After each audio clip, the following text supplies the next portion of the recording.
playground. Ah, you're that Leslie. Well, an interview is an interview, I suppose. Come on now, Leslie. As I mentioned before, her resume is impressive. And your references all spoke very highly in your work ethic and your commitment to the job. Just really thought this whole interview would be more of a formality. I'm not sure what your wife told you about what happened at the playground. My wife and I don't keep secrets. She's the most honest person I've ever met. I was way out of line that day. Yes, I agree. You were. It's very important to me. It's always a safety. I understand. I feel the same way about my husband. I really need this job, not just for me, but for her future. I'm sorry to hear that. A part of the reason that my company is so successful is because of who we hire. I rate integrity and character very highly among my employees. I just need you to give me a chance. Just not saying that it's a good fit for me. Wait, I'm so sorry to interrupt, but this it'll only take a moment. I'm sorry. Am I just waiting outside for a bit? We can wrap this up later. Filing through forms for new car insurance rates can take forever. With credit card to show you personalized rates from top providers so you can get to the coverage you need ASAP. Download the app to get started. Papa Murphy's Triple Pet Pizza is back. For a limited time, get giant, classy. Oh, shit. Hey, market. Big top and yours. $10.99. PapaMurphys.com.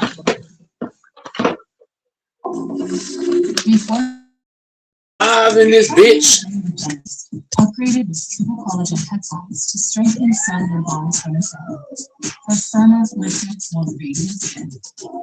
Only Olay. It's more than an SUV. It's your Chevy Equinox with advanced safety features. I'm tired of pack lunches. I want packed bags. I don't want to sit in the carpool ride. I want to lie in the lazy river. We'll go somewhere we're learning it's fun again. How about instead of sitting by the grocery store, we sit on a private stand? My ticket list has taken over. How about it's a dream list instead? Like us, and go have some fun for fun's sake.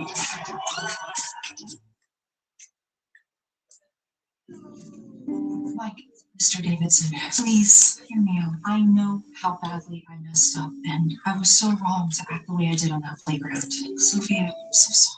And I'm sorry to Leo as well. I was feeling so insecure about the possibility that my husband and we might lose our home, and my abilities as a mother, and failing Emma, and I took it out on you. I'm sorry. Thank you, Leslie. I accept your apology. I know I am the best person for this job, and I will prove it to you. I will prove my true character. I just need you to give me a chance. Okay? I meant what I said in there earlier. I hold my employees to a high moral standard. I was fully planning to pass on you for this position, but my wife convinced me otherwise. You did. We all make mistakes, especially when we're stressed. But I believe in second chances.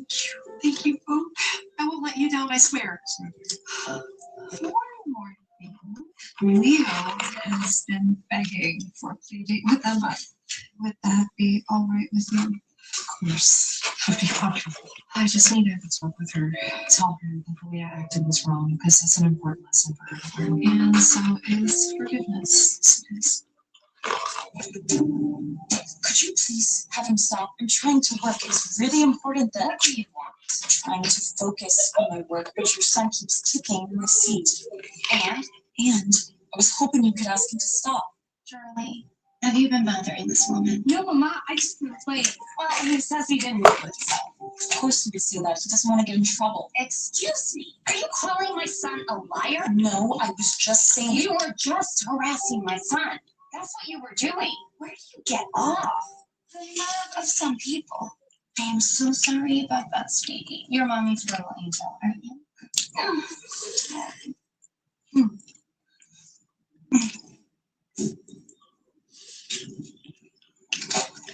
Oh, come on. Are you serious? What is all the commotion now? Your little angel kicked the back of my seat again and made me spill water all over my laptop.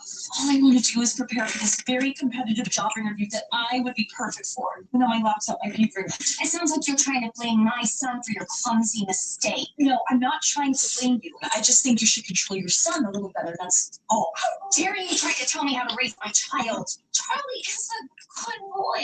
I raise him the best way I know how. I'm not saying he's not a good boy. All I'm saying is he acted out. And what do you know about raising a child? You're a mother. No, but I don't see how that has to do with anything. Exactly.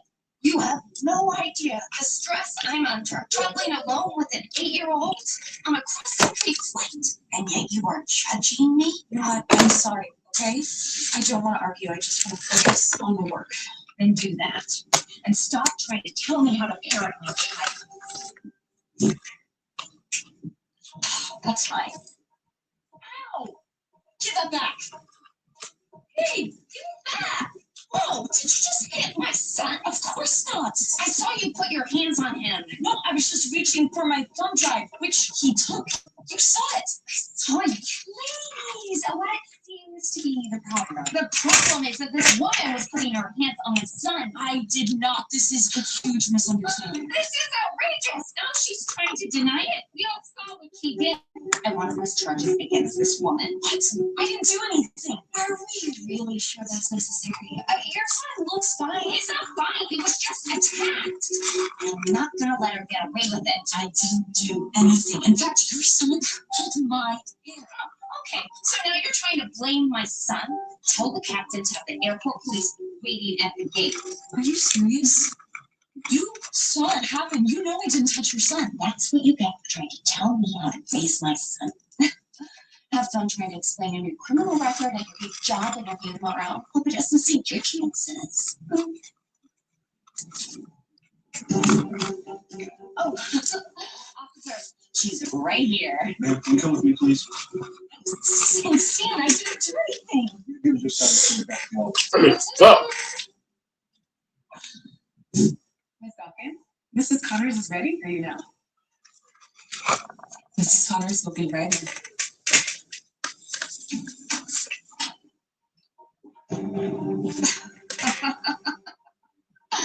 Would you look at who it is? You're Pamela Connors. That's right. I knew today was going to be a good day, and I just didn't know how good. Look, I know we got off on the wrong foot yesterday, but I know I am the best person for this job. You call insulting me and attacking my son, starting off on the wrong foot? Really? Why don't you just save us all some time and get out now, please? I can save your company millions a year by streamlining your supply chains. I made a whole presentation about it. Could you come in here now, please?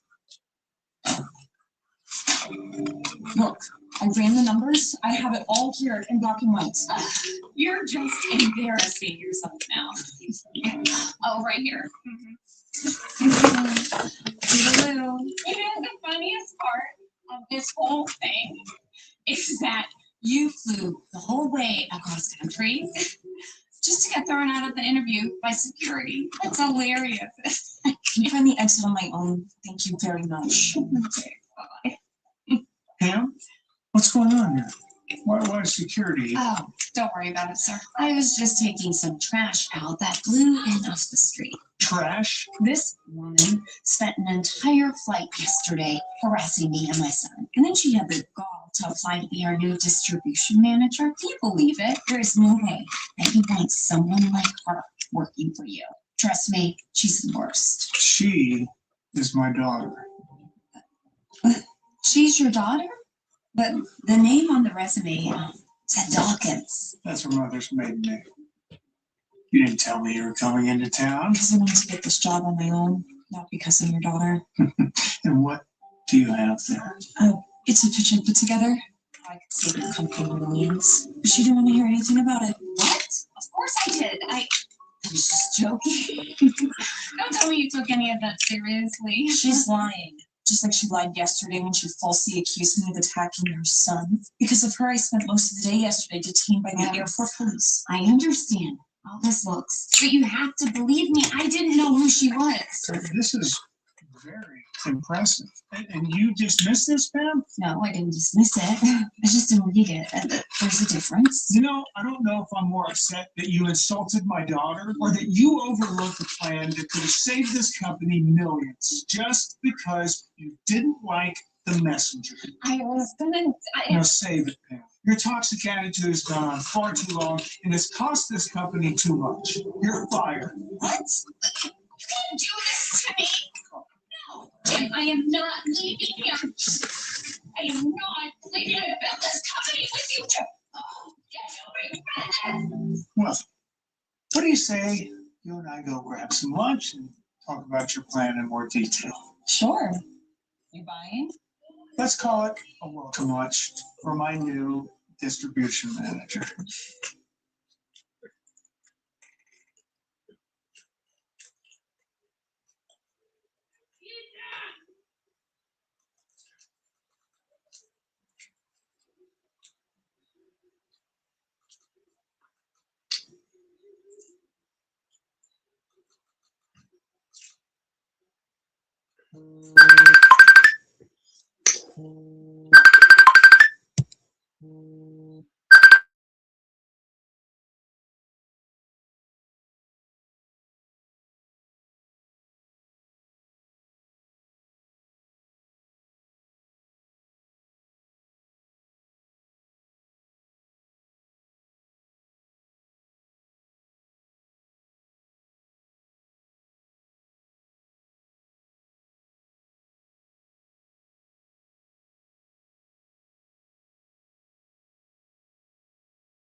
Double shift means extra stress sweat. You need secret clinical. It gives you 3 times sweat protection.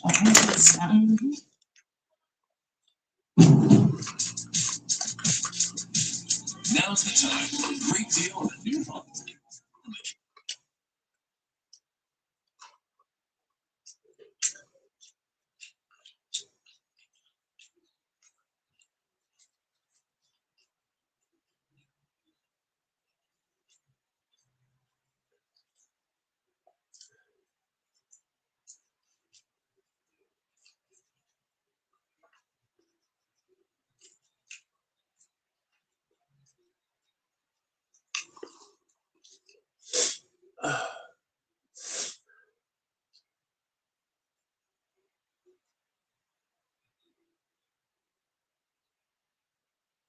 What's good, YouTube? It's your boy Zay back with another banger video, man. As y'all can see, I'm starting up with a brand new vlog, man. I feel like I know I haven't. Listen, I've been on the game for a little bit. I'm not even gonna lie to you. I've been on the game. I've been slacking. I wouldn't even call it slacking, but we're not even gonna talk about that, man. I'm back with another banger video, man. As y'all can see, I got the. You feel me? Because we are. What's good, YouTube? It's your boy Zay back with another banger video, man. And as y'all can see by the title and the thumbnail, yes, I'm back with another prank, man. Y'all know I've been going crazy with the prank so far. Nate did prank me, you feel me? But that's on her channel. I don't think she dropped me yet, but she is getting back into it, bro. But that's beside the point. We ain't even gonna talk about that right now. As y'all can see by the title and the thumbnail, basically it's like, what time is it actually? I think I left it. But basically, it's like 8 o'clock or 8:30, and then we're supposed to be going to the movie at 10 at night, man. Like just a little movie night for it. But as you can see right here, I have the game.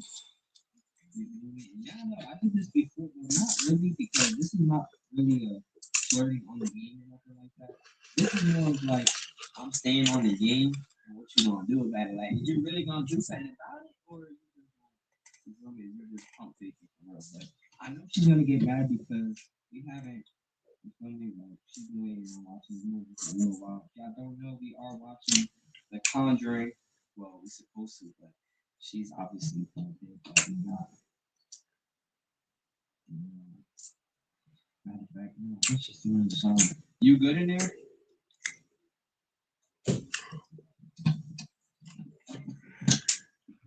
You good in there? You almost done? Yep. Okay, you almost done in there? Okay.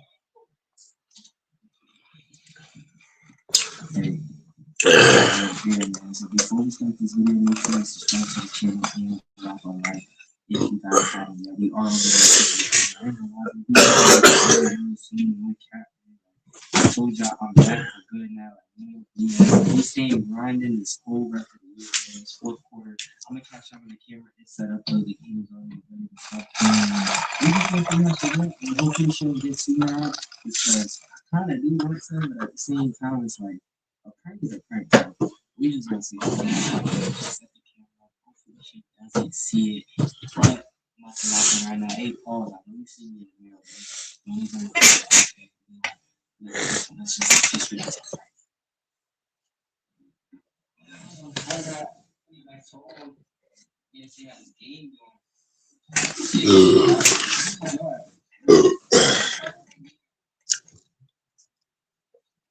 Yeah, right. It wasn't in the bath. It was not in the bath. Yeah, I have to take it in a minute.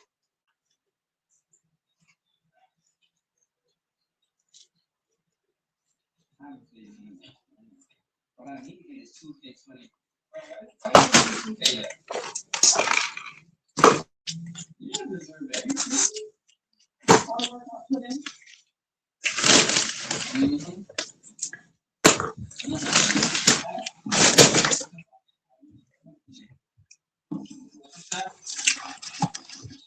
Say what? Ooh, more? Oh, yeah, yeah. Yeah, I wish I could speak Spanish, bro. Like, I don't know why.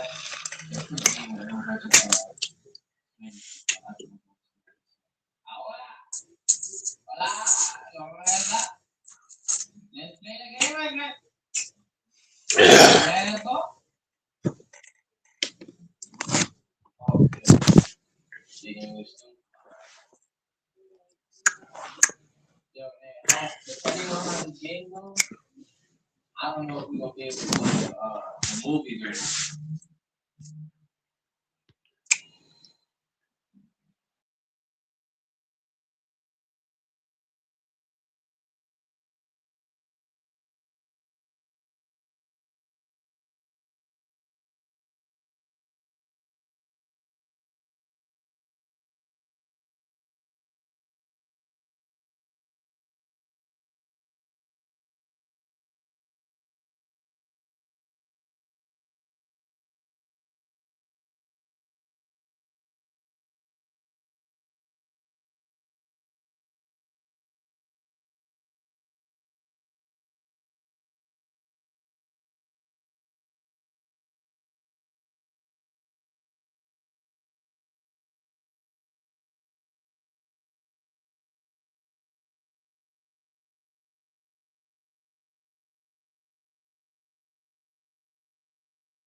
Hey.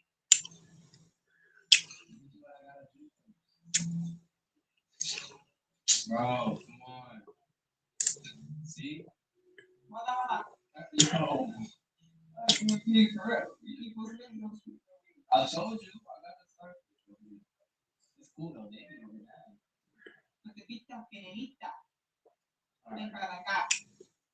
You don't even know what they're saying. He said, come here. Where? Yo, you know what we should do one day? Like the gaming thing, you talking. He said, you're a pussy.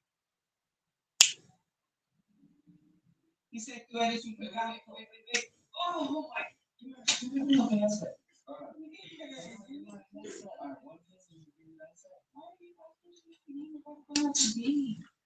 Bro, exactly.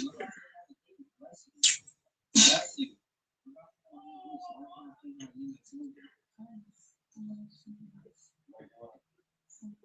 Like, You say you're rolling your eyes at me? You see, like, this game make you very sassy. Just got it.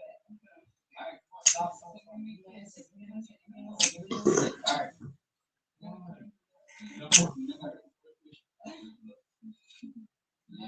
See, I get it. No, you're being greedy now. Stop. What? Whoa.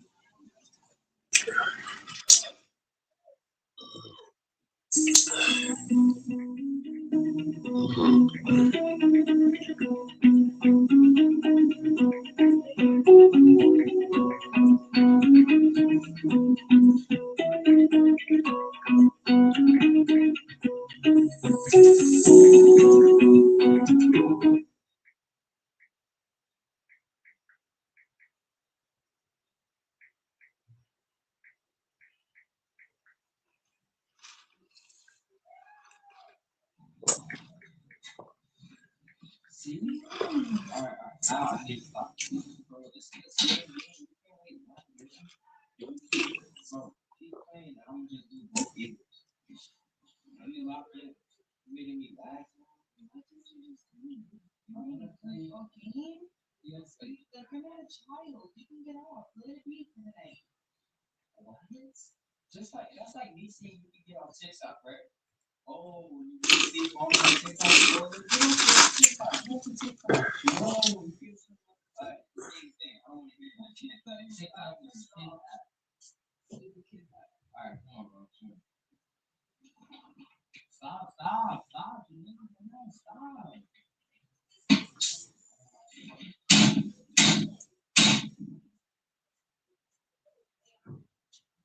I ain't gonna have to do that, bro. This is exactly what I'm talking about, bro. Bro, this is what gamers go through, bro. This is why I go through so many controllers. That ass.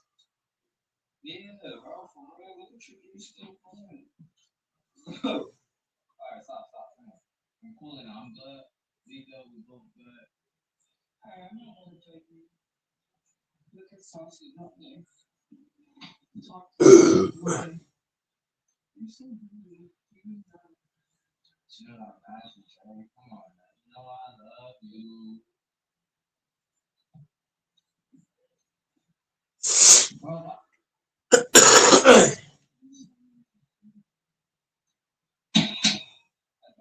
that don't count. I gotta play again.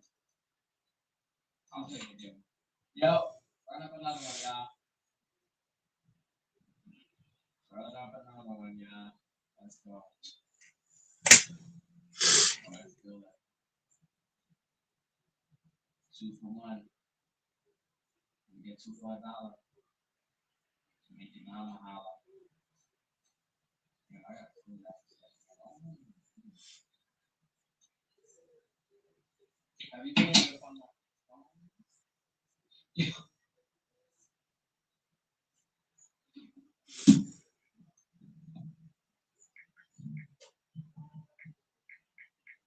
Hello. Have you been able to find that? Look, look at this. Look at this at price for $120,000. Why? I mean, look at it. Bro, what? Are you serious? What you talking about? You don't need a handball. You just want some action. Bro. That's all you have. And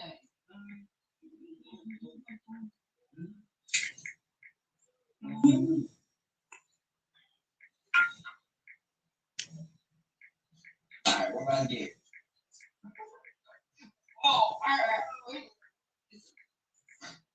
It's a break. It's a break. Oh. You know me? Yeah. Again? It's a break. I guess so. You know what? Just don't go on YouTube. Just don't go on YouTube. Bro, look what you doing. Why you got me like this? I didn't go. Alright. Oh, my stomach. Sorry. Man. Yo! What? God damn. What? That's might be for my protection.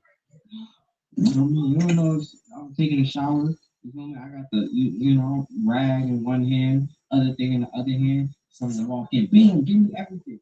I gotta be able to, make sure it's done. What? You make sure you got that thing. It's gonna get, it's gonna get everything. That's what they're doing. So how you gonna drive? Yeah. Yo, what? Who the fuck? Where is that? Can I find it? Can I help? Can I help look for it? No, bro, where's my phone? Yo, I don't know. I don't even know what my phone's at. Hey, look, y'all. I think this is a successful prank, man. I think he's a sausage feed. Oh, what?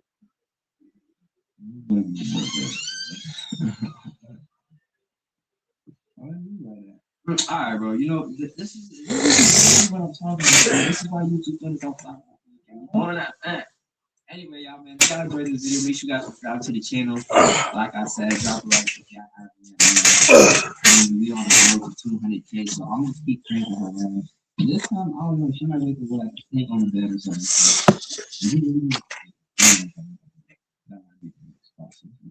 If you can put a snake in your bed, oh, I won't be in there, man.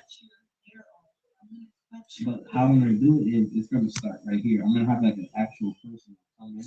The snake is gonna start right there. So really you're gonna be cornered. I'm gonna be safe though. I might be somewhere, you feel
to go along with Aaron Banks and Jimmy Graham.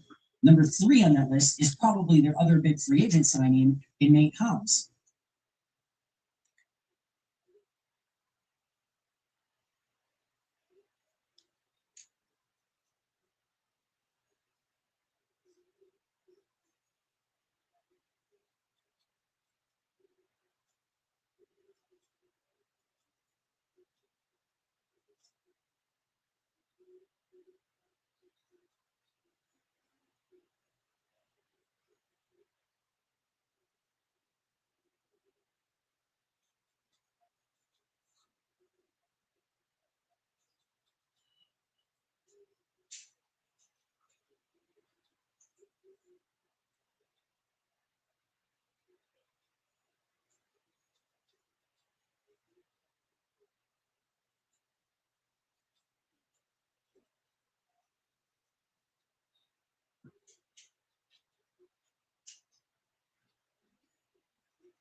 This is one of the biggest ideas we've ever had to pull off. I tweeted out that I've been sitting on this idea for Adam Hart, the founder of Salesforce, responded. It wasn't really supposed to be a thing, but here we are.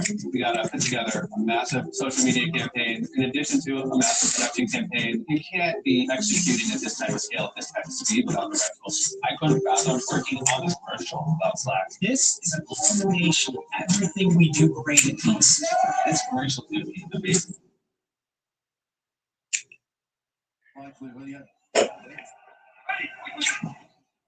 Out of the gun, 3rd and 3. 60 feet, fires, got it. First down to old Jordan Humphreys against Houston last week and was in concussion protocol. Back to the start here in this one. 1st and 10. Harvey, second time he's found some running room. It's his second 9-yard run of this first half, going behind the likes of Ben Powers. And not even a quarter and a half today. Yeah, a lot of different ways as well. 3rd and 6. Here comes the pressure. He's running away from it. Still running after the chase. And he dives close, but will be a yard short. Safeties are high. These guys are tight. It's going to be hard to run in the middle. Got to throw it. Come after him, man. He is intercepted. Incomplete will call it. Down. No one better situational football than New England. So prepared. Should have kicked that field goal like we talked about. Another timeout. That's why they gave him a chance to get more prepared. This is a huge drop for New England. Could be a momentum changer. This May is being pursued and brought down. Hooper kind of slowed him down, and then DJ Jones finished him off. Young left tackle. 3rd and 13. May's got the time, goes right down the middle, and he's got the completion.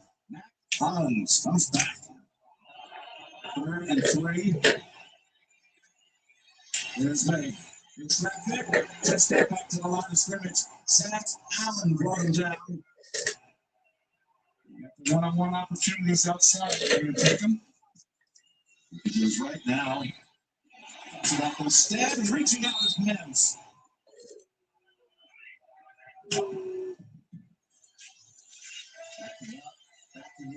Oh, the ball comes out. It's a fumble. Is that a right ball? It's picked up by the Patriots.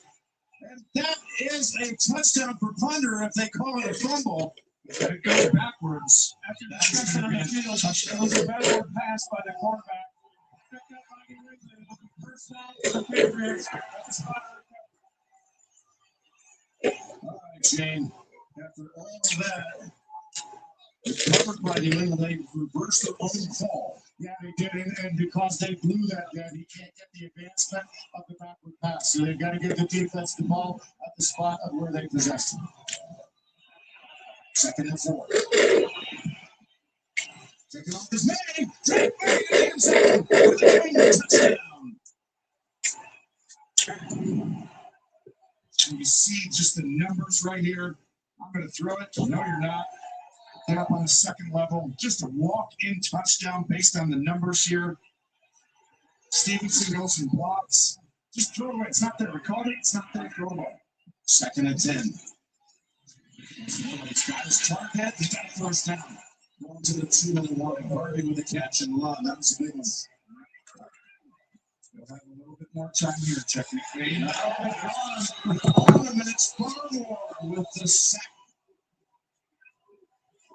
Go on your sticks, let someone go get it. There it is, Tommy. It's Ingram. Cuts back and close to the 50, but it'll be 4th down. 2 plays turnout is going to be huge. 2nd and 5. On the middle, and Henry, we were just talking about the nominee for the Dayton winner of that name by the Pro Football Writers this week. 3rd and 5. Caught and tackled, and they have that timeout to use. Sertan able to just end it right away.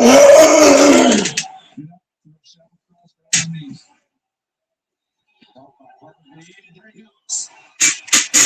Half bounce to stop it on top of it. So I'm still just trying to get the first down. Going to go up top. Now roll away.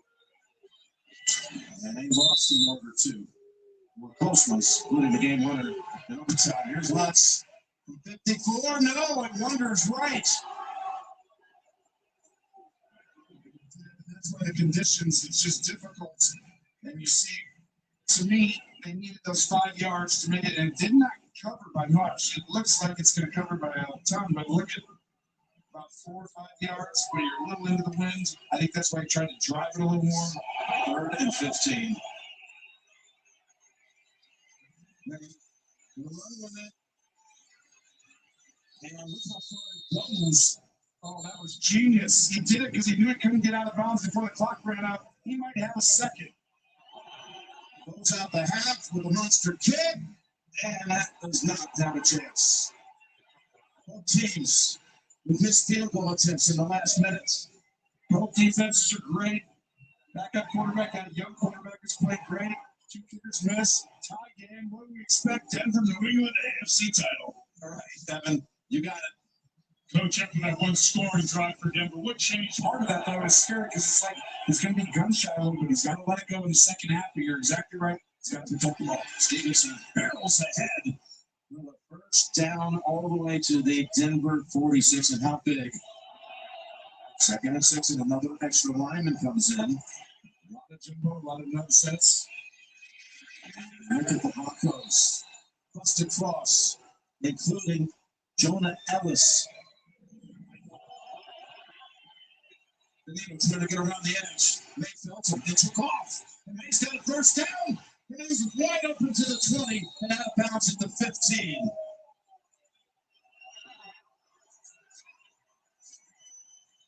May drops it off. Time of the screen. And it's right at the sticks again with Hunter Henry. They got to mark him. It's based on the far. Stevenson moved. May. And they've got the binding lane. Yeah, on the far side, it's not the mark they would want if you're the Patriots. When your team joins TikTok, they're protected with over 50 preset safety and privacy settings. Because when safety comes first, discovery can follow. Hey, even dads need dad advice sometimes.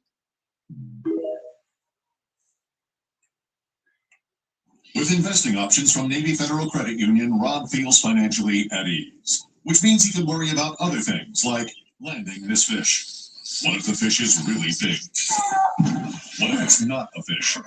What if it's treasure? What if the treasure is cursed? Rob has a lot of things to worry about, but as a member of Navy Federal, his finances aren't one of them. Become a member today. Navy Federal Credit Union. Our members are the mission. You know what I miss most about playing? Yelling, "Hi!" So I got this job.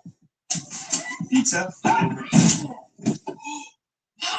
don't miss that. Get our biggest pizza. The ruling on the field stands. It was so close.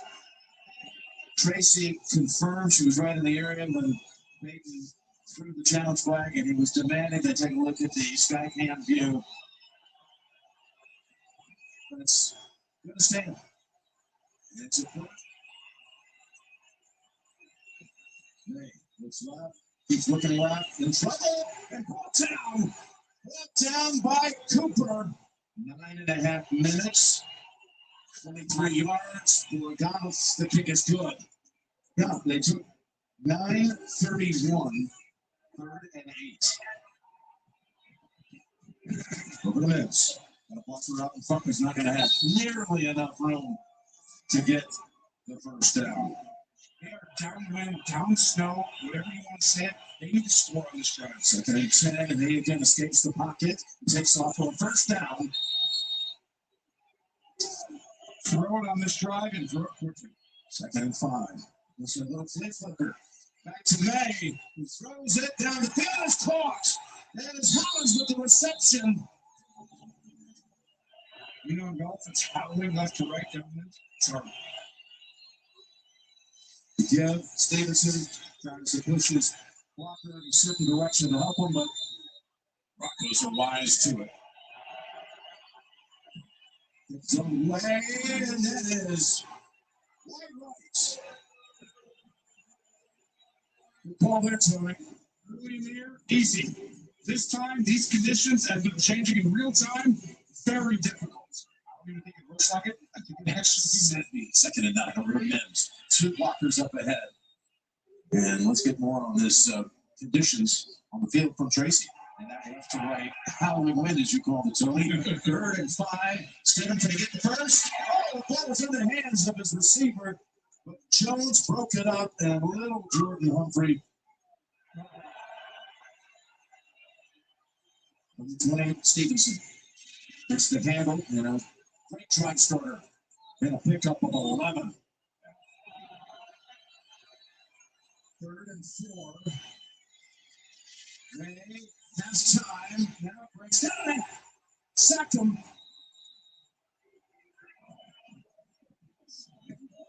And off the market trying to run away from tackles. And he turns it upfield for the best play of the second half.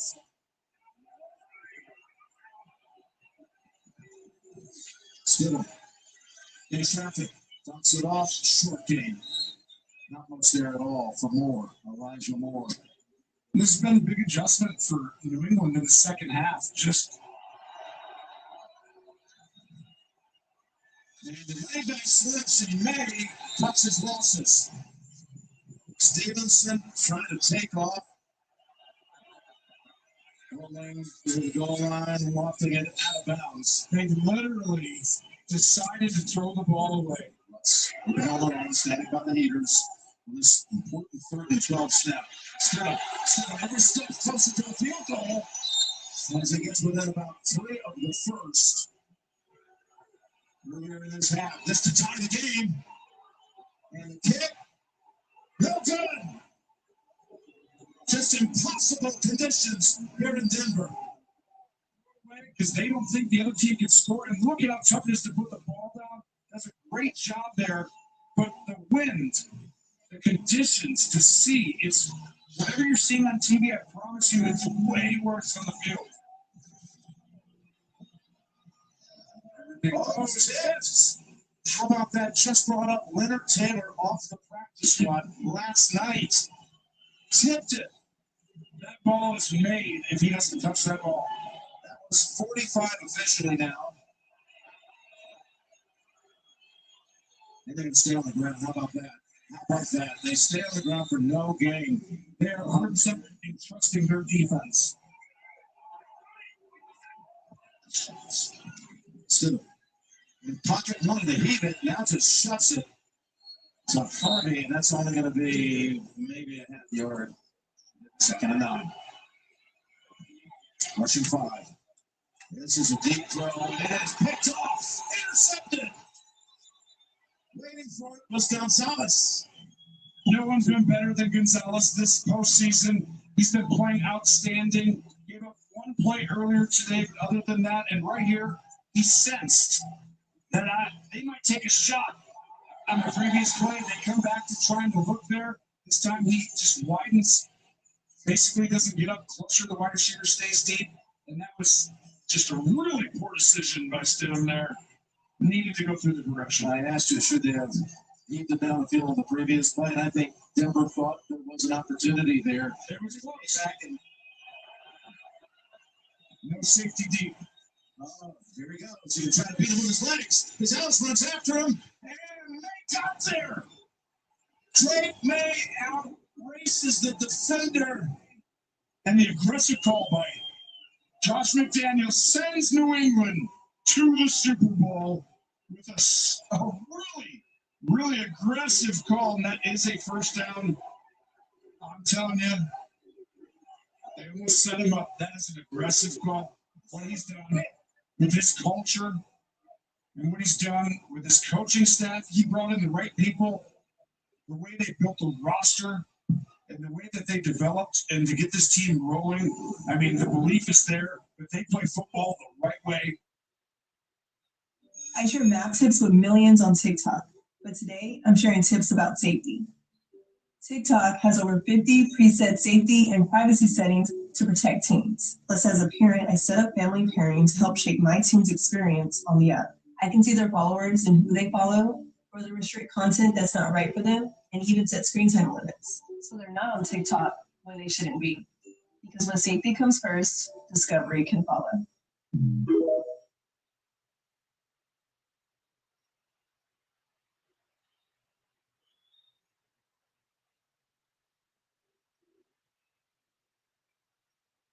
Adobe Acrobat Studio is all new. What's PDF spaces with AI do? Do a sales invoice, good enough to eat.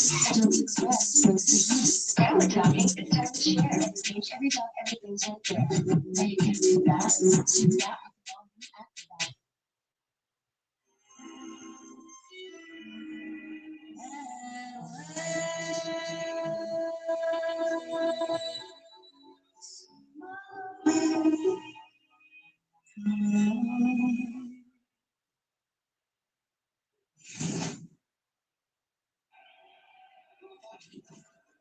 And he's going to kick to Kenneth Walker on the stars. Looking for a little room and finds a little bit of seam. A nice run to pick up 5 for this offense. Now, Seattle does have a big injury. It's going to be a story today. 35. Oh, that is a little defensive man. Shaheed! He's got it! Sunrise and Sicko. A ball to Rashid Shaheed, and that's a heck of a start. Those are pretty easy to complete in the sights of Reed Regardless. And get a quick pass outside. A good move out there by Smith and Jigman. All of a sudden, Seattle is down inside the 10. You just don't get a ton of looks, but when you get it, you take advantage of it. Lead. The quarterback knows he's going to come back to that as well. Walter inside, not much there. And still fighting for it. Still going forward. Walker, how did he get that? Walker gets it again. He tries to sprint to the edge. He's so fast. He gets there. Touchdown, Seattle.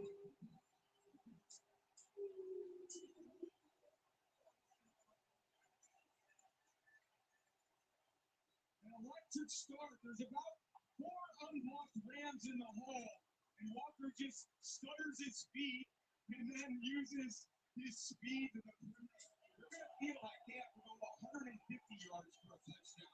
Not the normal way to the field. Laying some pressure. Stafford going to take shot deep. Nakua is open. He's got it. Stafford to Nakua on a big connection down to the 26. Stafford times out goes low to Nakua. Now it's 4th down and 10. This one for 44. And Mevis drills it. It is good. So the Rams take the big play to Nakua and settle things out a bit there on the board. Make it 7-3 Seattle.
So I'm being serious. Anthony, I'm gonna call me back. It's not, I'm being serious. You have to ask Anthony. You've been coming here for the past 20 minutes. So guys, today I'm going to be pranking my sister. And you're confused like how you're gonna prank your sister. Listen guys, I'm gonna prank my sister by ignoring her. This prank is gonna be the ignoring prank, and this prank is gonna be an epic prank, but my sister might get really mad. And whenever she says to me, I'm just gonna ignore her and act like I even don't hear her. You know, my sister, she's like gonna get really mad and frustrated because whenever something's not clear, that's really frustrating. Somebody just keep on ringing that we're gonna be really mad. So we're gonna be pranking my sister. I'm really happy to prank my sister because she's been pranking me. So I'm gonna prank her right now. And I feel like this video is gonna be really epic. See you soon. Peace out. And guys, if this video to at least 1 million likes. Please, guys. Please. Like, there we go. Love you guys. Bye. See you. My sister's bed. I don't want my sister's. That's because she's gonna clean up today later on. So guys, I hope she comes in because she has been looking for a phone. So if she comes in, the prank's gonna start. If she doesn't, then the prank is failed. But I hope my sister comes in so we could get straight to the video. But guys, I'm gonna start the video right now. I just told you here doing whatever. I was asking guys what you're doing.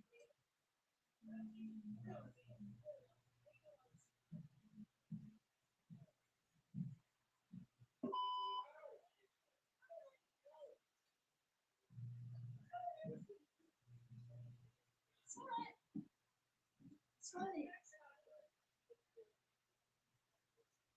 I was not home.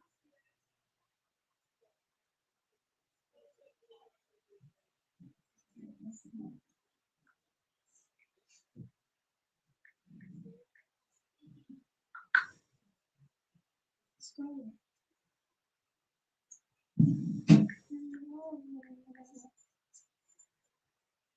Bruh. Are you dancing here or what? I was not asking you to dance on. Smarty, stop.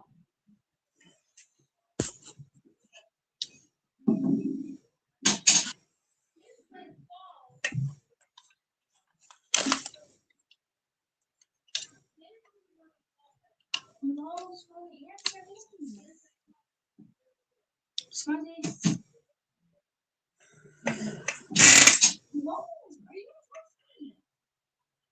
Do you want pizza?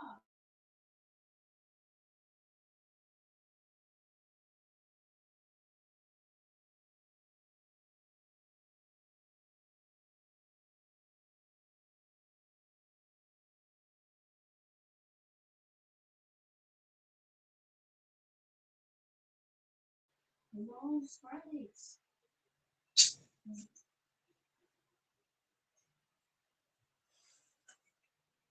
Just like, do you want pizza? Like, why are you asking me? Why are you not asking me? Smarty.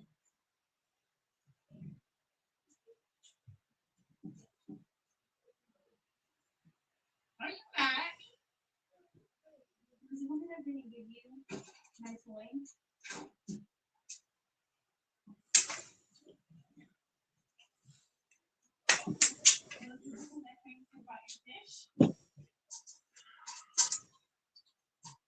Hello, Scarlet.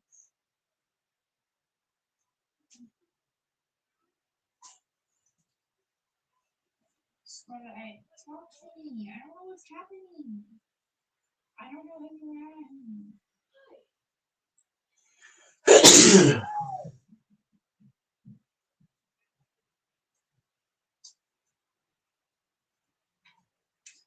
Scarlet. Hello.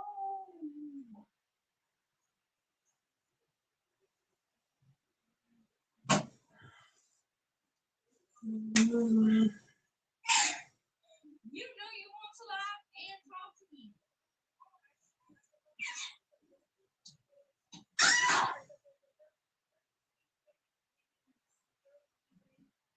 Answer me. Talk to me, Scarlet. Actually, Scarlet. I'm nothing wrong with Scarlet. Talk to me. What did I do that made you that?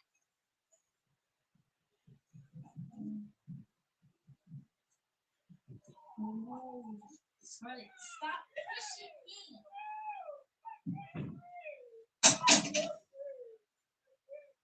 Hi, I'm P.W. Huntington. I founded Huntington Banking over 160 years ago. We're proud to welcome Veritex Community Bank to the Huntington family right here in Texas. Good banking is like a good golf swing. It's all in the follow. It's hard when you get up early. You're obviously tired and looking surly.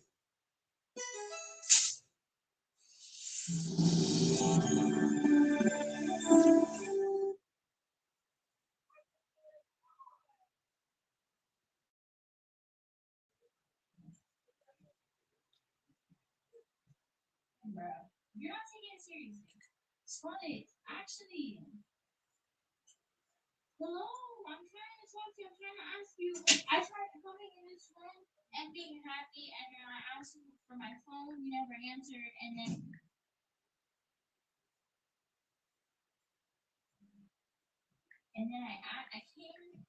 asked you what I did, and you still won't answer me. And I asked you if you wanted pizza, which I know you like pizza. Scarlet.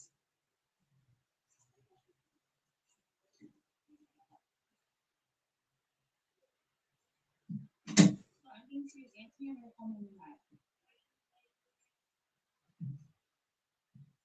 What? No. Talk, Scarlet, I'm being serious. You have to actually answer me. You've been coming here for the past 20 minutes.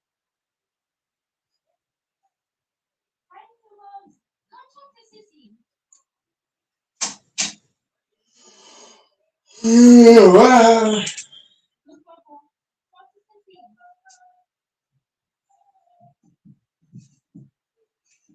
So talk to me. Papa, tell Sissy to talk to me. Tell Sissy to talk to me. So both of them are going. Yeah. Talk to me.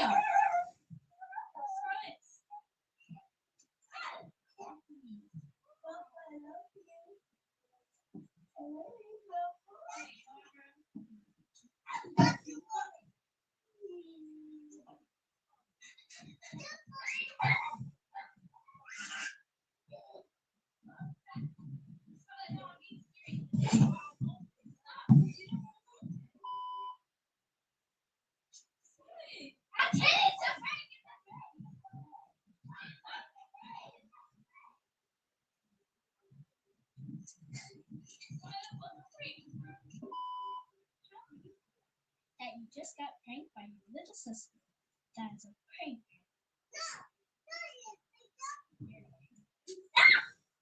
But for real, Linda, how do you feel? Guys, I'm sure to SpongeBob dance, okay? Oh, but don't touch the camera. Ready? Big guy. Big guy. Big guy. Pants okay. Okay, well, pants okay. That was very annoying, and I felt very disrespected in the moment. Kids don't ignore people.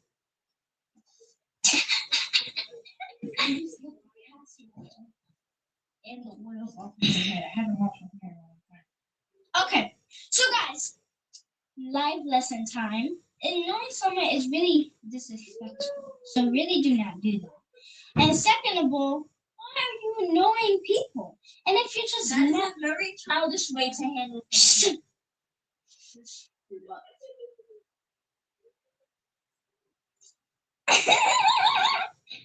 Oh, so guys, ow, oh, so guys, remember guys, just don't, if you're mad, just don't ignore people. Like that's what really is, as Lily said, that's what really is trying to say, to handle things. Just don't. Just remember I said in the other thing, just let your emotions out and stuff. But guys, follow us on Instagram. I don't know what's my Instagram, but I'm gonna put it on there. Follow me at L0NDOM19. Scroll to get off.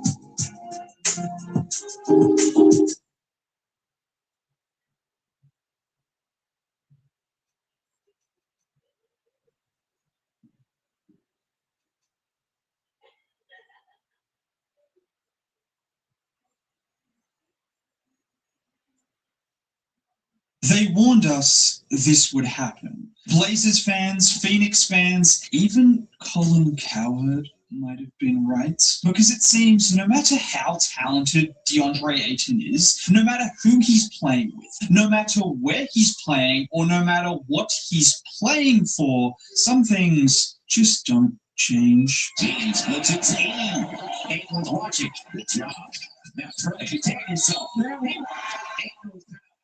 Footing and Peter. It has really not run in since he came in. Here's a moment, collective moment. You heard the Pelicans commentators on that Everyone knows it. Everyone sees it. It doesn't matter that DeAndre Ayton is 7 feet tall with great touch, incredible athleticism, and all of the skill in the world to be one of the best big men in the league if you make a play.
Hey man, so this is game 1 of the series, Team Nas versus Team School. Today we have something we've never seen before on YouTube. We have a 2v1. It's like an old school handicap match. So the idea of this game is we get to see 2 of the new young stars go against a vet. So we're playing at 30. These 2 can sub out at any point. Zay has 4 timeouts that he can use. Game is to 30. You like the first person to try out this type of thing, man. How do you feel going into it? Let's do something new. I feel that, man. I feel like from the combine, that was like a list of people. That was like 4 people. Everybody was like, bring him back. So like, congrats on that. Number 1. Number 2, you're going against somebody that like is the guy, top dog in the space. You know what I mean? So.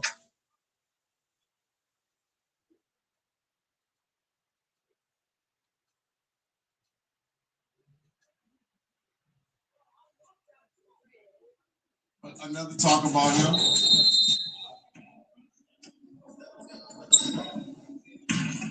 Oh, and he's off. It's a big boy, y'all.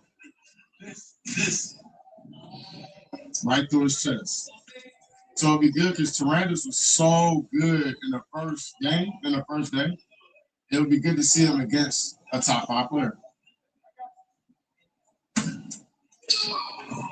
What do you do if you start flying? Right? What do you do if it's Tyrannus and you start flying? Are you 7 up? You can stay over there, bro. Just a one-on-one is what I'm good hand at the end of that.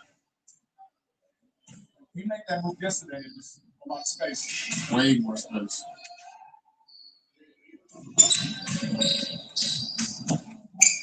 That was 4. 1, 2, 3. Yeah. Nasty, yes, it was.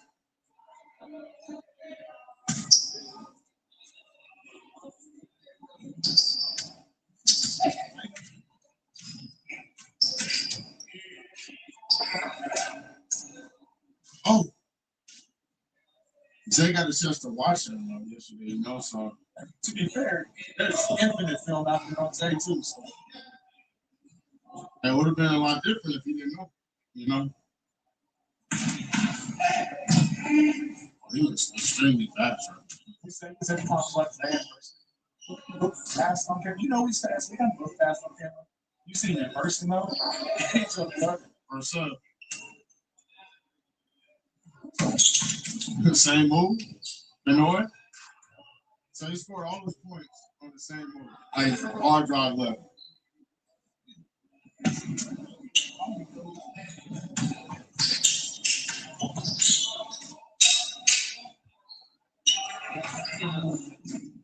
I'm telling you, man, it's a pride shot. If you lose this, this is a pride shot. I know Dave over there happy too.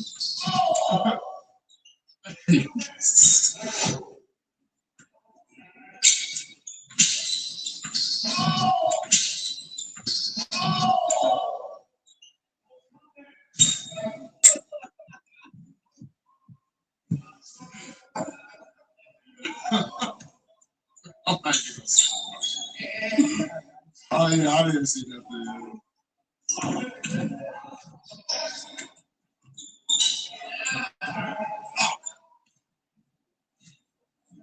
You got that choice to score it. I hate to say it. Not score it. You got to stack it.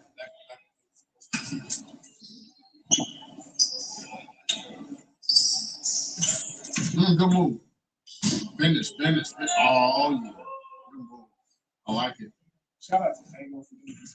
You got the game. You do the teamwork, guys.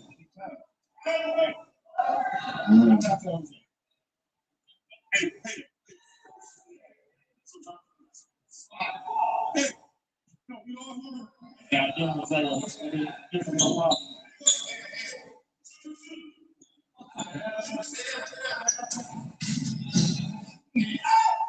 Good block. Oh yeah, come on. Oh, they didn't like it. I've been talking. You woke some up. You woke some up. You woke some up. Oh, the best thing about that shot is there's a sub. We just get subbed out to the coach down.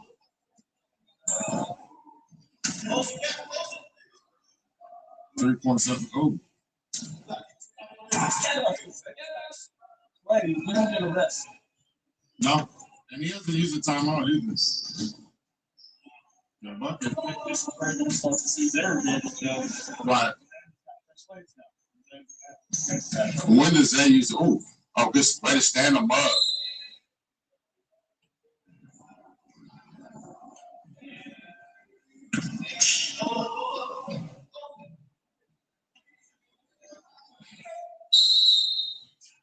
Things like this. You gotta close it. You can't give him an angle because he's good at finishing. Once he get by, you're gonna finish that. So they spoke about that sweep. It's just a check up top. Jeez. I don't understand. He took the ball and had the concentration to make that shot. Probably young kids out there. I always say if you want to learn how to do it, one thing he does really well, he does seek out fouls. He seeks out content, but not to get the foul. He seeks out content. We got time in this bitch. Yes, while he's trying to get the contact with the guy, he really trying to score.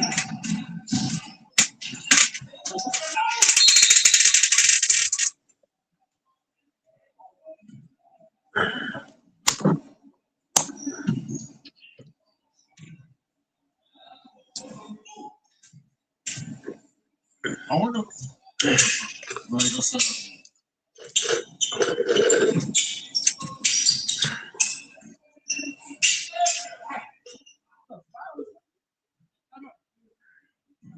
First time off for Zach. He's feeling it. Once you get an angle, he just I don't know, he like going left, he going right. You know, I'm saying though, regardless, it don't matter left or right, he's good. Yeah. All like this. Can't do this. You do that with it. It'll take you later. But I thought, I'm seeing right there, you're gonna go right past it. Yes, yeah, you put it. That's a great What you working though? It's tough bucket, but you working. Man, I don't know if that make right. What the fuck do? The don't want to go left. Anything he go left, he comes right back with a step back. You don't want to go left there. He go left and step back and come back to the right. Okay, nice one want to go right. He went right and traveled. No, he went right and traveled, bro.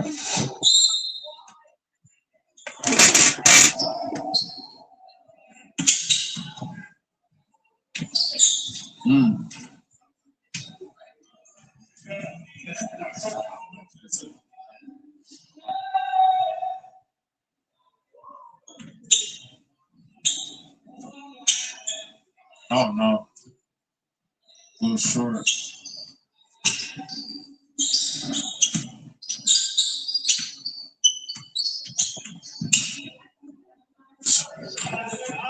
Freddie, just enough space. Shout out to Hoop Dreams. I think that I see them on that channel. Shout out to Hoop Dreams for finding another talent, another player in the scene.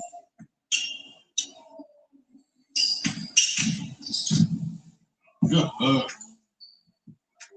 Right where nobody can get it.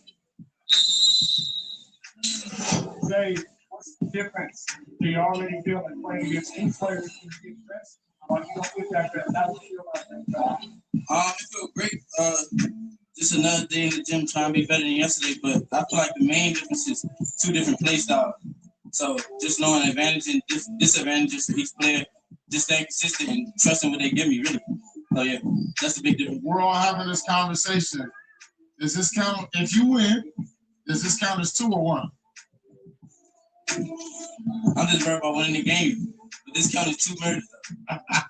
We wanted to do the interview to give you a little bit more of a brief. Get out there and keep your focus.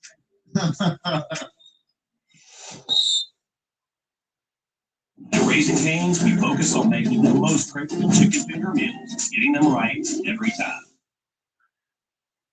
If you're an illegal alien, this runway is your future because you're headed home. I'm Christy. Oh!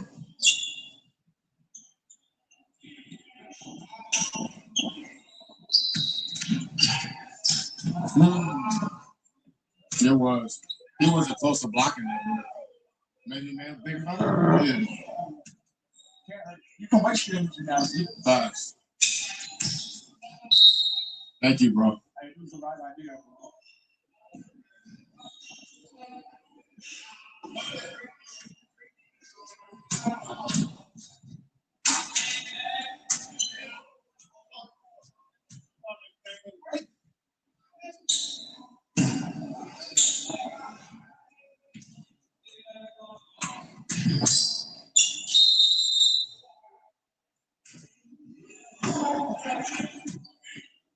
He doubled. I think he made. It's hard to see from me, right? He might have double jumped on that one.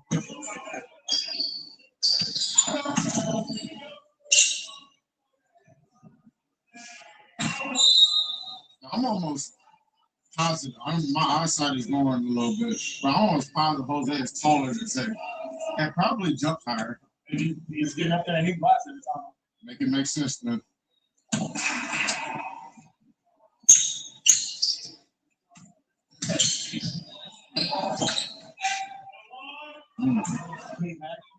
I wonder that being fatigued and you can't go straight into that. He's up to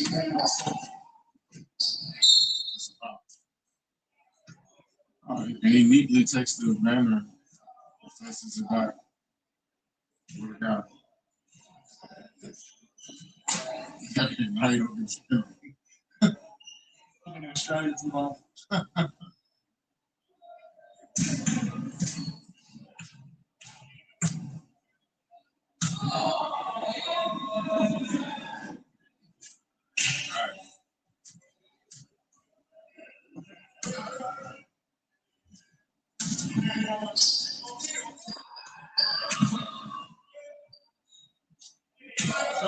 Something that we talked about yesterday is going to the ball. Like a lot of times he thought the ball had the same pacing, slow, and then go.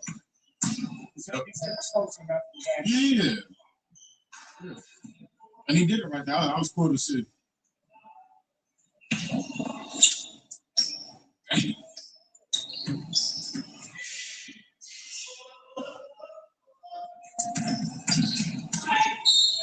No. Bro, hey, this dude is strong, man.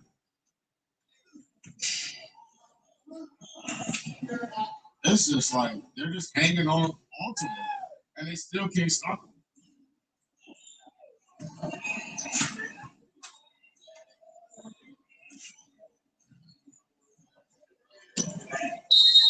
He made it. That's one.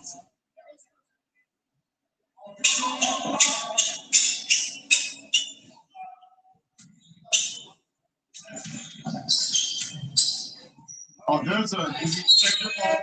Check your phone. There's a barbecue chicken alert.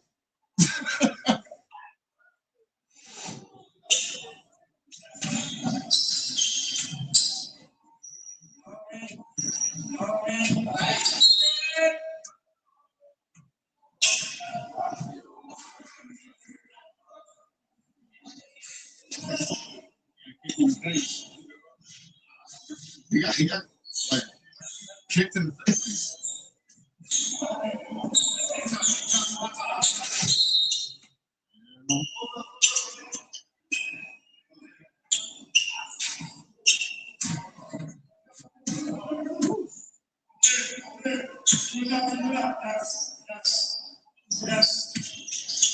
I like that one.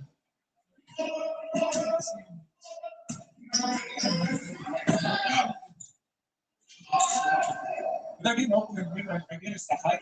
You get the game straight and go those first in the elevator with the thing. It's attached to you and can be physical. There was a game that Zay played, blowing this guy out. Let him come back in the end. But Zay ended up pulling the game out. Zay will let you back in the game though. He'll let you back in the game. But him and Stu always make games interesting.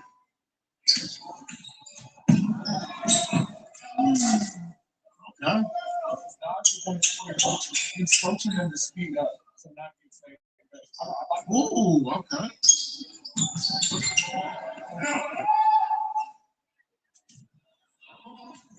I will say that the top 5 players, their IQ is super high. It really is. I like those guys. Throwing the ball back slow. Yeah. I like these. They want to Dang, that's a foul.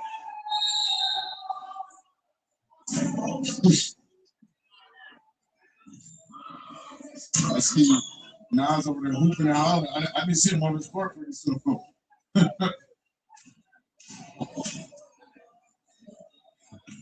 Been a while.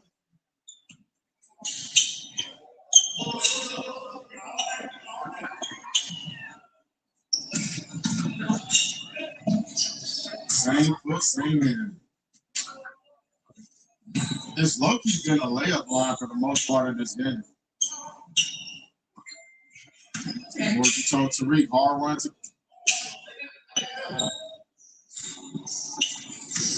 Oh, he's not a normal player, though. Good getaway. Gee, bro, what is going on? Random time. That might have been the most petty timeout I've ever seen. Yeah, the time about just think about the movie he was doing. That's my bad. I ain't gonna lie. Or he gonna get serious. You know what I'm saying? That's what he started reacting. So stay down, and the reason we backed up and put the hand, so when you take off, leave him first up. You can't do this. He jabbed a couple times. So I'm saying, tap on me. Jab, then I give an ankle. No, you start that, yes, I'm get up, I'll go back. I'm square.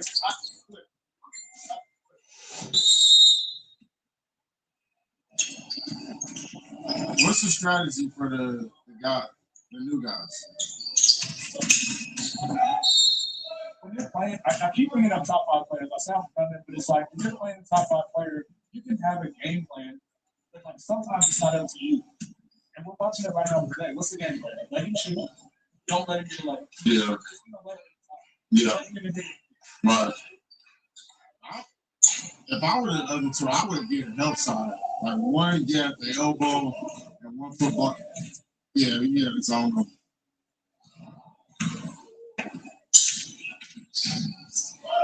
Oh, and also we saw Tremendous a lot of dancing yesterday.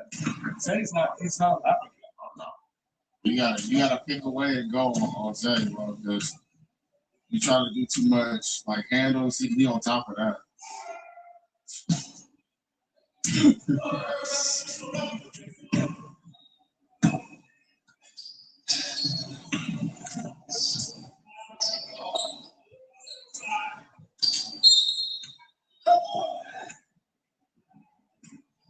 I would have called it earlier if you were going to call it. Not on that shot, though.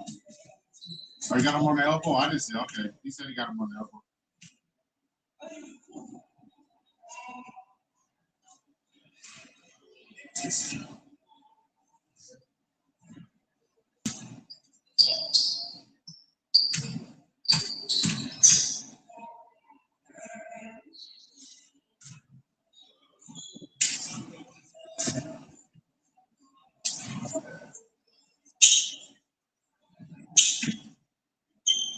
I know one thing. If I'm one of the two guys, don't step in when it's time for me to get the ball. That pole, it's annoying me. Oh, they probably go to sleep over there. Yeah, go to see. Go to see.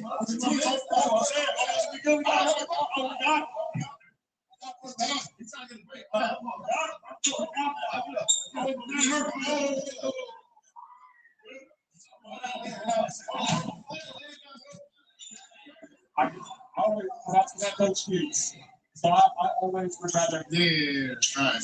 Okay, hopefully, okay. But I saw Nas run over and just pick him up off the ground. I'm like, oh, this is street sourcing. He's trying to get his rest. Understand?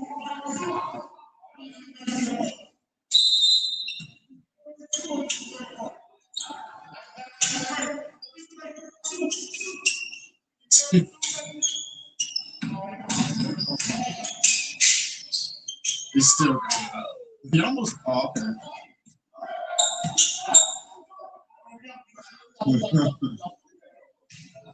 It's hilarious watching guys at school right now.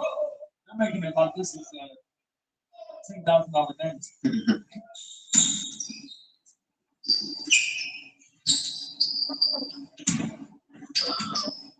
It's by no coincidence that these guys are where they are. Look at that contest. He almost ripped the crossover first and foremost. But the contest of how quick he got in the air was impressive.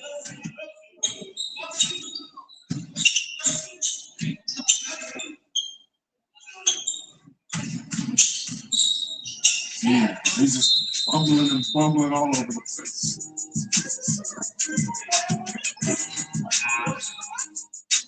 I think when you go back home, you don't go home. You go straight to the weight room. And there's no problem with that. Being strong. Hey, yo, man, I'm standing up with some motherfucking tight, bro. He just beat 2 people, 31-19. You're the first person to do this concept. First off, how much wear would that like on you to have to guard 2 people? It's a lot, bro. But this we train every day for Breakfast Club. That's what he yeah, somebody that can shoot it. 2 different playing styles, bro. Yeah. Papa Murphy's Triple Pep Pizza is back. For a limited time, get giant, classic, and mini cut pepperonis with that crispy crunch. Made fresh in our kitchen, baked hot in yours. Just $10.99 at PapaMurphys.com. Find a Planet Fitness near you for $1 down, $15 a month. Cancel anytime. Deal ends January 30th. Some teams are looking to build chemistry. Others already have it. Today, these two worlds collide. The DMV versus LA. LA comes into this one still figuring itself out. Talent has never been a question. Chemistry has. A lineup in flux. Personalities learning how to coexist. And a season full of hard conversations was somewhere along the way. Something changed. It started with Hezekiah. A tough one-on-one loss. A moment that forced reflection. And since then, steady growth. Less noise, more focus, let the game speak. LA hasn't always been perfect. They talked it out. Face things head on. And slowly, you can prove it. They're starting to believe in each other. Now standing across from you is Team DMV, undefeated, looks confident, having fun. A team that knows exactly who they are. One night it's Uncle Scoop controlling the game, the next, Zay catches line. Second team's getting points without thinking. Groups, calm, composed, a reminder of what a true professional looks like. No panic, no rush, just execution. The DMV doesn't chase moments, they create them. So tonight, The question isn't about records, it's about timing. Can LA finally put it all together when it matters the most? Oh, will DMV continue to do what they've done all season long? Control the game, walk away smiling. And sometimes chemistry beats confidence, and sometimes confidence exposes chemistry. DMV versus LA.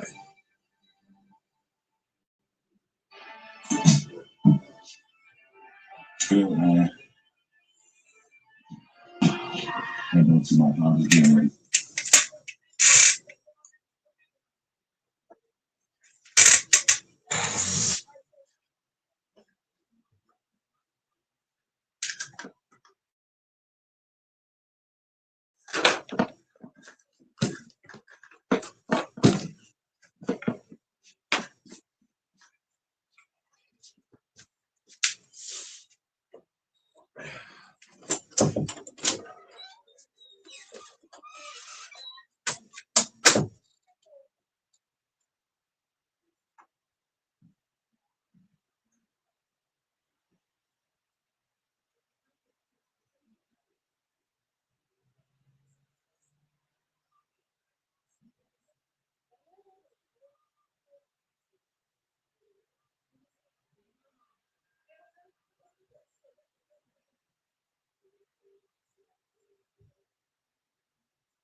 I mean, we're the top team, so we did get our crops.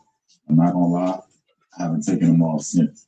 So thankfully they're all black too. You know what I'm saying? So I'll be putting up in the classic car and I'm gonna see you at the gym. Comfort is crazy, man. I don't even want to take these off.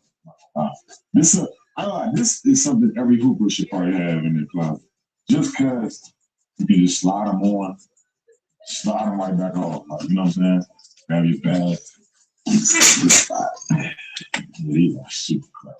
If y'all didn't already know, man, we're undefeated right now. And we plan on keeping it going. So I guess our reward are these classic cars, man. The comfort. Man, I wear these all day, man. These are super comfortable. Like, I ain't gonna lie, I like the sport mode too. I feel like if I want to move, shoot around without putting my shoes on. Yo, being in the building, man. Being ready for day 3. Stepping out with my classic cars. Best in the game. Getting ready for day 3. Staying shot for the team, man. Really, man, these are the most comfortable shoes I can wear off the court, man. I love Crocs. Then we going on the field. Getting ready, day 3, battleground. Got my putting the shoes in the bag. Got my shorts. Got my Crocs on. The classic cards. We're at day 3. DMV, you're undefeated. You're gonna remain that way. Oh shit! The reason why athletes always wearing the Crocs, man. It's so comfy, it's so slick, it's smooth. Instant kick them off, put the gym shoes on, kick them back on when it's time to leave. And don't forget, Did you choose? What's more? Oh my God.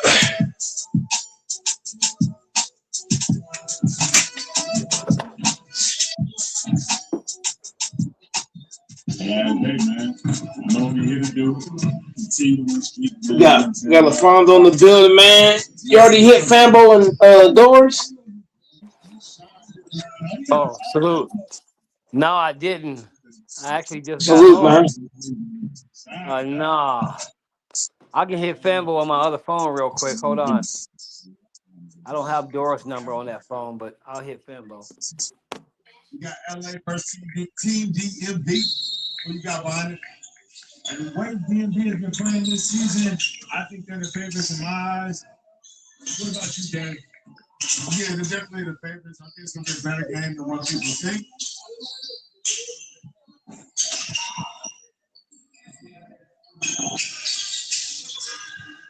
All right. So,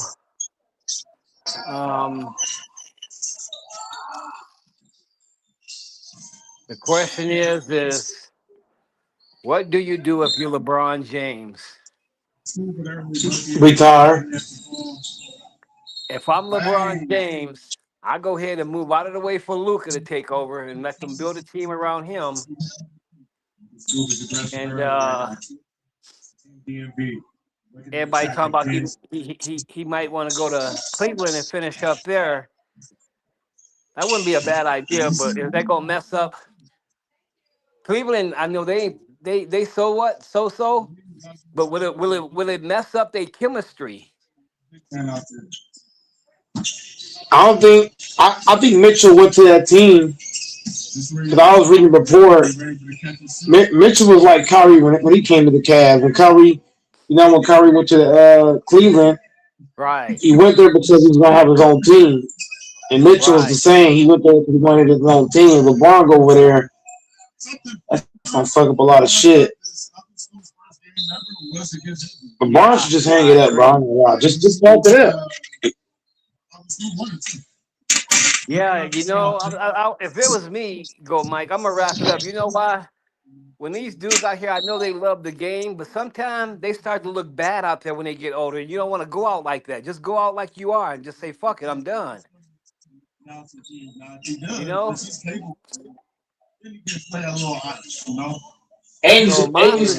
my suggestion should be is, no, LeBron, don't go over to Cleveland.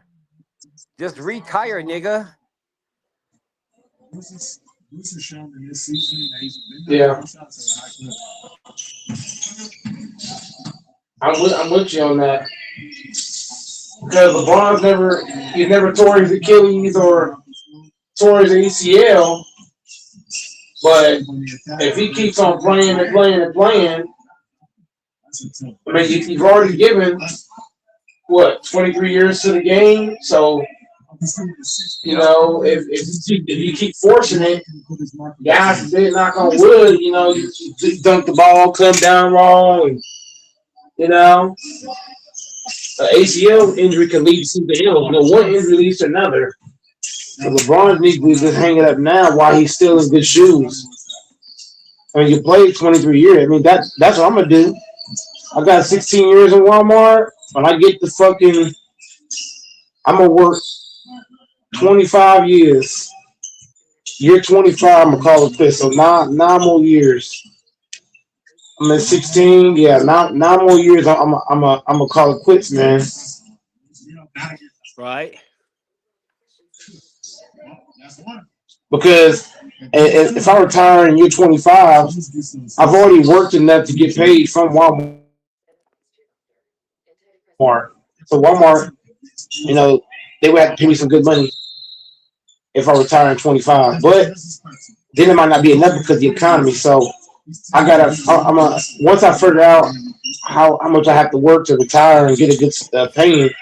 For LeBron right now, bro, you're a billionaire. You played 23 years, you got rings, you got MVPs, you got all the stats. Just hang it up, man. That's like a nigga that's strong as fuck. And he's still trying to take more steroids, more protein shakes, more chicken, More rice. You stronger than 99% of the men.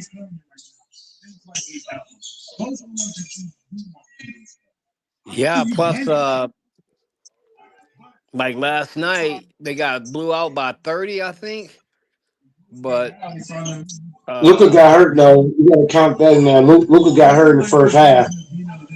did he? Yeah, I didn't even see the game. Yeah, because the Cleveland force elevated. So when he did a step back, his ankle gave way. Mm.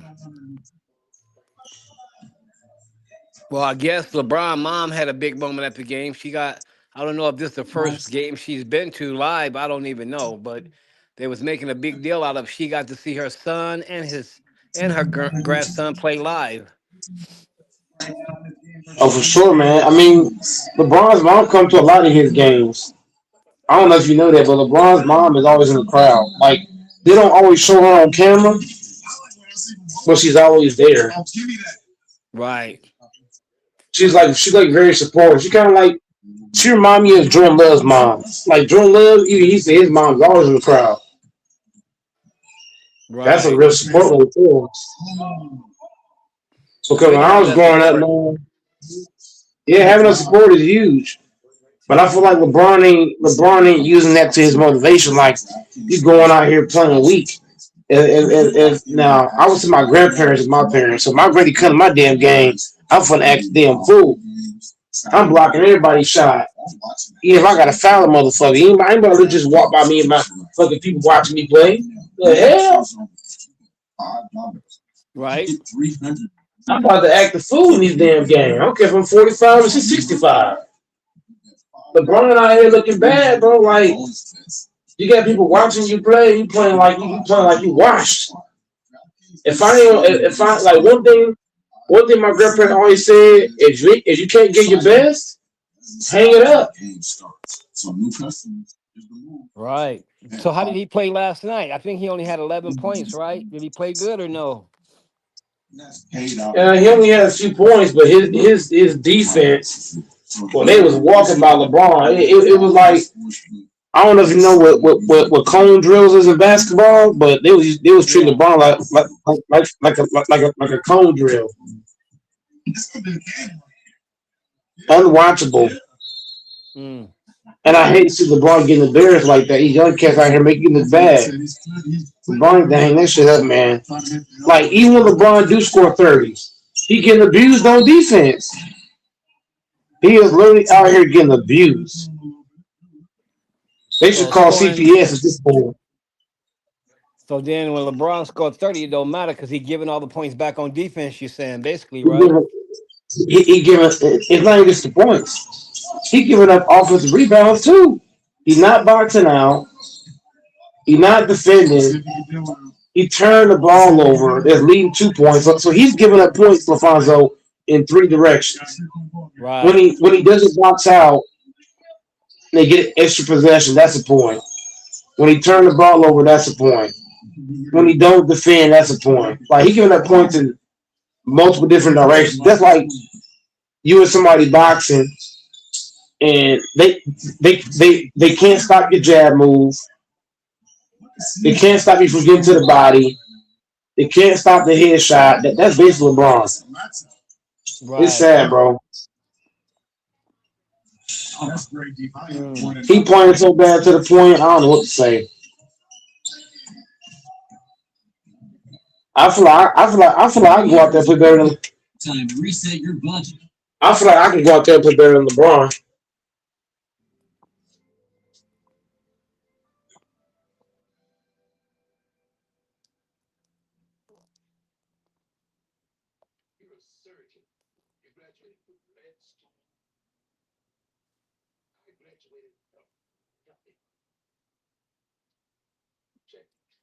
One play maybe okay, but consistently no.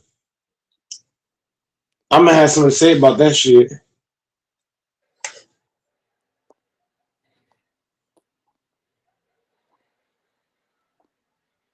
I just don't. I really don't like what I see from LeBron, man. He needs to hang it up, man. If I was LeBron mom, I would tell him to hang it up. She would be like, son, you ain't got no more. Right. I'm gonna keep it real. If I was LeBron's wife, I would tell him, you just don't got it. It's the young bucks time.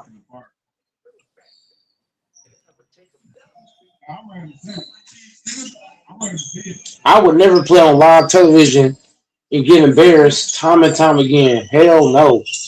Luca too. Luca don't got no passion for the game his damn self. You want to play aggressive on offense, but then on defense you can't guard a parked car.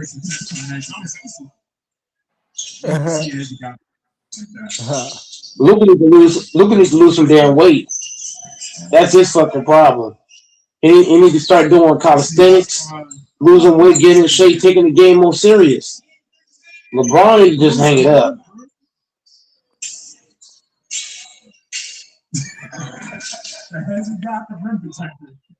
I'm sick of LeBron. When did Lucas get hurt? In the late part of the game or early? No, it was early. Like second quarter, one of them quarters. Second quarter, he got hurt.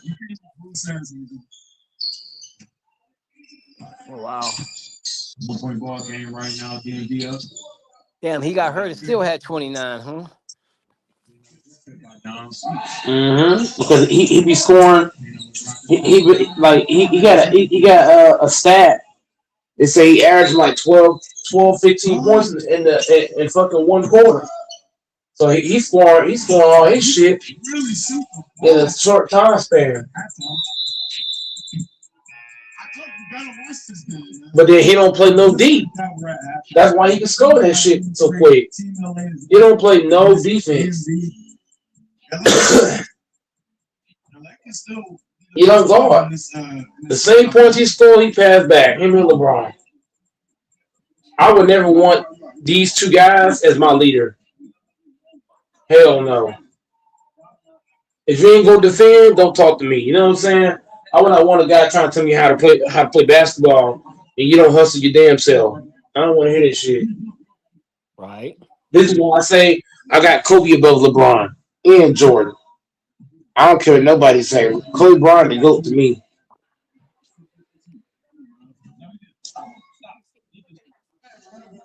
I got Kobe over Jordan. I got Kobe above Jordan because Jordan retired for 2 years. That's why I got Kobe above Jordan.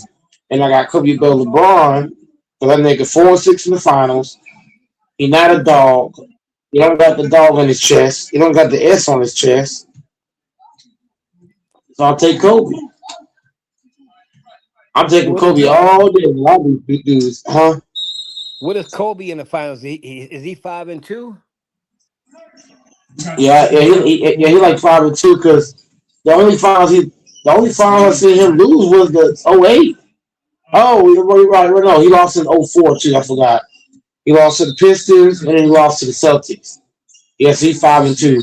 5-2. The three-peat, the back-to-back, lost the balls, lost to the Pistons. Yeah, he's 5-2. Lamar's talking out the school over there. They need to get a camera over there. But it's not even just the 5-2. I look at LaFonso. I look at Kobe. You can't trash talk Kobe like you think Durant would trash talk Kobe? Hell no. A young Kobe?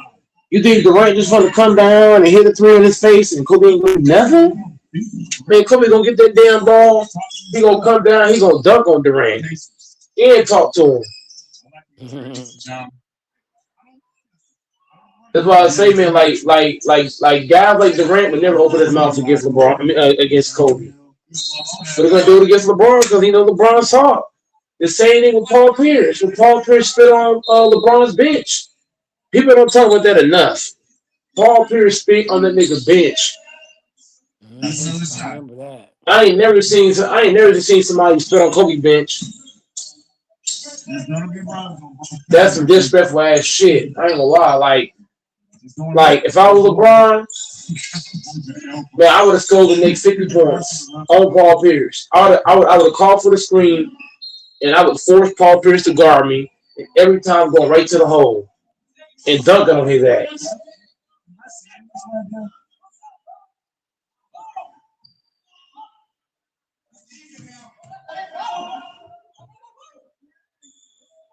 Yeah, I heard a story about Kobe. I heard a story about Kobe. Two stories I heard about Kobe. One where his teammate was they was all wearing his shoes and they lost that night. I guess he sent another teammate in there in the locker room and he sent them in there collect all the shoes for them and said, "Y'all pussy niggas ain't wearing my shoes." Losing like that. Then there was another one where Kobe had on Jordans. And Jordan told him something like, "You can't. It's good seeing you wearing them shoes, but you can't fulfill them like I did, or something like that." They say Kobe didn't talk at all in practice the next day, and he waited to meet Jordan again. I think he put up 50 something on Jordan. They said Kobe didn't take no shit, man.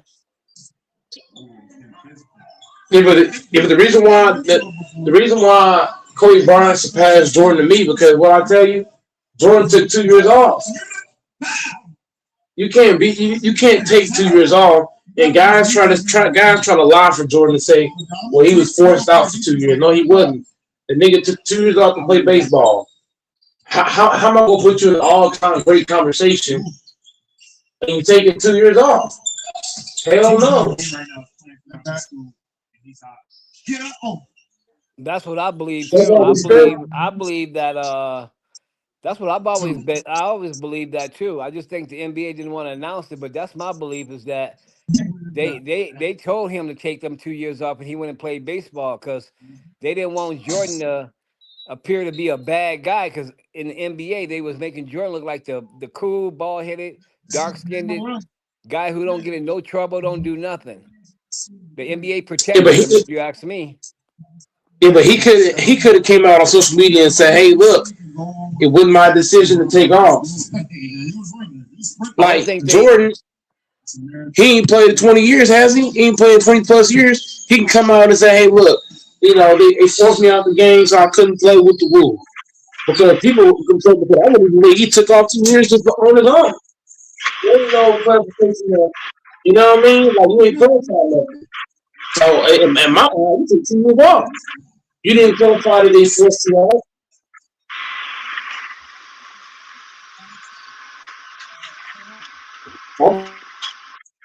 Yeah, I mean he could have. If that's the Be like, case, "Hey, he the probably motherfucker could forced have. me out." If that's the case, he probably could have posted something like that recently. But I know when Jordan played, I don't think He they should had have had social somebody media. else. Here's what I'm saying. You got it now. You can't have somebody that's gonna tell me somebody go, "Hey, look, the fucking league forced him out for 2 years." I'm just saying, you couldn't say it now. What is the NBA gonna do to you now? You ain't played in forever. You can tell me, "Hey, look, these guys forced me out. They didn't let me play because I would have believed 2 years off on the own."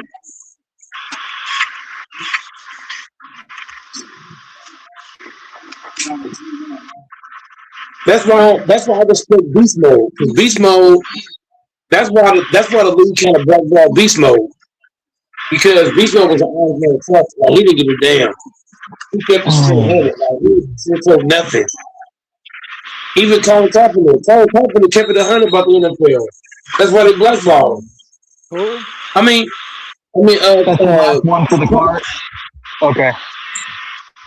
LaFonso, Colin Kaepernick could have came back, but I'm just saying he didn't lie for the NFL. You know what I mean? Like he kept it 100. Like these guys did this or that. You know what I'm saying? Like he didn't sugarcoat nothing. He kept it 100 about how the league was treating him, this, that, and the third. And I respect that. You know what I mean? Don't let the league try to punk you into not saying nothing. Yeah, but see, here's the difference. Colin Kaepernick, I think he was blackballed because the same thing Colin Yeah. Kaepernick did, Tim Tebow did it, but Tim Tebow Oh. was treated Yeah. like a hero for doing it. Tebow. But Colin Kaepernick didn't lie. But never mind. That'd be so cool if Gold Mike started Tebowing at work. Every time he finished the pass, he was got down and kneeled for the player.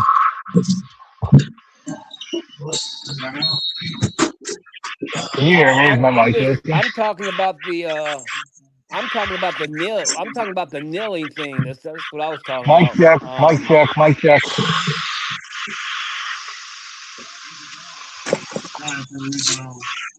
Nobody can hear me?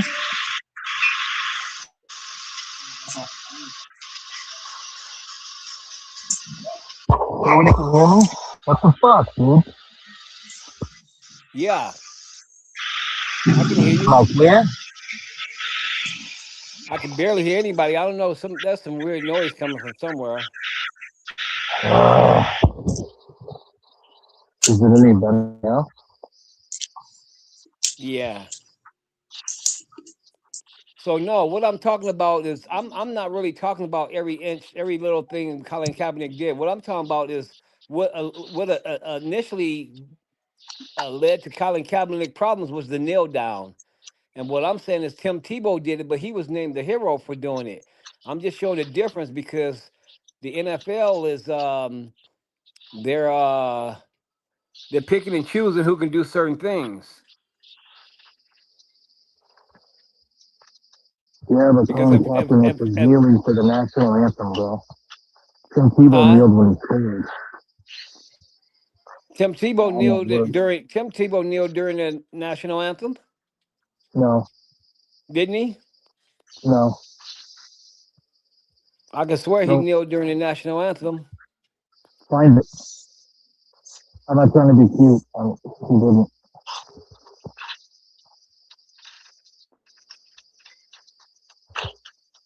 Yeah, I can swear I He, saw him he kneel. kneeled. He I kneeled can and swear prayed. when He he. kneeled and prayed every time after he scored a touchdown. I'm gonna have to look into that because I swear I've seen Tim Tebow when he played for Denver kneeling during the national anthem.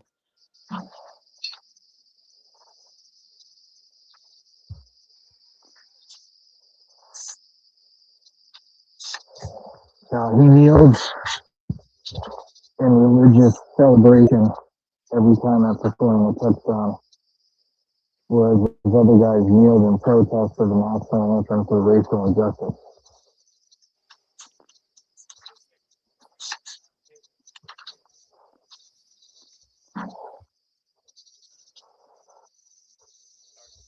But I think both of them's dumb. You shouldn't do either. You're at work. You need to just do what everyone else does. There should be no special treatment for anyone. And people shouldn't have done what he did, and the other guys shouldn't have done what they did. It's all.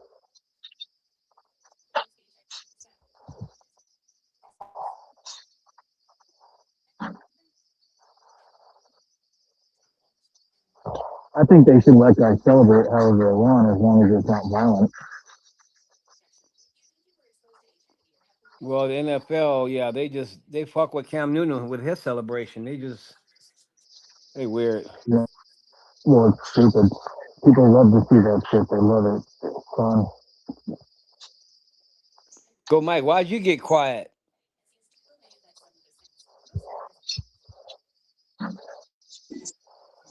He's putting a butt plug in. That's me. I'm just waiting for the next conversation. I'm pretty much off of this conversation. It ain't. It's going in circles. Why do So you I'm pretty much. but here's the thing though. Why do you always get butt hurt, bro? I can tell when It's you not acting about like a little that. butt hurt bitch. Like, What's dude, the you a difference grown in man. over? Act like you got a So dick, not a pussy, nigga. So what's the if difference we in having a over between you conversation, two? You get really sensitive on conversations, man. I That's just why I don't want to like have coming in I want here. to have a conversation. Here's my thing, LaFonso. I just want to have a conversation that moves. If we're having a convo that's going in circles, that convo is not like this convo ain't going nowhere. It's not Well, moving. where's this supposed to go? Because when you sitting here on your ass, it ain't going nowhere, black ass nigga. My whole thing is this, man. Everybody's got their own opinion about Colin My Kaepernick, whole Tim thing is Tebow. this is why I don't come in here because you can't feel free to talk because you turn into a snappy ass bitch. All I was saying with LaFonso is this: is that everybody's got their own opinion about the conversation.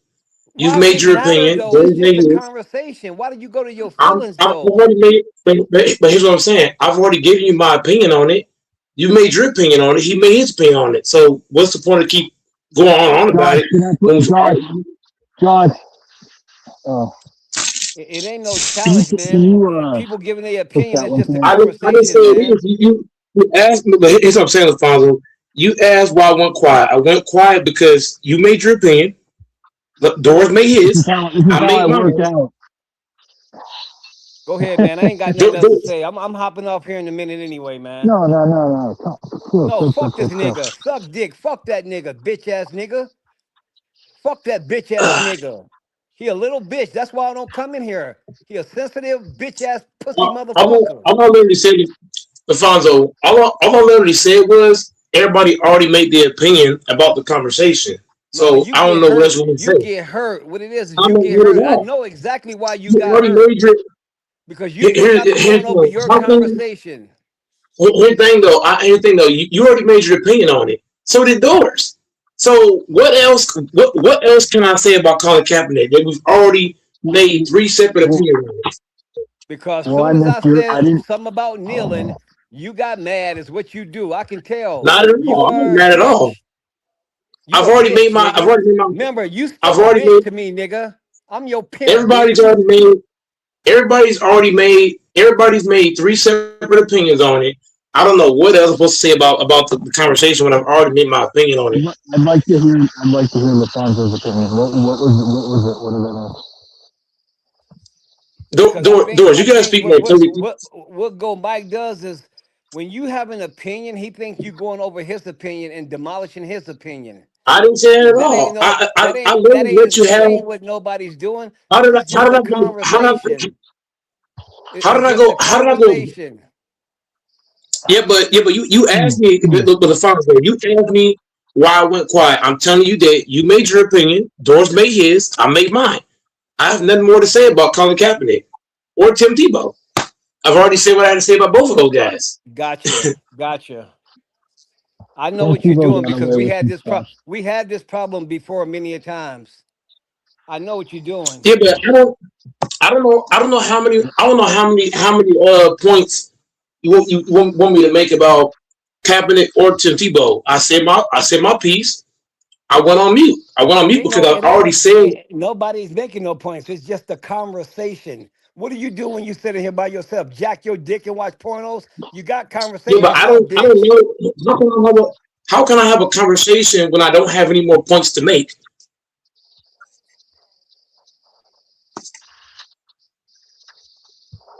Yo, fellas, let's be chill.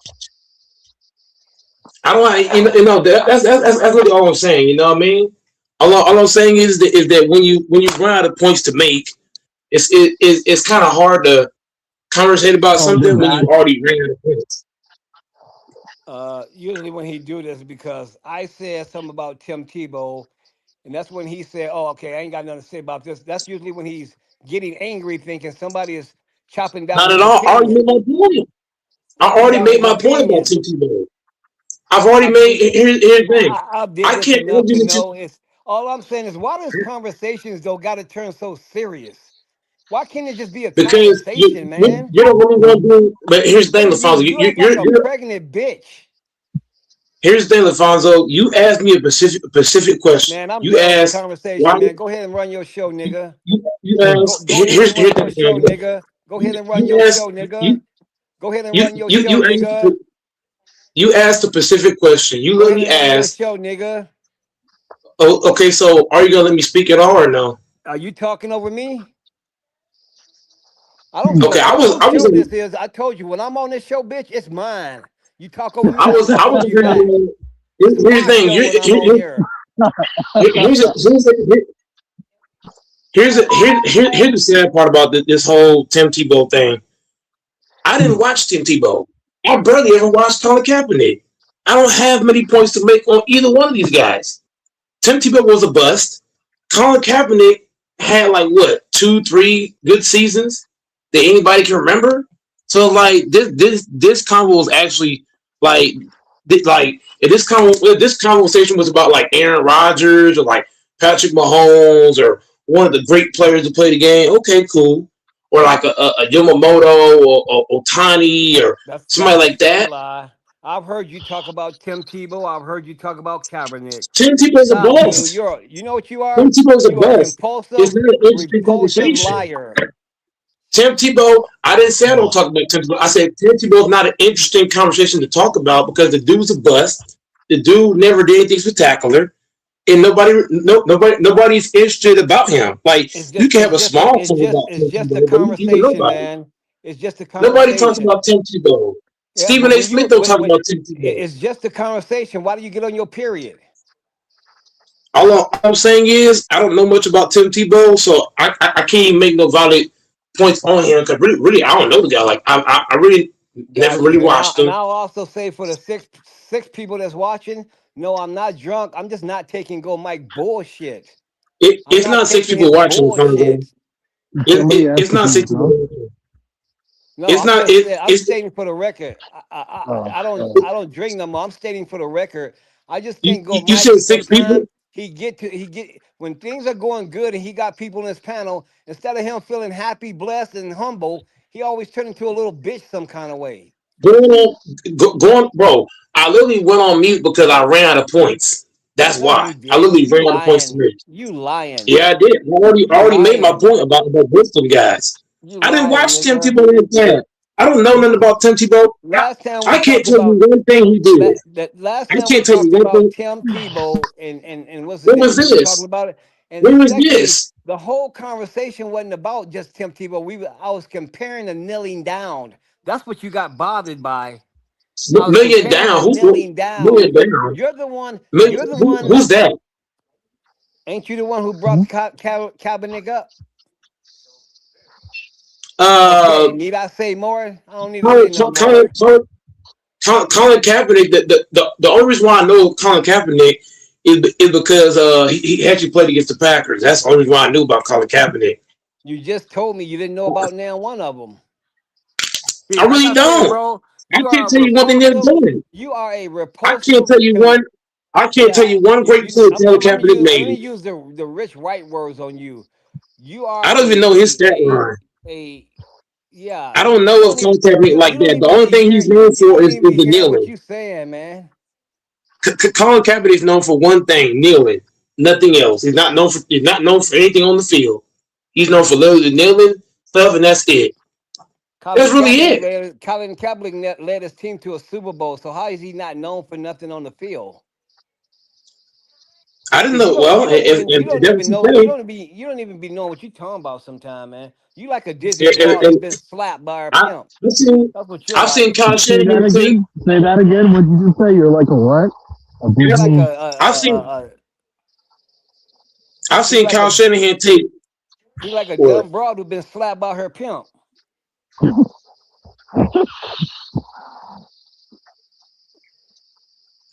Colin Kaepernick was a bust. Colin Kaepernick was okay, man. And I ain't gonna let go Mike down Colin Kaepernick. He was okay. He wasn't a bust. Colin Kaepernick, how you gonna call somebody a bust that won a Super Bowl, my nigga? Or played in a Super Bowl? I don't I care if he watched Kyle won, but Shanahan take he played in a Garoppolo. Super Bowl. The guy I got mad watched attention. When a Garoppolo guy go to the went on Super the field Bowl. and played football, he got mad attention. Yep, he got to the Super Bowl and lost.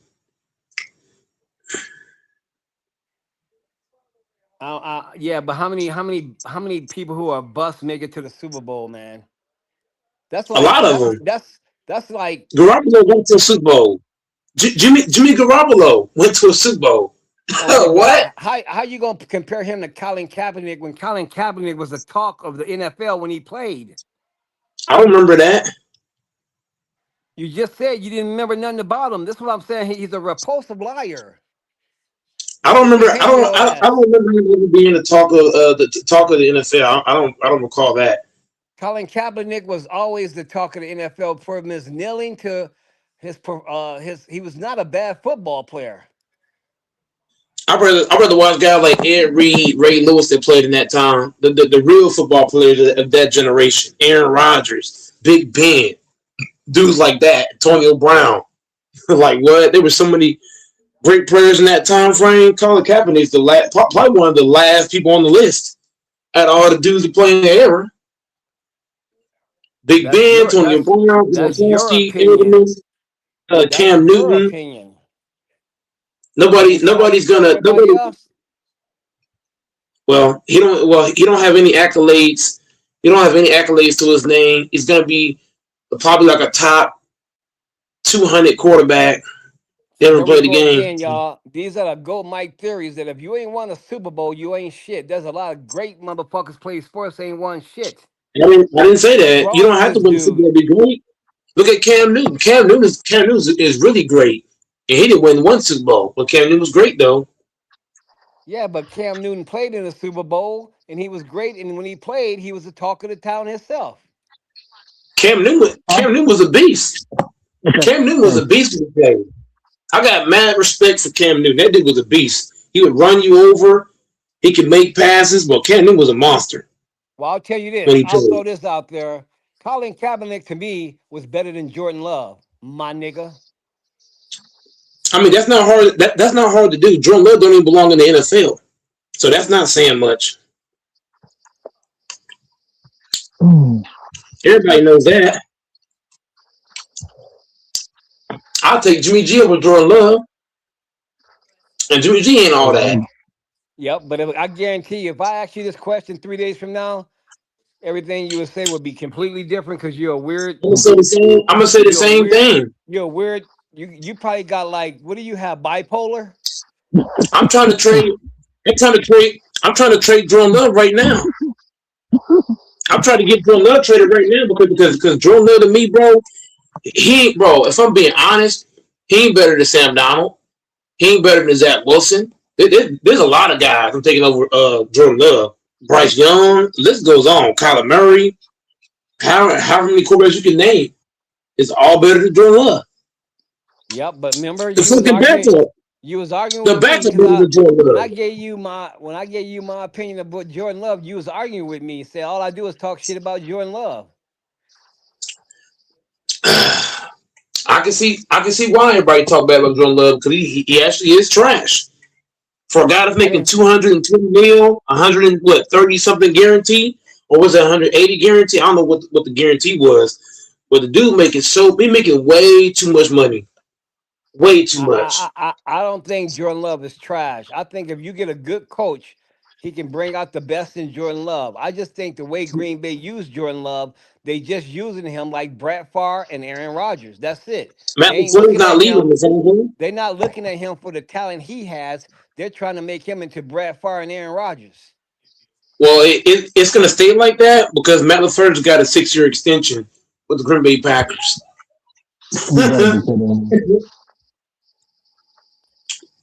Matt LaFleur's getting a 6-year extension, so Jordan Love's going to continue to play the way he's been playing. And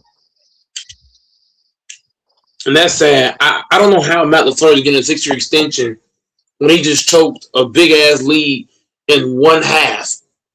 Like what? And you get a 6-year extension? And what's sad about that? I watched the Bills coach get fired. A lot of coaches got fired. You mentioned me Matt LaFleur deserved an extension of 6 years after what we just watched? Man, that's crazy. Well, That's nasty work. didn't you say? I mean, maybe they gave him 6 years. Didn't you say he's the best regular season coach? One of the top 5 regular season coaches. Being great in the regular season is not worth 6 years. It's not. You telling me Matt LaFleur has never looked at video of the Green Bay Packers and noticed the same things I noticed? They start off fast, but by the time they're in the game going into the fourth quarter, they like wore the fuck out. Why can't Matt LaFleur look at that and say, wait, let me try to balance that out more? He ain't doing shit with Green Bay. He's just there. And then the bad part about Green Bay, they need an owner. All this crowd owner bullshit. They need an owner who could look down from his fucking office and say, hey, this shit ain't working. I'm firing this fucking GM and this coach. We've been getting into the playoffs how many times and getting kicked out in the first round We go out there, We we don't have an start off owner. good, we end up losing. I mean, We don't have an owner though, so I don't see it happen. You know, not having an owner is the biggest downfall of our team. y'all got We don't have an Parsons, owner. and y'all thought, 50? oh man, we going to the Super Bowl. Oh, I 50 of thought, them? I thought, I thought, Oh, uh, I thought Parsons, whatever his name is, nice. um, I think he made Huh? a.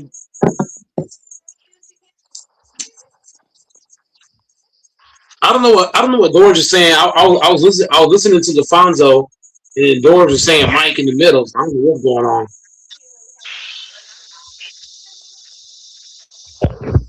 No, I was just saying when Parsons came, y'all started. But see, if you ever noticed, most of the years, man, it's the same thing. Green Bay. There's only in the last 3 years, I think Green Bay started off slow once. All the rest of the years they started off fast. Yeah, it happens every year. No, this year they started off fast. What, couple years ago, you remember they had a great second half year. They made the playoffs, but they started off slow. When they played the Cowboys in the first round, Yeah. that was that first year.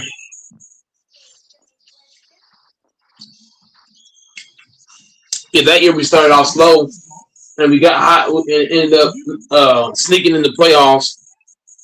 In the last 2 years, we started out faster. The last two, but Green Bay's had a soft schedule the last 2 years just to start out fast, and then all of the top defenses we played against, they exposed our ass, all of them. Man, listen, you need to give up the cheese head, man. You need to come Oh, up over never here and be that, a real, a real, be a Bronco never fan, bro, so that. you can go somewhere in this shit. I'm not Grant. That's something Grant would do. I'm not Grant. Once I ride with a team, I'm ride with a team. Okay, so listen, you said earlier, I'm gonna give everybody an example who pays attention, like I do, because I always examine conversations. Gold Mike said earlier he stopped talking about Calvin Kaepernick because we was going in circles. You ever notice we go in circles constantly with the Green Bay Packers and he never stops? He'll keep going. That ain't no problem though. Who caught that? If Green you caught that, I'll send Green you Bay a free pack of gum for a year. Green Bay's more entertaining than Colin Kaepernick. That's for sure. No, Green Bay is not more entertaining. They didn't even, they out of the playoffs in the first round. They're not entertaining this year, brother. I would say they are compared to Colin Kaepernick. Green Bay had Colin Kaepernick. what happened with Green Bay is like it was like a jinky situation because they probably could have went farther, but they had all the star players get hurt right at the same time, which is jinky as hell. Yeah, sometimes it happens. It's the NFL. You're playing a physical game. Guys are going to get hurt. Yep, but here's the bad part. Other teams have players get hurt and they can still continue. Why can't the Packers? They don't have Matt LaFleur.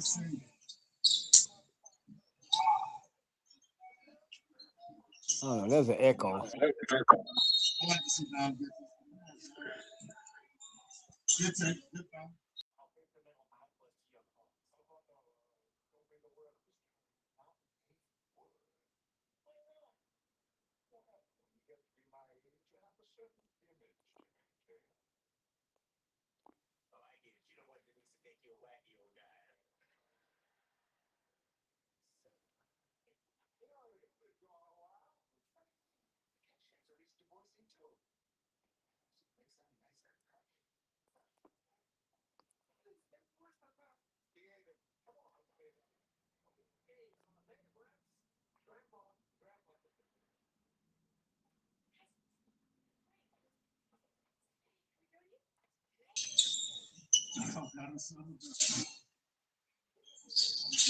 Here's the shooter in the wall. No! He stepped out of bounds.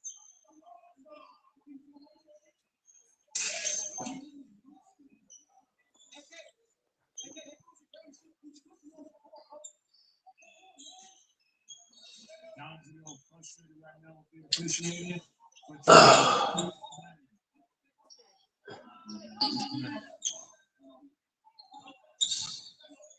We sponsored by Echo, y'all.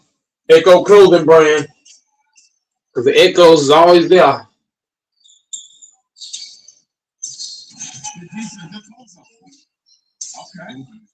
Is my mic making the echo? I don't necessarily hear it. I'm going off what you said. You said it was an echo, so I don't necessarily hear the echo. I just heard you said there's an echo. Yeah, I don't hear it no more. That was an echo. Yeah, it's gone Okay, now. maybe the echo was me because I had hopped out and hopped back in, so I'm guessing it was me. Doors over here in the factory and stuff, putting in that work. But yeah, man, I mean all those teams that got injured and still perform, all those teams got real coaches.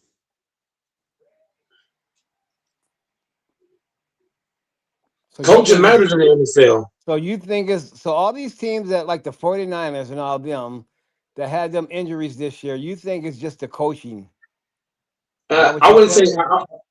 I would say it's a combination of two things. Do you have players that really want it, but do you also have a coach that also really want? I think it's a little bit of the player, a little bit of the coaches. I would say players and coaches have to work together as a team to make things happen. But I feel like the players on this team don't got what it takes, and a combination of Matt LaFleur's coaching is also a problem. So I would say the players get half the blame, but the coach get half the blame too. I would say it's half. No, you can split it multiple ways. Brian Bruticus gets 25% of the blame.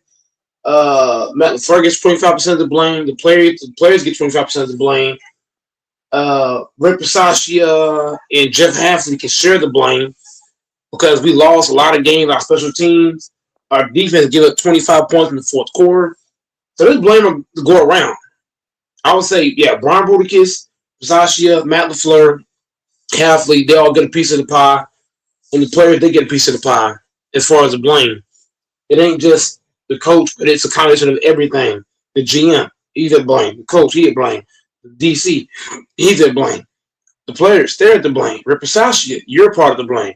I would say, yeah, not having an owner, that's blame. There's blame to go around. Well, I mean, if I'm on the sideline for the Green Bay Packers, I'm foaming at the mouth waiting for a motherfucker to get hurt. Because to me, somebody's downfall gonna be my blessing. So the Mm-hmm. way I look at it is this: if you got niggas on the sideline for Green Bay who's backups, and if these niggas are looking like I don't want to get in or I don't know if I can do this, they should be looking at this like an opportunity. This is my opportunity to shine. If I don't even start for this team, maybe I can go somewhere else and start because somebody's seen me do good out here. That's what I think that's how players supposed to look at it. As far as the coach, I don't know what a coach supposed to do to send a nigga in when he's getting paid millions to fire him up. I mean, it's supposed to be that's why they call it next man up because the next man's supposed to be ready for his opportunity. I don't know why Green Bay ain't got that. All the other teams got that. I mean, we had some injuries this year. We had players come in and they did pretty good. They didn't cost us the game. We don't have that on our team. Once the starters get hurt, it's a wrap. Cancel Christmas. So then with that said, this is what I would ask you then. Every team that won a Super Bowl had people that can come in and hold it down. How are y'all gonna win a Super Bowl if the backups can't even come in and hold it down? The only way the Packers can get a Super Bowl is if everybody stays healthy. If guys get hurt, it's a wrap. And what is the odds of that happening? Where I ain't never seen a season where everybody stay healthy. So then, in other words, you're basically saying y'all not finna win a Super Bowl for quite a while. Yeah, but we're not going to be able to win until a few things happen. Brian Bruticus got to step down. Matt LaFleur needs to. Oh man, like giving him an extension that was done. Like we're gonna have to trade LaFleur to a different team. Brian Brooks will have to leave. We would have to get rid of players that don't play for real. Like it's too much the Packers got to do just to compete for a Super Bowl. Like we got to do a lot of shit. Staff got to go. Players got to go. Players got to be coming in. So it's a lot. Didn't It's a lot didn't y'all just hire a new? I think y'all just hired a new offense or defensive coordinator, right? Yeah, but you know we hired some new defensive staff, but that don't mean nothing because once if Micah goes down or Devontae Wyatt gets hurt, you know it's automatic wrap because this defense is built around Micah and Devontae Wyatt. So if either one of those guys go down, it's a wrap. So let me ask you this, and I'm not saying this is a true fact. I'm just asking because I'm wondering: is the Green Bay organization and they fans similar to the Dallas Cowboys, who every year they say we're gonna win the Super Bowl, and that's what I've seen Green Bay fans say every year we're gonna win the Super Bowl. But as the season go on, things start to change. Um, yeah, I mean, if you want to say it like that, yeah, that's how you see it. But I see the Packers. I see the Packers as the better organization than the Cowboys. The Cowboys ain't won in what 30 plus years. They ain't won since '95. Yeah, I agree. The Packers is a better organization because Jerry Jones falls in love with his quarterback and his coaches, and he's scared to let them go when they fucking up. You keep them around. And I think But that I ain't football gonna, team is something Jerry Jones ain't looking to win a Super Bowl with. Jerry Jones is doing the Dallas Cowboys like you clean your car. You want to have the best looking car. You know what I mean? You don't care if your car can win a race. You just want it to be the cleanest looking car. That's what he's doing with that stadium. It's just a playground to him. yeah. But I would love to have Jerry Jones on the Packers because he's not afraid to fire a coach. We are we Really? is we is we is scared. You gotta think about it. Look at how many coaches Jerry Jones has had on his team. Mike McCarthy, Jason Garrett, uh, who he had before that? Didn't he have like damn, I can't even name all the coaches that I've watched from two. I'm talking from 2000 to now. I've seen quite a few coaches come in and out of Dallas. When I watched the Packers, I've only seen two coaches. Yeah, but ain't that better? I mean, when you really look at No. it from a standpoint of balance, that means the Cowboys have been completely unbalanced. You got players who going through coaches. They get used to one system. Now they got to get used to a whole nother system. And I wouldn't think that's good. I mean, I would say that the Packers coach is it might be a problem, but at least they ain't just going through coaches because I think you got to look at the player standpoint on that and say, wait, man, I just learned this shit from this dude. Now I got to learn this whole dude system. I don't know, man. I just think that would be fucked up. I would ask the players if I was Brian Bruticus, I would ask the players, "Do y'all like Matt LaFleur?" And based off the answer, I'm gonna say, "Well, y'all ain't playing for him?" You know what I mean? I think Green Bay should take that approach of just firing coaches because you know if Matt LaFleur can't get through to these guys, let's say the Packers fire a couple of coaches, right? Mm-hmm. And the coach team doesn't work, and the players still fucking up. That's when you say, okay, maybe it's the players. And you Right. trade some players in and out. You get rid of the people that you feel like ain't cutting it, and you bring other people in and see what they can give you. I'm Yeah. just saying, you Yeah. I got to mean shake that. it. So okay? So if I was like that, then feeling like wait, the suspicious coach here, he might let me call in each player individually and get their opinion about our coach and see what they think. And behind closed doors, they might speak up a little bit about it if it's all confidential. You know. I ain't, I ain't gonna talk to the players on the facility though. I'm gonna have a separate, a whole separate area where I talk Right. to each player and really get a feeling for how they feel about what's going on. Because we got some players playing out of position. Like Keyshawn Nix is not a fucking nickel, but he playing nickel. He's not a nickel. We got Rashawn Gary playing edge. He's not an edge. This motherfucker damn near 300 pounds. He needs to be on the inside. Oh, wow. Does that go back to what I've been telling you forever? I said that the Green Bay Packers coach to me, he don't put these players in the right position. That's their strongness. He put some of them in their weakness, but their strongness. That's why I said the way he played Jordan Love to me, he don't play to Jordan Love's strength. He plays against his strength. He have Jordan Love doing things that Jordan Love don't do very good. That's my And opinion. now you see why I say fire the dude. He got Sean Ryan playing center. Sean Ryan is not a fucking center. He's not. Sean Ryan, he's not a good communicator. Because in order to play center, what do you have to have? You got to be a good communicator. Sean Ryan's got short arms. I don't know if you noticed, but Sean Ryan's arms are very short. So he's not able to block against the bigger defensive pass rusher. His arms are short, so it's easier to get around him. You got people playing in spots that shouldn't be playing in spots. Like you got Rasheed Walker playing left tackle. He can't block. Like shit like that. You got Jacobs. You only want him to go up the gut. You don't got no plays for him to go left or right. You got Watson only going deep balls, but you don't got doing nothing in the middle. Like certain shit you look at, you know what I mean? Like Jordan Love, his assertiveness. You know what I mean? I want to see more hurry up offense. When I watch the Packers, they play so fucking slow. Like when they were playing Chicago with that big lead. What they should have did is speed the tempo. In that third quarter, they should come out and say, watch this. We finna hurry up. We finna play hurry up football. We're not gonna let the Bears sit their defense. Because every time the Bears sit their defense, it seemed like we couldn't get no first downs.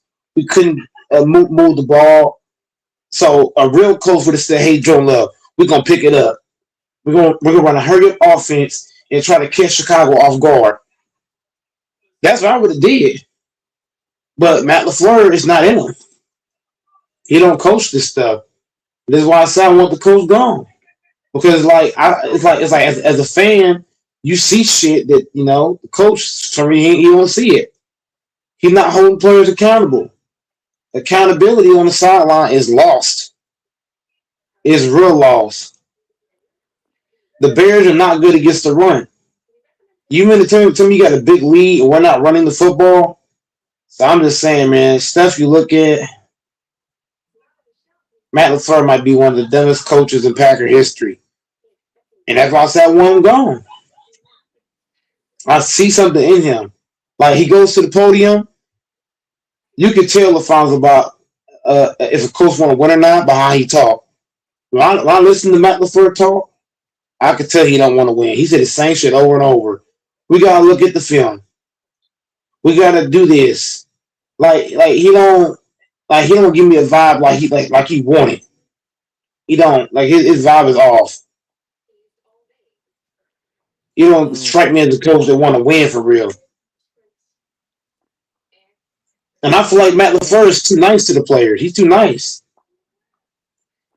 It's okay to be nice to players, but when do you say, hey, I need you to do this, I need you to do that? And, you know what I mean? You got Gary out here playing soft and getting away with it. And Matt LaFleur ain't saying shit to these players. Like, I ain't saying you got to curse a player out, but pull them to the side and say, hey, bro, do you want to play the game?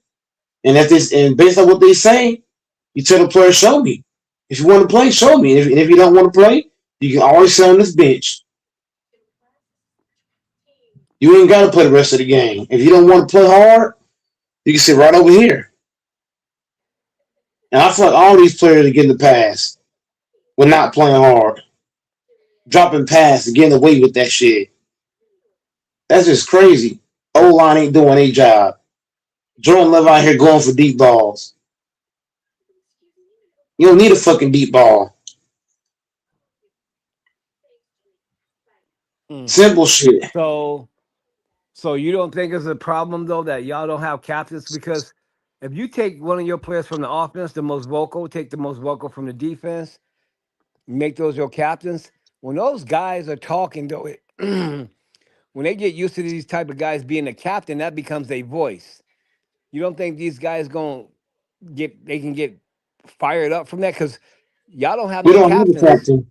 We don't have no captain. I think that's bad. You And, gotta and, have a and nigga. You gotta have a nigga on defense that's the captain who look at the other nigga who just missed a tackle to say, "Man, what's up, bro? What are you doing? Like, what the fuck?" yep, and that goes back to what me saying I want to fire the coach. How you a head coach? You don't got no cap. You supposed to have a captain on both sides. I think. I think you should have a captain on offense and defense. You should have one guy on the defense, one guy on the offense.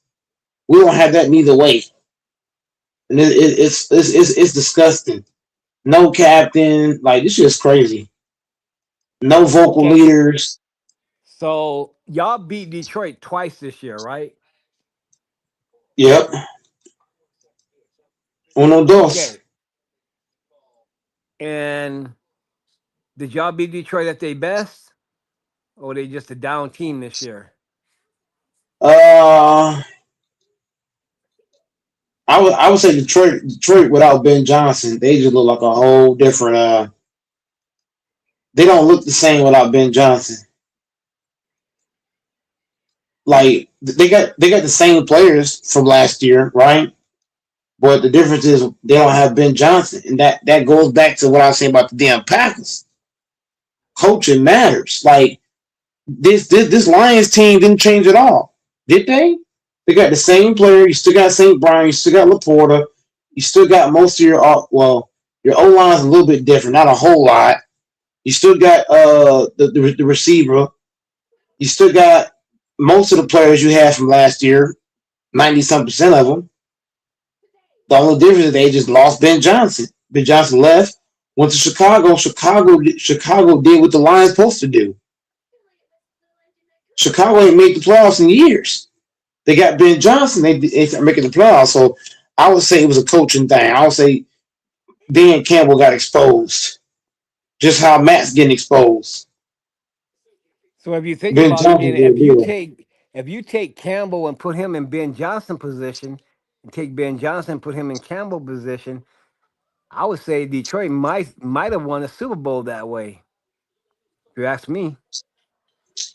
Shit, no, I totally see it because Ben Johnson knows how to get the best out of his players. Unlike Dan Campbell, unlike Matt LaFleur, I love and that's why I hate Ben Johnson so much because he's able to do what my coach can't do. That's really where the hate comes from between me and Ben Johnson because he's able to do what Matt LaFleur can't do, which is get the best out of these players. Because this Packers team, LaFonso, I believe this team is talented enough to win a Super Bowl. The problem is we don't got no captain. Problem number one. Problem number two, we don't got a coach that's gonna get the best out of these players. That's the other problem. Well, I guess you different than me. I love Kansas City. I love San Diego in our division. Cause you know what? That's gonna be what makes the Broncos better. Cause the Broncos gonna have to overcome those type of teams to get way up there. And I ain't gonna say we did that yet, but that's what's gonna make us better. Good We the competition. best team. We the best team, LaFonso, in my eye. In my eye, we the best team in the NFC. The only issue is that we got a GM who don't know how to pick his staff. We got a head coach who can't coach. We got a special teams coach. We got kickers missing field goals. We got the staff on this team is the problem with the Packers. I'm not saying I'm not saying the players don't get no blame at all because the players do get some blame. But I feel like this coaching staff is not good in Green Bay. This team can win the Super Bowl if they can either one get the right players on this team, or two get coaching staff that can motivate these guys. But when you're playing in the NFL, you shouldn't need a whole lot of motivation. You in the NFL, but at the same time, these guys might need it or get traded. Something. So you saying that the Packers can beat the Rams or the Seahawks in a playoff game, then, right? If we had a coach like Kyle Shanahan or Mike McDonald, hell yeah. When I hear McDonald talk and Kyle Shanahan, those guys give me confidence. Like those guys, the way they speak, like I don't know how to even explain. Like just the way those guys talk, you can tell they want to win. Matt LaFleur, when he talk, it's like what the fuck. He talking like he got social anxiety. He talking like he got social anxiety. Matt LaFleur, and that's not good for football. We need a coach that's outgoing, up tempo. You know what I mean? A coach that got coaching anxiety. That's a problem. We need a coach that's gonna be like, I'm sick of losing. I'm tired of shit. 3 years in a row, we got a fucking ass. You know what I mean? Like, where's the aggression at? As All a right, head coach, just stop accepting shit. let me ask you this then. I can agree in a sense y'all might need a new coach, but let's just say, for instance, y'all got the same team. Y'all go get a new coach, right? The same Um, roster, same roster. Y'all go get a new coach. What happens though when you lose 4 starters and you got a new coach? What's going to be the difference? um, it would come down to um, who's the head coach. Because in Green Bay, what did I tell you, LaFonso? In Green Bay, the head coach does what? He picks who the DC is. He picks who's the D line coach, O line coach. But he picks all the coaches, the special teams coach. So to answer your question, it would depend on who's our head coach. We can't just bring in anybody. So it would depend on who they bring in, and then who does he bring in. So it would depend on who they bring in a head coach, and then who does he bring in as his DC, D line coach, O line coach, special teams coach. Like that shit matters. Like who's coming in place of Matt LaFleur? Because if you get rid of Matt LaFleur and you just hire anybody, you fucking get worse. You don't want that. So if you get rid of Matt LaFleur, you want to get better. You want to Right. get a coach that feel like it's better than him. Hmm.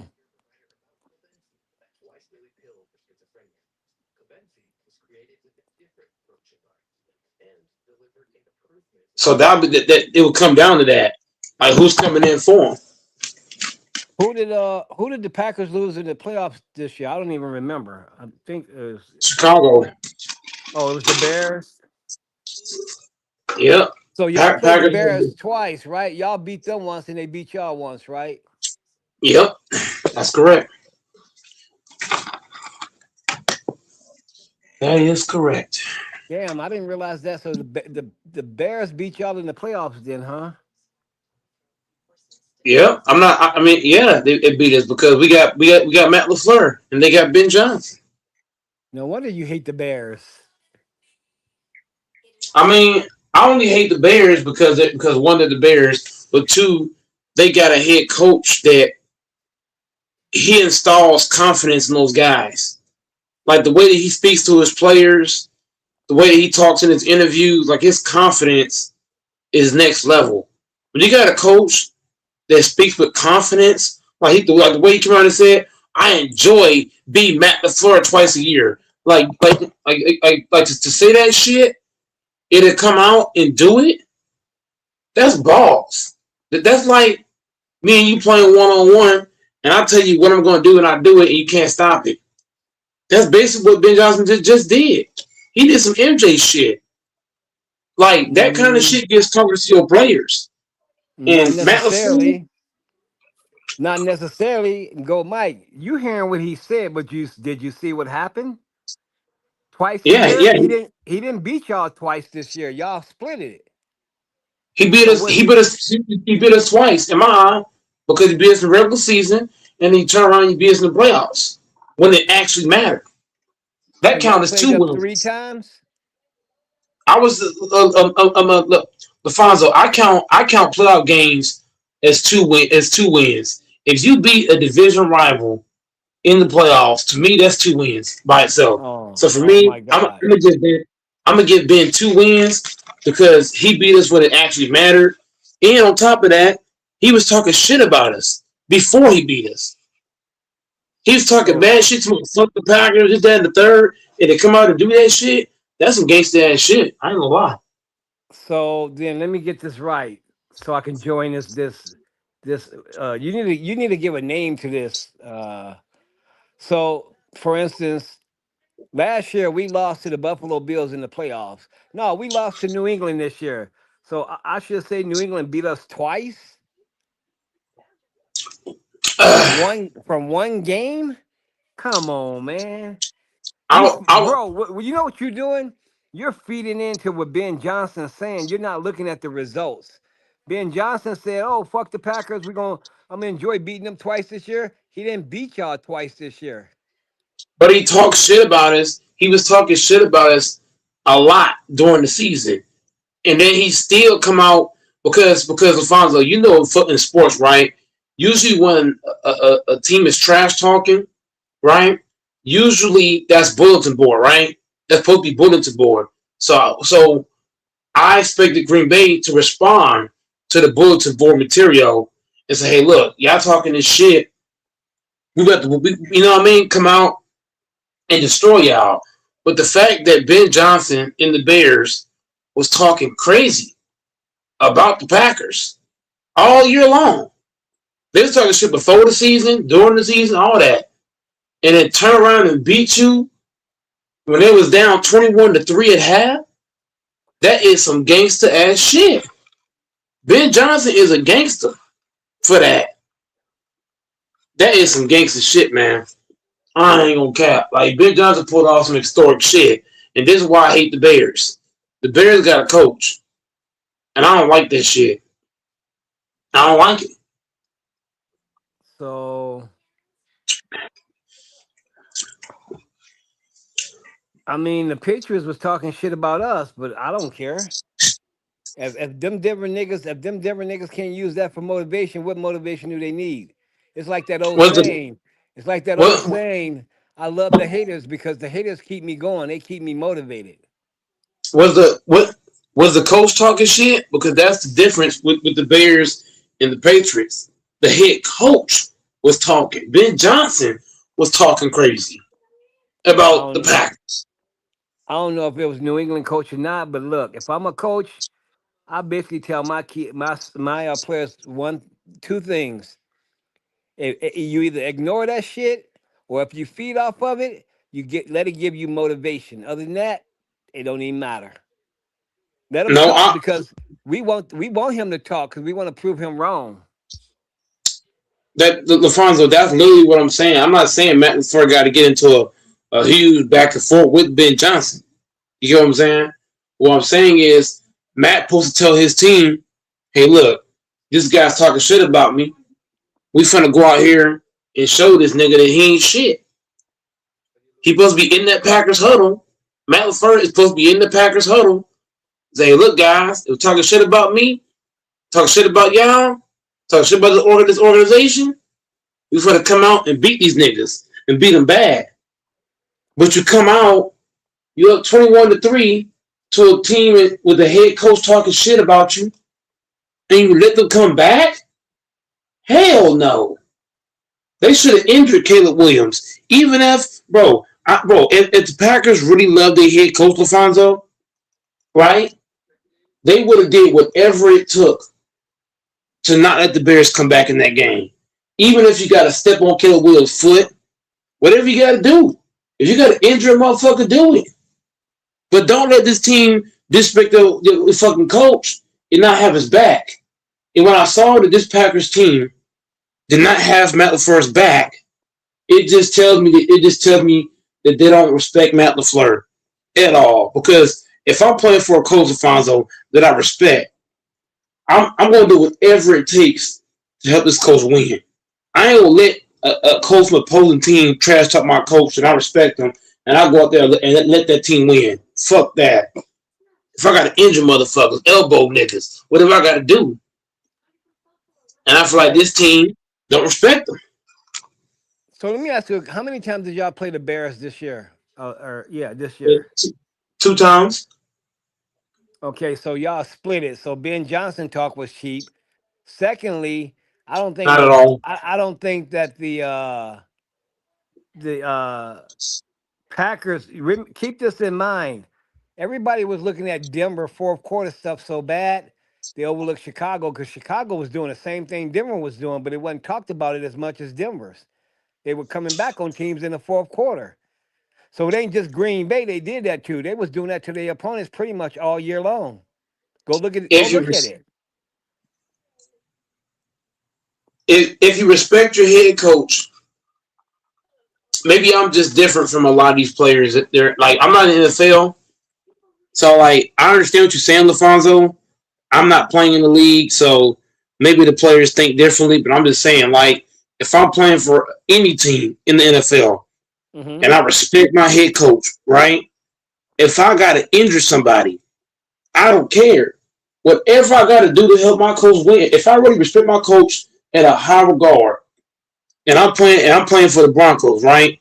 And I'm going against the motherfucking Patriots, and I really respect my head coach, for real. Drake May would have took off the way he did, playing against y'all. Guess what I would have did to Drake May? I would have hit him so fucking hard that nigga would be out the game. I would have smacked the shit out of him. No lie. And after the game, I would have told my head coach, "That's for you. That's for you, my nigga." After the game, I went to Sean Payne and made you my nigga, dog. I made that play for you. Real talk. The niggas talking shit about us. I respect you as a head coach. No, I would have smacked the shit out of Drake May. The hell? You trying to play running back, nigga? I would have smacked the shit out of him. I'm telling you, I would have elbowed hard. Real hard. In that snow and ice. So I'm just saying, bro, if you respect your head coach, you put it all on the line for that coach. You can tell that it's like what I'm saying. Like, it's like bullshit because it's a new era, LaFonso. So maybe players don't think that way nowadays because it's a new era frame. But when I watched the other era, like back in the day, like players really fought for their head coaches. Like Reggie White, he fought for his head coaches. William Perry, he fought for his head coach. Them guys back then, Lawrence Taylor, them guys really fought hard for the head coach. These players now, maybe they got a different mindset. But I'm saying if I'm playing for the Broncos or the Packers, whatever I'm playing for, and I respect my head coach, I'm not letting the Bears come out and trash talk my fucking team. Fuck that. They got to see me. So, well, how do you know these players played for their coach? Did you see them in their career? How did you know that?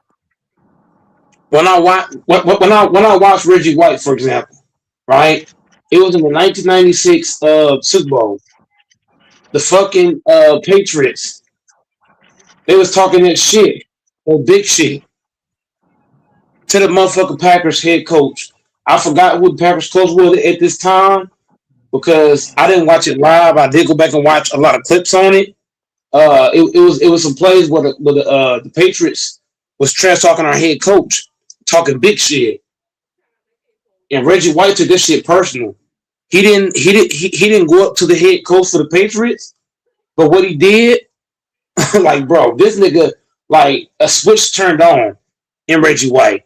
Cause Reggie White, right after that head coach opened his fucking mouth, Reggie White went bonkers. Like he was going after it. Every play after that, he was hitting people, pushing, shoving. Like his aggressiveness went way up after the coach opened his mouth about his head coach. His aggressiveness went way high. Now Reggie White, LaFonso, he's already an aggressive player. We know that. He's already an aggressive guy. He's naturally physical. We know this. But I'm talking about his aggression went way higher. Way higher. He got way more physical, way more aggressive, way more hungrier. And he got 3 motherfucking sacks in the clutch to send niggas home.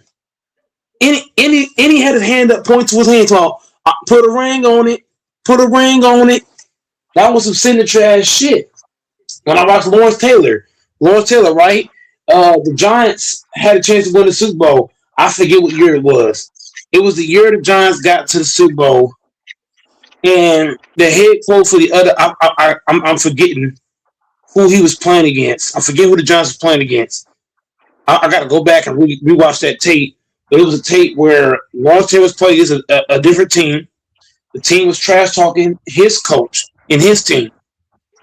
And Lawrence Taylor said, "Watch this. I got something for you." And that nigga made some of the biggest plays in the fourth quarter. He was cutting up in the fourth quarter. And then they got the field goal at the end to win that motherfucker. But I'm just saying, bro, like, it's just shit I see, bro. I see certain shit, and they get me hyped. When I watch Lawrence Taylor, I get hyped. When I watch Reggie White, I get hyped. Because those guys defended their head coaches. They didn't come out and say, oh, well, this or that. But when you watch the aggression of those players, those guys really took time defending their head coach. They didn't let people just trash talk their fucking team and get away with it. Reggie White especially. He ain't accepting that. Yeah, but I'm trying to figure out how Ben Johnson said he's going to enjoy beating y'all twice a year, and he didn't beat y'all twice a year, but yet to you, he beat y'all twice a year. To me, he beat us twice because that don't make no sense to me. He talked big because Alfonso. It's one thing, like Alfonso. Let me keep it on with you. From '96 to now, no. I'm not gonna do '96. I'm gonna say from 2000 to now. I've never ever seen a head coach. From 2000 to now, I have not seen a head coach trash talk my head coach. I have not seen that.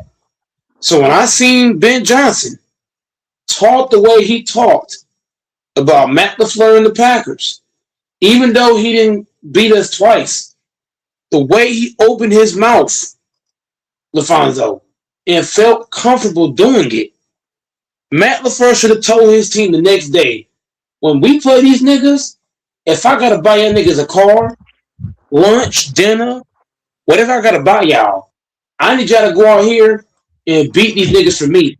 Do it for me. Whatever I gotta buy y'all niggas, a car, house, what do you want? I need y'all to come out and maul these niggas. I need this O-line to dominate this front line. I need Rashawn Gary and I need Lucas Van Ness to come out here and have to give me your life, nigga. I need Keyshawn Nixon to guard with his life. I need fucking Clay Walker. I need everybody to, you know what I'm saying? That's the approach I would have took. You can't let a coach talk how he talked and beat you in a ball game. Hell no. You can't accept that. You can't accept that. Here's how I look at it. I'm not big on your coach, but to me, your coach did his shit with silence.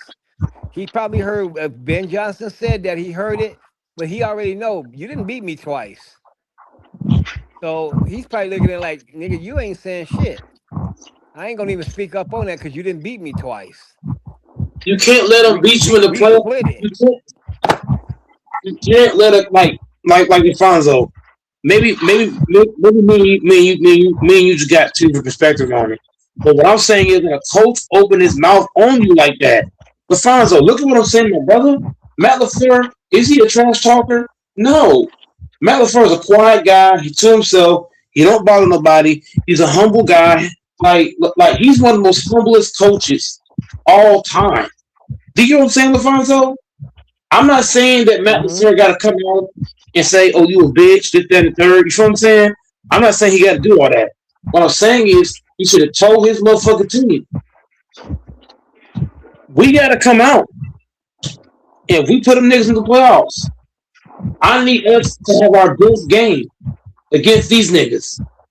I need us to come out and show these niggas they ain't shit. We own the motherfucking North. Real shit. But that's what I'm looking at. You can't let Ben Johnson beat you because Ben Johnson beat you last year too. Just the year prior, he beat you twice. The year before. Then he come in this year and he beat you again. But what I'm saying is he was still on the coaching staff when they beat. Bro, Ben Johnson has beat Matt LaFleur, whether he's a head coach or OC.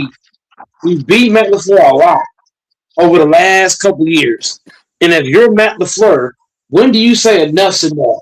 When do you say, I'm tired of seeing this nigga win against me? Whether he's the head coach, assistant coach, OC coach, DC coach, whatever. You can't keep letting this guy beat you. No, that's unacceptable. You're supposed to come out, tell the team that this gonna be the game plan, and I would have made sure my team was ready to beat these niggas. Even if I got to give niggas on what they call them drinks, what they call them drinks, a bang or a monster drink. I would have had monsters, Lafonso, on that sideline. I would have given everybody monster drinks at halftime. I'd have made sure niggas juiced up. Third quarter coming, we swinging for the fences. I would get everybody coffee. I would ask every player on that fucking sideline, what do you want to drink? Monster? Gotcha. What you want? Coffee? Gotcha. What you need to eat? A snack? Gotcha. I ought to make sure my team is ready to beat the shit out of this nigga. Real talk. But here's the thing though too. So all that coaches don't like coaches and talking shit to coaches, I'm pretty sure been going on forever. Players do it to each other too. I But know at my the other players same doing it. time, as a coach, you got to keep your cool because you can't let it overheat you. Because that might be what Ben Johnson trying to do. So Ben Johnson won the battle. Matt Ben Matt Johnson, LaFleur, and you let him beat you in Lafonso. You let him kick you out the playoffs as a rookie head coach. That's unacceptable. You can't let a rookie head coach beat you in the playoffs. That is pathetic. That alone should have got Matt LaFleur fired. That alone should have see, been enough to get him see that fired. part, I don't agree with that part. The reason I don't think seniority win you games. I think you got to be able to outcoach the other coach. It ain't about how many years who been coaching. He It's he can't about coach. That's the outcoaching the problem. opponent. He can't coach LaFonso. The only game LaFleur has won is against the Cowboys. Matt LaFleur has won one game without Aaron Rodgers. You know that? Since Aaron Rodgers been gone, Matt LaFleur has won one playoff game without Aaron Rodgers. One. Uno. So what does that tell you? That tell you if I'm He Green can't Bay coach. fans, we finna get together and we gonna get the nigga fired. That's y'all the owners. What the fuck y'all waiting for? Hey, you seen Man, Pittsburgh? I'm You see sorry what to they put you. did? They had Tomlin Who? resign. Mike Tomlin. He was doing the Yeah, same but thing. those He lead them to the playoff. They'll lose in the first round. yeah, but those fans, put their foot down. Packer fans, I feel like they feel sorry for Matt LaFleur and they giving him a pass, and I don't like it. And I've been doing my best, LaFonso, to start a Packer petition to get LaFleur fired, but Packer fans seem to think he's a good coach, and he's not.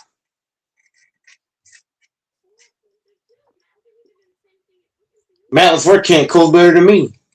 On my mama, I can coach better than Matt LaFleur. I'm telling you, you hire Well, me as a right head coach. now. So right now, if the Packers would have played the Rams or Seattle, can they beat any one of them teams in the playoffs? Do we do? Are we healthy? I don't know. Whatever y'all had going into the playoffs this year, and the Rams, Oh, whatever they okay. got, So Seattle, whatever they got. okay, I so don't know who. with that logic, Alfonso, if we're going to the playoffs, whatever we got, right? That means no Tucker Craft, your best tight end, your all pro tight end. No Jenkins, your all pro guard. No Zach Tom, your all pro right tackle. Well, shit, if we go playoffs without all these niggas, shit, we might as well not even show up. No Micah, no Wyatt, no Jenkins, no Zach Tom, no Tucker Craft. Yeah, the Packers might as well not even show up. Okay, It so might as well not even play. I think my point is that I understand what you're saying about the coach. I agree with it, but at a certain point, these players that y'all got as backups, they have to step up. I mean, I agree with you about the coach, but the coach ain't really out there playing. These niggas got to be hungry. That's backing up these star players. And if y'all Do gonna they always respect the have coach? players who gonna come in the game to back up these players, and these niggas can't do nothing, Y'all ain't gonna And, never accomplish nothing. and here, but Lafonso, I hear what you're saying, but at the same time, if the players don't respect the coach, right, they're not gonna play for that coach. These players, I've been telling you for 30 minutes now, they don't respect Matt LaFleur. They don't, because if they did, they would go out there and put it on the line for their Show me coach. your receipt. Show me a receipt where these players said When I they don't watch them play, respect Matt LaFleur. Show me a when I receipt. watch Because them, I when I believe this watch is your these guys, own personal opinion. bro, the reason why I say LaFleur is because when I watch this team play, I can look at how guys are playing, and I can just tell they don't respect their coach at I don't all. know. I don't know how you can tell that, man. Come on, man. I can tell it's like, for example, if you give the Packers Ben Johnson right now, put Matt LaFleur on the Bears and be on the motherfucking Packers, and I'll bet whatever you want. Look, I'll bet you, King, Texas, everybody, whatever y'all want. This Packers team guaranteed going to the Super Bowl with or without Michael Parsons. If Ben Johnson over here, all the shit that's going on right now ain't gonna be happening. Rashawn Gary gonna play way better for Ben Johnson. I know that for a fact. All this coming out fast and doing this or that shit not gonna happen. Missing field goals is not I gonna be just want to see acceptable. a. I want to see a receipt where these players said they do not like. They won't play hard for their They coach. don't They want to don't see it like and them. show it. Because if there's no receipt to that, then you're giving me your theory. These players don't respect their head coach. When you come out and you playing lazy, because Lafonso, I really trace this back to even high school. Now I know a lot of people hate when I trace it back to high school, but when I was in high school, I know it's totally different from the NFL. But I had a head coach that I respected at a high regard, and when I went on that field, I did whatever I could for the team to win. Injuring players, hitting players, doing whatever I could to help my coach win. Now we still had a lot of losses, but I put it all on the line. I never left the game without bleeding of somewhere. When I watch this Packers team and I watch these guys play, they're not playing with any kind of urgency, energy. They playing like a team that don't give two fucks about football. And I contribute this shit to the head coach because Vince Lombardi was the best coach in Packer history. Players respected Vince Lombardi. Vince Lombardi had guys playing at a high level. When I So watched Matt how, LaFleur, how, how many different how many game. how many Super Bowls did Vince Lombardi win? I don't know how many Super Bowls they won. I just know players play hard for him. Okay, so let me ask you this question, man. This boy is something else, y'all. I'm telling you, man. If you put Vince Lombardi, but the whole point I'm making is that Oh shit. is that you can, is it in life, Alfonso? I'm not saying that because the Packers lost, they didn't play hard for their coach. What I'm saying is when I watched the second half of that game, the first half, the Packers players loved their head coach in the first half. In the second half, I saw something totally different. I saw a team that said fuck their head coach at halftime. And Okay, that's unacceptable. let me throw this in here with all due respect to the Green Bay Packers. Can it be this go, Mike? Can it be the Packers just point blank suck and you don't know that because you don't want to see that? They're not No, really because that good? what they but here's the thing, Alfonso. In the first half, right, the Packers played fast. They played fast. They played pretty quick in the first half. The second half, what they should have did is sped the tempo up. Because what I know with Chicago is not good against teams that speed the tempo. When teams pick it up, it's hard for the Bears to stop it. So Matt LaFleur, if he's a real, if I respect him, like how we think, right? Matt LaFleur was tell his guys, hey, look, we got to pick it up. We got to pick up the pace. And I So saw the Packers playing slow mo football. so you're saying the Packers came out at the beginning of the game with mad respect for Matt LaFleur. They went Yes, into the locker room, came out in the second half and just hated his guts and yes, didn't want to play for him.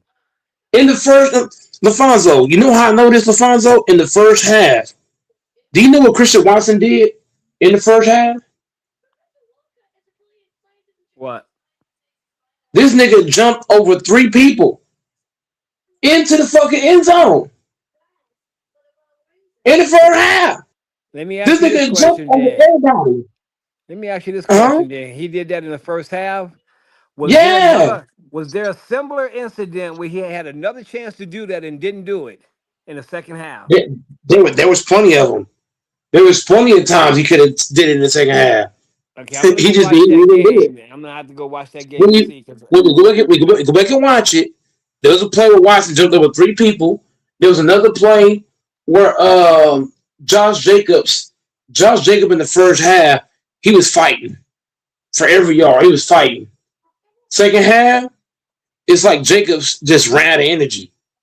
The first half, I would say our offensive line, they was doing a tremendous job. This offensive line was playing like world beaters in the first half. Second half, they just quit. Remember So what I I'm told just you though? saying, I gave you my theory on that. I said I believe the Green Bay Packers come out so intense, so fired up that by the time as the game go on, they seem to wear out. I said I it don't over believe they were out. 20,000 times. I don't believe they were out, LaFonso. I just believe the players quit on their coach. They told their coach at halftime, "Fuck you," and I don't give two shits, and just quit. And then let I me don't believe guess. they were out. So they go out there, they play hard, then they come out in the second half, they quit. Then they'll come out for the next game and they'll win because they gave up. Come on, bro, that ain't making no sense, man. If the head coach, if the player respected their head coach, they would have kept their foot on the Bears' neck. They would have come out in the second half and did the same thing from the first half. Okay, so I'm gonna ask you this. I get what you're saying. I'm gonna ask you this because I believe that they might have took their feet off the gas, but I don't think it's because of what you're saying.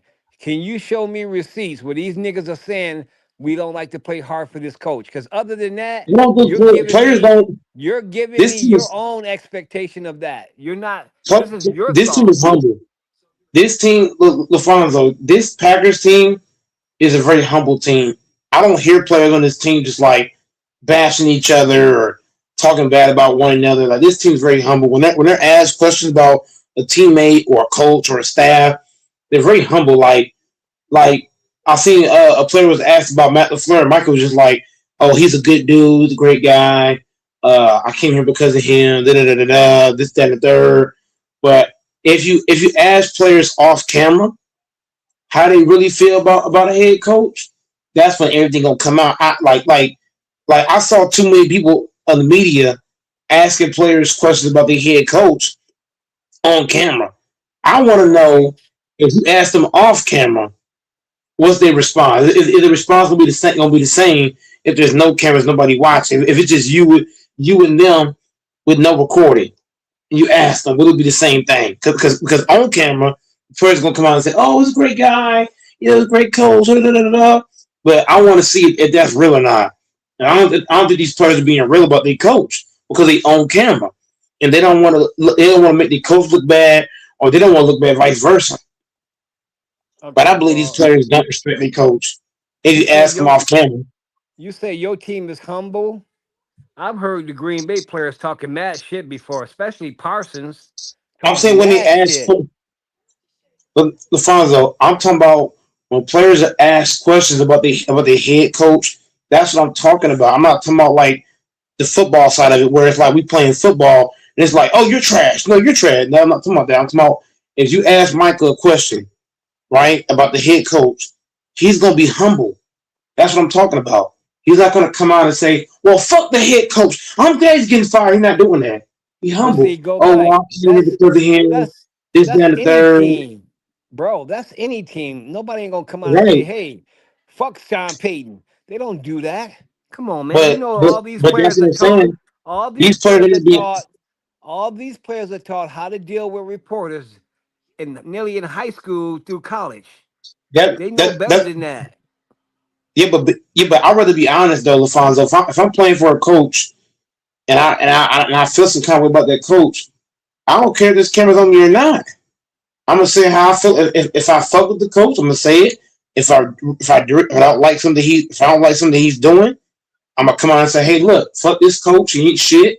Tired of this motherfucker. He ain't nothing. This is that, third. Like these players need to be honest. Like I Okay, don't well care if it's maybe Kansas City. let's Keep it take your 100 with your theory. coach. Let's take your theory then. You said if you felt like that, you would just say it. Maybe they don't say it Yeah, because they don't. Maybe they don't say it because they don't feel like that. I think. Look, when you're on camera, you know what I mean. I feel like it's hard for people to say a lot of shit on camera because on camera, like we got to think. Matt LaFleur's a white man in the NFL. You know, NFL. LaFleur, you might think I'm crazy, but I think the NFL really values white people. So if Micah is a black person come out and talk shit about Matt LaFleur, the fucking NFL might go against Micah. It's you trash talking your head coach. We gonna find your ass. We gonna suspend your ass. I'm just saying So you saying because that huh? you saying that players never got on the mic and talk shit about their coach? Because I'm pretty sure I can find something like that, and I think I'm that talking about the Packers. I'm talking about the Packers players. I'm not talking about other teams. I'm talking about the Packer players. But here's the thing though. Let's use our common sense. What players ain't gonna look at other players sometime behind the scenes and say, if that motherfucker would have made the catch, we'll be in the Super Bowl. Of course they might think like that, but I don't think nobody is talking mad shit like You got to come out and say it. in front of the I mean, as far as the players don't like the coach, I think if they there's no way they can go out and lose one game and then win the next two and say they don't like the coach. It don't make sense. They don't like the coach when you let your rival because Alfonso. What have we been saying on this panel for the longest? The last 2 3 years, Green Bay has been getting their ass whooped. Well, this year we did pretty good in the division, but I'm just saying, 2 years in a row, right? We was getting our ass kicked in the division, kicked 2 years in a row. The only team we was beating was Chicago. This year, we did pretty good in the division, but you can't let the Bears talk that shit of all teams. When you play now, LaFonso, I don't know if you know about the rivalry between us Bear fans and Packer fans, the Packers and the Bears. I The know about it. rivalry is deep. So if you know about the rivalry, you would understand my frustration with Matt LaFleur. You got to come out and you got to be aggressive and assertive. If you got to lose, LaFonso, if we got to lose to the Rams, okay, cool. I'll lose to the Rams. But you cannot lose to your division rival. You cannot. You can lose to anybody else. But you cannot lose to the Lions, the Bears, or the Vikings. LaFonso, what I'm telling you is I'm sick of losing to division rivals. I'm sick of this shit. I need us to start taking a better approach against the Bears, the Lions, and the motherfucking Vikings. We need to come Well, out and start this shit ASAP. what it shows me is you don't get it because I don't know if you remember 3 years in a row we lost to the Raiders, and that's our rivalry. But you know what helped us? Every loss we got is what's made us better today. When you look at Michael, I don't mean to go to basketball, but bro, players and teams help teams build. They help teams develop. The fucking Detroit Pistons help the Chicago Bulls develop. I mean, that's how it is. You want that. You ain't gonna win them all, but you gotta have a team to be like Big Brother and your little brother. And sometimes you We're gotta not take going to that build. punch. We can't. Here's the problem, Fonzo. All those teams you just named, including your team and the Raiders, they don't have Matt LaFleur on their team. That's the difference. When you got a coach like Matt LaFleur is a fucking loser.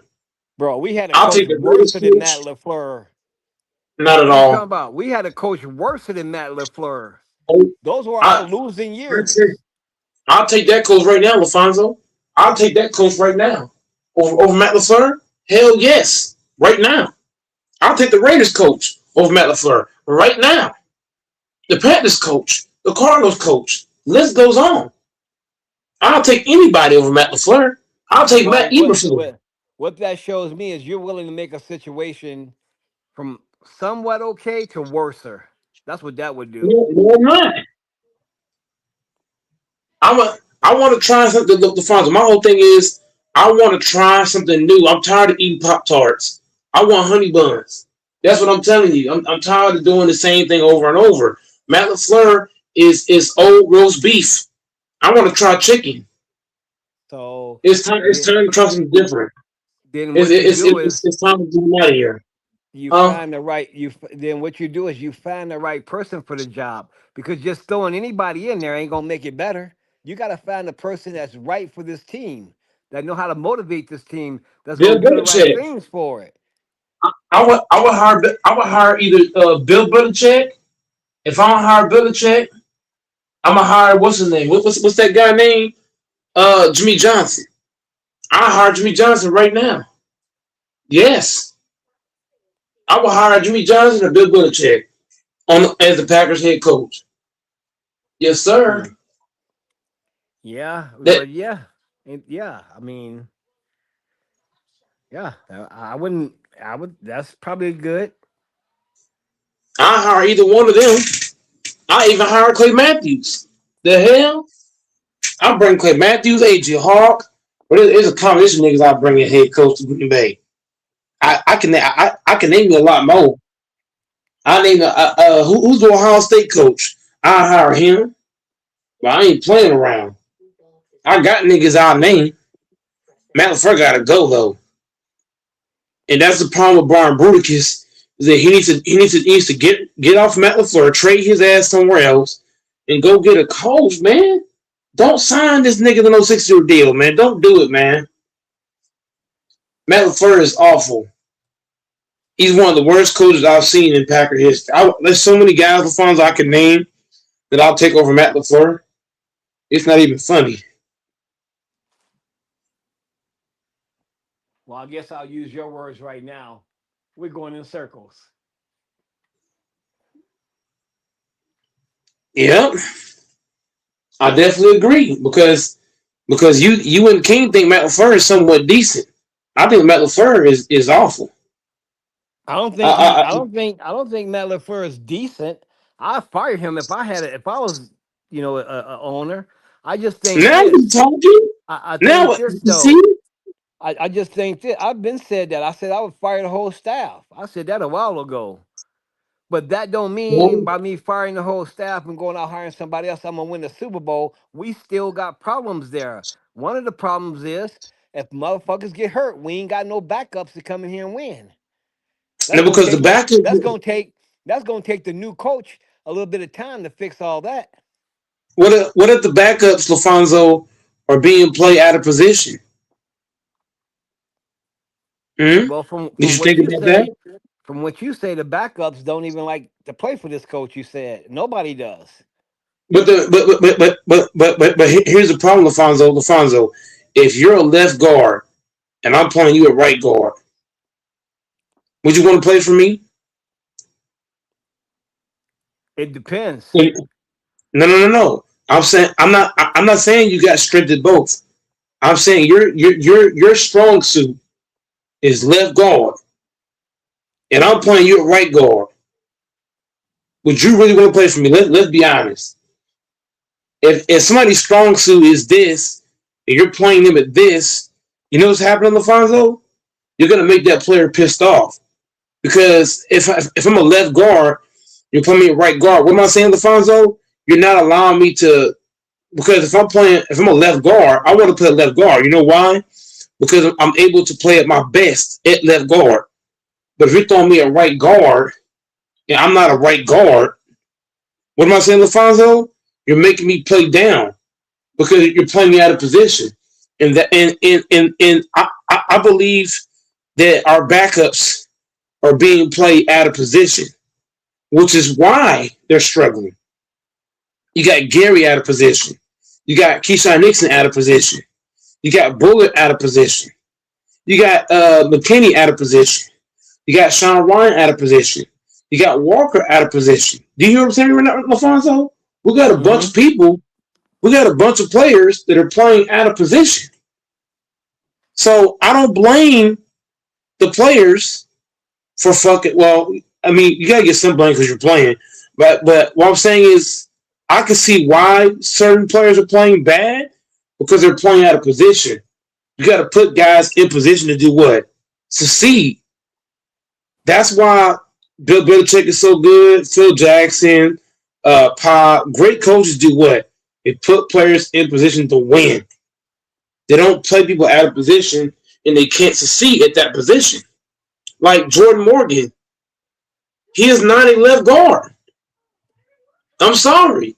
The nigga arm is too fucking little. And you keep putting them there. You keep putting Walker there. You Okay, keep so putting those players that you name, if I look at their college position through college and high school, which some of them do change, it's not going to be the same position you said. It's going to be different. What I'm saying, LaFonso, if a guy is struggling at a position, when do you say as a head coach, okay, let me try you somewhere else? You're struggling at this. Let me try you at this and see if, because you want to. What is the word? You want to tinker. Is that the right word? You want to tinker stuff around and see what guys are really good at. So if I was a head coach, I would talk to each player and ask them, because you might be good at left guard in college, right? But college and NFL is two different things. Mm-hmm. The rules are different. The players are bigger, faster, stronger, all this stuff. So you got to take all that into account. So I would talk to the players and say, hey, look, what do you think what do you think I could put you and you succeed best? Then I'll try them at that position, see how they look, and then go from there. Do I got to teach you some techniques, or do I got to work on your fundamentals? Like, all that shit matters. Just throwing a player out of position and saying go, it don't work that way. You gotta talk to the player and say, hey, look, what are you good at? Because it's kind of like Bullard, right?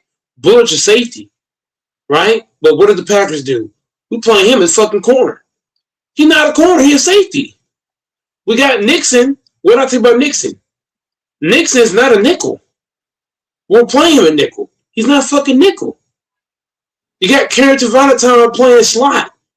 Karen Devontae's not a slot corner. He's an outside corner. You see what I'm saying? You got Gary playing edge, but Gary 300 pounds. He should not be on the fucking edge. He needs to be on the fucking inside and fucking DT. You put Van Ness on the outside because Van Ness is fast. So Gary and Van Ness need to be switching. On the O-line, like I just told you, I already talked about the O-line. Jordan Love going deep ball all the fucking time. That's not acceptable. He needs to be having shorter plays drawn up. Dobbs, we got Dobbs running deep ball. Dobbs is not a deep ball guy. Dobbs is what, LaFonso? He's a slot guy. He's a guy you put in the slot. We got Dobbs going go balls. Dobbs is not quick. He's a slot. We got, who else we got on the team? Golden. Golden can play deep ball, but Golden is dangerous in the slot. We really ever put Golden in the slot. I have no clue why. Wicks. We got Wicks going deep. Wicks is better at the slot. You see what I'm saying? Like Kraft. We have a Kraft go deep, but really Kraft need to be in that slot too. There's just certain shit I see with players that players could be better at, but the coach is not seeing it, and he's having people playing out of position, and it's fucking up the whole team. So I guess it's fair to say to everybody, don't worry about seeing the Green Bay Packers in the Super Bowl anytime soon, because they playing against their own self right now. If they doing what Go Mike's saying, they playing against their own self. They're not even playing against the opponent. If you putting all these players in the wrong position, they playing against their own self. That's what I've been telling you this whole time. We're playing against ourselves. This team, LaFonso, this team is talented enough to go to the Super Bowl. The problem is our fucking coach is playing people out of position. Do you see why LaFonso, I want him fired as a head coach? Mm-hmm. He's playing guys out of position.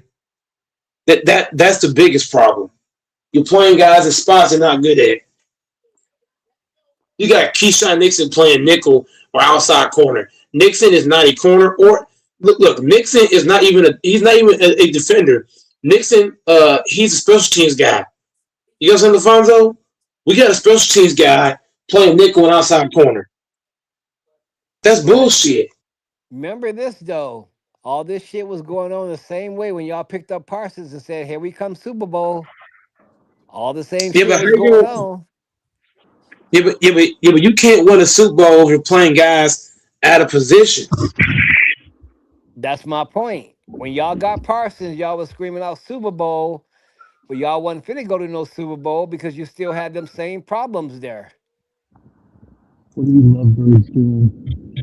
If we got guys playing, we got guys. Even if the Packers were healthy, yeah. I mean, yeah. I would still have us. I would still hope and pray they can magically get there. But if you're playing, if you're gonna play guys out of position, it's not gonna work. Like some guys are meant to play what slot. Some guys are meant to play deep ball. Some guys are meant to play left guard, right guard, center. You can't just put anybody in center. Huh? What? What are you guys doing? We got a bunch of guys. We got a bunch of guys on our team that's not playing in the right positions. And this is why I say Matt LaFleur needs to be tied up in zip ties and thrown in the fucking closet. Shit's terrible.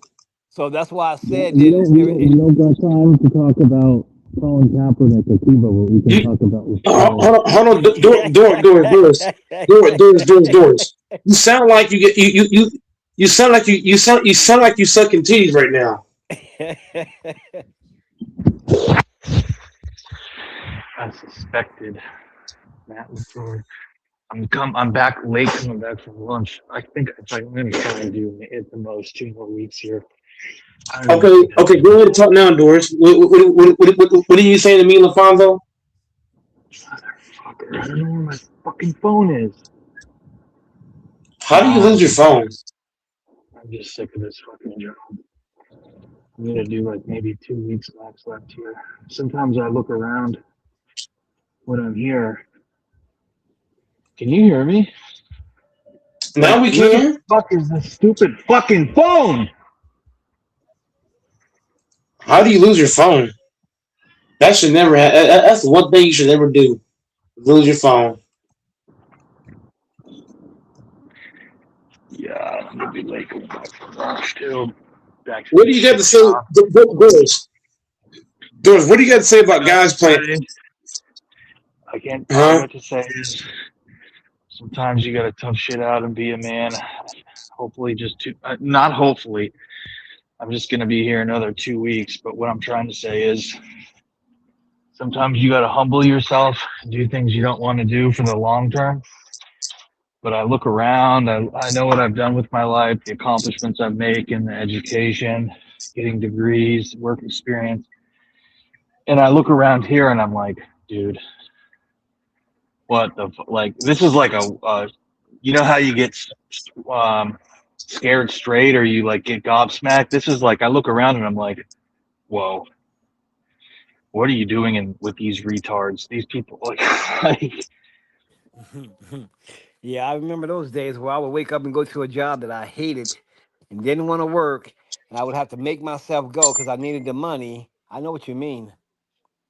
And then there was some of them where I just say, "Fuck it, I ain't doing it no more. I'll quit." But some of them I'll make it through it for a short time. But yeah, it's tough. Oh, it's just temporary, but it's one of the ones where you like look around and you see the people you're with, and you're looking around, and you're like, I don't fit in at all here. I mean, I sit by myself. I mean, it's basically a bunch of fucking retards that work here. Literal. Right. Yeah, that's what I'm Like saying. they all just play video games. You still wear t-shirts to work that say emotional support husband, stuff like that, stuff I would never be caught dead wearing. You know what I mean? Like if I look like them, I'd literally hang myself in a closet. Like, and I happen to endure being next to them, and it's like, it's not easy. But it was I had intended to finish this week, but maybe I do 2 more because I don't want to have a big gap between when I finish here and start at my new one, you know?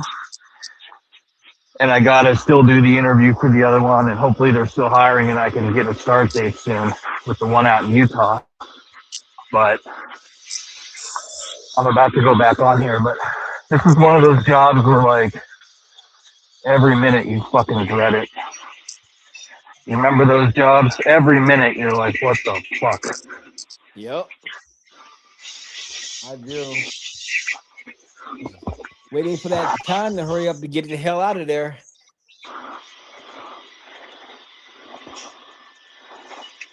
And where you just got nothing in common with nobody. There. You know? We're the odd man out.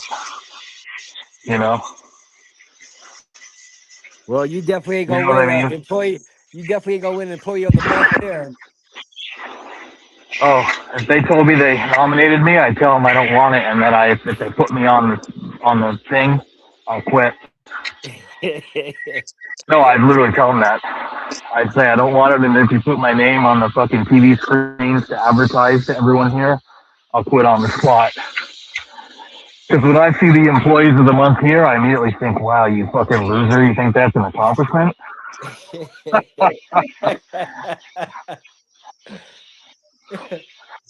I'm being, I'm being real. And I'm not directing this to Mike because I would 100 times rather be employee of the month at Walmart than a fucking place like this. Oh yeah, yeah, and I'm not directing it towards Go Mike neither. I think that's good. He gets that, but yeah, I understand you ain't never me, gonna get me anything. personally. Everyone. It's about them and their personal goals and where they work and how they feel about it, right? And their team members, and you know what I'm saying? Personal. See, that's why I'm I not say trying to talk shit. Go Mike lucky, bro. He don't have to go through shit like that. He go to work and he He don't have to put work he with vibes with people. weirdos and yeah, He gets along with there- his coworkers. there's a blessing there. What's the Oh story with yeah. this one? I mean, Plus, they don't wear him out with one position. He gets to move around, which keeps it interesting, you know. Hell there's a yeah. few people. My favorite There's a few position. people here that are. There's a few people here Good. that are cool. There's a few people here that are cool. I gotta be careful. I can't say it too loud. There's a few people here that are cool, but most of them are so fucking stupid and goofy. And I look at them and I think to myself, how ugly must the people be that made you? Like, goddamn, you're ugly and stupid. Like, you come from some bad genetics. Like, who fucking sired you? Some guy living in a fucking sewer? Like a rat? Like, I think, god damn. Like, they're just horrible specimens. And it's almost everyone here is white, but I just look around and I'm like, and then it's a combination of the other thing is they think so highly of themselves. That's what I've noticed now with a lot of younger people, Rafonso. Right? Yep. Go Mike gonna have to come in on here because Go Mike, he's got a successful job. He's gonna know more what you're talking about, and he probably can give you better advice than I can. No, there ain't no advice to give other than just get the fuck out of here as soon as possible. Like when I get out of here, I got to be productive before I go to bed, and I got to get up early before work and get shit done. The job applications, appointments, paperwork. The thing is, when I get out of here, I'm just so demoralized from the job that I just want to tune out and do nothing. Because the job is like, do we not have any guide rods? Jesus fucking Christ. Well, that's what I was Some of these saying. people, I call them like Dumb and Dumber. No, I do not want to Yeah, talk to Goat Mike about this. I do not. There's no advice needed on this other than just do it until you get something better, which for me is very soon. yeah. But I don't even, here's what I'm trying to say. I don't even want to do 2 weeks here. I just want to walk out right now.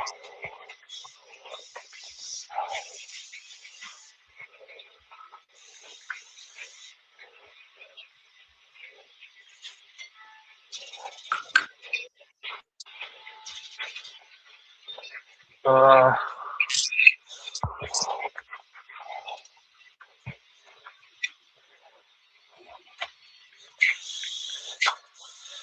Must be one of them days.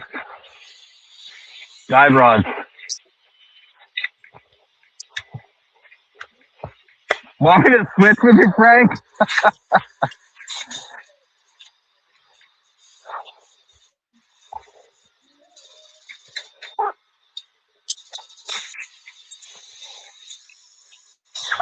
Just breaking his balls.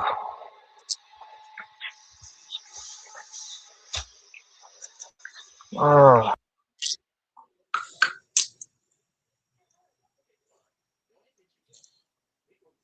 Yep. So somebody George is in hell. Mm-hmm. That's actually a TV series from, it's called, this job is 50 to 70 hours a week of hell. But there's I can't talk about it at work. I just gotta let the next 2 weeks go by. If that makes sense. I just gotta hang in there. A week and a half. Not even 2. A week and a half.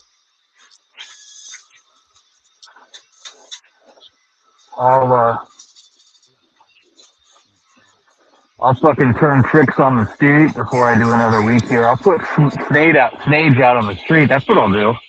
I'll put him out on the fucking track. I'll pimp him out. That little fucker. With their face tattoos. Like little makeup that he's got for all the tricks. You hear me, Snage? I'll trick him out. He can rap too while he's sucking their cocks. You seen his little rap song called Mary Jane?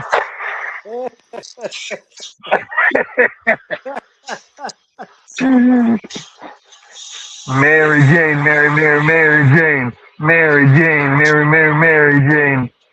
What's the channel called? What is this channel called, Mike?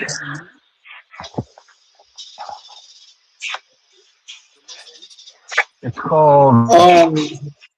What are you trying to allude to, dude? Cash Flow Young Snage.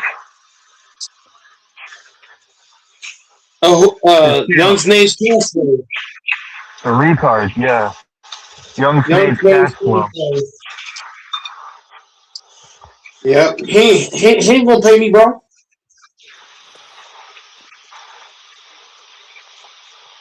It ain't right.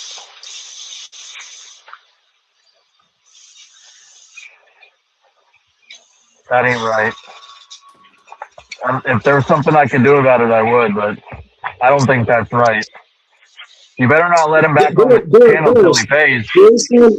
Doors, there is something you can do about it. $600. Yeah, I think at this point, I'm thinking that too. He's not gonna pay Go Mike because it's been a while. He hasn't even been in here. Yep. Yeah, we said that. Last time he was on here was Saturday night. And you would think guys like that who claim they know the street code, they pay up, man. They already know what's up. They pay up. And Alfonso in the hood, if somebody owe money and they don't want to pay, what happens?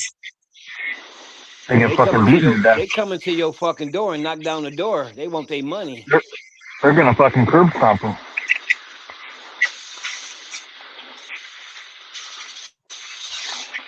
People fucking die over that shit. I've seen somebody die. Huh? Oh, go ahead. Am I not right? Am I not right, Alfonso? Am I not right? Yeah, you're right. Yeah. Yep. That's extremely disrespectful. I think Texas says something very important that I'm starting to look at too. Is you can tell the way these guys bet how if they're gonna pay or not. I think Texas was right on the nose when he described that and talked about it. Me and Mike bet pretty crazy with each other. Me and Mike both talk shit like we weren't worried. And both of us not talking paid. shit.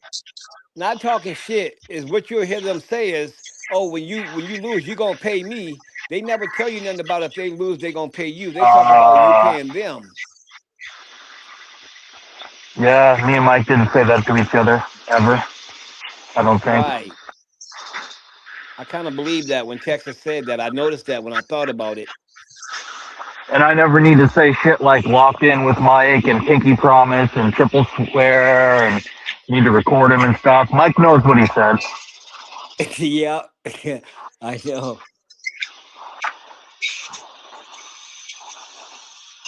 Yeah, go Mike. If he get all this money from on here, that'll be like a fucking income tax check. Shit. That ain't gonna happen. They ain't never gonna happen.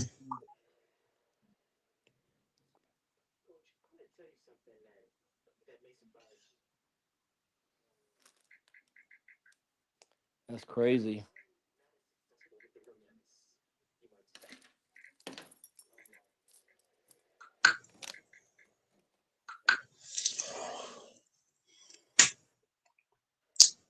I could use all that money too, man. Right now, times is tough, man. Like I couldn't even pay my damn phone bill, but I had to sweet talk a little Asian lady to get an extension. Oh, a little Asian lady? Yeah, because the phone company I got, it's all the Asian people, man. So I put on that white voice, and I get to talking, and hey, bada bing, bada boom.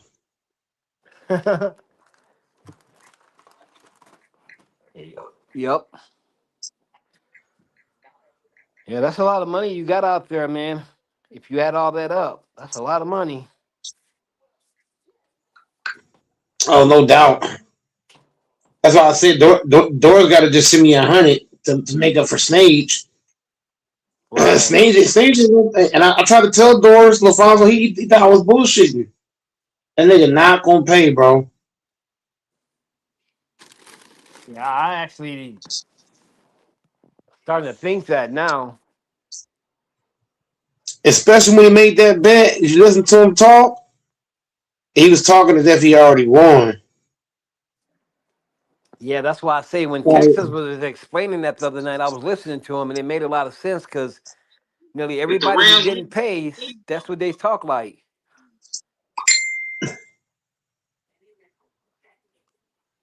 I got the audio right here. I'm gonna play the audio again for everybody who might not know.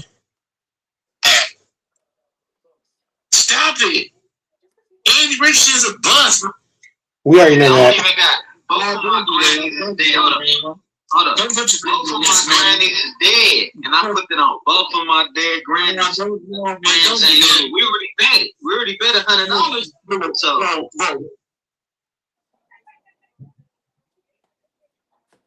let's be real. You lost your job to a nigga that wouldn't even all that.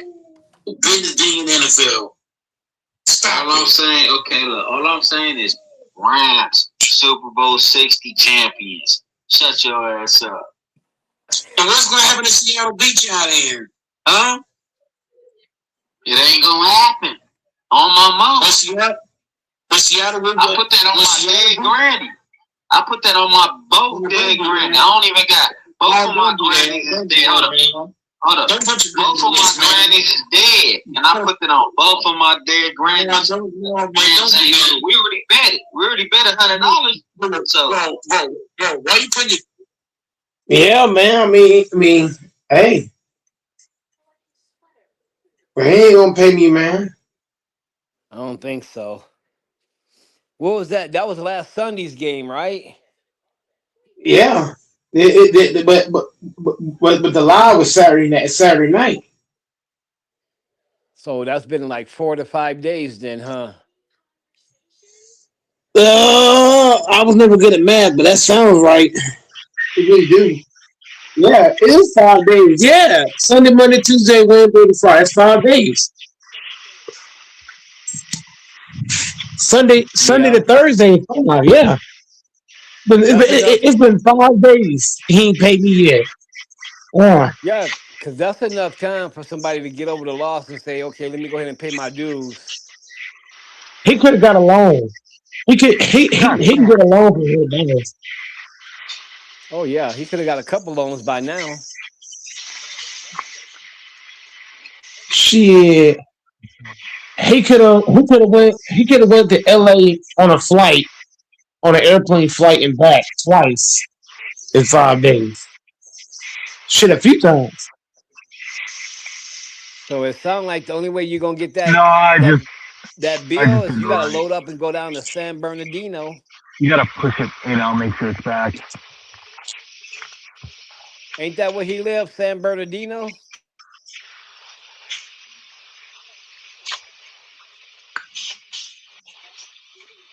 You gotta go down to the San Bernardino projects.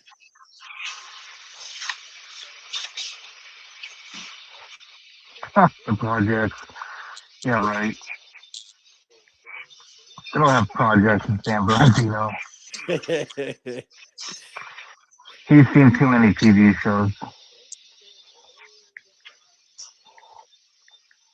The projects of San Bernardino. Go, Mike. You ain't even got his phone number to say, hey man, you gonna pay me? Hold on. Mike's looking him up. I've never had his number.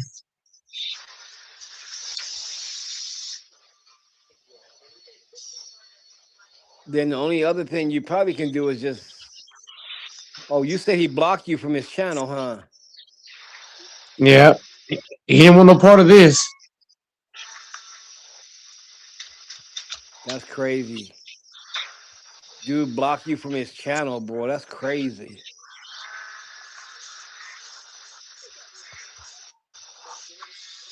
That right there tells me everything I need to know. I can blow up his channel with different accounts and let everybody know he's a bitch. But Yeah, that's what I that was just probably only makes thinking. it worse. That's what I was just thinking. I said if Goat Mike build a different account, he can probably get back in there. He'll just block him again, probably though. That's crazy though. If he blocked you, that tells me everything. I mean, at that point, is this guy really worth all the fucking energy? Nope. If he's worth anything, he'll come and he'll pay the bet.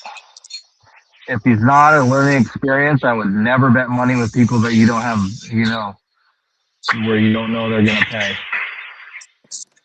These people are fucking taking advantage of Mike, and I don't like it. I've gotten scammed a few times on YouTube. They told me we made a bet. They told me they're gonna pay. They never did, from FYX channel or other channels. Happens to everyone.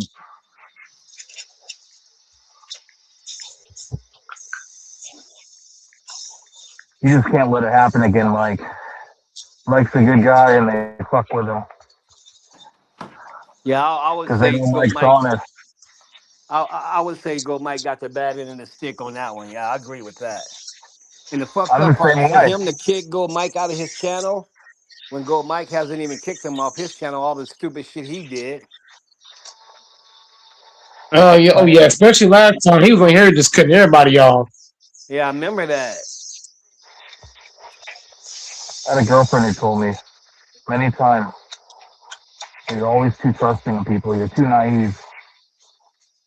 It's true. And I think Mike's the same way. We're both a little naive and trusting. We see the good in people. I only made the bet. I only made the bet because the pressure was there. I felt the pressure. Guy was, well, oh y'all should bet. And me, You see what I mean, Lafonso? Mike and I are too trusting.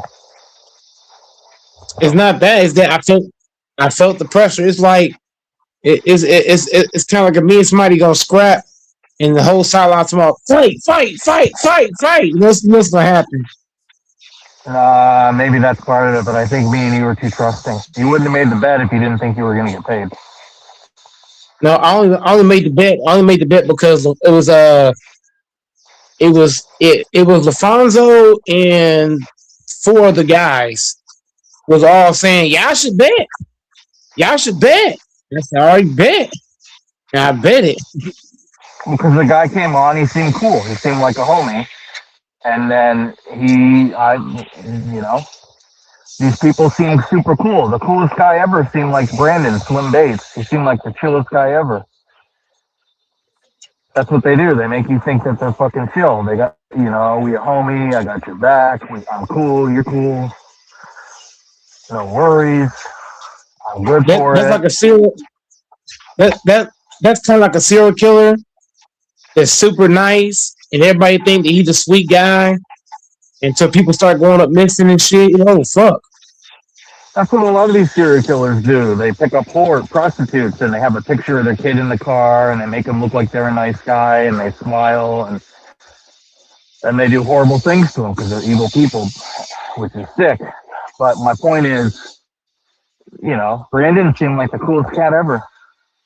Slick talking, chill, never caused trouble, always level headed, like a Sambo 2.0. Even his name was chill, Slim Bates. That sounds like a guy you smoke a joint with, drink a beer. Level-headed Brandon. Meanwhile, he's a fucking punk who don't pay his debts. Kenny Clark coming back to the Packers. Oh, the guy they just Didn't Brandon fool everyone, Lafonso? He fooled everyone.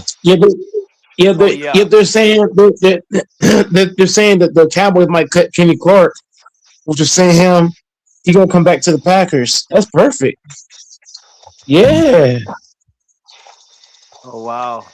But yeah, Brandon had me fooled like crazy, bro. I'm gonna be honest with you. I thought he was one of the most chillest guys. Jay, do we have Seemed another like he card? was about his word.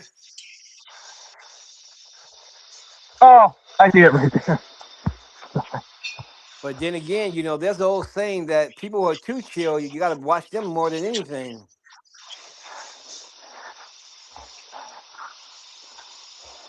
But yeah, I thought he would pay taxes. Yeah, I never thought for a second he wasn't going to pay taxes. I thought he was. I even thought this guy here was going to pay TJ? Gold Mike. Of course I did, too. Of course I did. I would have bet $100 he paid Mike before the bet. Yep, I did too. I thought he was going to definitely pay Gold Mike. Just because he talked that streets language, and out in the streets, man, real niggas pay their best. They don't do that kind of shit. Well, not Man, all of shut them, your but mouth. some of them. Shut your mouth. He ain't no real nigga, I guess. My bad. Shut your mouth. Shut your mouth. Shut your ass. How do you say it? How do you say it? How did he say that? Go Mike, play that again. What did he say? He said, shut your ass or something like that. You got real mouthy. The way he said, just by the way he talks, you couldn't tell he was from the hood. Yes, he is. No, man, everybody ain't got that hood slang, though.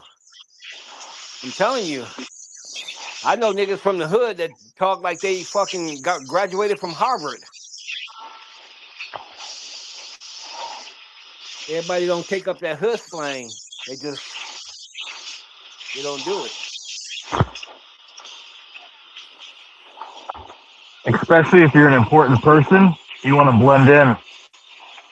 Right. You got to be a chameleon. See, The higher level hood people. Most of them fools that take up a lot of that hood slang, them some boys that just stuck in the hood. They ain't been out for nothing, and they never had to change the way they talk. Yeah, they're lower level people never got anywhere. Yep. They didn't even have to change their shit to go in for a job interview. They just go in the same way.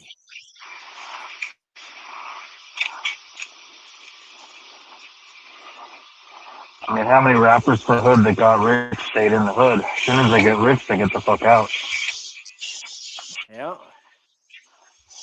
Does Anthony Davis still live in a bad neighborhood? I don't think so, no. Like, I don't know if he lived in a bad one to begin with. That's a bad example, but you know what I mean. Yeah, I think he lived in didn't he live in the south side of something of Chicago or something like that? I mean, most people want to get the fuck out of that life. Yeah, man, that's what people don't understand. Them dudes in the hood, they don't want to be in that shit. They want to be living middle class, if anything. And then you got the middle class boys trying to be hood boys. It's all fucked up. Yeah. You just hit the nail on the head. And the rich boys want to be hood boys. The rich boys, not just the middle class. Right. That's what takes the whole thing of being successful away is when these rappers make it, but still walking around with bandanas hanging from their pocket talking hood talk. And still hanging in the gangs. Or a white version, or white guys that do the same thing. Yeah. Fucked up. What is that guy, that young stage? What is his race? What is he? Anybody know? I'd guess Latino. Oh, he's Latino? He's look at his channel. Well, you can't right now, but He's got he looks pictures or what? Mexican. He looks Mexican to me. Salvadorian, Mexican, Honduran, one of those. Oh.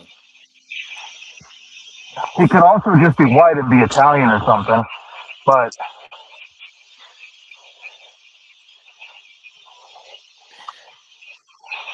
Get your ass. I can't remember what he said. Something like that, though. he looks to me like he's a Mexican, Honduran, Salvadorian, Colombian, one of those. Colombian, but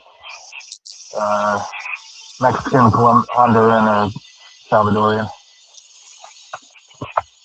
Man, go Mike. He's Go Mike. Latino. You got a lot of money on this channel flowing around, bro. A lot. Shaking my head. I mean, it got to be at least 2,000 or 3,000 somewhere up in there, right? Close to. No, it's going to be. Dante owe me 1,000. Grinch owe me 500. TJ owe me 200. So TJ owe me 200. Grinch owe me 500. Dante owe me 1,000. Cam owes me 205. Snage owes me 100. That's 2,000 right there. Keep in mind, taxes here, so they're all about to get paid. So Cam should have no excuses. Even broke to get tax money back. Though you're too close to the mic, man. It's not like you're sucking titties. I said it's tax season. Tax season. No, it ain't. No, it ain't. Cause I ain't getting paid. I'm saying all these guys pay your ass. You shouldn't let Cam on the panel until he pays your ass, personally. It makes you look like a punk. Personally. First, he doesn't talk.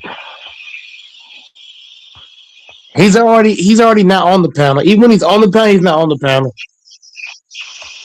How long has he owed you money for? A year?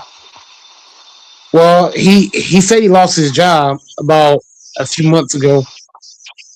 So dude, stop with the excuses. I got surgery after I lost you, and I still got my ass out there and made money to pay your ass. So Yeah, but you're a man. Here's the problem, LaFonso and Doors. Men don't make excuses. Boys do. Cam's an able-bodied man. He's a soldier. He was in the Navy. He's able-bodied. Yeah, but just because you're in the Navy don't make you a man. You could be in the fucking Navy and not be a man. So we gotta stop that. If you owe money, you ain't paid. You know what I mean? If I hadn't paid you and I came on your panel every day, I would feel stressed out coming on. I couldn't go through life and owe people money and not pay them, because if you owe people money, man, like people is crazy over their bread. So me, I'm always, if I owe somebody money, I'm always gonna pay people their money. If I owe it to you, You were raised decent. And I'm not saying Cam wasn't, but I could tell you were raised right by your grandparents. I just don't know how to owe people and just not pay them. That's just wrong. Yeah, but go, Mike. I can tell this about you, man. On the reels, when you make bets, bro, you don't just sit back and think about winning. Because I heard you decline a lot of bets because you said, "No, I might not be able to pay that." So that makes you a good guy, Yeah. man. Yeah. Oh, facts. Yeah. Oh. Even Oh. King. Okay. I just got what Even you the said. last bet. We just watched the King. King try to make a bet with me. I even told King, I said I might not go to pay that. So we ended up not betting.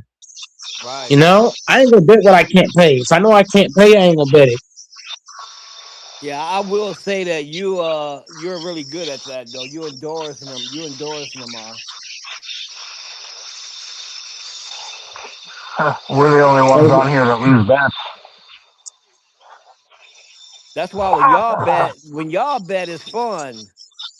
But when other people bet, it ain't fun because you don't know if they're gonna pay.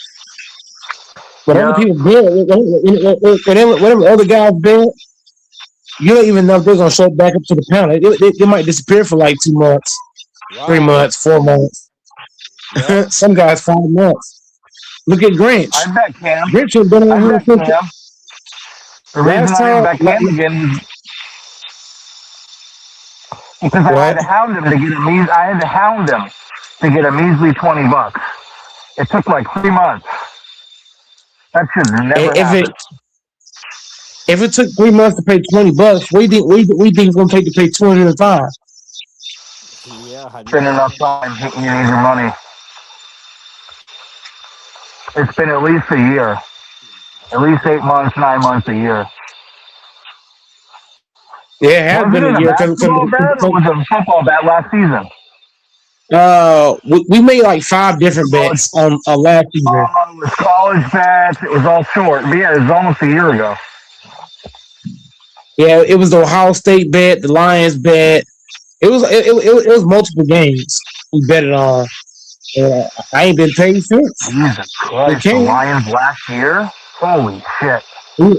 Even when Cam was working, it was a stretch where he was working, and he still wouldn't pay Going you. to the gas station, getting snacks, not paying the Yeah, that's host. what I told him. I told him that. What? I see you Wait, buying snacks. Yeah, was that Door the dashing. that was last year playoffs? Yeah. yeah. That's how shit Damn. time flies. I was still in Washington State. It was a year ago. I didn't know it was that Yeah. long.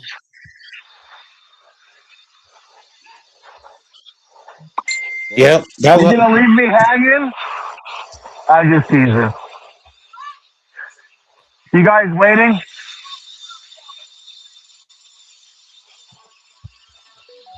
Enjoy the wait. Relax. Listen to a podcast.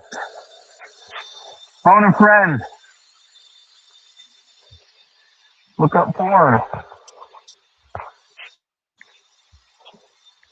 Goat Mike. Goat Mike is too good. Mage. Yeah, Go Mike is I should, he's a very nice guy. I'm gonna tell you what, if these guys owe me, I'm gonna tell you right now, I would be petty as fuck. You ain't coming up here, and when you do, I'm gonna let you come up, and I'm gonna just keep booting the shit out of you. yeah. I'm gonna be petty because I want my money. But Go Mike is a better guy than me on that. He can control his shit better than me because he ain't doing all that. But yeah, Well, I don't know. Sage That's is a why I just grown don't ass even bet man on too. here. Sage is a grown ass man too. He's around probably 35, I can tell. So, because the rap videos he posted are like 8 years old, and he looks in his mid late 20s there. So, the guy is a grown ass man, not paying bets. Right. He's not a kid. Now, if these guys are grown men, they'll pay their bets. That's true. Frank, can you hit that? No. That's like borrowing money. You know That's how like this borrowing thing money gets from fucking the. stuck? I fucking hate That's that.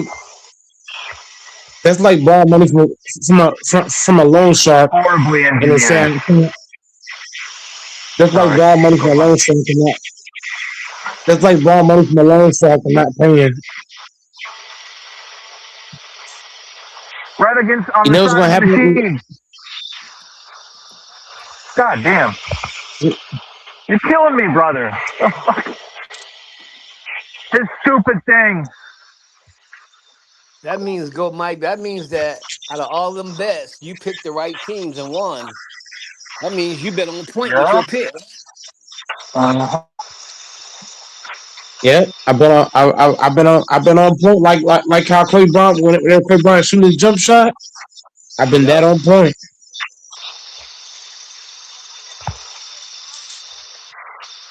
Oh, tonight? Yep, and guys, but that's Are you not serious? that's like doing. Sorry. I'm getting a bit stat. I'm no good. I'm a no good employee. That's like betting loan sharks and not paying. What's gonna happen? Oh, they They gonna lose come fingers. get. They gonna come get you. They'll break their knuckles or fingers. Yep. Hell yeah. Slash tires. They'll put They'll the fear of take God you. in you. They'll take you in the warehouse and tie you up and pull each fingernail off. Pull out every tooth slowly. They'll put you through living pain. You know what happened, like with you and you know who a few weeks ago to put the fear of God in you? It'll be like that, but 10 times worse. Mm-hmm. Where you literally can't sleep. You're looking at the blinds. You're acting like a crackhead when you're sober. You're so scared. I wouldn't fuck around with no loan sharks because them motherfuckers don't play. No.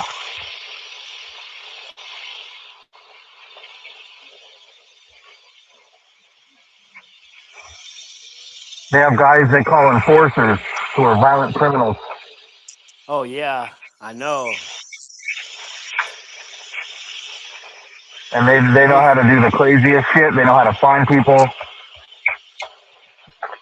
Oh yeah, those people are not to be fucked with, man. I wouldn't fuck with none of them.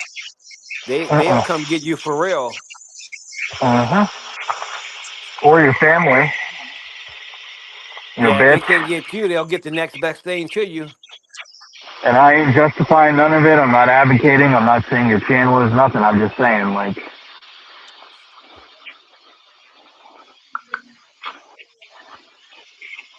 those people Go wouldn't Mike. be in business if they didn't get paid. Go Mike. You need to hire some enforcers. Imagine King knocks on the door of fucking Snood and Snood opens it. Mage opens it and King just fucking headbutts him. King just headbutts him.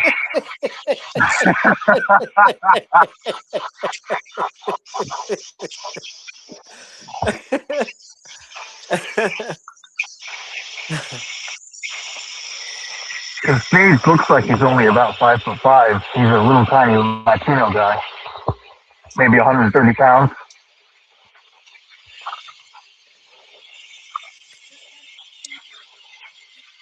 He's small. See Mike in his video. He's tiny.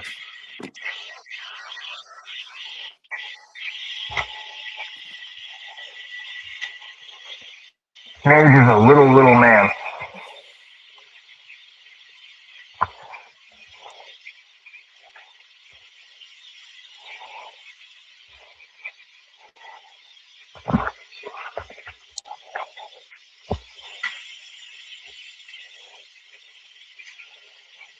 But that's what the internet is. None of us would act the way we act. Well, a lot of us wouldn't act the way we act here in real life. I wouldn't say half the things I say on here in debates in real life. You'd get killed. But there's a difference between that and scamming people, and that dude fucking scammed you, as far as I'm concerned. Because he knew he wasn't going to pay. That's the thing, Mike. He knew he wasn't going to pay you. That's obvious.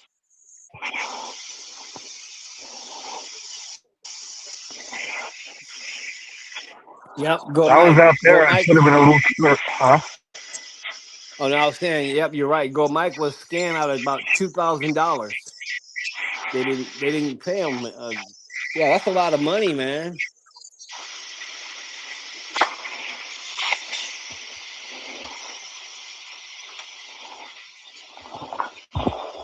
That's a lot of money.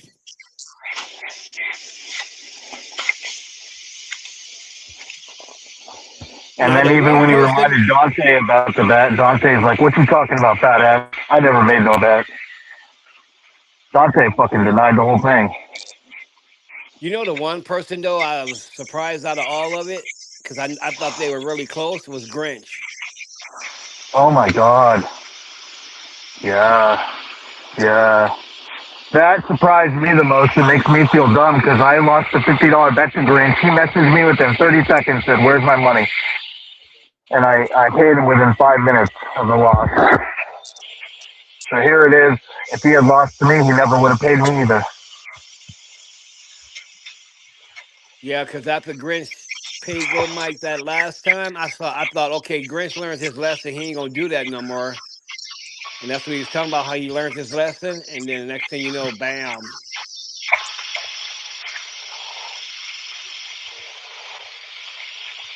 Because he Fuck it, doesn't Go have Mike. any respect. Go find this girl, Go Mike, and fuck her.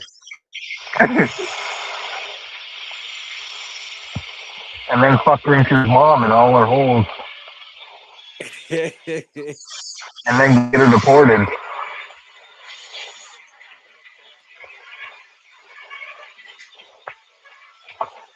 La migra. Yeah, that one surprised me. I thought Grinch was gonna pay the second time. I really did.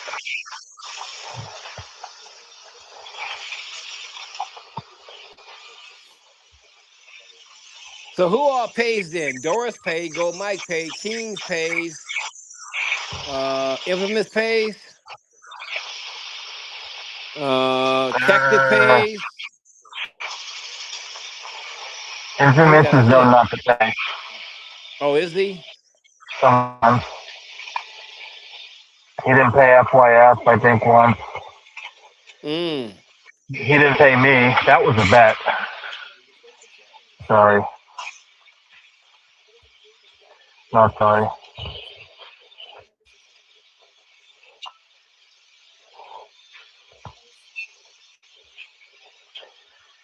He likes to get away with it on technicalities.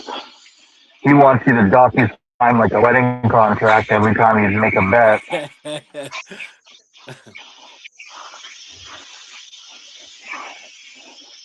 FYF had beef with him too about not paying him.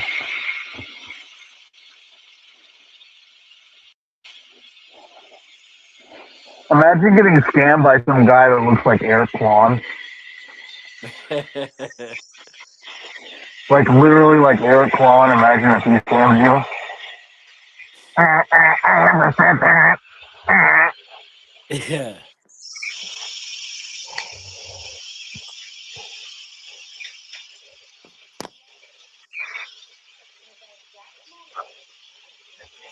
EQ.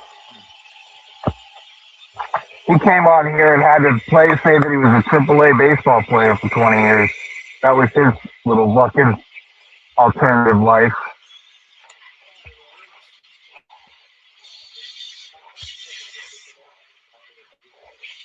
He could have been smart enough to come up with a Chinese player who played in AAA and say that's him and give that name.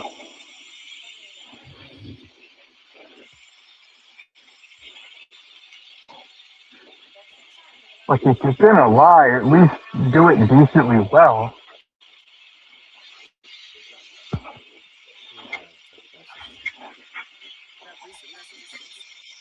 He's like, I played for the Seattle Rainiers in these years, and I come up and I didn't see no Eric Kwan, and I didn't see a single piece of player on that roster that was Asian.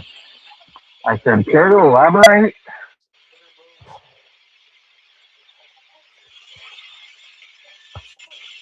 They don't keep records back that far. Yeah, they do, motherfucker. I'm looking at it. Here to change your statement, sir.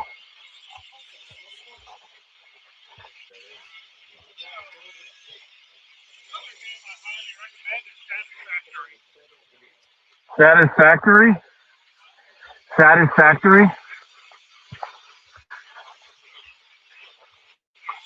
What's it about? What's it about?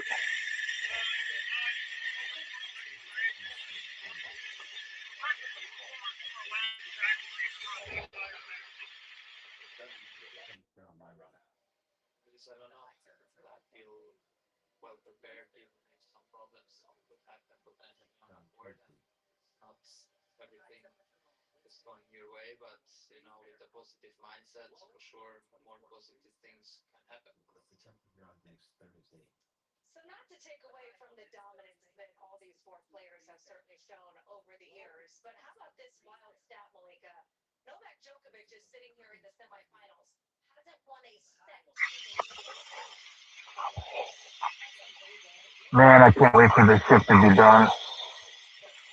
I got 3.5 hours. Fuck me. There's this episode of this TV show called Mad Men where one of the guys got depressed and he hung himself in the office, and when they came in the morning he was hanging in his room.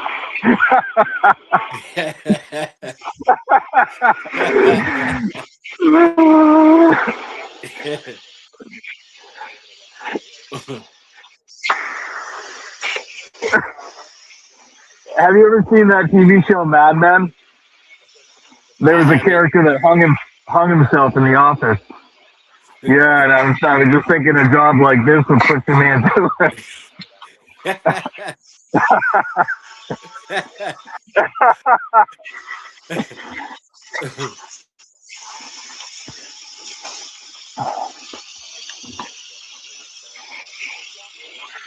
Oh, if I'm here in 2 weeks from now, I need an intervention. I need to have my head checked. Because this job is fucking nuts. And I gotta say it out loud. I know this is no way to live.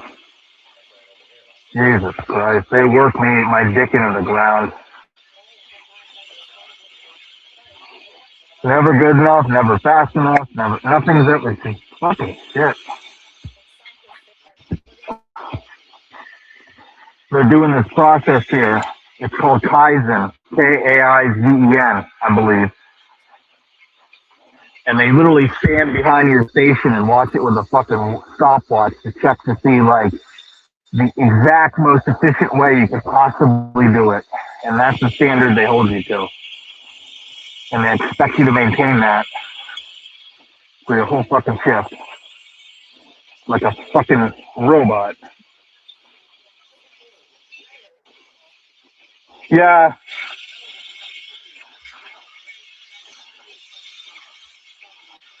Really?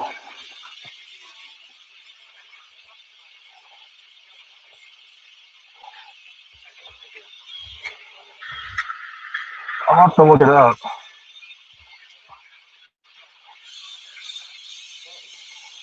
Yeah. Oh, fuck it. Yeah, you gotta do everything really here with what we're making. Plus, it's a controlled, dangerous thing we're making, so you have to go through all the security to come in and out.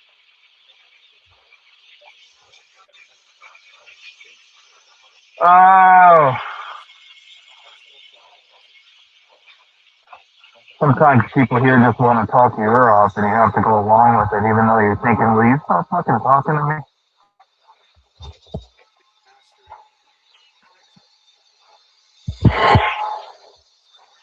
This is what I get for my sins. Oh, Lord. Then there's people that do the most evil shit, and they're living like fat off the land. Here it is, I never fucked anybody.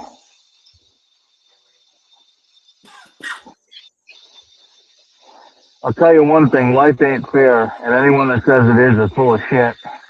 Most evil people that do fucked up things never get justice. They get away with it. That's what I think.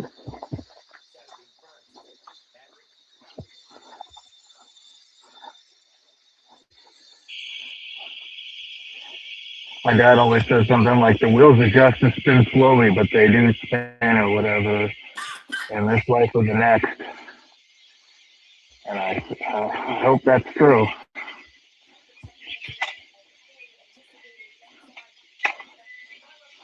God will judge everyone accordingly. Blah, blah, fucking blah.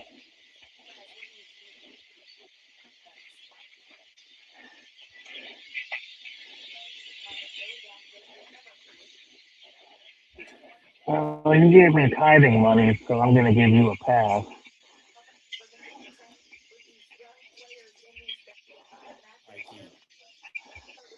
Oh, well, sorry, I'm being negative. I'm just like, this job fucking.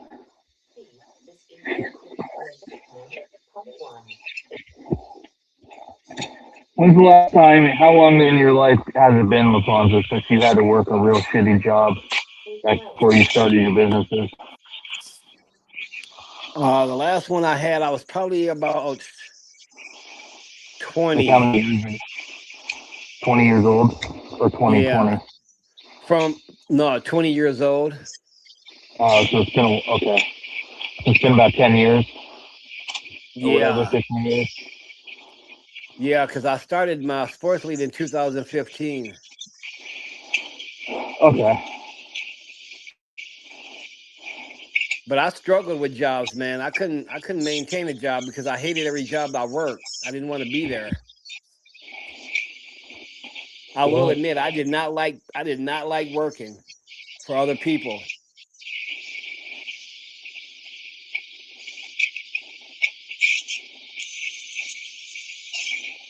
well, And I used to work a lot of jobs I didn't like. 'Cause I did that before what you do. I did through the temp because I thought the temp would help me find something I do like. And I worked a lot of jobs I didn't like and I was ready to go home as soon as I got there.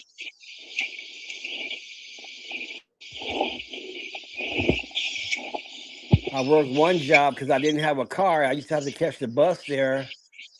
And it was so far that when I got off, the buses wasn't running when I got off. I used to have to wait for a while. So I used to end up sleeping in the cafeteria. yeah. Yeah, that was at the Pepsi warehouse in Denver. How long were you there for? A couple of months. I did that job for about a month. I quit. It was just too much. I was always tired. I wasn't getting home. I wasn't getting enough sleep because I would have to sleep there and I just quit. It was just too much.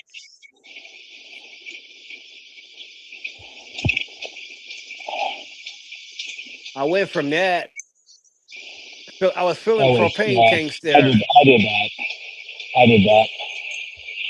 I'll go on. So,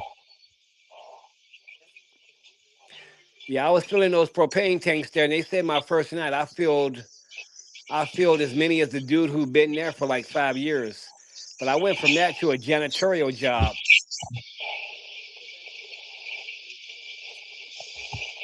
cleaning toilets and shit. I actually liked that a little better at the time because I can get home in time.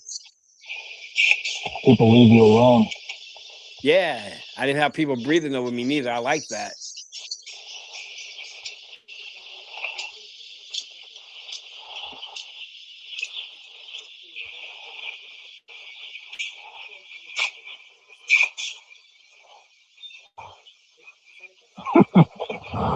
My friend is the one that works this good job in Utah that hopefully I'm going to get hired for.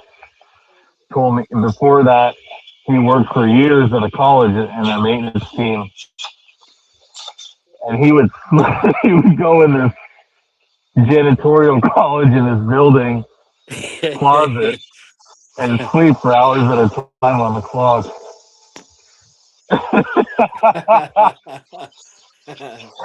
Damn. uh,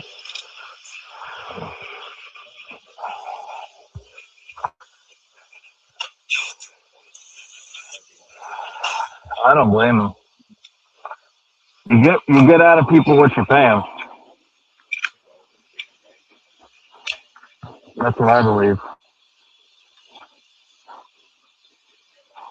That's why the illegal immigration and immigration in general is such a touchy thing. Supply and demand. Why do you think people in Latin America don't make anything? Their labor is so cheap because there's so many surplus of people who are willing to work for fucking nothing. Well, that's bad for us. Yeah, I mean, I worked probably about 3 of those jobs, man. I said, that's it. I got to do something different, and I started focusing on that sports business. Hey, where's your key thing? Let me see it. Key thing. Oh, yo, the thing, you still got it? One, your key thing. What key thing? Got all your keys on it. One, let me see it. That's the one I gave you, no? No. I have the one I gave you. Yeah, I know what happened. Definitely not. I took one from up here today with one up here. I've actually. You didn't want it? Yeah.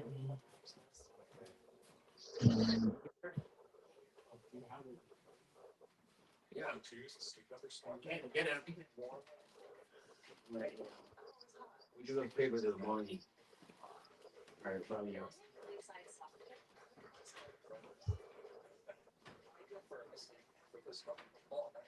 Help us sleep better.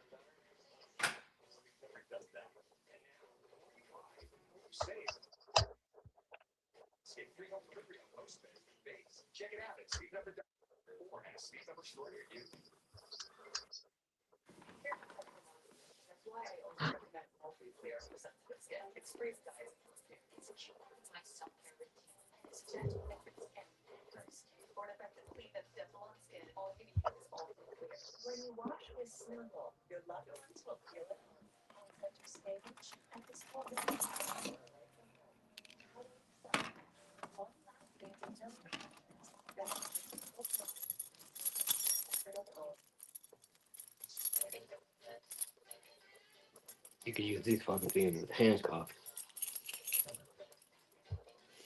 Okay.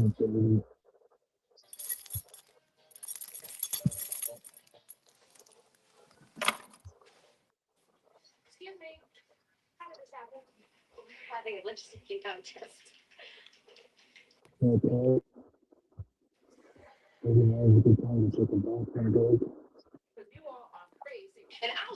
Notice that's what a lot of these guys do. They take these team bathroom breaks. Yeah, so they oh,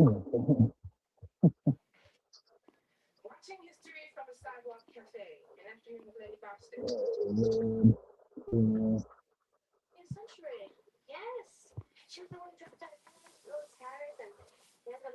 What did Sage always say when he comes on? I know when King comes on, he says, "What it do?" What does Sambo always say? How you do? And how what you say? What's Sambo always say when he comes on? Sambo always says, "What it do?" Sambo says, "What's good with you?" When Texas comes on, he always says, "Is my mic working? Is my mic working? Am I clear? Am I clear?" I can't stay for long, but I just want to come on quickly and say that.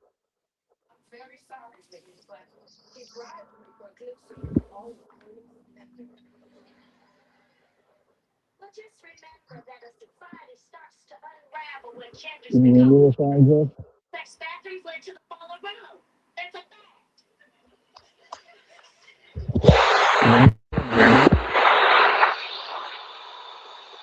No? Yes? Michael. Michael C. Scott.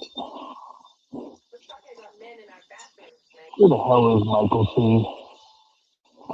Goat Mike Legend 1. Goat Mike. Xavier. What's that Packer that you like? The safety? Xavier McKinney or something? That's his favorite player. Him and Tucker Craft. Xavier, what's his name? That really good safety you got, a corner.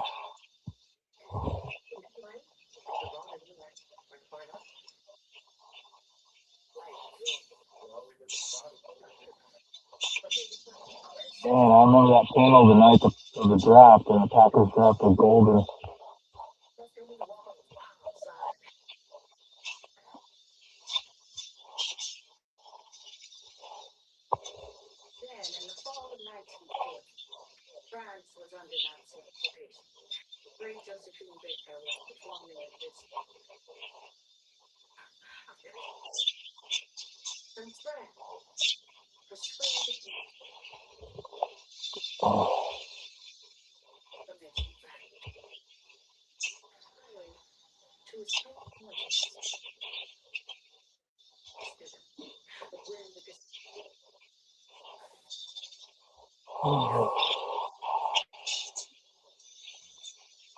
Oh yeah, fuck that pussy. Where's the bass been in Gigi? I think Gigi's got the bass on lockdown. Gigi. She doesn't share the bass anymore. Gigi's the kind of bitch that, yeah, she got that little guy on lockdown. Not even, well, he ain't little, but she got that guy on lockdown. Gigi's possessive.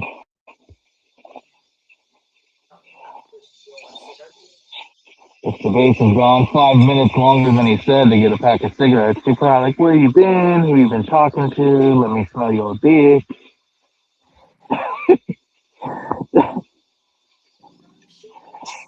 Robert, let me smell your dick.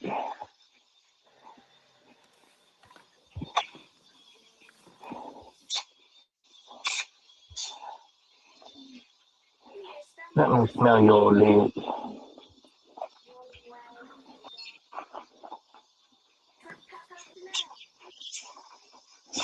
You know, this one's just as hard on your hands because you got to fucking fight to put that in, or take this thing out and do it every time. Yeah, but it's time consuming.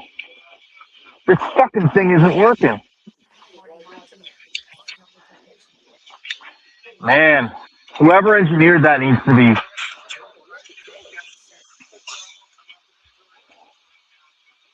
Yeah, yeah. They need to get skull fucked. Goat light. Magic light. 10:42. That's 3 hours and 18 minutes left. But who's counting? I should take a bathroom break. Goat light. Goat fucking light. You hear me, Mike?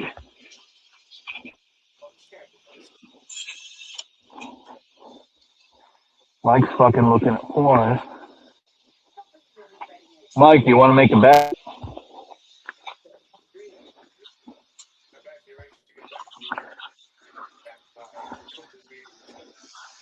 I bet that I'll have Sneed stay.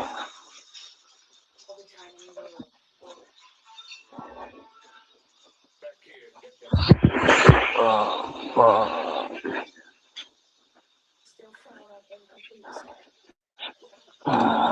My numbers are not good today.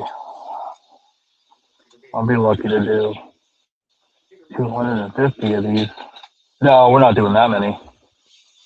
Maybe 220. And they want us to do 350. They got 2 of us doing a job that 4 people should be doing.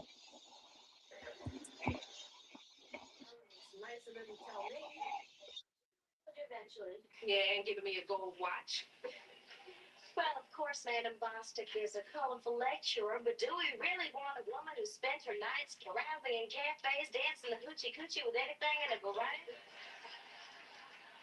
Definitely. I guess it dashes all hopes of us keeping men in their place downstairs.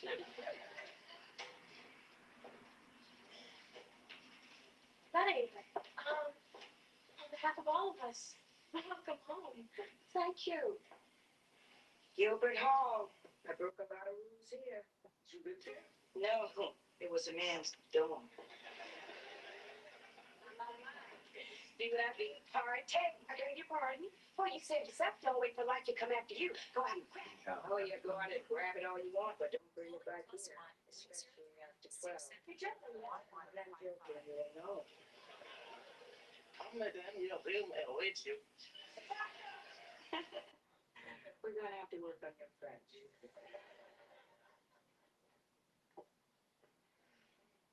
Hail Supremes. I guess she sent you their last coochie.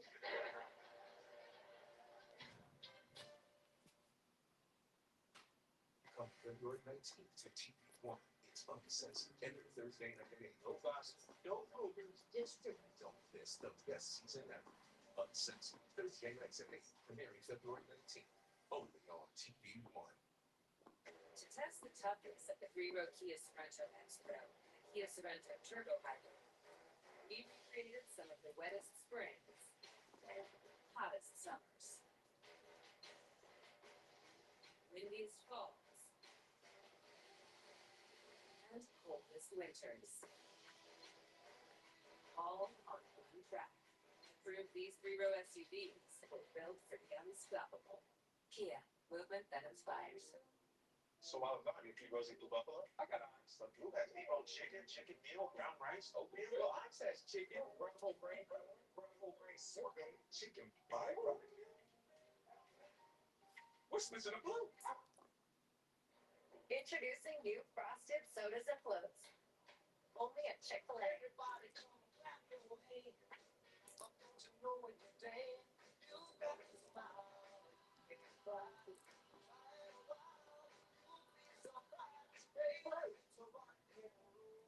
Hug, spin, and slide like an original. The original Chick-fil-A chicken sandwich and new frosted sodas and floats. Only at Chick-fil-A.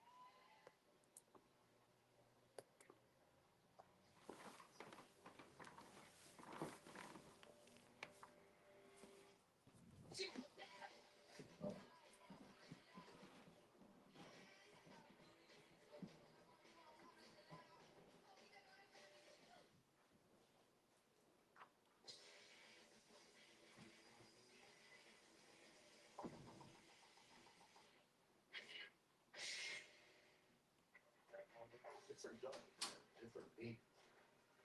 Like skin and coat, mobility support, and healthy digestion. That's why Heinz Advanced Health has different formulas, so every dog can be a healthy dog. Well, look, we're great with teeth. We're toothbrushes. But we're not the best with tongues, cheeks, and everything in between. We need backup. The clinically proven essential oils and Listerine clean every surface of your mouth for whole mouth health. Listerine and wash your mouth. Oh, I gotta tell cooking. I don't get football. What? Why are they scored by 7? 6. And the kicker is so little, I ain't worried about it. You didn't like my nachos. I love your nachos, man. Cottonelle leaves you so clean, you want to come clean about everything else. Hey, it's your dry skin. I'm craving the ceramides and CeraVe. CeraVe with 3 essential ceramides helps restore my skin barrier so I can lock in moisture for up to 48 hours. CeraVe moisturizers. And now introducing new CeraVe Anti-Dandruff Hair Care. Those who serve their spouses and children, and the generations that follow. Those are our people. And we've been proudly serving them for over 100 years. Because at USAA, we take care of our own. Become a member today. Lowe's knows tackling projects now makes football Sunday. Ready? It's Saturday. Hey, ready? We fine, Dave. Oh! Let's go. Plenty of rest time, and it's even got turbo mode. That's what they call it, college. Craving restaurant style ranch for your next watch party? You just need 3 simple ingredients with restaurant style ranch. It's that easy.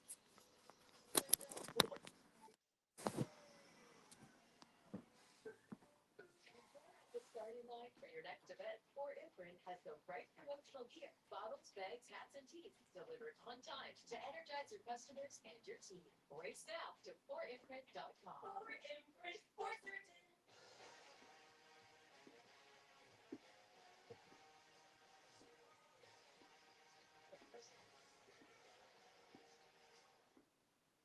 Ladies, we all know the natural look takes 45 minutes to achieve.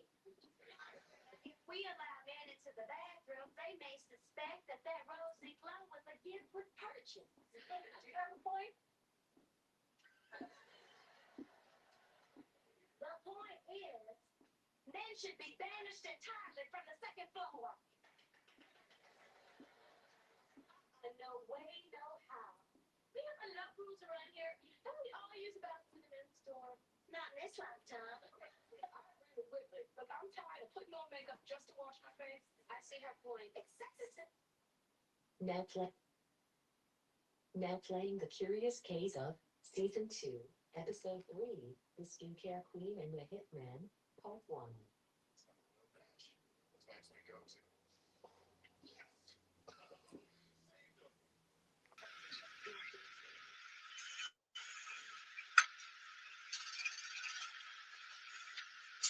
Yo,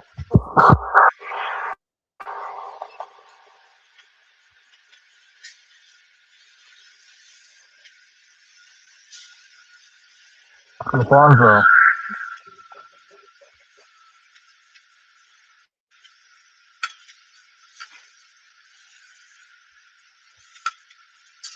Mike,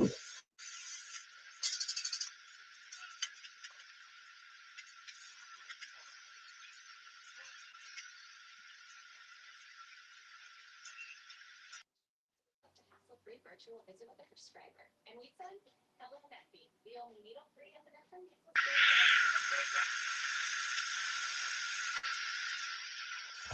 man, my battery's dying fast. I'm at 22%. I got 3 hours left.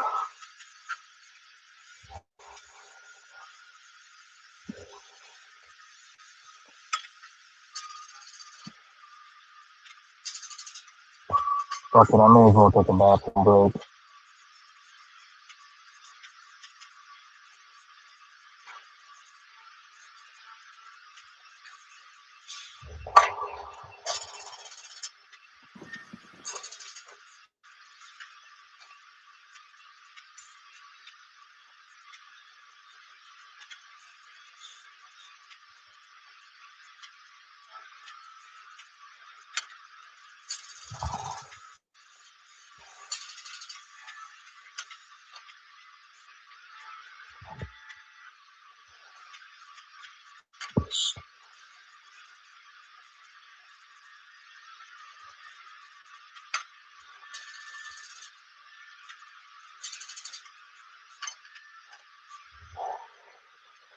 Uh, I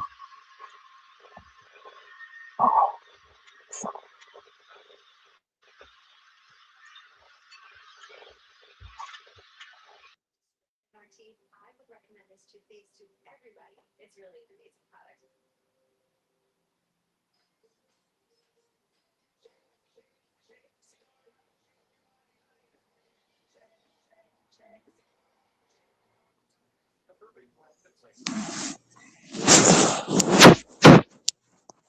Oh my God.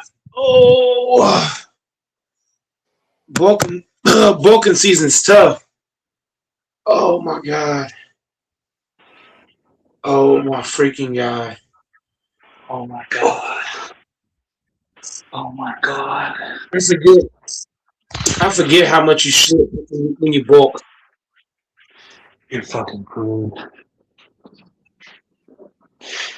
No, it's like whenever you eat a lot of food, you gotta go to the bathroom a lot. It's just crazy. I'm taking a shit right now on the clock. Oh, it's coming out soon. No, but I'm talking about like in a working sense, when you bulking and you taking in a lot of food, the body gotta push that shit out.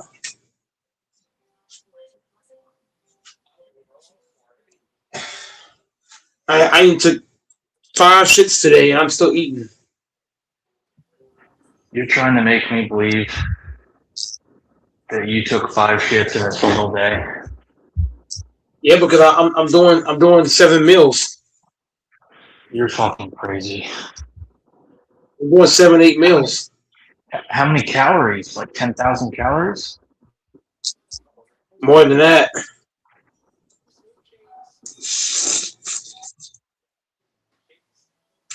You're already back up to 240, you said? Because you're Mm-hmm. I'm at 240. I'm trying to go to 250.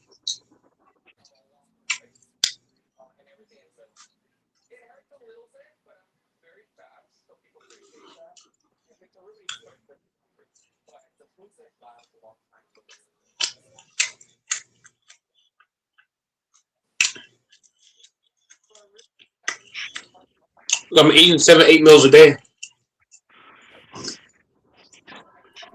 7 meals a day. Mm-hmm. Ain't no way you eating 7 meals a day. That's cap. It's just not hard. You ain't eating 7 meals a day, man. That's lies, man. I ain't gonna argue with you. I know what I do. You ain't eating no goddamn 7 meals a day.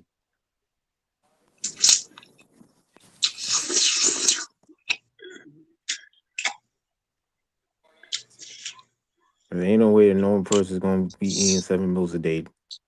The minimum is at least 3 meals a day. Not no goddamn 7 meals a day.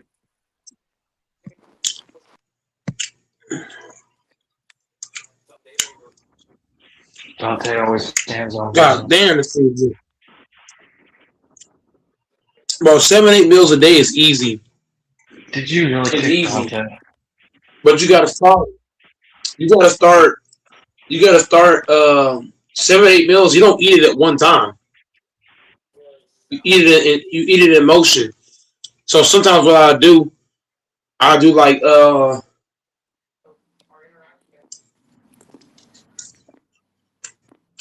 might do a protein shake. That's a meal.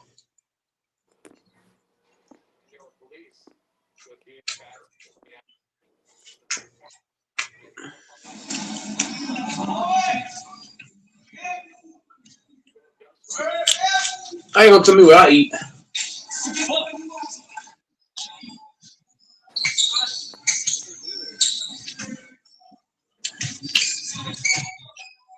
Three meals is light.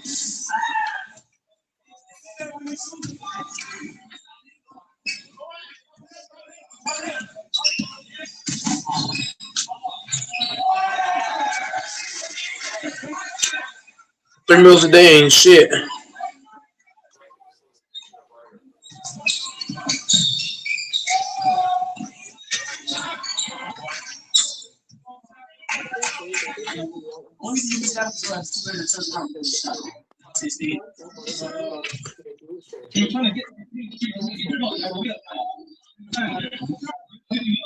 The reason why he's beating you, not fussing, you don't have to beat you because I'm hate. He's good, slow you up. You're not going to stop.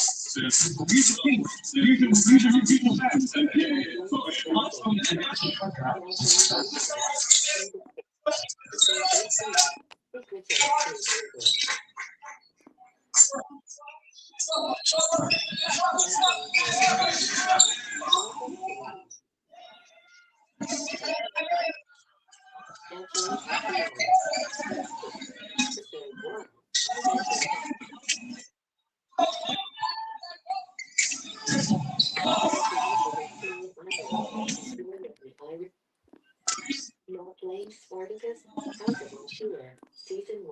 Doris. 7, 8 meals. 7, 8 meals is light, bro.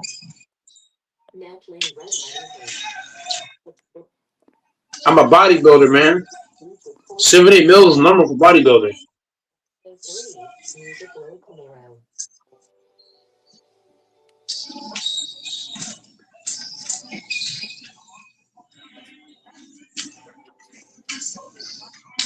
Protein shakes. A protein shake's a meal. I could drink 2 big ass protein shakes. That's too good. How does it make you feel that I'm taking a shit on the clock right now? And actually, since the men's bathrooms here are so nasty, I'm in the woman's bathroom right now, but it's not what it sounds like. It's a single person bathroom, but it's a single.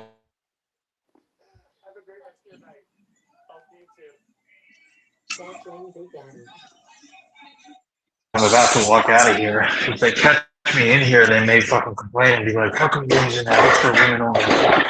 And like I said, it's a single person occupancy. I'm like, tricky. I just don't see why it's fair that they get the nice bathrooms. That's fucking bullshit.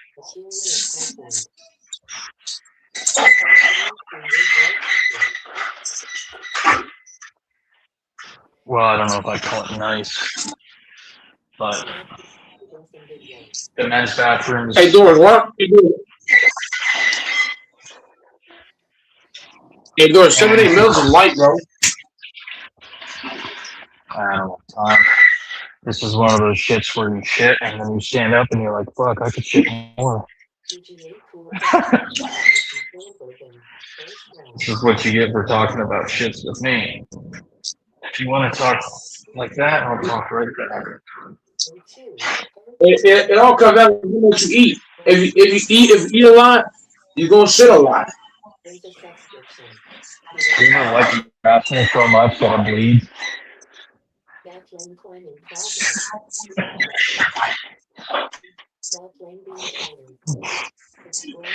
I hear gay guys call it their boy pussy.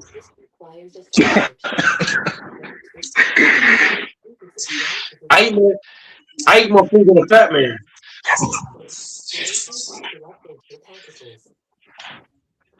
Dante says you're capping.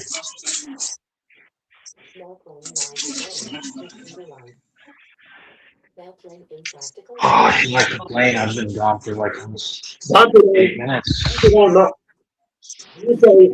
Dante's not a bodybuilder, so he don't understand. Like, whenever you're a bodybuilder, you're gonna eat a lot of food, bro. I do bodybuilding, so I eat a lot. So what he's saying is like, yeah, but how the fuck can you afford managing groceries? I don't buy my own groceries.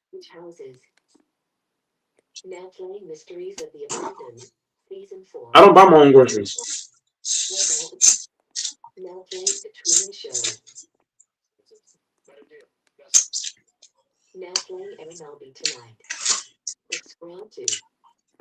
And you don't indoors to eat a lot of food.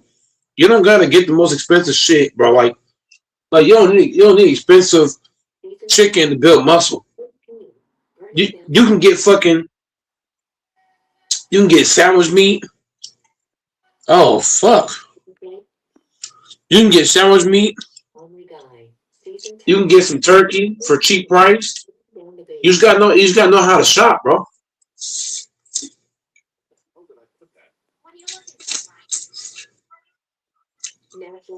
You don't gotta spend $1,000 dollars.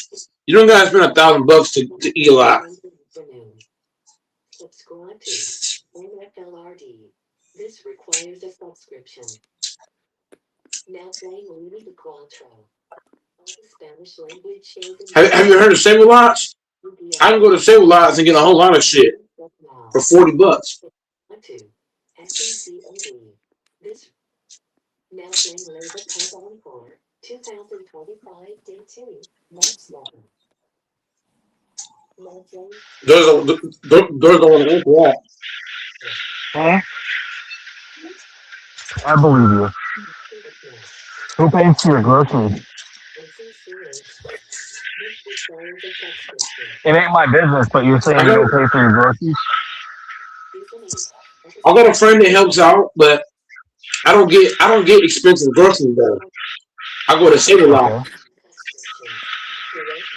Oh, I'm back. Your girlfriend helps you, huh? Where the fuck were you, bro? Oh, We don't shop at. I was outside for a minute talking to the neighbor. Word. I just know. Mike gets his groceries from his girlfriend. Yeah, his Portuguese Latina. Hold on. hold on, Doris. Doris, my bad, I'm saying it backwards. Doris think that you gotta spend a lot of money to get good groceries. No, you don't. To get a shit ton of groceries, you don't have to. You don't have to spend a lot of money to get good groceries. You know what I'm saying, Alfonso? You find a grocery store that's cheap. You don't go to Walmart. You don't go to Kroger. You don't go to fucking Tom Thumb and Albertsons. Hell no. When you buy groceries, I'm telling you, bro, you go to sale lots. Shit, I can go to Sprouts. I got coupons. I don't necessarily buy the grocery, but I'll be there when the groceries are bought. But we don't spend a lot of money on groceries. What about all your siblings? What do they eat? You ever cook for your siblings? My siblings get their own food. They know how to get in the fridge and get their shit. I don't know. They know how to go in the fucking fridge and get their fucking stuff.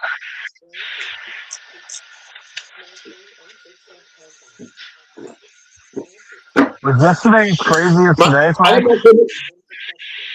Huh? Go on. Sorry. Doris, when it comes to eating a lot, Doris, the phone go. Have you heard of protein powder? Yeah. Yes, master. So I get this You're big the first ass one to tell me Alfonso. about. Have you heard of protein powder? Hold on, Did you really just Doris. fucking ask me that? Doris, hold up, God nigga. damn. Doris, we can't talk at the same time, my guy.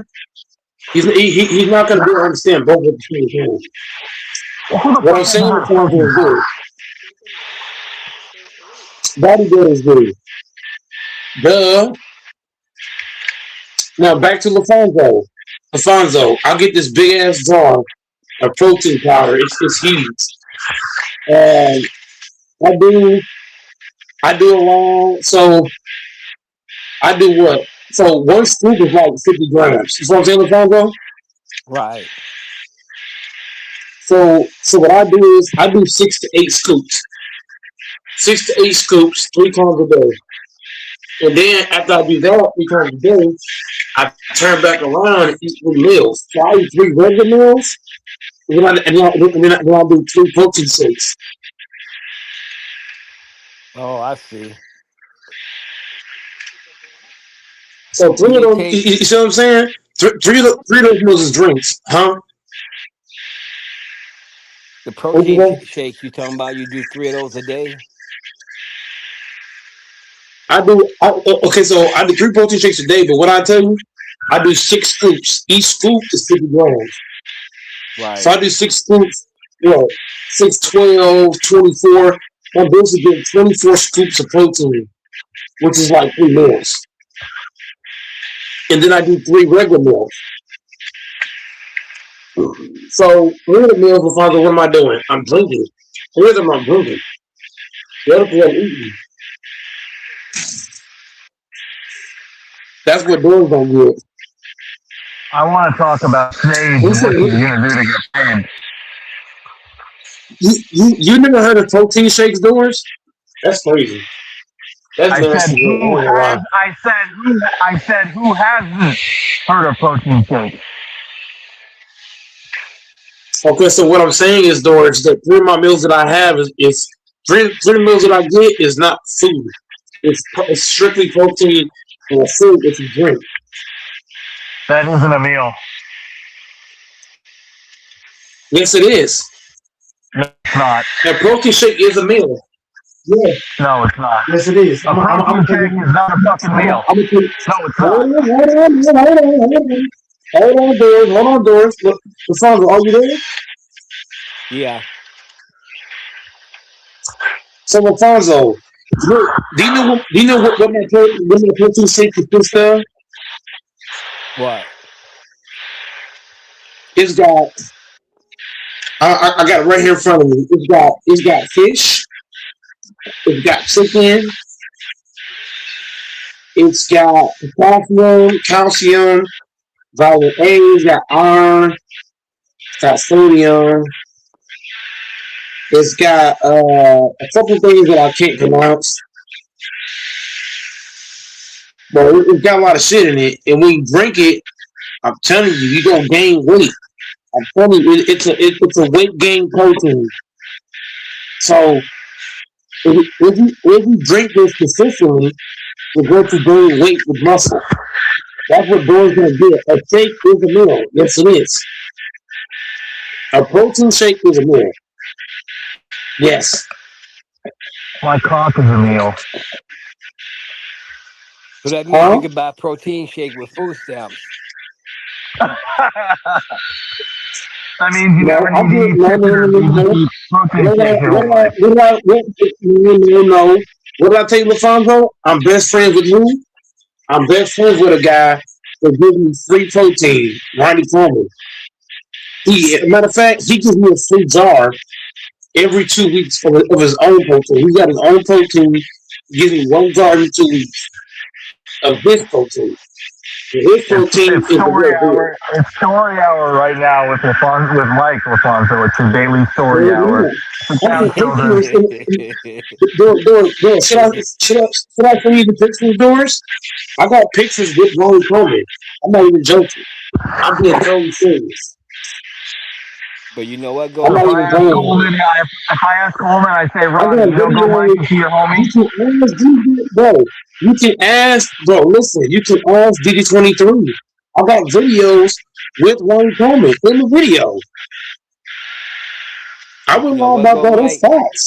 If Ronnie Coleman knew how you was looking at his wife, he That's wouldn't give you them bad, huh? protein shakes. I'm not. If you want to say that LaFonso, that's cool. But I'm talking about the point I'm No, getting on right let's now, talk about LaFonso, Coleman's is wife. that he's Let's trying to talk about the say, wife.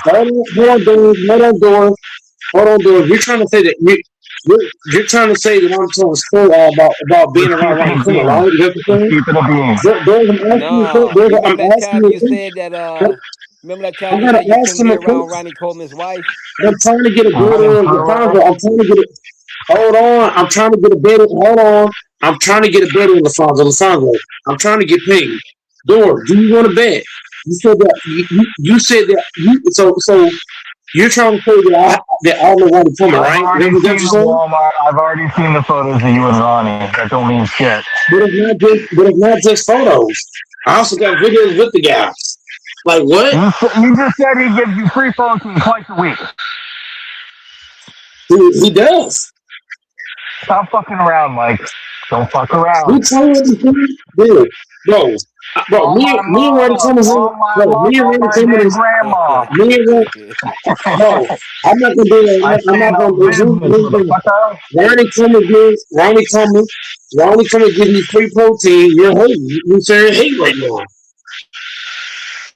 Over the That don't phone, even it sound says right. you Ronnie hating. Coleman gives me free protein? That sounds fucking gay as fuck.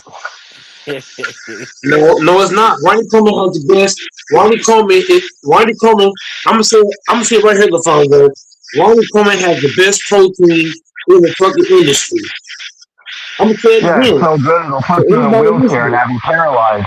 Ronnie Coleman, Ronnie Coleman's not in the. Hold on, nigga. Ronnie Coleman's not in the wheelchair because of Damn. protein. Hold on. Wait, LaFonso. Do you know why he's in the wheelchair? It's not because of his protein. It's because he was doing Because he trained like a weight. fucking jackass and fucked his body up when he wasn't supposed to keep training and he should have retired. And he got back procedures done. No. That's not why. That's false. That's false. The reason why his body's fucked up is because he's lifted weight that humans ain't supposed to lift. He's done some lifts that humans ain't supposed to be lifting. That wasn't That's the my facts. handiwork. Bro, he mentioned doors. You're trying to laugh and crack jokes to try to get away from me cooking you right now. Ronnie Coleman is messed up not because of protein. It's not because of what shit you said. He's messed up because he did some lifts that humans ain't supposed to do. Which is why his back is messed up. His leg is messed up. He can't walk. How come Jay Cutler? Actually, he can. He can't. Actually, the crazy part is Ronnie Coleman actually can stand up by himself.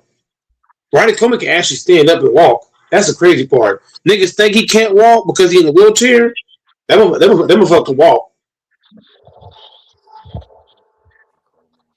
and I've seen him walking. Yeah, his Ronnie big Coleman's a ass body motherfucking is beast. ridiculous. Ronnie Coleman is a beast, nigga. You fucking Yeah, hate very. because Ronnie Coleman's a beast and you know. He's a beast. He's an animal.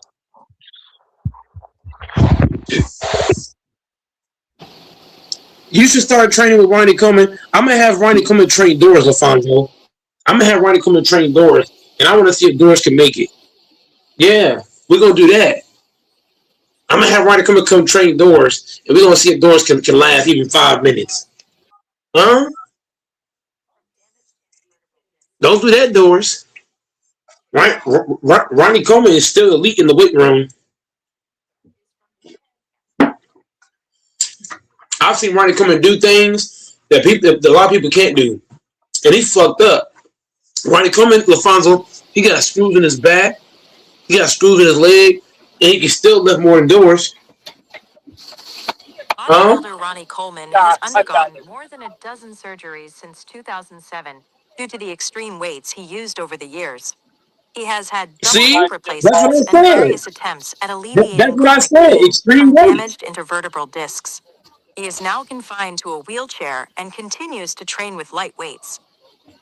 This is from Bro, he can still lift heavy weights. They ain't gonna tell you the truth. I've seen Ronnie Coleman. That motherfucker can still lift more than fucking doors. You can book that. He can lift more than doors. Huh? Damn, he's had mad Huh? surgeries, huh? He's had mad surgery because Alfonso he lifted weights that human beings ain't supposed to lift. Right. That's why his back is fucked up. But LaFonso, even with that said, he can still lift more than fucking doors. I know this. I've seen Ronnie Coleman personally. Ronnie Coleman give me free protein. That was Are my you idol growing up, and it still is. are you Huh? lifting what Ronnie Coleman lift, or you lifting less than him? I lift more than him because I'm trying to show Ronnie that I'm the next Ronnie Coleman. I'm trying to be the next Ronnie Coleman. So I'm trying to show him that I'm the new him. So when I lift Ronnie Coleman, I make sure to go hard, extra hard. I'm gonna be the next Ronnie without the steroids and all of the shit. But I got mad respect for Ronnie Coleman. Ronnie Coleman give me free protein, LaFonso. It's called Ronnie. It's called RC. It's a Ronnie Coleman protein. Ronnie Coleman has the best protein in the district. I don't care what nobody say. That Yeah, I nigga can look that. protein I is can the look that best. up. I can look that up too. I mean, it's not going to tell you online if he's the best or not, because a lot of people hate on Ronnie Coleman. A lot of people, like every gym that I've been to, everywhere I've been, people always downplay his protein all the fucking time. That nigga protein is legitimate. You drink that shit and you work out consistently, Bodybuilder Ronnie Coleman has his own they protein. ain't gonna give him no credit. He ain't gonna get no credit Yes, on that Ronnie Coleman LaFonso. has his own protein supplement called King Whey Protein. This answer is from Doesn't get any Wikipedia. credit. It ain't Yeah, gonna he tell has you. his own protein. It's called King Whey or something like that. I already know he got his own protein, LaFonso, but LaFonso, I'm not just looking at that. I'm telling you, like, he has the best protein. You know what I'm saying? In my Right. eye, he got the best protein. Like, that nigga protein is legitimate. You drink that shit, LaFonso, and you working out, man, you're gonna be a buff ass nigga. That's what I'm saying. Ronnie Coleman, like Ronnie Coleman's protein, like they don't sell his shit in stores. Well, they probably do, but it's really hard to find his shit because a lot of people don't respect him. A lot of these True. motherfuckers be hating on Ronnie. Ronnie Coleman is legitimate. I love his pro. His protein is the best. You drink Coleman that was shit, noted for LaFon, when you eating around train, 6,000 calories a day during his prime.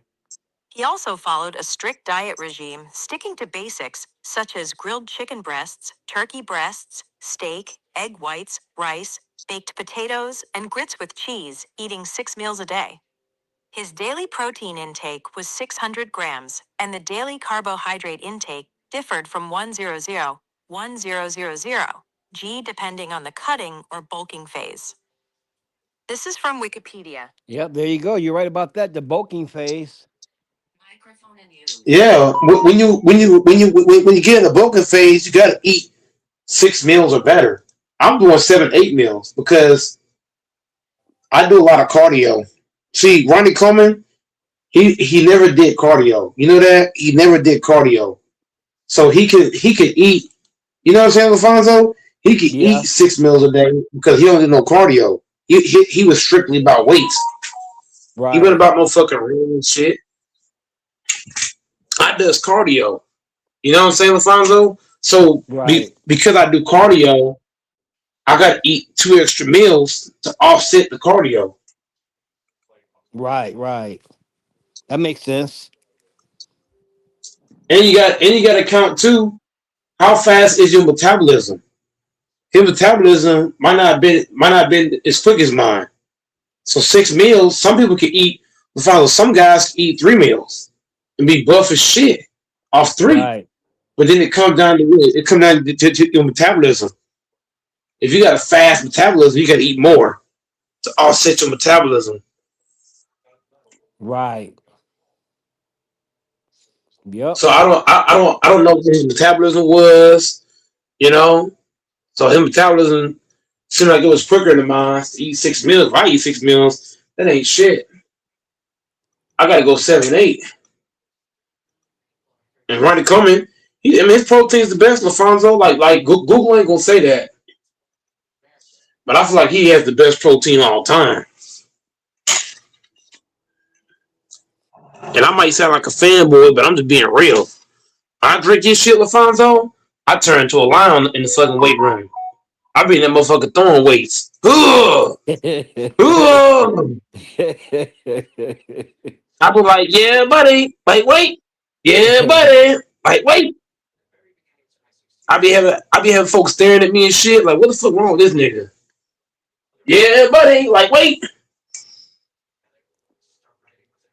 So y'all still I working out train at together? Gold's Gym.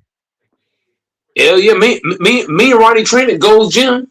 Now, Gold's Gym, LaFonso, is for the men. Gold's Gym, I don't see no lazy motherfuckers in Gold Gym. Right. None. Whenever I go to like certain gyms, like 24-hour fitness, or you go to certain gyms, you be like this gym is lame. Everybody be in there playing around, taking flicks and shit. Chicks wearing booty shorts. But when I go to Gold's Gym, them niggas serious. Them niggas is seriously working up and down. It's sweat everywhere. That's all bodybuilders That's why I go probably to in Gold's there. Gym. Oh yeah. Gold's Gym is a lot of bodybuilders. Oh my god. There's a lot of them in there. And it's like when you work out around bodybuilders, LaFonso, it make you want to train hard. You know why? Because you feel like if I gotta fight one of these motherfuckers, because you don't know. You know what I mean, LaFonso? You never know who's gonna try you. So if you're in the gym full of big ass niggas, what are you thinking? Shit, I better get big my damn self.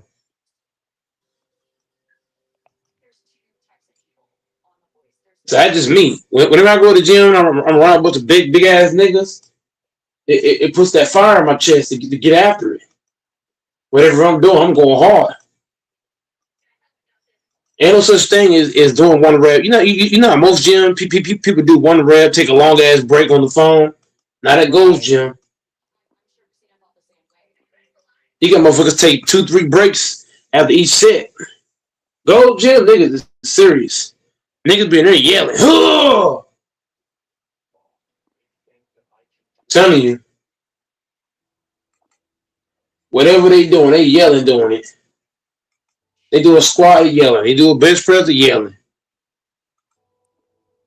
And they be drinking powder. What? You got some motherfuckers taking steroids. They be going at it, man. The highest bench I've gotten to is around 500-600. That's the highest I've gotten to. Shoulder press, couple hundred. Reverse curls. I do a 100 pound dumbbell curl. I mean, yeah, man. And I used to be fat at one point. I used to be 450, so I came a long way. But train with Ronnie Coleman is my trainer. But like you said, if you knew, I think he knows everybody like his wife because he's not defensive. LaFonso, he's not defensive over his wife. As long as you don't cross the line, Right. you know what I mean. He's not defensive. Like I'm gonna beat your ass. Like I think he knows a lot of men like her, like his wife, because his wife is really young. She's not young, but she looks like she could be a model. So I think he knows a lot of people like her. Right. But as long as you don't actually cross the line, like try to touch her or kiss on her, you know what I mean? Like we're gonna actually cross the line. He's not gonna trip unless you actually cross the line. Like you go tell her, man, I want to smash. Now you do that, you cross the line. But you just talking about it online. I mean, he actually follows my podcast, Alfonso. Right, come and follows this podcast. So he be hearing what I be saying. Yeah. He don't want to hop on because I don't know what it is. He told me something. It's something with social media. He just don't want to he don't want to hop on no podcast talk. I would love for him to hop on because he does follow me on this podcast. I wish he would hop on. But he don't want to hop on. But yeah, he hear the shit that I be saying. You know what I mean? But then sit down, Alfonso. He knows what. He knows I ain't gonna cross the line. Right. So he listens in. I might So say it on here. salute to Ronnie Coleman, man. Salute if he listening. Yeah. Hell yeah. I'm always defending the legend. Me and Ronnie Coleman been friends the last 6 years or so. He's even came to my Walmart a few times. He came to my Walmart. He shop, got groceries. I've got videos with him. I got him in a couple of videos, pics, and stuff like that. I talked to his kids, his wife, talked to all that. So yeah, he's a really cool dude. Even his kids are in shape. Even his kids are in serious shape. That's crazy. His wife's in shape. I mean, what? The whole family. I talked to his whole family. Everybody just ripped. Everybody got muscles. Right. And that's rare to find a whole family. It's rare to have a whole family where everybody got muscles. You may have one or two that got muscles. We got the whole group. Shit. Yeah, he what, an 8-time Olympian or something like that, huh? Yeah, he is. Yeah, like he's an eight-time Olympian, man. He's one of the greats to do it, man. I also train with I don't know if you know there's a guy named Jay Cutler. I mean not Jay Cutler. That's your wedding Is that his name? No. It's a white bodybuilder that I train with too. Huh? Talking about the football guy, Jay I Cutler? don't know.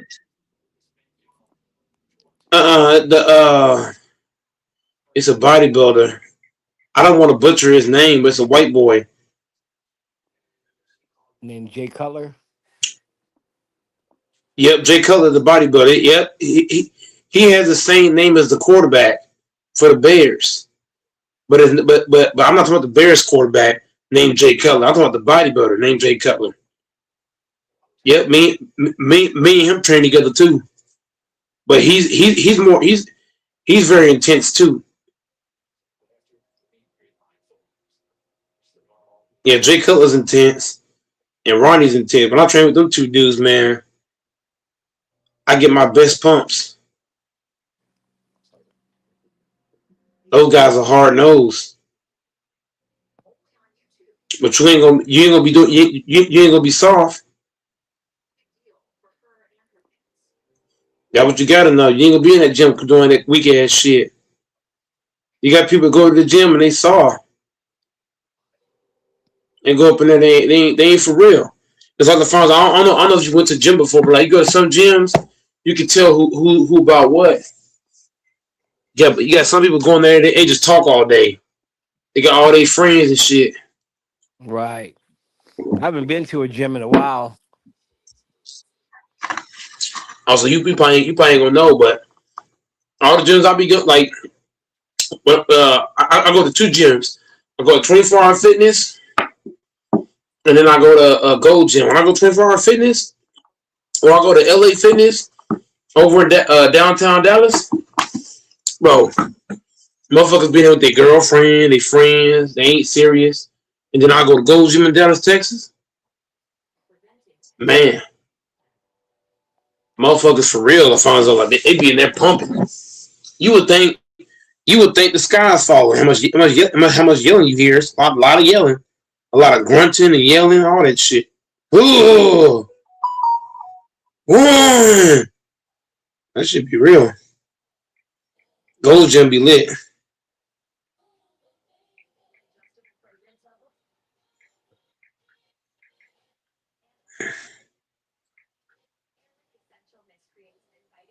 Yep, I go to Gold Gym in Dallas, Texas. Yep.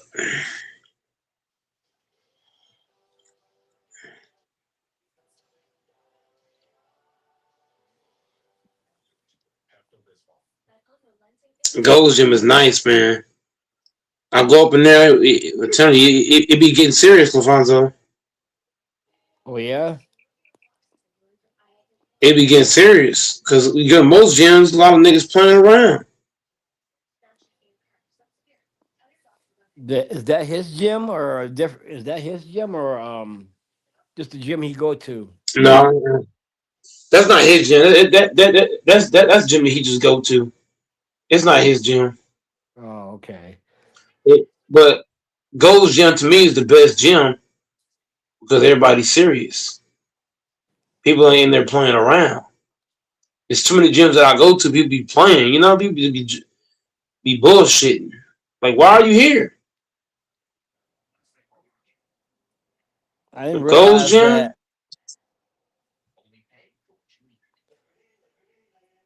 You said what?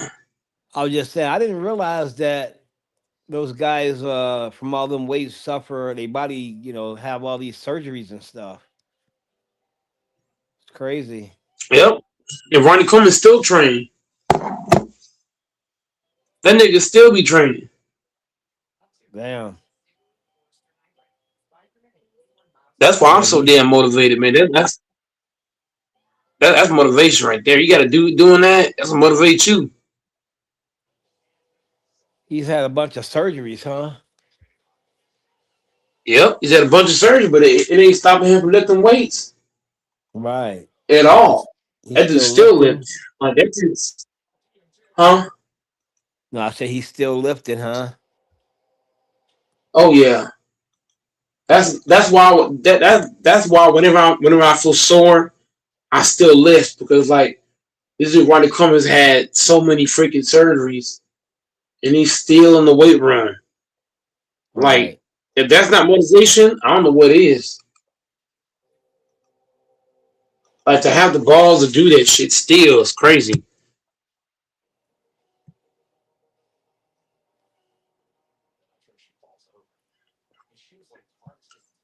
That's why I train hard, LaFonso. That's why you see me going to the gym lifting 600 pounds. You see a guy like that?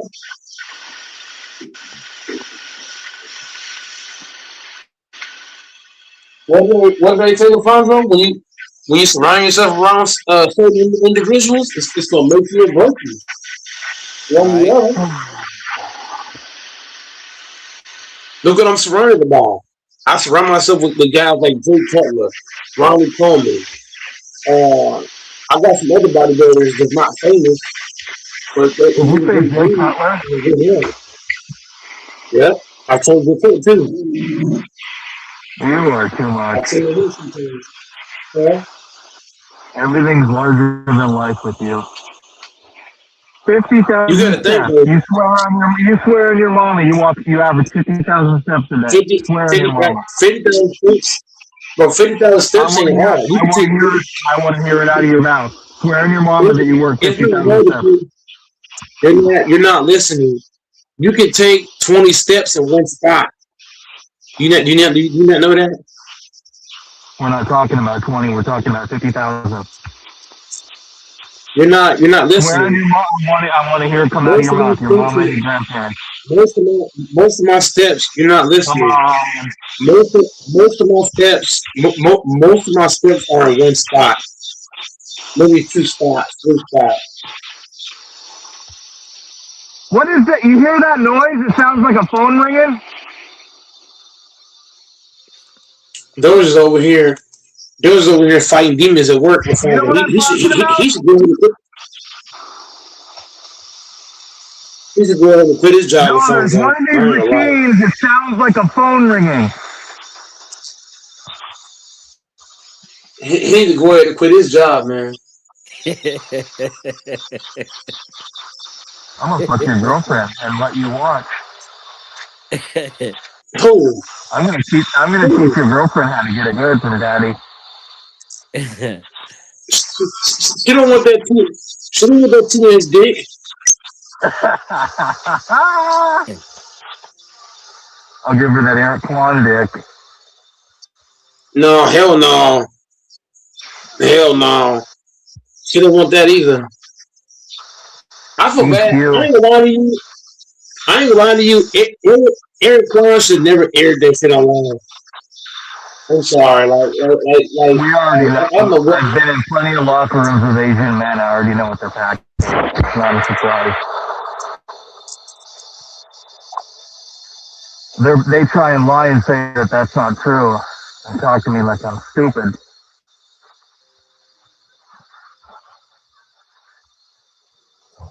They try and say that dick size and race aren't related, and it's like, that's not true. Some races are proven to have one size, Asian men. If you go to a sauna, never mind. Well, Asian men, you can tell. I mean, oh, if you let yours dangle, like, they look at you like you're fucking, they would say, oh my god, Godzilla, tether it up. I don't go to the sauna because you got Asian men that are naked. Like, that's crazy. Like, you is not supposed to be naked in no fucking sauna, though. That's crazy work. That's nasty work. Then another one. Then we're done? Ah.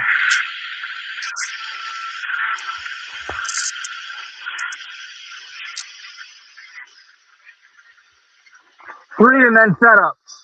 Yep.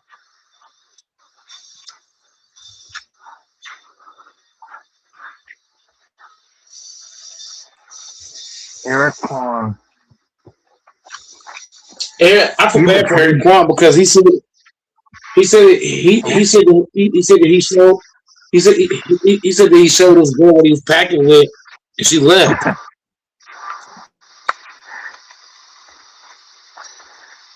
That makes me feel sympathetic, actually. I feel bad. I feel bad for her. I just do, man. Like,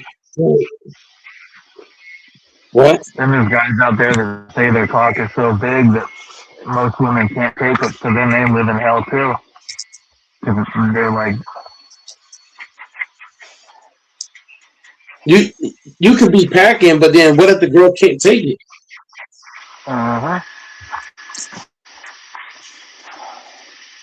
She can't handle all that. You know what I mean? Put you in a bad state.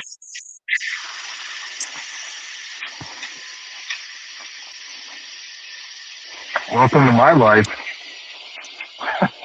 You want a damn girl that can take all of it. You want a girl that can take all your shit, no matter what the size is. Just keep it 100. Oh, I'm sure some of these whores like Amber Rose that people always talk about, like Texas. You know that whore Amber Rose can take anything. Also, certain bros can. Hell yeah, she's already taken a lot of dick, so she should be able to take a buck. She's taking miles of cock. Miles. Amber Rose, I would have to strap up to fuck her because I don't know what she got.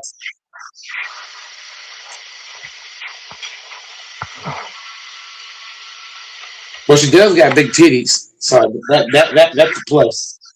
She got both. She got ass and titties.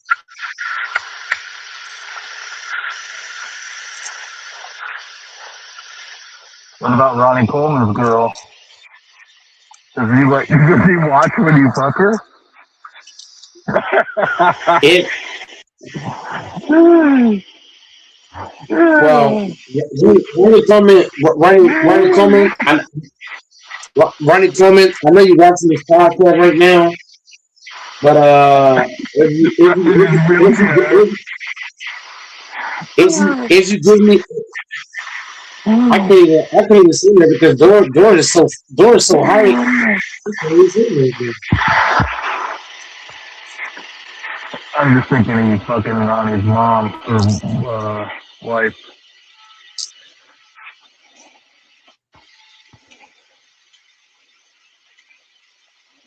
That's kind of hot. How many guys' wives have you fucked, Mike? None. What? That ain't I what you never said fucked before. again.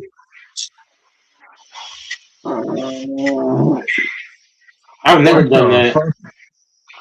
That sounded like a loose hole.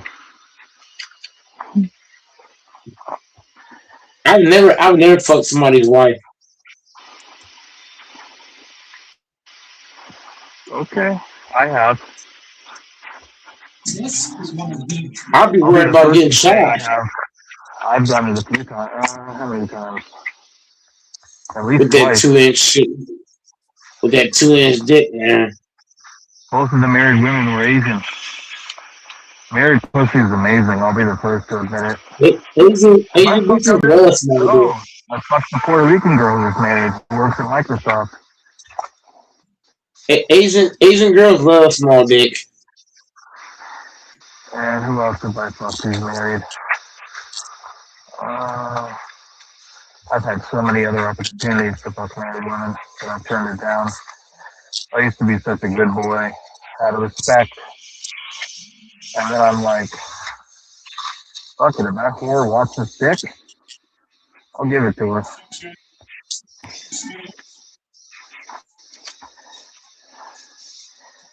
You shouldn't be shaming the man. You should be shaming the women that are cheating, not the man. I was single.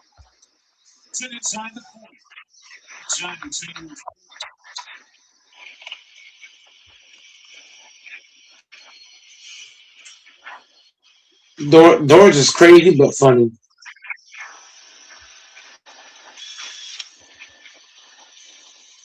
Because I ain't a virgin, like some people. What do you mean?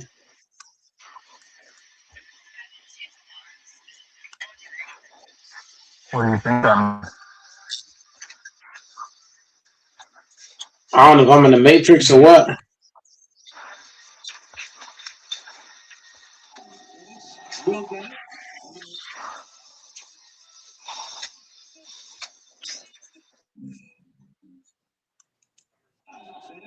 We'll get it on the right side.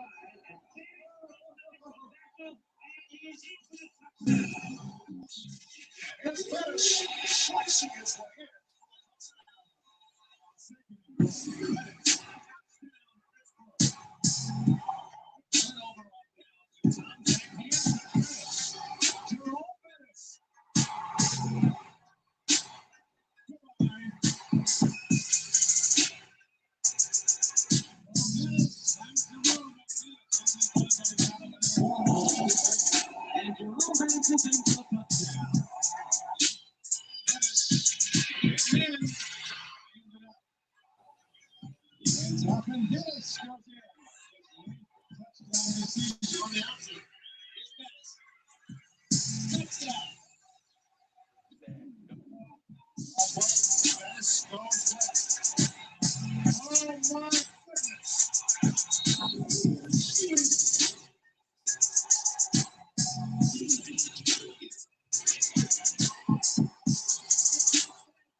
Right side.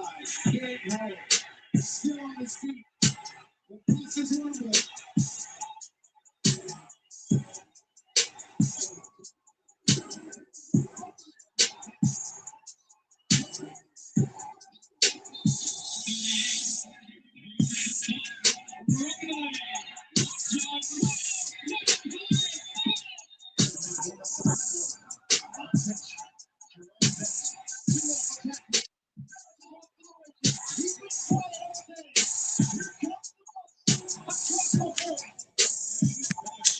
We got Fonzo in Texas now, man. We're doors. Fonzo, you still there? Yeah, I'm still here. Hold on, Mike. Are We you got there? Texas. Yes, it's me, you, and Texas. Okay. Hold on one second. When I leave out, like yesterday morning, I was in the backwoods. I like my like my pic, like my No, avatar? no, sir. Okay, No, sir. because I'm gonna start logging. I'm gonna start logging in on my other device. How's it going, Alfonso and Mike? Hey, what's up, Texas? Good evening, man. Good evening. Oh, happy birthday to you. I did see that you said that because like on that app thing, if it's certain settings that's not on, then I can't see anybody like who hits who messages. But Right. yeah, Thanks, I've heard man. doors. Yeah, and that dude right there, like, listen, he's 40, but he's too old to be having these virgin 14-year-old conversations. Oh my God, this chick, that chick. Come on, bro. Come on, man. Come on, man.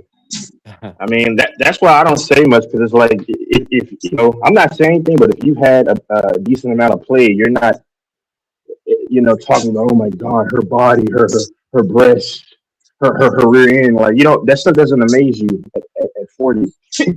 Just saying. I mean, to each his own though.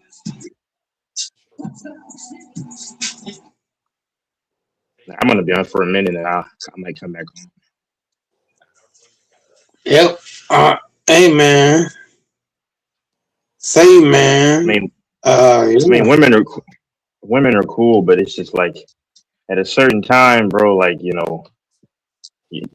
they shouldn't like, and that goes for anyone. They shouldn't like just get you off your rocker. Like, oh my God, act like you've been there. That's what my coach used to say all the time. Act like you've been there, man. Yeah, of course, unless you haven't been there, But yeah, bro. I used to talk freaky, but these conversations I leave alone now because if you, like I said, if you had a preponderance of experience, or you might have someone, it doesn't move you the same way. Mike can tell. My father was on here when I was talking all freaky deaky, but I was Yeah. how old? I was in like my early to mid 20s, so that's Right. different, But oh my goodness gracious, hold on. Dang it.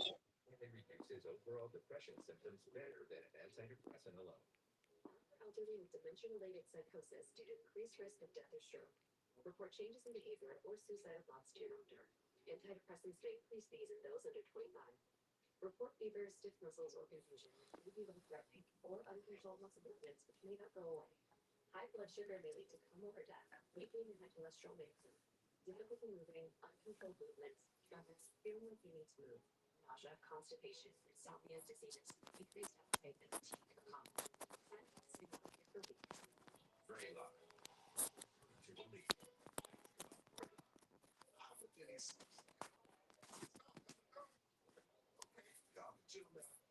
Signs of this may not appear for weeks. Then everybody keep falling out, man.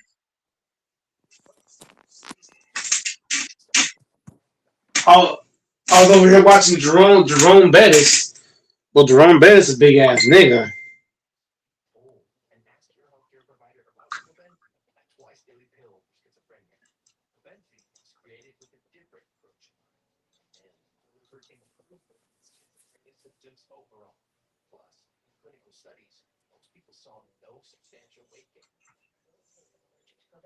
The main reason we were going to talk to him is because he's a Trump supporter and shit. But like, bro, honestly, yeah. What's up, bro? Welcome to the show. Yeah, what's up, Fresh? What's up, kid? Yeah, man. Yeah, I just wanted to say real quick, I mean, first off, shit, I fuck with you, Fresh. I don't. I think you're a fat nigga, and honestly, I don't really respect you. I got some beef with you. And I'm pulling up with the green. You said he's fat? Yeah, he's a fat nigga. I'm fat, bro? Yeah. Where? I seen you with your shirt off, but you're hella fat. Where? You seen him with your shirt off? I seen you all on the phone. What are you talking about? How long ago was that? Shit, I don't know. I don't stop you, bro. I was letting you know that that's the point. You need to drop. See, that's the point, bro. It's funny because haters will say one thing, oh, bro, listen to that. Here's this. And I'm like, when was this? And it's funny because now I'm in the jail. I will. I'm doing a whole documentary on my journey all natural weight loss. And it's funny, the trainer you guys know very well, and when it drops, want to train with us for sure in the gym too. So let's show them right now. All my haters, bro. Guarantee you when it drops, I want to hear that same energy towards that. So cool. That's crazy. Well, you just said I'm fat because you're trying to, you're trying to catch me off guard, but I'm calling you out right now. Where are you at right now in your journey? Are you some kind of gay, bro? Are you straight? You were yeah. I'm right now on your podcast. Oh, right now, bro. You know the address? Okay. Yeah, I'm with Michael Shoes right now, actually. Great. Well, you know what? Show up with some diapers too. Don't think of big shit, bro. Well, that's why I know.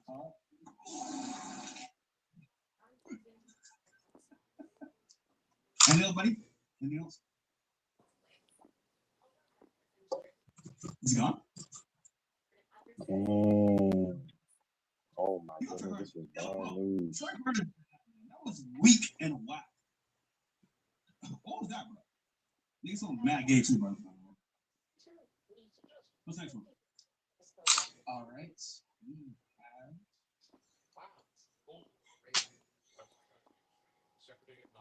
The next thing you just want to see is my dick, bro. Shit's so weird, bro. Yeah, it's weird. Oh, show me your body, bro. Show me your dick. Oh fuck. Okay. Also, by the way, if you guys want to cut into the line, make sure. Did you see the news about what's his name, Ray J? I mean, I ain't gonna bag on Ray J. I got respect for him. No, what do you mean? I'm asking, did you hear about this news? Nope. He said he only has months to live. Dang.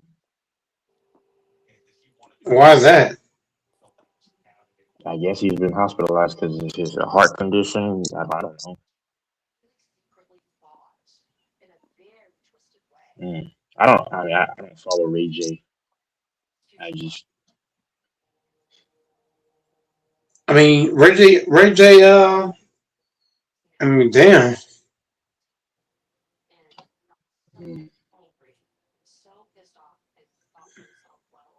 If that ain't good.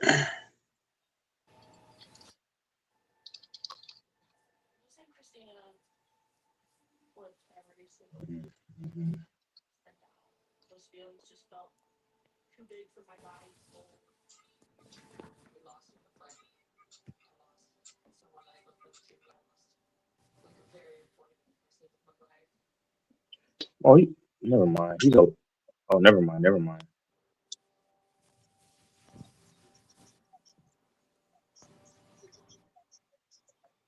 I don't know what to believe because I guess he's gonna live, which is good. I don't know what to believe.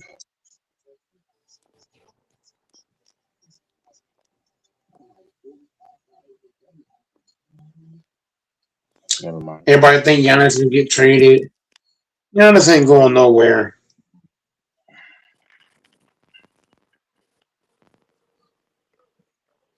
Mm-hmm.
So cut them off.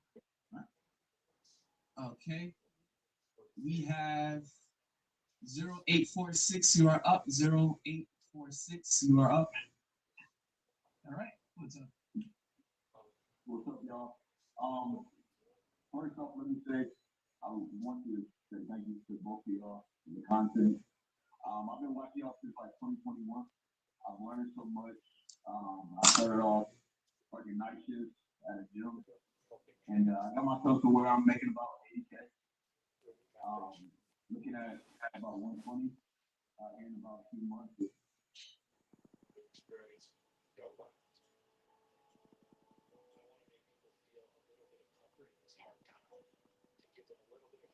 Saying, hey, this is going to be really hard. You can get through this. To this point, we've helped over 100 families and given out over $350,000 in grants. So the response as a whole has just been encouraging. This is the end of Christina's name legacy.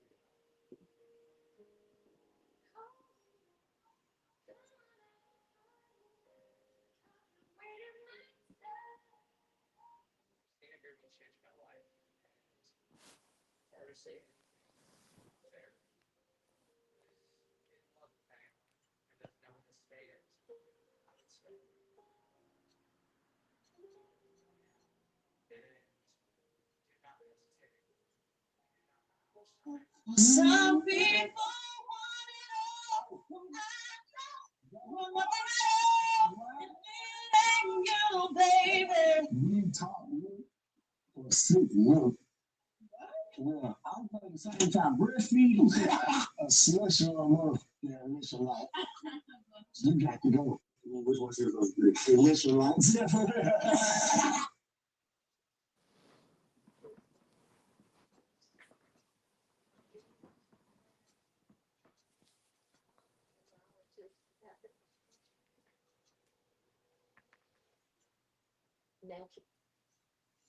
Now playing a different role. Season 1, episode 16.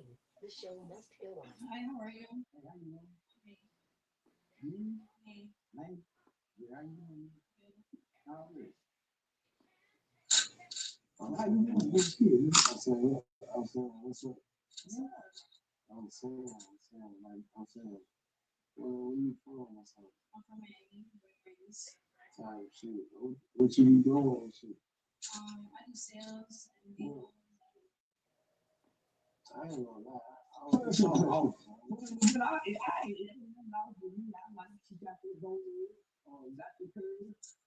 got lost without the heels. I was looking at over there. I'm saying, we looking at the head. The heel would have got me. I was the head over heel as you come with the foot. But I was looking at, I told you I was looking at the heel on the heel. You got to come with the heel on the heel. my bad. I told you, that's the only thing.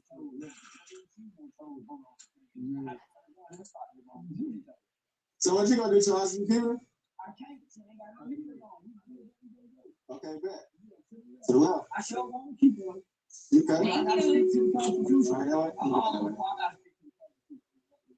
Okay, bet. That's my next study. Boy, I wish I could put some amendments in there. Shit. Okay. Yeah, I'm going to the left. I ain't never like my I didn't like my snack cakes at 2. I like the city. You talking about that's why they gonna steal and everything. No, you got to do what you got to get on motherfucking chain. You want to get I ain't a passport, bro. You to the left of me. You can keep me if you want. I ain't no passport, bro. I want to get out of the state. I don't want to go off the I'm saying, what the you got to say? Hey. See, I'm not killing them. I'm telling you, I'm going to come to stay. They don't come to stay. I'm going to go. I like them. I like to talk. I like conversation. I need to make sure you understand what I'm saying. We ain't have no conversation. See how I ain't got time for I ain't got time for chat, TVG, all this shit. I ain't got time, baby. It's old me type of shit. If it is, you got to be a, you got to be.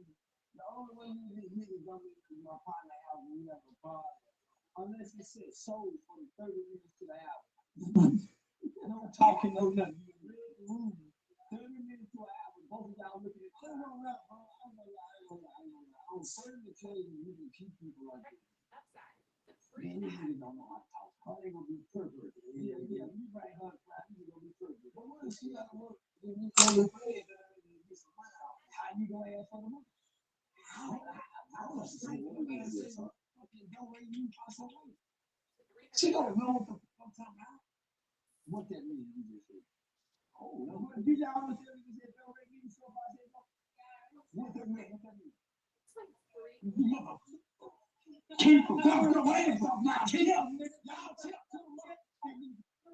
stay alive.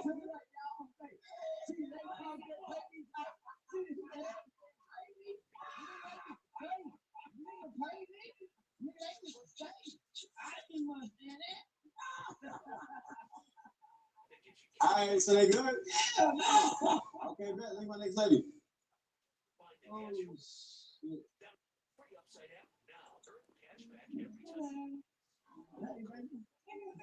Hey, Mr. White, where you stay? Yeah, Mr. White, she goes, you chose, you sweet talking to me with that Mr. White shit. You say that. Mr. White, you know, you is Mr. White. I'm gonna be real. She stole and shooting for it. Too wide.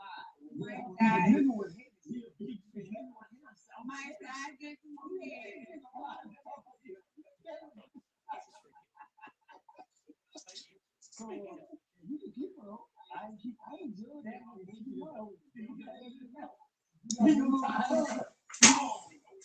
My dad gave me three. My dad gave me three. And I don't know how to lace them up. So I just let them loose. He'll kick the dog. Sit there. Yeah, her dad will kick the dog. He might. He'll still hit it. I knew that was too wide.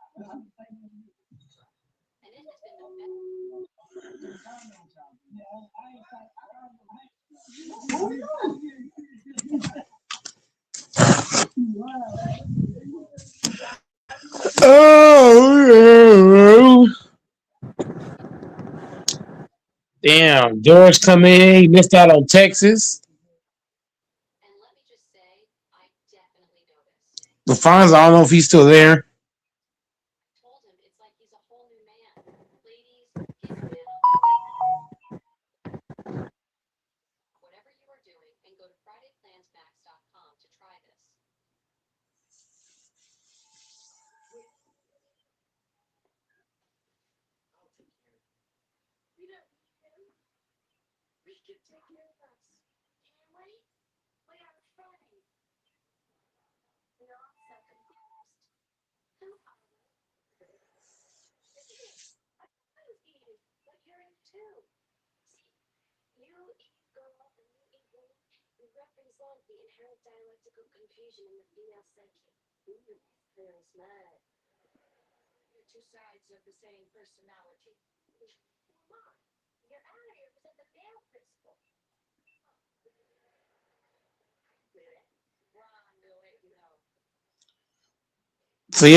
Doris. Would you want a flexible chick?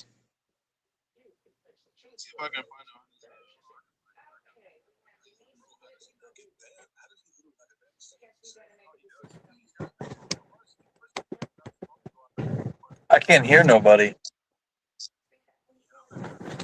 Everybody Hello? saying shit. Everybody quiet, man.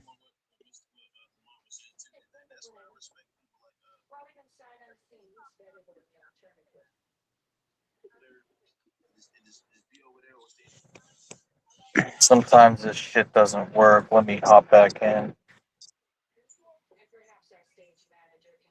God damn.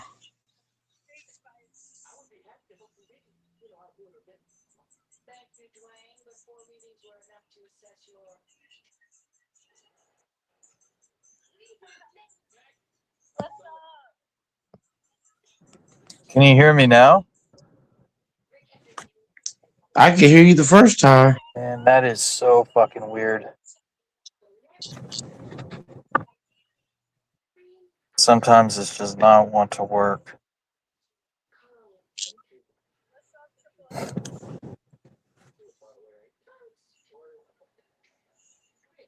We'll be reading from the top of Act 6. By the way, you're going to have to have this. Hey, it's 4 hours long. The big moves. Page 195, right at the top. You're going to add them. Yeah, I told you. Can you hear me now?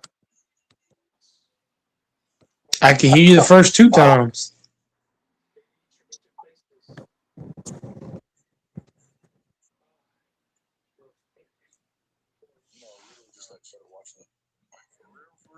Testing, testing.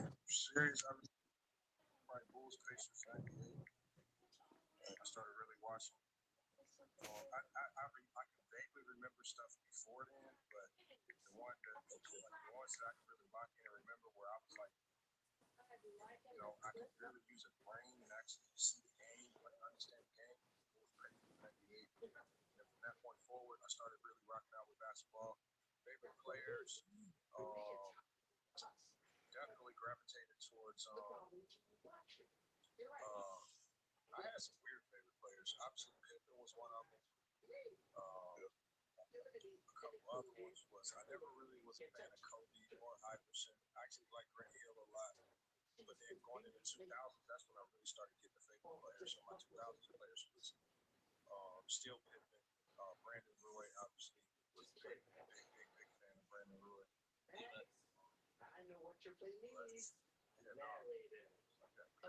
What state did you live in growing up? Someone the place you go.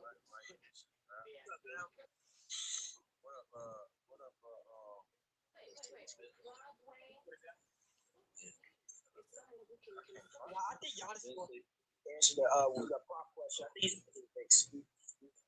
Who did the Knicks give up? Carl Anthony Towns? I mean, that's what I heard in the rumor, but I think they was going to give up Carl Anthony Towns for Giannis. I know, I would. Can you hear me now?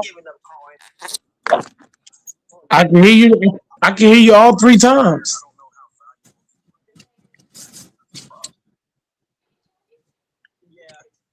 I can hear you every time you was on. I don't know. I don't know if Doris can hear us because I can hear him the last three times he spoke. This offseason.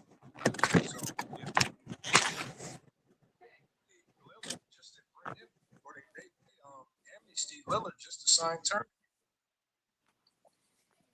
I think Turner's getting 25 a year.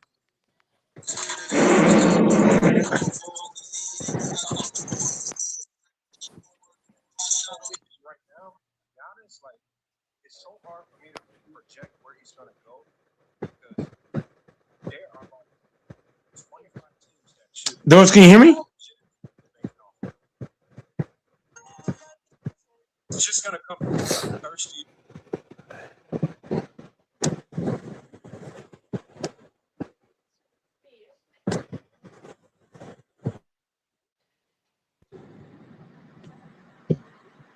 Doris got that crappy ass mic, man.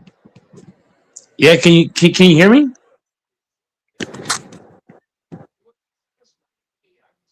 Nope. You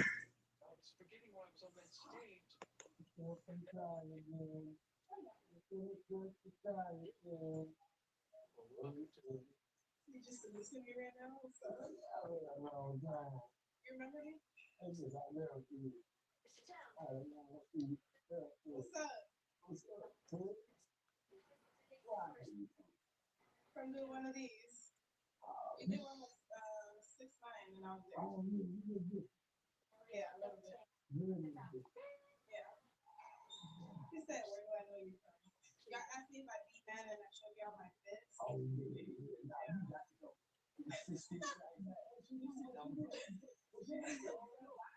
They asked me where I was from. I said I'm Puerto Rican, Dominican, and Haitian. And then they were like, you seem toxic. And I was like, yeah. And they said, do you beat men? And my home is Come on,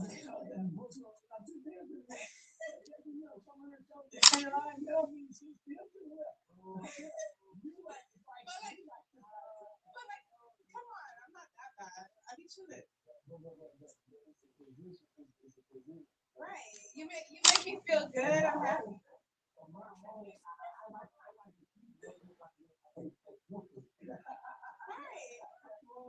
I'm a little dark dog. Like.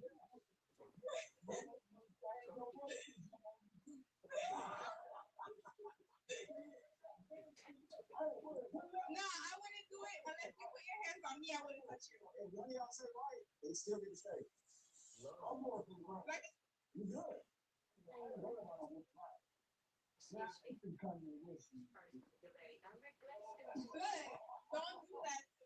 Don't do that to me. Don't do that to me.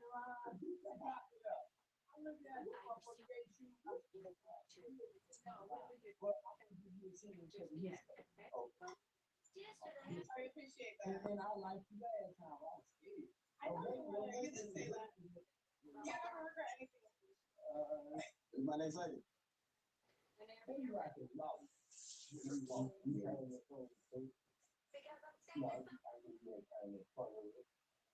It's like that. Stay on script. Oh. What's that? Type shit. Where you from with it? You look like a hustler. You still. What? I love how much you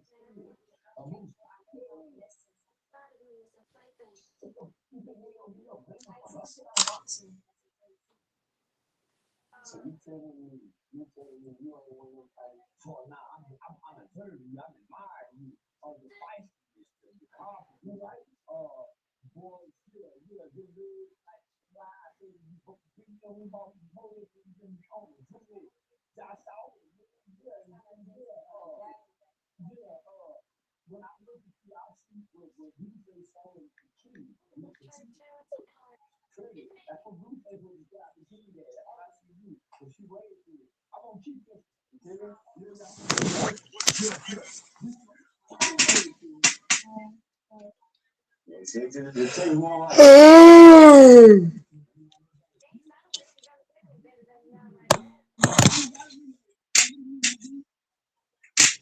She's coming. No, how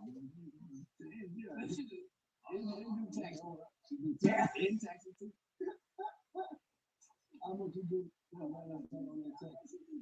How much you give back on the return? More than this.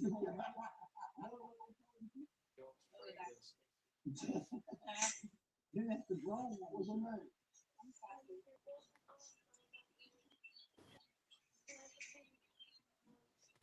Take them glasses off. Let me see you. The eyes of the movie to the song saying about her. What's wrong? She's out.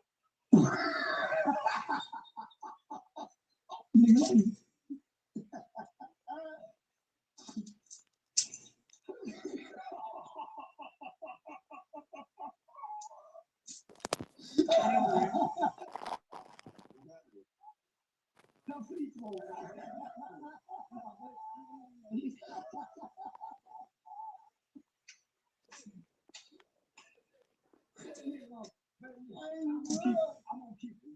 I'm keeping it. That means she took it. That means she took it. That means she took it. What's your father do? I'm African. What's your father do? I'm African. Oh, okay. So you got that and rap on. Okay, motherfucker. She want to go. Shout out to women. In the water and we. I ain't never had that. I've been well, no, but we might have to go back. So we need one on the ship. Go back home. We might have to go back. We need one on the ship. She ain't no original motherfucker. She got no stuff. You can't take that one. Yeah, you good. You good to the next round. That's how you fight. All after. See, I'm one of them niggas later on.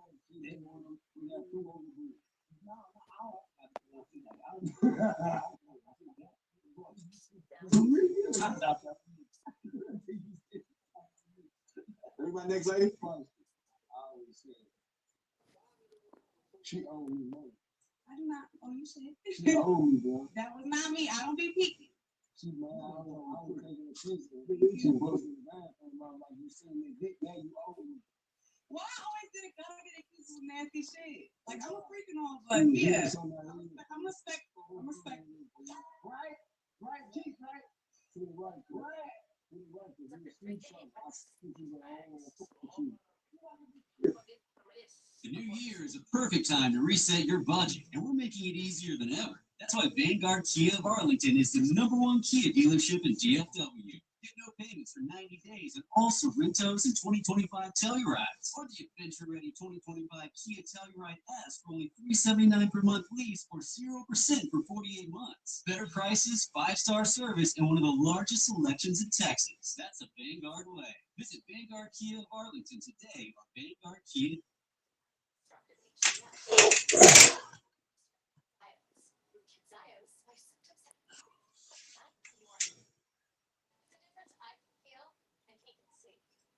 Science has proven to reduce obstruction in the heart. At PapaMurphy's.com. Why don't you get skin, fine lines, and wrinkles appearing? Or what happened to hair? This is crazy. Who said that? I want. Hey, say excuse me, nigga. That's the next round. Yeah, spread it for breeze. Everyone next lady? No. Diamond in the rough right here, fellas. This is diamond in the rough. This is live to me. This is diamond in the rough. What's up, guys? Yeah. What's up, y'all? What's up, y'all? Lindana? Oh, she not gonna ask me my name or anything? Come on, Charleston. We gonna wait back.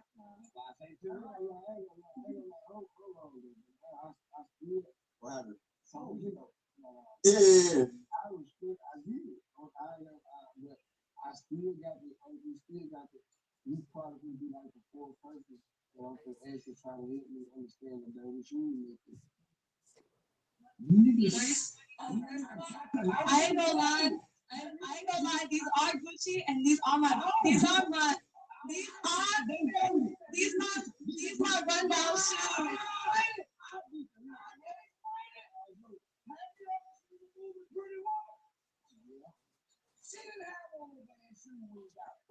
You go, that's where you go. Say, listen, they can't think. When she was there, that's what she was. She got out the bed. She looked at the motherfucker and flipped out. Boy, that she listen, she could have put some more on. She could have put me in. All right, then what's up? What's up there? She got me with the baby shoes. She got me with the baby shoes. So you admire the baby shoes, right? Yeah, nigga, Cinderella. The story Cinderella. You guys are roasting me right now. You have yet to ask me a single question, so let's just. You wasn't me. You wanna smell them? No, you're free. Get away. You said I have to smell them. You're psyched. No, hell no. You're not strong. You take a matter of fact, let's do it at the same time. You have your shoe. Look, come on, baby. She hesitating. To the left. I got a cold too, dude. Come on. So they did it themselves.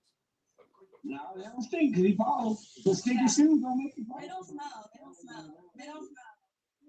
Fine. Nigga, so she good, right? To the right. Nigga, Jesus rolled in on the donkey. What are you talking about? Nigga, Jesus rolled in on the donkey. He didn't come in on the pretty cherry. No, God don't let the dog live when he's in the dirt. What are you talking about? Hey. Yeah, how you doing? I'm doing good. How are you? I'm doing good. Fine. How about you? I'm good. All right. What's going on tonight? I'm keeping you. Ain't got to say too much. Anytime I age, you two niggas in there, I'm keeping No. Do you want it done?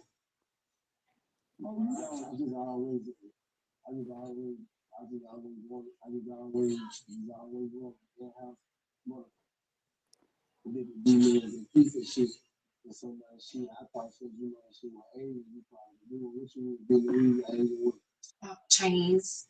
Mm-hmm. Okay. For real? Yeah, I think you can improve for China and American relations.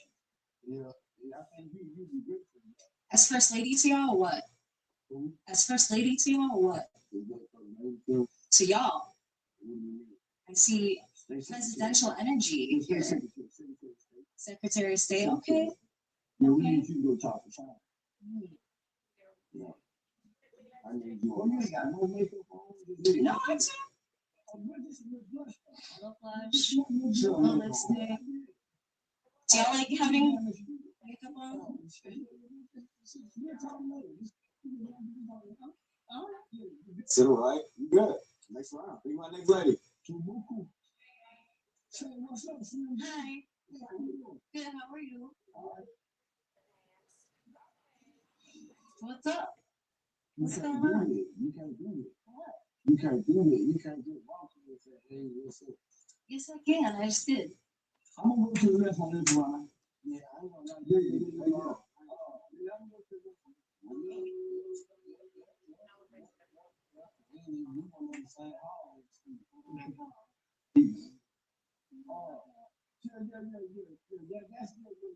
What y'all do? To the left or to the right? You crazy. Wow. As good as you got me check. To the left? That's okay, cool. Look at my next lady. Hello. Hi. I'm good. How are you? She have a uniform for you. How are y'all on your night? That took a long time. Yeah, we did. I ain't gonna take up too much of her time. I'm going to say right. She one of the first characters that you killed in the school movie for sure. Double tap. For real, but not real bad. Sometimes I can't get that leg. What? You said what? I see big that man here.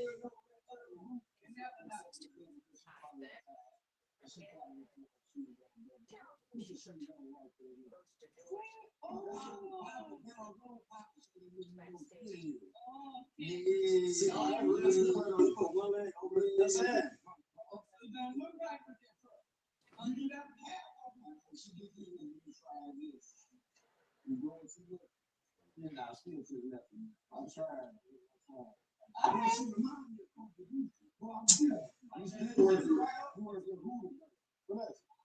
He said to the right, right? You good then. You take one right. You good. I'm gonna fight when she gets drunk.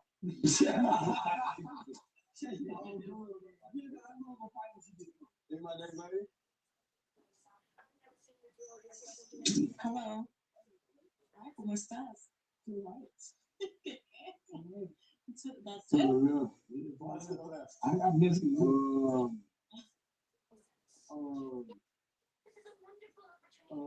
don't know why. To the right. He just don't know keep it out. It's all right, Nicky. Yeah. He's the air.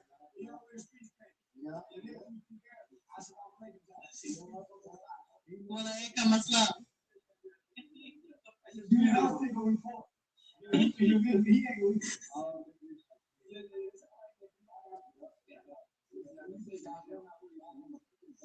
Yeah, you good. You good. To the left or right? Now you good. To the right. You get the same. Next round.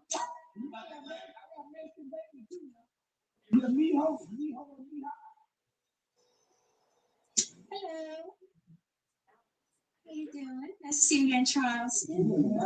Hey, Bible study. Do you need some preaching? Yeah, I do. Well, I don't got nothing for you right now, but I'm off the clock. Right. All right. Anyways, how you doing, Charleston? Already? Fine, he mad. I see. Oh, okay. I'm not aggressive. I'm just strong. You're not used to strong ladies. You're used to the birds. Tweet, tweet. You're used to the birds. Tweet, tweet. What?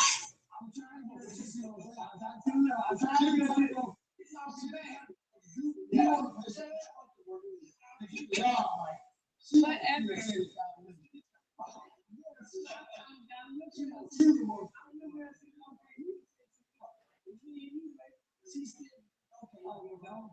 Okay, man. Everybody's ready. Hello.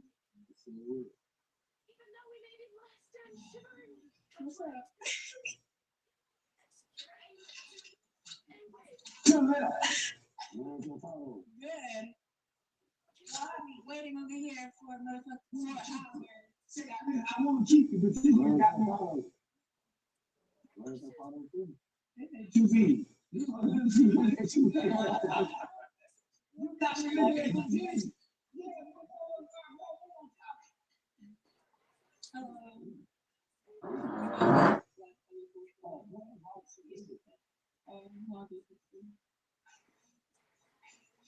Why are you standing like that? You look stiff.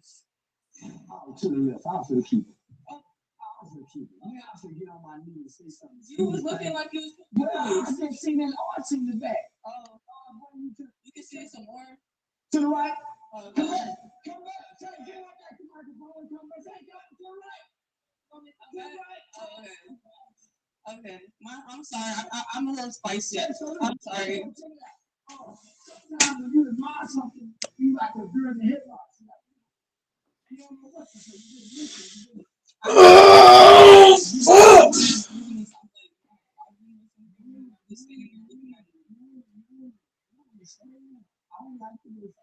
Okay. Yeah, I call him. I'm not to go slow. Real slow.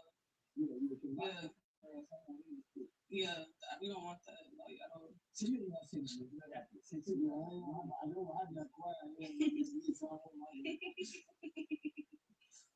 this like quick, man. Say don't let me understand it, but understand it. Right there, lady.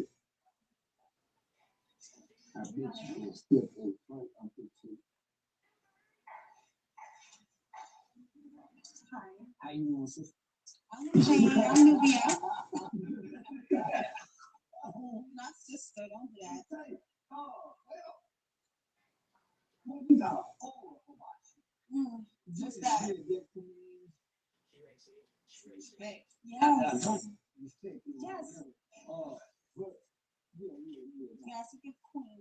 Queen vibes. Yes, ma'am. Yeah. Damn. So what is it? I don't know if Doris is there, Whitey. but what? The Whitey's microphone here. working?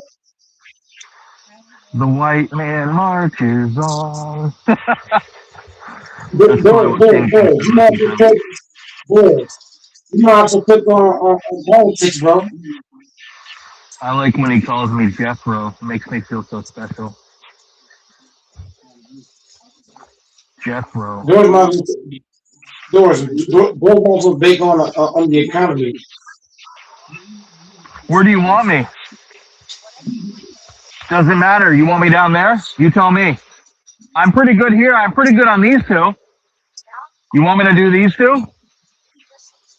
It's up to you. You tell me. It doesn't matter. Yeah, nigga, communicate to your peers, nigga. Be a motherfucking I do leader. these two? Okay. I'm here. I'm on the clock, bro. I'm out in like an hour. Doris over here communicating, playing the point guard position, throwing I'm down. fucking making an honest dollar. Not the most enviable job, but it's a temp one for another week and a half. You can just rob the bank.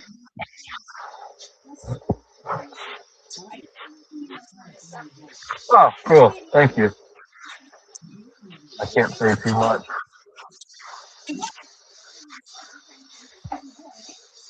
I'm at work. I gotta keep it professional. so guess what?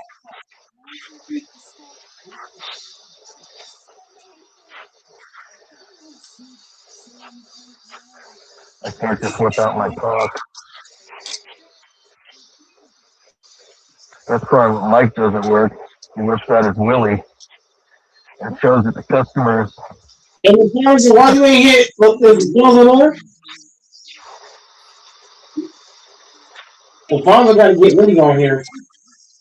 I want to talk to Alfonso about his newfound sobriety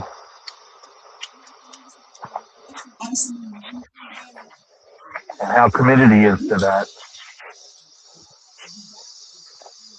If it's a short-term thing, a long-term thing, I want to rock. I want to rock, rock, rock, rock. I want to rock.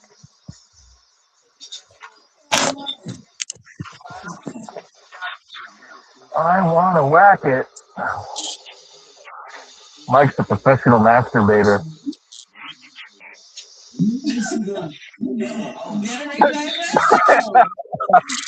Did you hear that, Alfonso? Mike's got a PhD in jacking off. Mike likes to edge himself.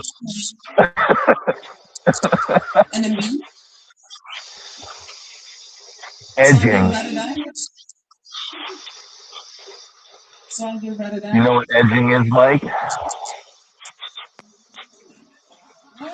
On the edge. So, who's winning the Super Bowl? I'm going to go with the Patriots. Because if the Seahawks win, I'm going to be fucking pissed. I'm not going to lie. I'm going to be fucking enraged. The Seahawks are not allowed to win. Because they're a bunch of fucking cucks.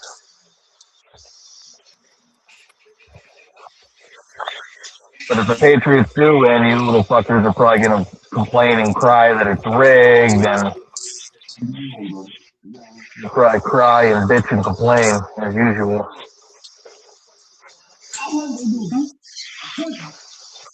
Sports, it's all rigged. It's all rigged. Everything's rigged.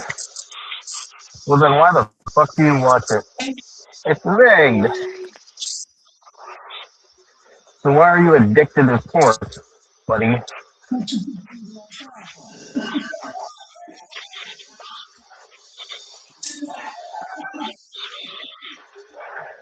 Well, people say it's rigged. Like, I mean, are some things possibly rigged? Potentially, yes. But as a whole, is it rigged? Obviously not.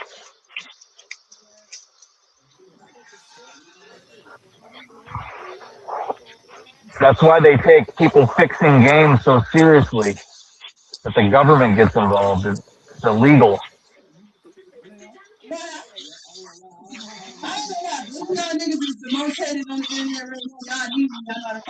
If that wasn't the case, they wouldn't do it. If games were rigged, athletes, you think these guys with concussions and high school educations and average IQs at best, some of them, would be able to keep their mouth shut that it was rigged? No. They'd be blabbing. They wouldn't all keep the fucking script going. Come on now. Especially the ones like Antonio Brown that are fucking batshit crazy. That man was set up.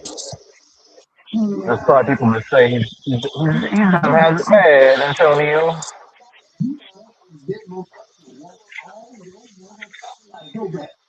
He got it bad. That's what Jethro says down in Bama. He got it bad. They went after that man.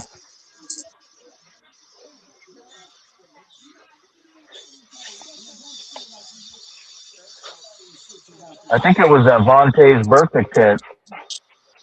He hit Vontae or he hit Antonio, and Antonio was never the same.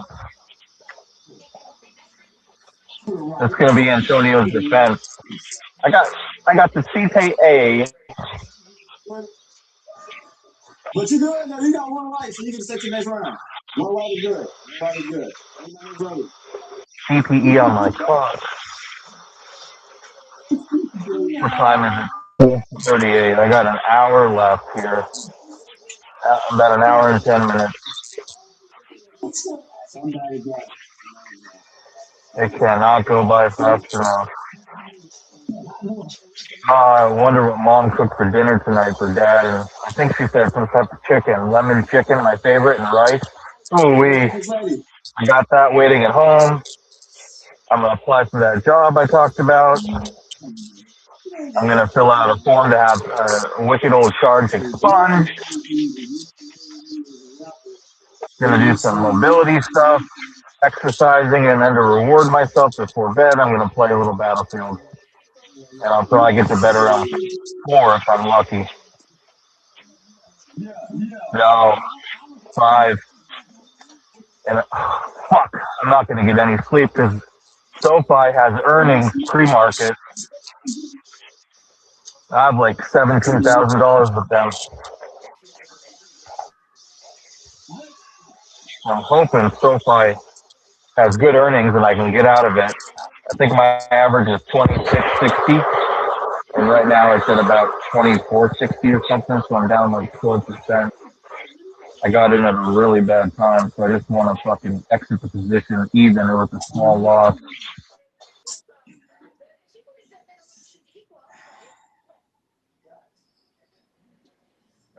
But what if she can get us some dollars that we can get it?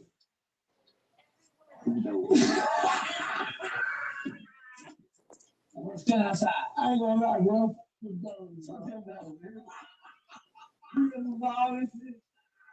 is how this came around.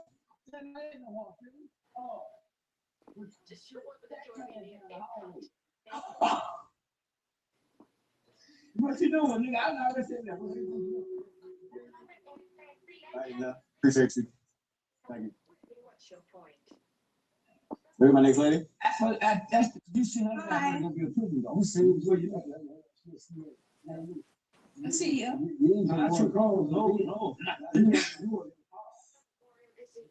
Oh yeah. Wait, what?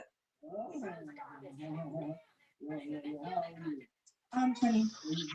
Continue to just go really well. I wanna rock. I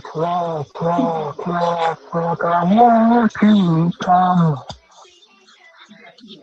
where's my next lady? I wanna come. I wanna come in a Colombian pussy, and I will soon because I'm gonna. You know what? I could just about book my ticket. Oh, I'm gonna come and. Oh wait, I gotta be careful what I talk about at work. No one can hear me, but Mike says he's gonna have 2 kids this year. Fuck, I could just go crazy and have a. Oh,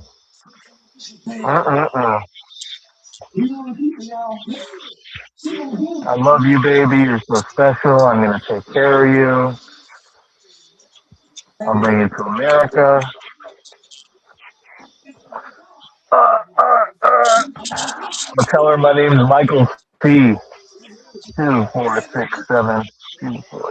I'll give her an alias and tell her my name's Goat Mike. So she'll come after Goat Mike for child support. And Goat Mike will raise my child. Ah!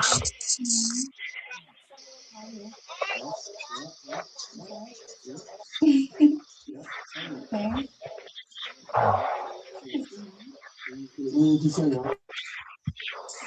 Is it bad?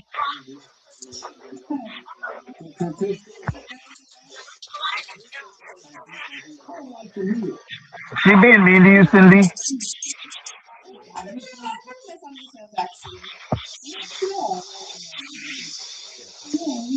Goat Mike. Mike, say something, goddammit. I ain't talking politics.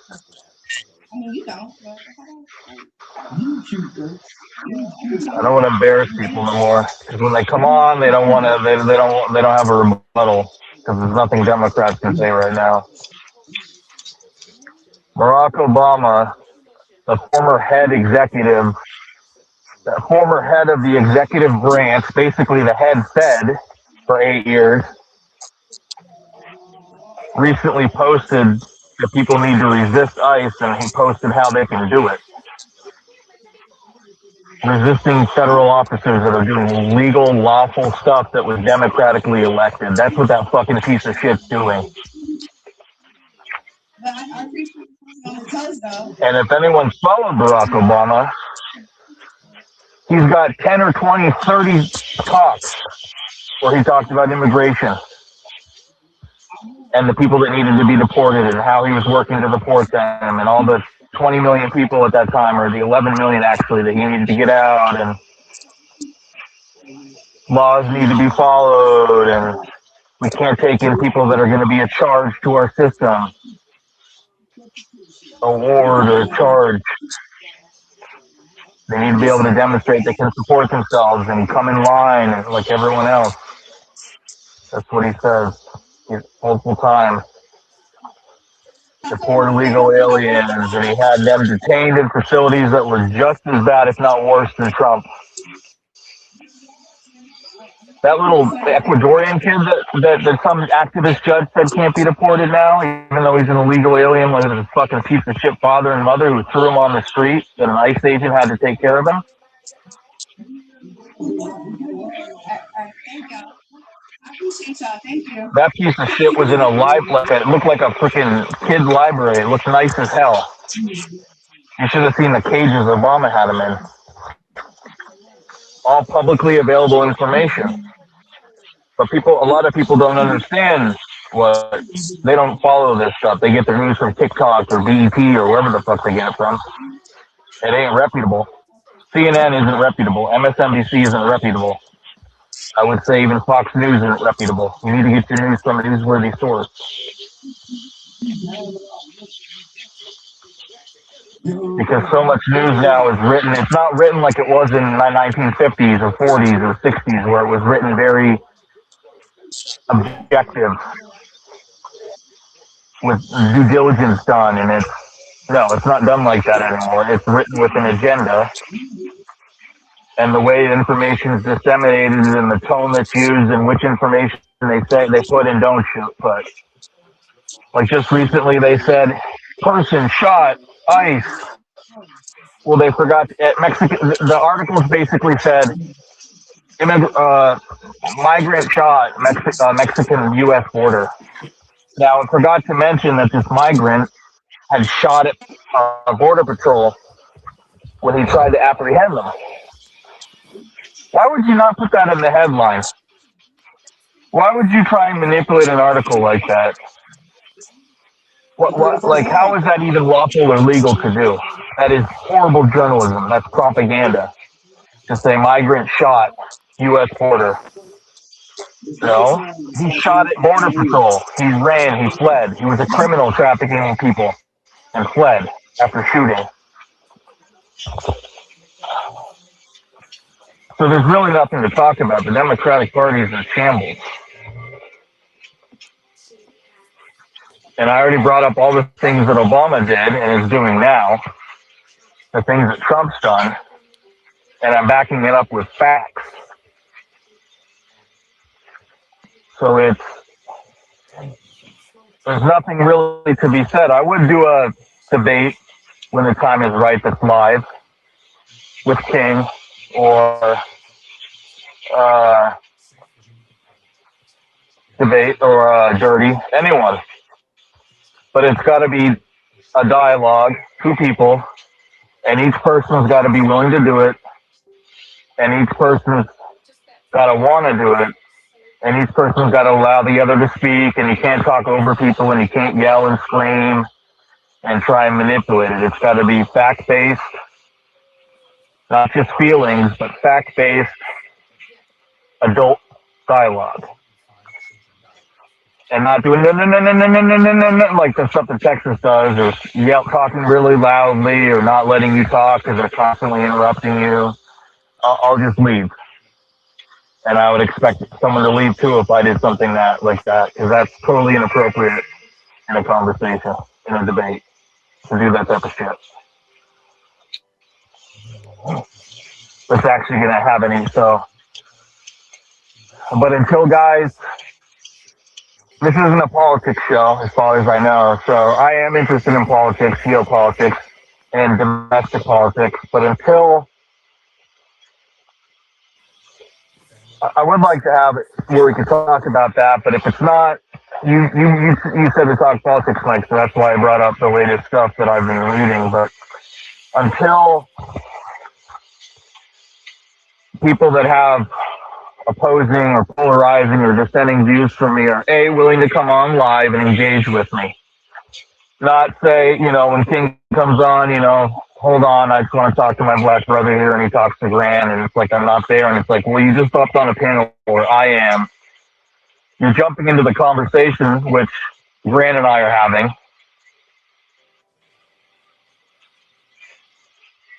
and then you're basically saying I can't talk. That's not how it works.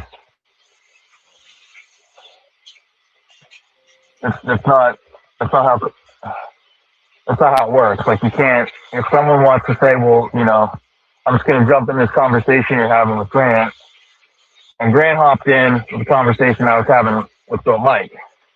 And really, it was with myself. It was a monologue. I was just talking politics, current events, with my opinion on them and take on them. And then King just hopped on, and he says, hold on, let me talk to my black brother, basically saying, don't talk because you're white. Now, I've never once done that to a person, say, only you can't talk, only white people can talk. Never once in my life have I said, you can't talk. That's a bigoted comment. And I take it jokingly sometimes, when the tone's joking. Gotcha. But, multiple times people have said black people only talk and shut up white boy. If it's a joking context, I can take that. But the way he said it, it wasn't joking. He was basically saying, I'm going to talk to Grant, basically talk down to Grant, tell him the narrative I want to give him. He thought he was going to take a young buck under his shoulder, his wing. And I think King got really, if you can pull up the audio, he was really kind of melancholy and upset because Grant basically said nah to everything he tried to say. And Grant said himself, it's not because Doors persuaded me or convinced me of anything. I just don't believe what you're trying to tell me, King.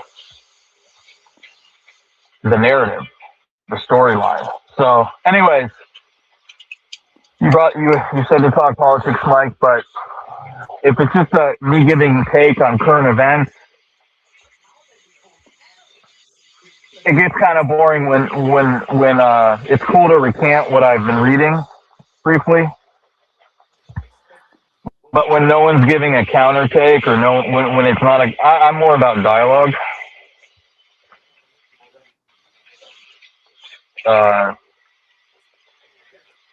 So yeah, I do like talking current events and geopolitics and domestic American foreign politics very, very much.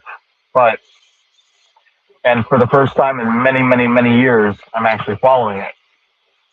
So when people bring up stuff, I can quickly counteract it. I do recall now one of the things that King said when he was talking to Grant. He just quickly hopped on and said that Tyler, whatever the guy's name was, that killed Charlie Kirk, was a Trump supporter, and his whole family were Trump supporters. And then said, look it up. Well, you're totally incorrect. He was not a Trump supporter. He was not a conservative. His family was, but he was not. He was their homosexual, totally confused child who was fucking a tranny. Okay? I don't know where you get your sources that he was a Trump supporter and a conservative, but he was not. He was a radical leftist.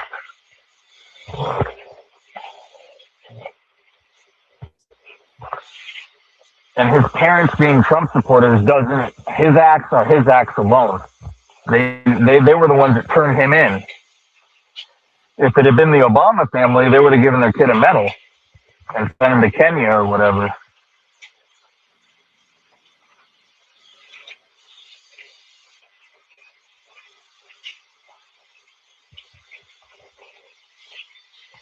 So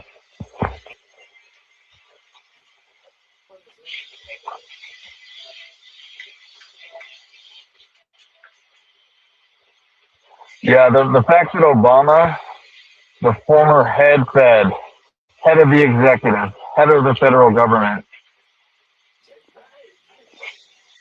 said, shared all the ways people can fight ICE, resist ICE, impede a federal investigation, basically, that was democratically elected, this immigration legislation in the most recent election. And before then, because it's all American policy, it's just finally being enforced. That's treason. That's coming from a former president. Like that is so shameful. But the Clintons were, what's the terminology? They were basically called to testify in Congress or answer to Congress. I'm spacing on the term. They didn't do it. That's a offense punishable by prison, jail.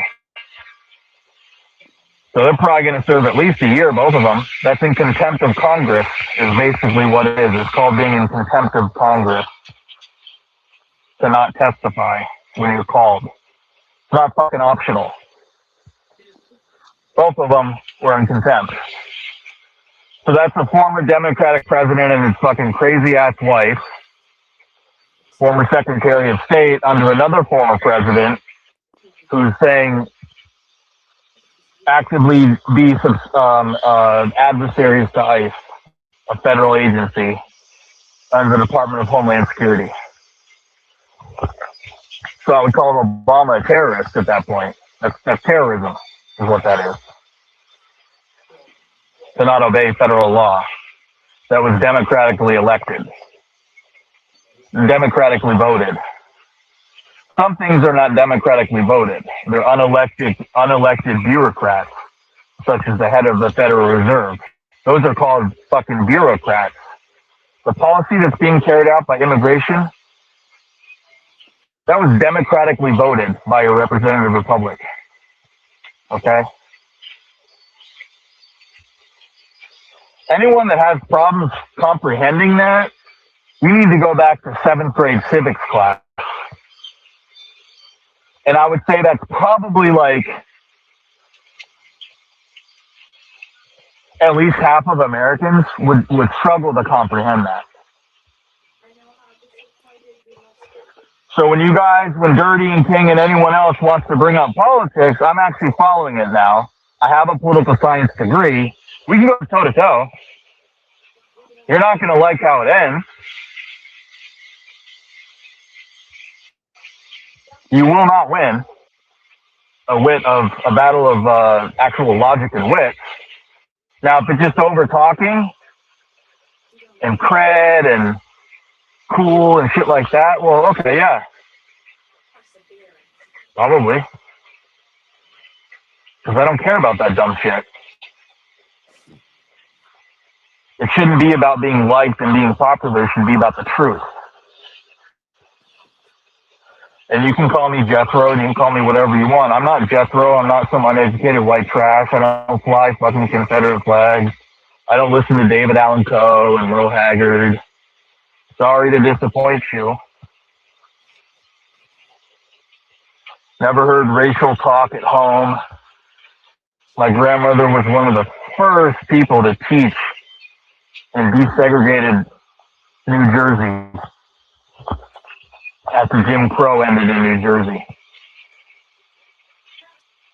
When would that have been? The late 40s, early 50s? Taught an all-black school in Trenton. Never once heard her make disparaging comments about black people.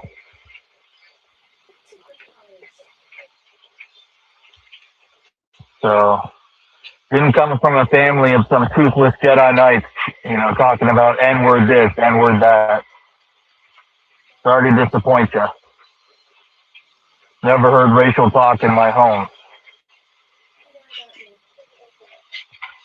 Father grew up in New Jersey around black people, with black people, in Trenton and Belmar and all the other fucking places there. before they all turned to fucking shitholes in the 80s or whenever they did.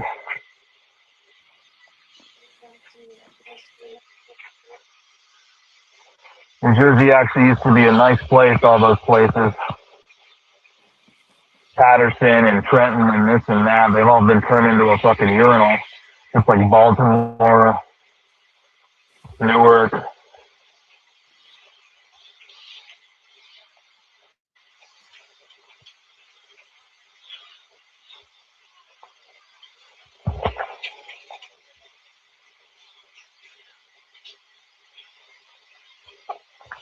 It's immigration policy. It's not. It's about the fact that people are, and that's the thing on the books too. That people are not to come here who are going to be seen as a charge to the state, to the country, a ward, who cannot support themselves, who are going to use one form or another of social welfare, Obamacare, the Affordable Care Act, food stamps, EBT, another form of social welfare. Other assistance, heating, fuel, this, blah, blah, blah, blah, blah. If you're going to come here and immigrate, if I wanted to show Japan that I could go and live and work there for a few years, do you think that they would ever let me go and live and work there if I was going to cost them money, if I was not going to be an asset or complement Japan? They're an insular, endogamic place. Of course they would never let that happen. Who the fuck wants immigrants to come who are not going to be able to support themselves, who are a drain?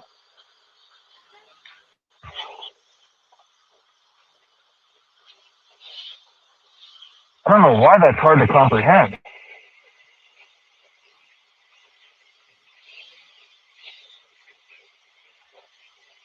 I think it's like 85% of Somalians in Minnesota are on fucking welfare of one form or another, versus 7% of the native Minnesotans, or something along those lines. At least the 7% was with EBT. 7% of native Minnesotans who are non-Somali take EBT. And Somalians in Minnesota who take EBT is 54%. Just look at that today. Reread it. How could you ever fucking defend that statistic? They're degenerate people.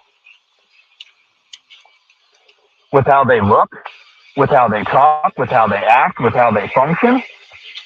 Their country's a failed state.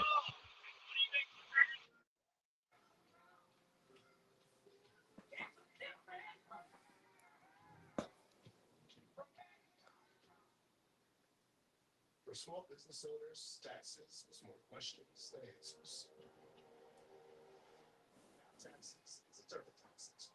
Notice your English means for a small business, really take off. Now this is taxes. New Blue Buffalo Love Vacation. So every dollar that's given to a foreigner or a migrant is taken away from an American. Why do you think housing costs are so expensive and food? You add 50 million people in 10 years, 8 years? People can't comprehend that. Supply and demand. How is that hard to understand? How is that hard? Tim Walsh and Jacob Frey in Minnesota said, that's not true. That's racist. Dude, have we built 40 million new houses in 8 years? Has our food production increased that much? Are commodities that much more common? No. It's supply and demand. Your housing costs are going up because of all the foreigners and immigrants that have come here. Higher competition for resources. More demand. Same supply. This is like literally 7th grade civic shit and like introduction to like, hey, this is how the world works, retards. Listen.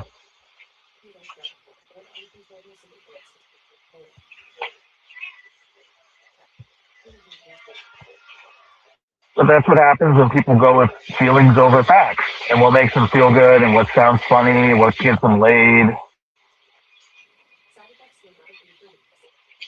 I mean, it's literally not even a debate at all. It's literally just the facts, and it's whether or not you can comprehend and understand it or not.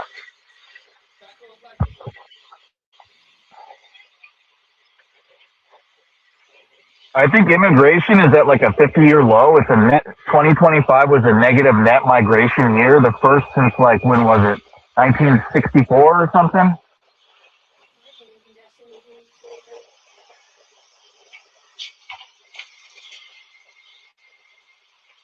We still have like 30 or 40 million of these people to remove, but I mean, the people we're talking about, Dirty he was literally saying that Trump has done nothing to stop illegal immigration, and that it was better under Biden and Obama than him.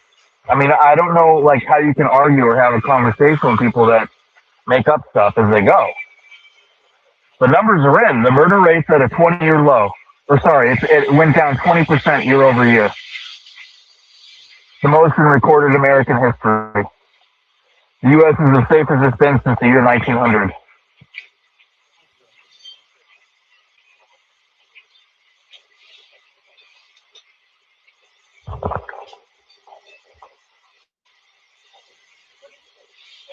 There's really nothing to talk about. And the Democrats are going to get destroyed so hard in midterms, it's going to be funny. And after midterms, I think they're waiting till after midterms. The Republicans are going to vote to remove the filibuster. What time is it? And the filibuster is bullshit. It should have been removed a long time ago.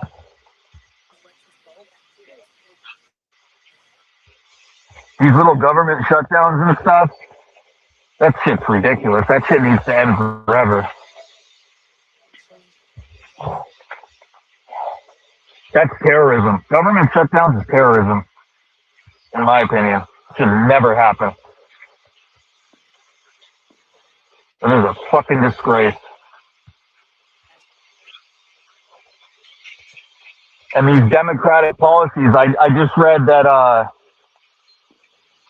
energy costs under the democratic policies, the clean energy and taxes they've initiated in Virginia, they've tripled.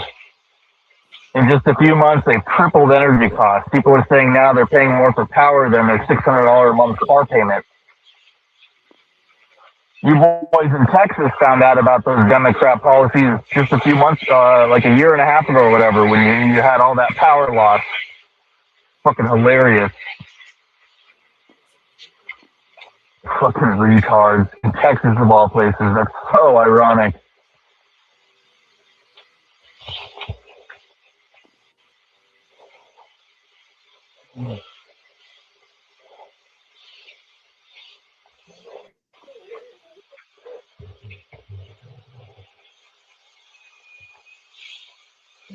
Anyways, there's no other point to be made.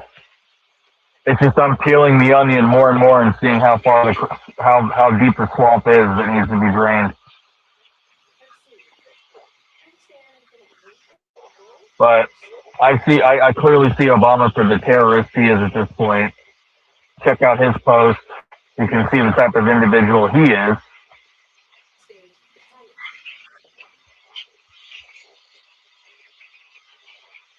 Laughable. Auto pen Joe Biden. Pocahontas Warren.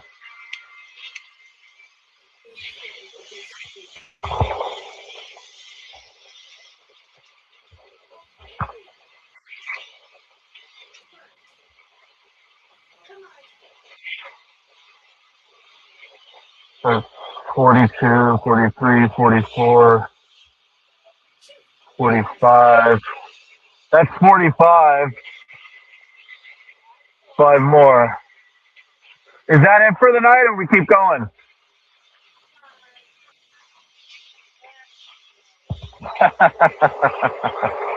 Smile. We study art history because it enhances our appreciation of painting. Studying the history of poetry can likewise enhance our appreciation of the poet. It is interesting to note, for example, that in the 13th century, poetry was devoid of rhyme. With time, however, rhyme schemes appeared and evolved. What's wrong? I wouldn't say anything's wrong. Would you? No. Would you something differently? You? Well, off the top of my head, I think it would be helpful if you didn't read the speech word for word. You expect me to give up in front of 28 people without knowing exactly what I'm going to say? That's an idea. Get that idea. No, to listen, it's right. I get to know the one thing I make and then just talk about it, you know? To make the speech more conversational and less stilted. I sound stilted? Usually people tell me my problem is rushing. You're pretty ready. Hey, right, so what do you say? Let's go back and start from the top.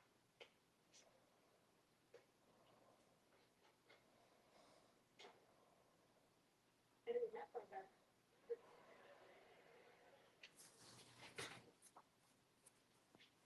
Listen. I don't hear anything. Neither do I. I think my fire stopped. Whitley, you are not supposed to have a major applied to your room. It is a appropriate doornail. It is a no-no. You are breaking a rule. Rules are made for the common good, which is all very well for the common. Yes, but you should be setting an example for the others. At what price, Melly? Skin like a watermelon? I'm nothing to do with that much identified. A pan of water near the heat vent should add moisture to the air. So would a lawn sprinkler, but I'm not going to put one in my boudoir. No, maybe it would fix it. I think not. Ethics aside, if a repairman comes up here, you'll probably get caught. Like I said, call Ron. I'll be lovely to call him every night. Food. You're still a bit. No, I said I need food. Don't get the dinner that I put on it. Don't get it. You know what it is. Okay, we'll go up here. Oh, shoot. I can't. I don't have any cash. Are you sure you don't want to go to the cafeteria? Maggie, I already want to walk. Yeah. The cafeteria. You're right. Give us your that the nice shows me. To me, so good money? Yeah, $22. Hate to ask her for it though. What? Well, you know, only been 5 weeks. 5 weeks? You guys should be upset. No, I think you should ask for your money. But the thing is, I know she'll pay me back because it's my birthday. So it's gonna be my treat, okay? Oh, yes. Fine. Let me see what I done.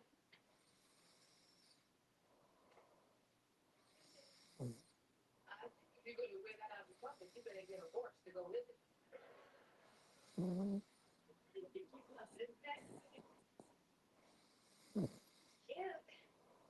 Thank you. Oh, I can't believe I got this money at a horse. Me either.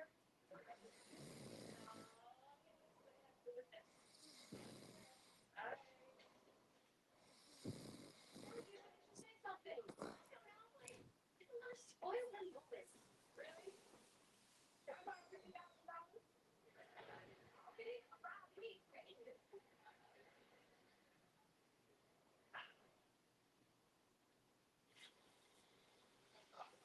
When you said he was going to take a look at it, I didn't think it would look. Did he? Sure we can. What is this? Humidifier. I was going to say humidifier. You know, it might be easier to tell if you touch it. You can't hurt it, it's already broken.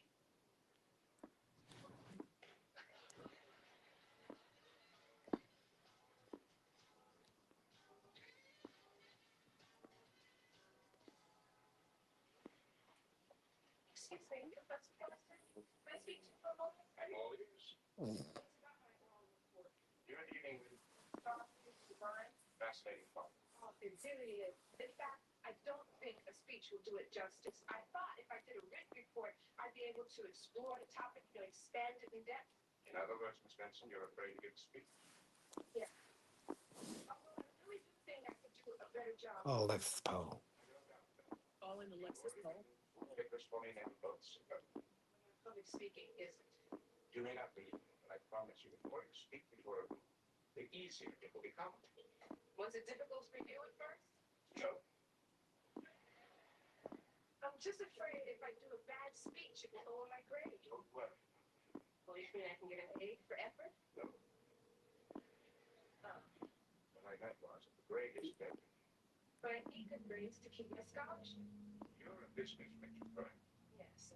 You're thinking that public speaking is important. Your call has been forwarded to an automated voice messaging.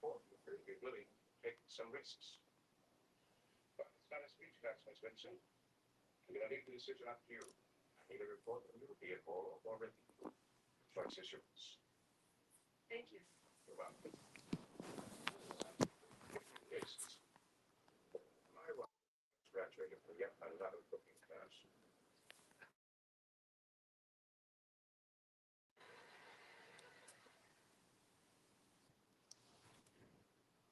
One day at night, once faced attraction, she had two boyfriends. She was playing both of them. There's one with her gun in his Attraction for the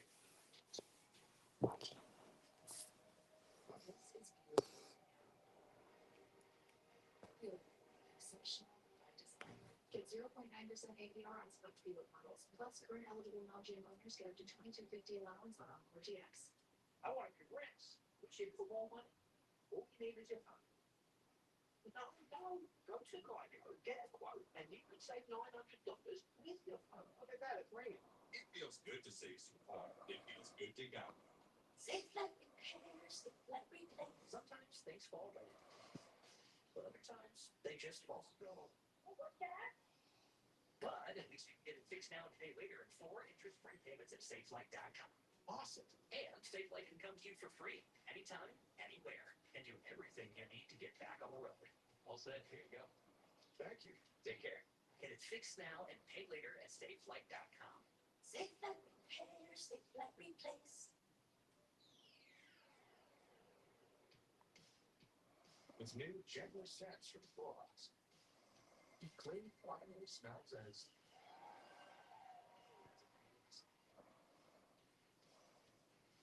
Hey, Dad, I want you to meet my boyfriend. oh wow. You already been having social immersion. Scientific test. Great news. Jesus. Show your secret over. Hey, so Friday, no more stress watching.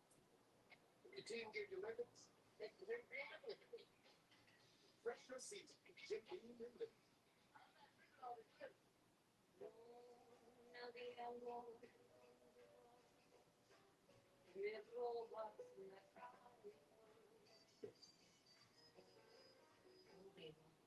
It's Sheila. He told Mom to send a prescription to Amazon Pharmacy. She didn't. All Mom had to do was use Amazon Pharmacy, and her meds would get delivered right to her door.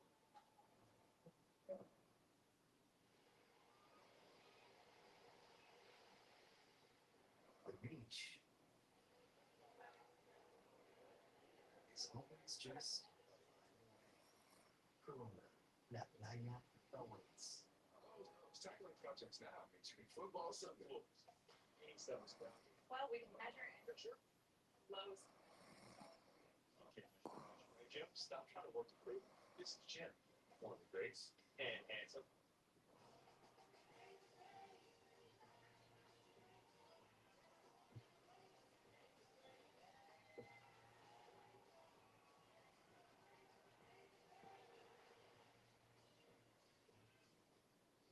Sound familiar? At Mattress Firm, we understand there are many problems like snoring that can keep you up at night. And our sleep experts are getting on training, know-how, and tools to match you with a sleep system designed to have like the Timber Echo Smart Base. It automatically detects, responds, and helps you reduce sleep. And right now, people sleep free. So for great sleep, it's a Mattress Firm. We make sleep easy. Hey, it's your dry skin. I'm craving the ceramides and CeraVe. CeraVe Omega-3 essential ceramides helps restore my skin barrier so I can lock in moisture for up to 48 hours. CeraVe moisturizers. And now introducing new CeraVe Anti-Dandruff Hair Care.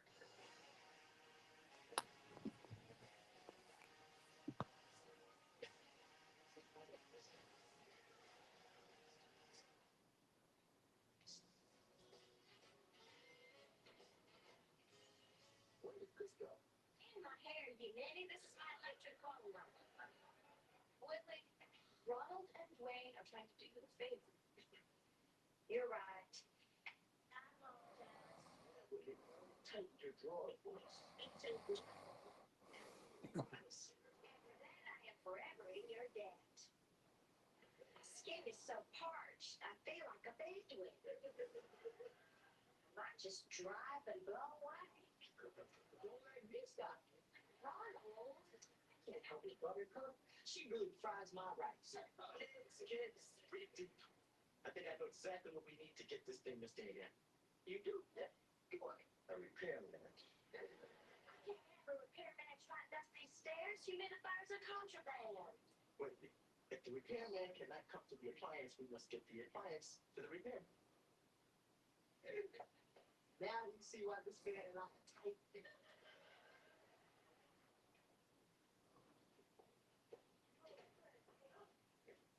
Yeah, for you, go with it.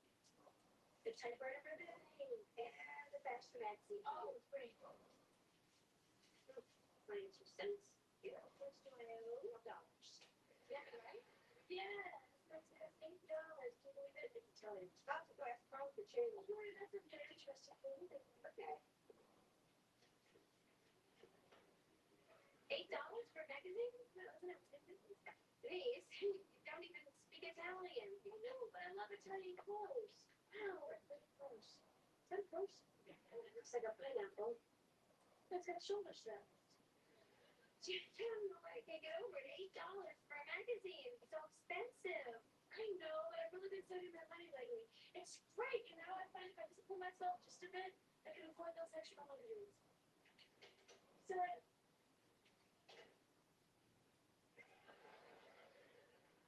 any fashion magazine, an Italian fashion magazine. Do you have any idea how much that magazine costs? $8. Told me. You're right, I'm being petty. Am I being petty? No. Repetitive. Oh, look at this. She has a brand new book on it. I guess I should be glad they're not Italian too. Now you're being petty. You're right, I am. Have you asked Denise for the money she owes you? Well, not exactly, no. Why not? What is it today? Denise, you owe me money. I cannot. Would you? Yes. Then would you? For me? No.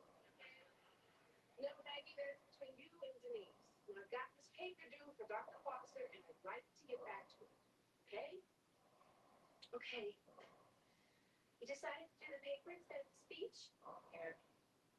But that's relief. $8 for a magazine. I bet the paper costs a fortune in Italy. Scusi.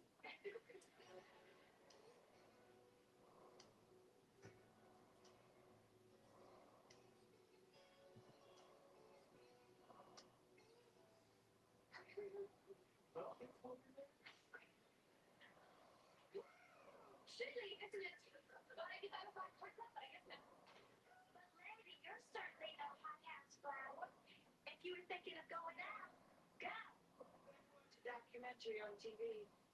Oh, drat. I was going to ask you to help me with my date steps. You see, lady, Jim St. Charles asked me to attend a cotillion. Is that so? Yes, it is. But my dancer is a wee bit rusty, and I thought since you have a reputation for dancing all along tables, you can help me with my box trot. Or my tango.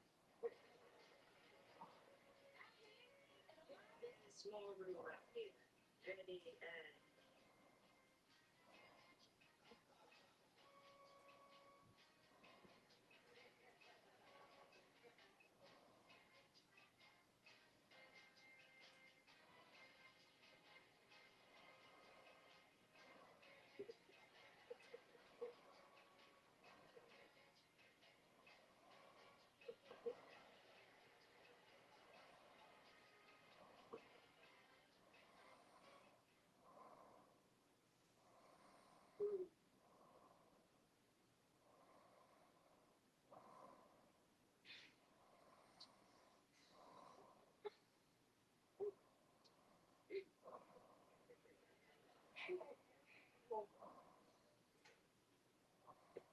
guys something wrong? I'm fine. So fine. Are you sure? Oh yeah, I said, yeah.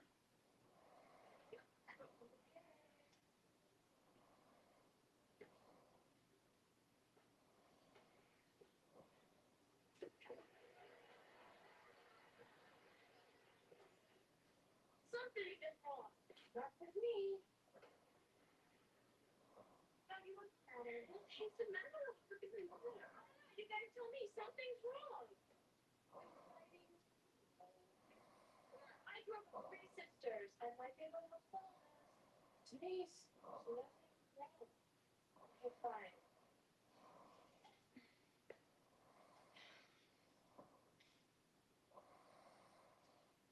I wasn't very good about the payroll of the Boston. I think it's brilliant, but that's not the problem. So what is the problem? He thinks I'm a very good student. I mean, Dr. Foster really likes me. Oh, I jump it up, man. No, see, he really wants me to give this speech, so I know he's going to be disappointed in me. I can just imagine the look on his face when I have him. Then why don't you just give a speech? Because I'll team up. I think you'd feel a lot better if you fixed up to your fear. That's so easy for you to say. What? Don't you always like to be afraid to do something? Sure I do. But you're making it sound very easy to leave the face up to your fear. Jump up the head falls. Oh, Maggie, I know it won't be easy, but I think it's the best thing for her to do. I mean, my father used to always say the only thing to fear is fear itself. And he's Franklin Roosevelt said that. Really? Well, it's still good. Fine. I think it's the best thing for you to do. Why is it the best thing? She can face up to her fear and leave like an imbecile for the whole class. I'm with her. Well, at least you would have done it. Why does this society insist that we face up to our fears? I mean, every magazine I pick up these days is an article about confronting fears. I mean, why? What's up? I eat right. I exercise. I study hard. I mean, do I have to be perfect? So that's the third person. I'll live my money. I'm talking about. Give me my money.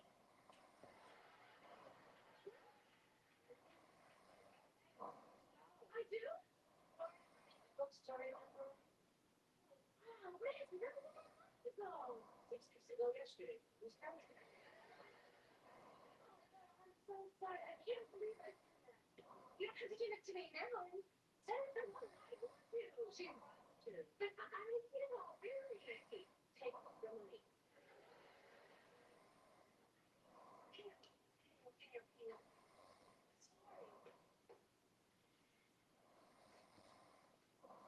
Better won't be here.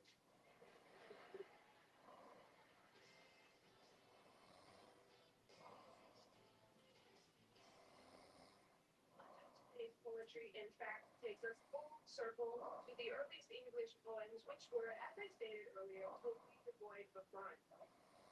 If you would like further information on the evolution of poetry, please refer to the bibliography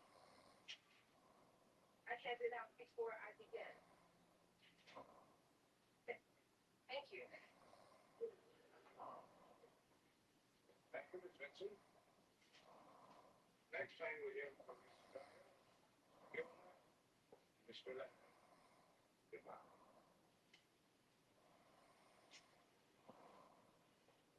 Miss Vincent, the other day when you were expressing your apprehensions about giving a speech, I assumed that, like most students, you were accepted. I was wrong. I really do want to thank you, though, for encouraging me to do this. I would have felt terrible if I hadn't. I'm glad to hear that. Of course, I'm not sure it's going to be easier next time. Well, I'm happy to put you some patent on time for facing adversity, for having faith in oneself. But I think the best thing to do is shut up. Give it away. Thank you. They should be proud of themselves. You took a risk. But everything presentation you more than made up for in preparation. Your material was excellent. Congratulations. Thank you very much. You're welcome. Is this bibliography going to take from you? Yes, it is. And in fact, I could bring the paper in if you like. Only if you promise not to read it. Gotcha. Slightly. Good evening. Good It's not so. Most of men bring their girls flowers or candy. Very rarely do they bring them humidifiers. I don't know why. They last longer. Why don't you put that down here? What is holding you up? I think I am. That's your humidifier. Is that what that thing is? You can cross your fingers, Millie. Whitney, the maximum supervisor came across your bootleg humidifier the other day. Why didn't you say anything about it then? We got it unplugged. You take the hint. Unplugged. Now, if you two will carry that down to the storeroom, I'd appreciate it. Follow me. Say,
they said the clown's house is full of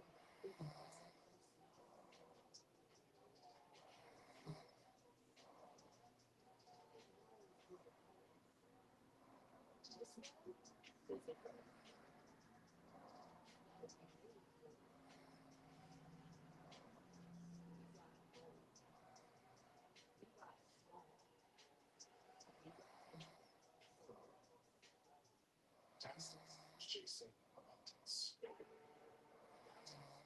Tell Texas, doing all for the chase is what is Texas?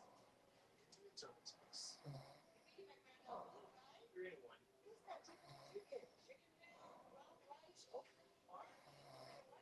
chicken, rice flour, corn cubes, brain corn. It's the blue. His neighbor sister Dina. So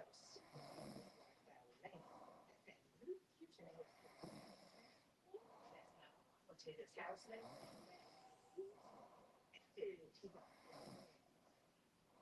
She did mention something about yes.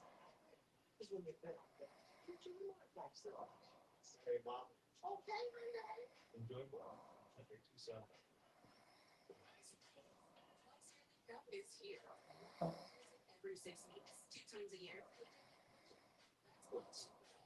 Yes, 2 prescription medicine that helps to protect against HIV through sex. 1 office visit every 6 months. 1 during your winter and 1 during your summer. 1 during your winter and 1 during your summer.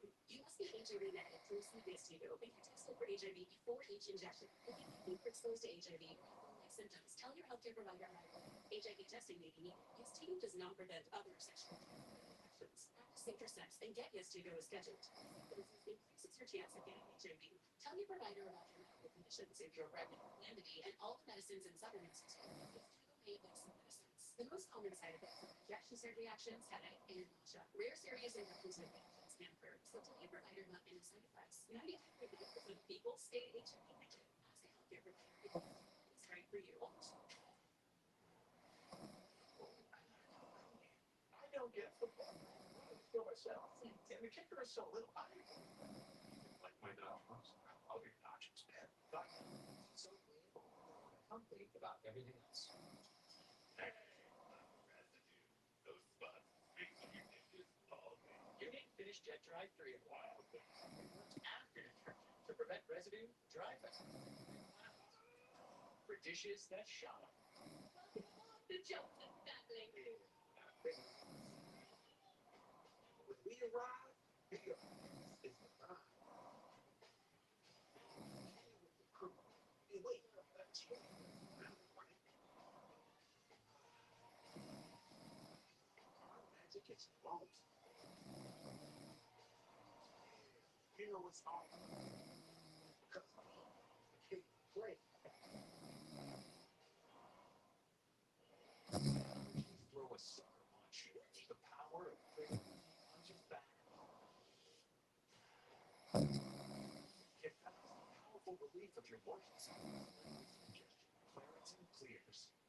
Unknown caller.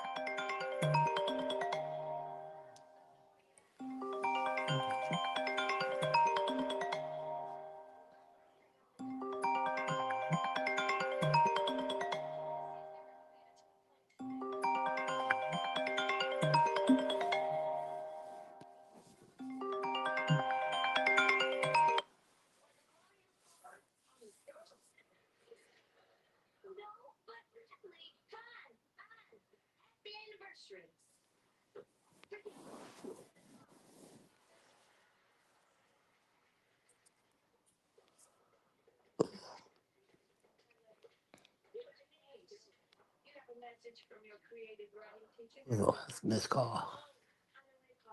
most recent missed call was from +1 303 351 2622 at 11:38 p.m. He wants a big book. I guess he'll call about the essay on slang tomorrow. The class is called creative writing, and I thought that the most creative way to express my feelings about courage was to write a poem. Now that took guts. So this was an unimportant very soon. Think, Bruce. What's the last missed call? Your most recent missed call was from +1 303 351 2622 at 11:38 p.m. Well, Blatty, this has been a very tough semester. I mean, new roommates, new dorm mother, another new dorm mother. All this in classes. Making out of bed every morning. Call 303 351 2622. Calling now.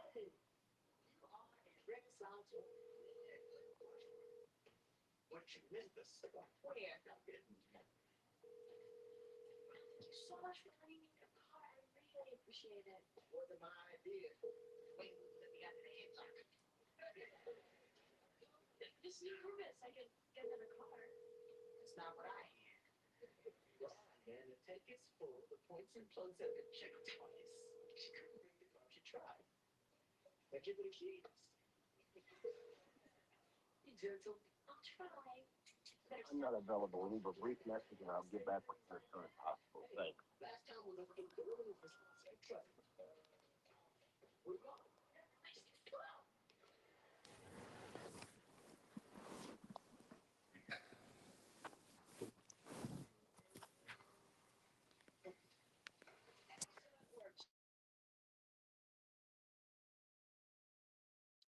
Next time I suggest a bulletproof latex, because with this stuff pull me back here painting in our senior year.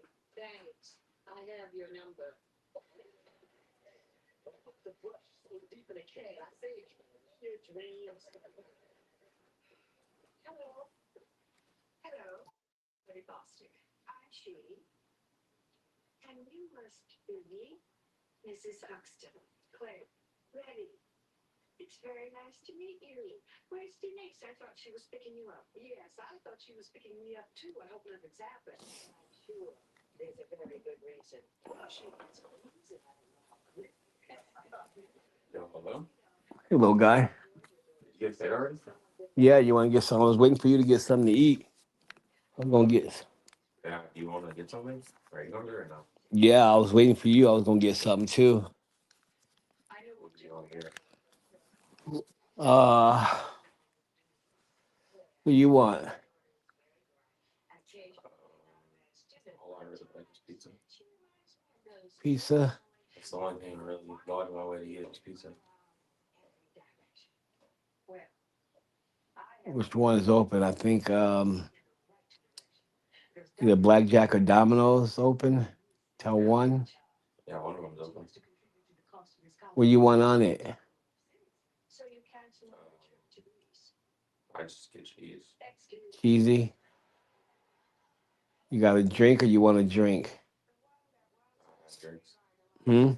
I have drinks. What do you want? I'll probably get probably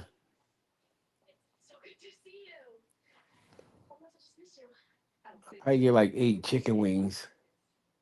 I don't want no pizza. Yeah, I'll probably just get chicken wings. Let me see. Let me call and see how much is they open. Wingstop. Yeah.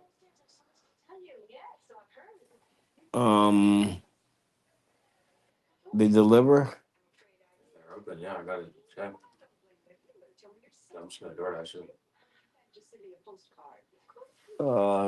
Check and see if they open then.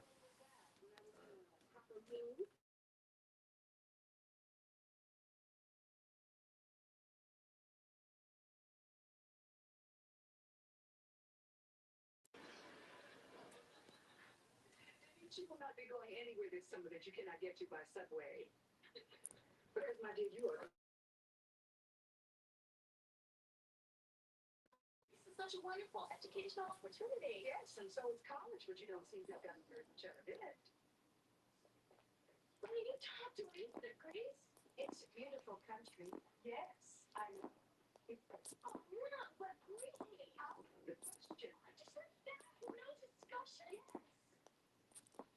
me one reason why I can't go. All right, one reason. Greece may be the most inexpensive country in Europe, honey. But as far as I'm concerned, you have enough of our money. You have been here for 2 years and have managed to bring home the same pitiful grades with every report. And in the past 2 years, you have managed to do everything under the sun except declare a major. So you have had a vacation.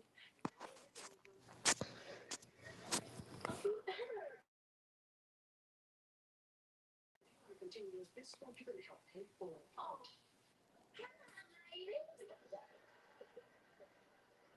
This must be your mother. I'm Whitney Gilbert.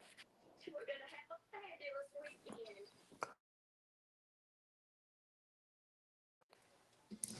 One's favorite Tuesday is back together again. A different world. From the Better Cosby Show. So get your swerve on and laugh all week. Starting at 4 on TV1.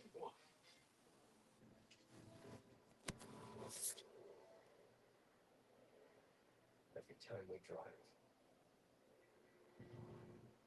everything we love, on the road. That's why we'll always drive a Subaru. The all-new Subaru. Built to achieve the highest safety levels. Well, it's Subaru.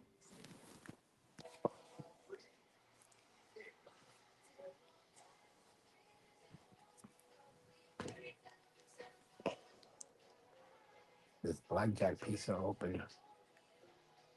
I found several matching places. Blackjack Pizza and Salads on Francis Street in Longmont has closed for the day. It's open again tomorrow from 10 a.m. to 11 p.m. Want to hear the next one? Is Domino's Pizza open? I found several matching places. Domino's on Ken Pratt Boulevard in Longmont is open today from 10:30 a.m. to midnight. Want to hear the next one? What time is it? It's 11:46 p.m. Go to SafeFlight.com and get it fixed now and pay later. Awesome. SafeFlight can come to you for free. Don't wait. Get fixed now and pay later at SafeFlight.com. SafeFlight repairs, SafeFlight replace.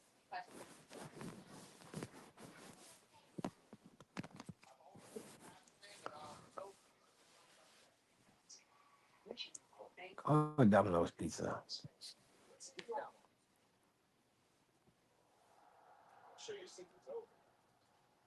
Wingstop's still open. You just want wings? Well, I'm trying to call pizza because they close at 12. I just seen. All the pizza's closed around here except one place that stays open till like 1 a.m. Which one is it? It's Big Daddy's Pizza over by Main Street. They got wings, but they're hella expensive. They're like $15 for like 8 wings. Let's see. Let's cut off shit. What time is it? I think we got time. Wingstop's about to close and they're about to stop taking deliveries in 20 minutes.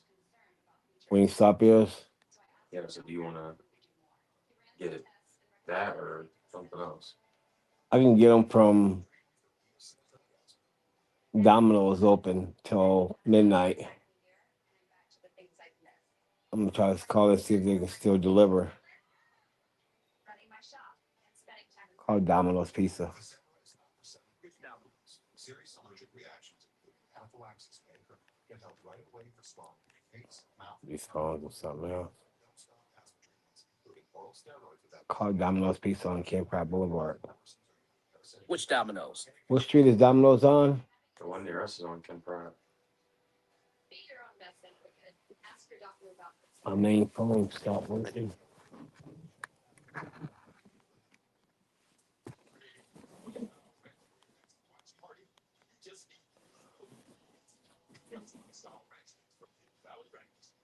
Are you sure it's still open?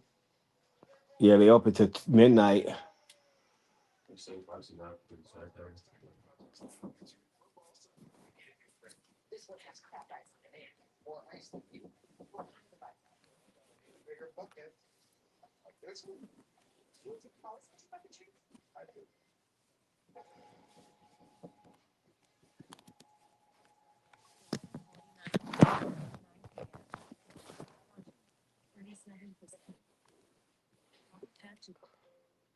What time is Domino's Pizza open till? I found several matching places. Domino's on Ken Pratt Boulevard in Longmont is open today from 10:30 a.m. to midnight. Want to hear the next one?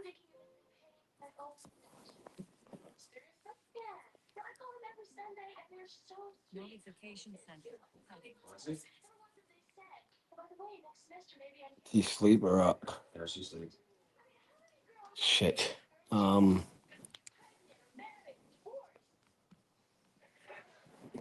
It's the only other place going.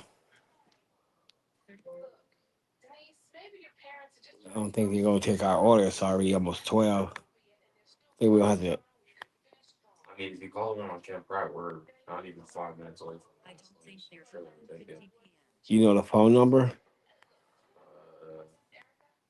No, just call them. Camp Pratt. Call Domino's on Camp Pratt Boulevard. Which Domino's?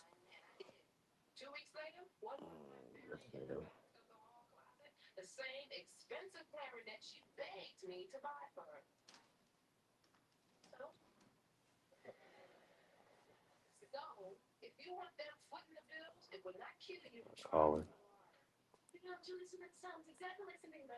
Call Domino's Pizza on Camp Pratt Boulevard, Longmont. Calling Domino's.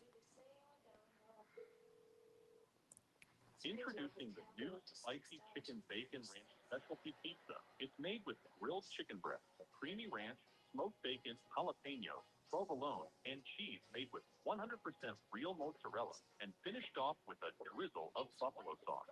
For safety reasons, our drivers carry less than $20 in change. Did you know that Domino's has online ordering? For the fastest and easiest way to order, go to Domino's.com or use our iPhone and Android app. Our next available team member will be right with you. This call may be monitored or recorded. Have you tried Domino's bread bites? They're handmade from fresh, buttery tasting pan dough and oven baked to perfection. Try a 16 or 32-piece order available in Parmesan, garlic, or cinnamon. Have you tried our Parmesan stuffed crust pizza? It's our premium buttery flavored dough stuffed with melty cheese made with 100% real mozzarella, then topped with our signature garlic seasoning and a sprinkle of real Parmesan. It's cheese on cheese on cheese. Looking for a part-time job or a great career opportunity? Join our team by applying online at GoDominoes.com and come be part of the team. Have you tried Domino's bread bites? They're handmade from fresh, buttery tasting pan dough and oven baked to perfection. Try a 16 or 32-piece order available in Parmesan, garlic, or cinnamon. Have you tried our Parmesan stuffed crust pizza? It's our premium buttery I don't think they answered. made with 100% real mozzarella, then topped with our signature garlic seasoning and a sprinkle of real Parmesan. It's cheese on cheese on cheese. Looking for a part-time job or a great career opportunity? Join our team by applying online at GoDominoes.com and come be part of the team. Have you tried Domino's bread bites? They're handmade from fresh, buttery tasting pan dough and oven baked to perfection. Try a 16 or 32-piece order available in Parmesan, garlic, or cinnamon. Have you tried our Parmesan stuffed crust pizza? It's our premium. You want to get the other place then? Melty cheese. If they're closed already. Real mozzarella. Huh? You want to get the other place then if they're already closed? Which one? Well, there's another pizza place that's open. Which one is it called? Big Daddy's Pizza. But their wings cost so much, right? No matter what place you get, wings from pizza places always cost a lot. Or 32-piece order available in Parmesan. But how much is it per wing? You say I think you can just call them out. Flavored dough stuffed with melty cheese made with 100% real mozzarella, then topped with our signature garlic seasoning and a sprinkle of real Parmesan. It's cheese on cheese on cheese. Looking for a part-time job or a great career? they're not answering here. She enhances the academic discipline. I've never heard that before. Mrs. Huxtable, I guess what we're doing here isn't exactly subtle. It may be can't kill him yet, but she really hasn't killed a lot. Certainly helped make Gilbert home. For me. 11:54 p.m.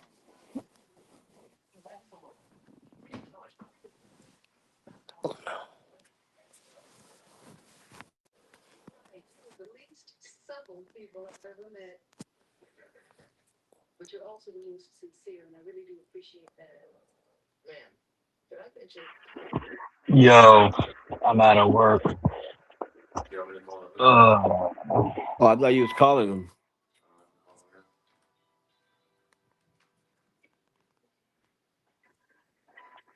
Man, that's another good thing about this new job. My friend lives like just a few minutes from the job.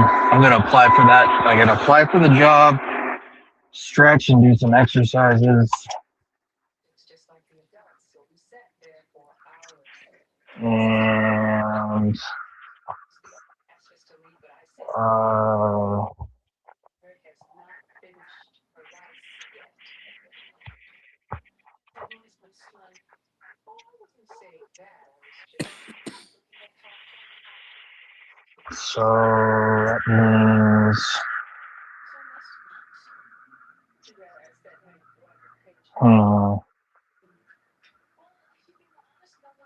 that means I'll be lucky to get to bed before 5. But then I should be up at 8. This is insane. I can sleep before work, I guess, for a few hours. Maybe that's what I'll do. Maybe I'll sleep from like 10 to 1. This shit's so unhealthy. But I only have a few more weeks. No, I gotta put a line in the sand. So today is technically Friday morning East Coast time. So I'm gonna work Friday, Saturday, do my OT Saturday, and then one more week. You gonna So eat a some week and chicken? 2 days, Mike. I'm gonna quit. Get the family meal, the big one. Then it's like $60. $60? Do you? Is it on your black card? No, it's on this other card here.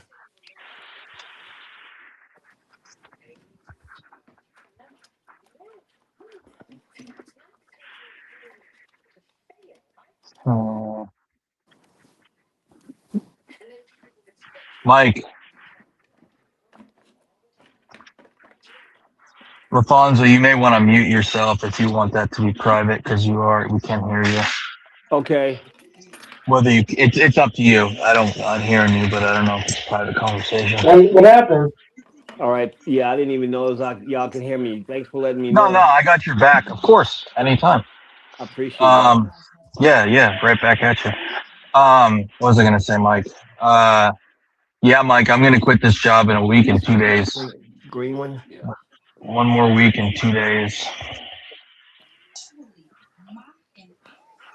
So I'll do Thursday, I'll do Friday, Saturday, and then Monday, Tuesday, Wednesday, Thursday, Friday, Saturday. I may not even do next Saturday. And I think I'll tell them on Wednesday, I'll be like, hey guys, just so you know, I'm gonna finish out this week. Maybe a few days next week, maybe not. That's what I'll do. That's the way to do it. Be like, it could be the end of this week or it could be the end of that week next week. I don't know. Or maybe I'll just keep my fucking mouth shut until the last minute and be like, it sucks. You want to give notice. I'm not giving 2 weeks, but you want to give notice. But then again, you're like,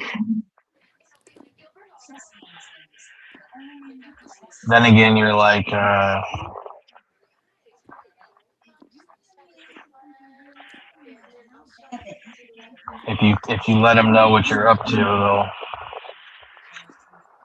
they could always the employer always has the upper hand.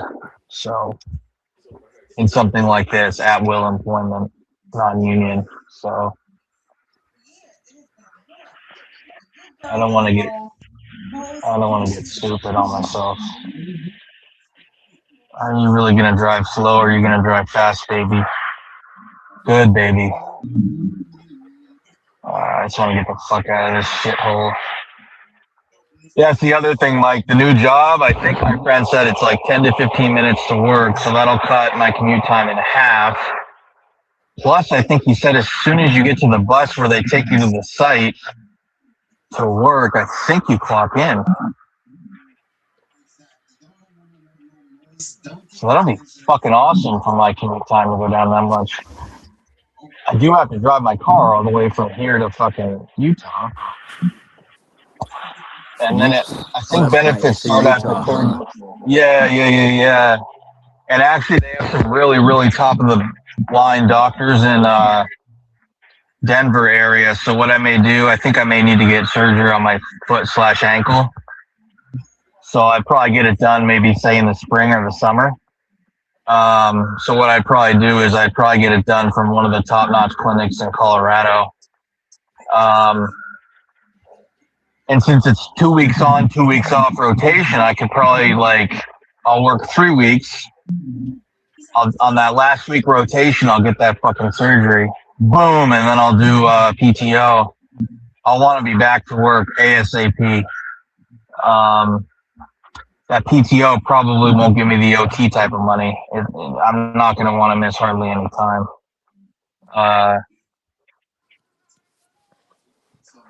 I wonder what foot. I'll have to see how it goes. But yeah, I want to get this foot ankle thing taken care of. It's getting worse. I want to get back to sport and athletic stuff, and as long as that's acting up. Plus, if I end up having any other issues, any other health issues with, since that doctor kind of jacked, he didn't do the hip thing right the first time. So if I end up having to do a revision of it, I'll go to a place called the Stedman Clinic in Vail, Colorado, which is like one of the best hip preservationist place in the whole country to preserve your native hip. So I basically had a retard guy. I don't want to say it, but I got a surgery I never needed in the first place, and it made it worse. But I didn't even need it. I don't believe. Yeah, but as a result, it kind of fucked up how I walked while I was recovering and healing. So I put a lot of weight and pressure on my right leg or foot/ankle.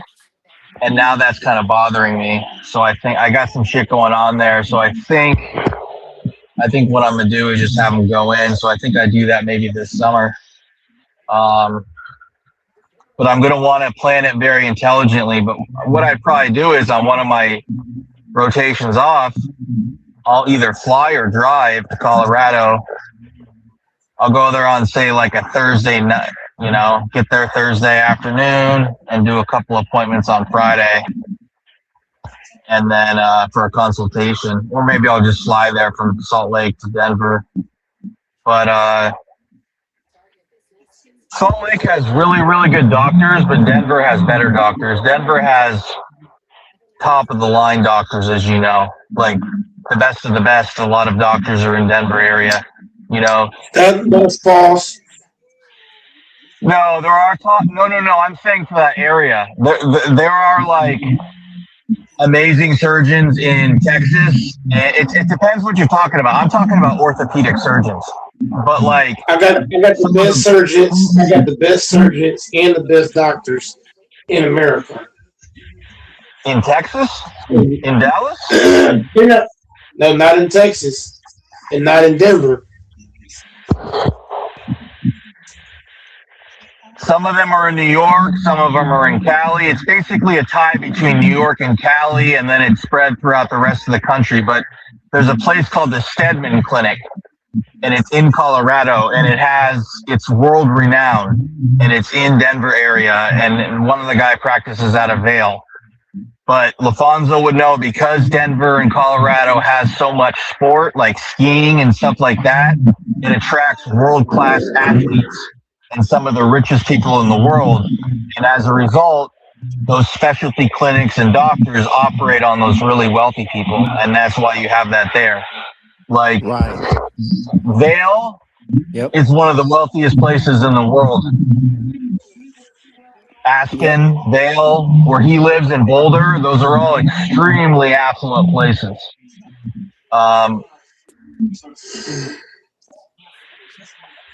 You have some of the best doctors ever in Colorado. You have some probably good ones in Utah too, but if I'm paying insurance and I'm paying copay and everything, I'm going to get the best. And Colorado is so close by, I would just, stay there for a week after the surgery or whatever, chill, then drive back. Yeah, I think this could really work out, especially because I'm staying with a guy that I know that I trust, and maybe on his days off, he could give me some rides, or if not, I could Uber or Lyft to PT and stuff. But I think this could really work out because I have an affordable place to live, even though it's $800 a month. As long as he hasn't raised his rent anything past $800, everything included, and I'm making the kind of money I think I'm going to make, I think this could really work out. But I got to apply for this job tonight. I've been talking about it and not having applied because I figured I already had it. I figured that I'd be a shoe-in, but they got to still have the demand.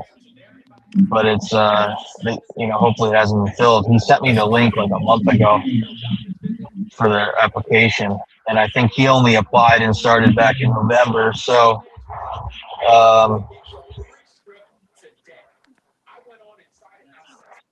yeah, like I said, LaFonso, I get out of this 10-hour shift working in this factory. I'm so fucking exhausted. It's hard to do anything. But I got to force myself to apply for this job.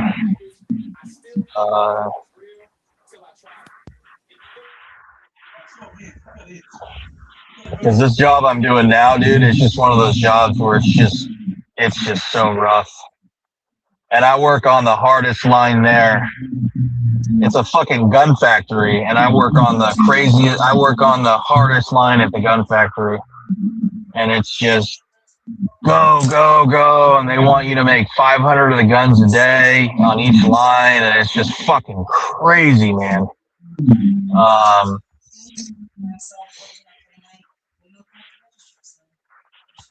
And every time I go in and out of that place, I have to go through security, and it's just such a fucking headache. As if I'd be retarded enough to steal something.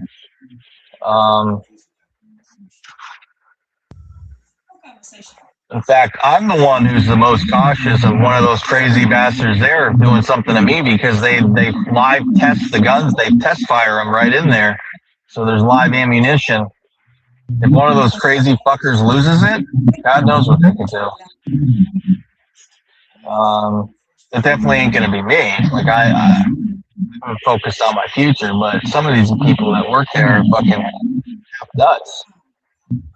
And they're working with guns, and there's test firing and ammo, and some of them sometimes forget, and they bring in mags and ammo from their own personal stuff into work, and I'm thinking to myself, how the fuck do you bring a mag or rounds in accidentally? Like, I just don't like, it's not a place I want to be around. Plus, I work with all sorts of coolant and metal shavings. I don't need that shit. Fuck that place.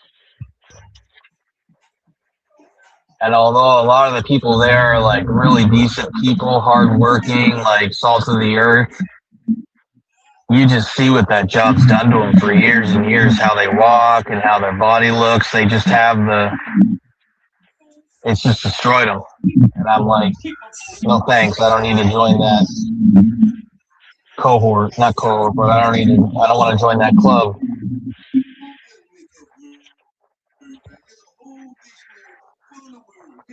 But God, does that particular company just work your dick into the fucking ground? They get their money out of you. and they really irritated me. I might have stuck it out a little longer, but when they scammed me out of that Martin Luther King pay because I missed the next day and I don't have PTO because I don't get PTO until 90 days. But I had a medical appointment and an injection for my foot, a steroid, to see if that would help and if I could avoid, PRP or surgery, which I still may be able to, but I'm assuming I'm not. But anyways, the fact that you're going to fuck me out of MLK pay when I've been working 7 days in a row. I work 12 days in a row, 9 days in a row. I'm picking up all these extra shifts to help you guys hit your quotas. I've already learned all these stations on the line. The people that have worked there for years haven't even learned. And you're still going to fucking do me like that? Fuck me out of pay like that? No, fuck you. That's how I see it. I'm worth twice some of those people, just the shit I've already learned that quick. And I'm not the only one that's done it. There's others, too, that have the aptitude to quickly learn. They put them in a lot of stations. They can do stuff with the receivers, with the barrels. They can assemble the weapons. Like, they can do stuff with assembling the triggers. They can do stuff with the bolts.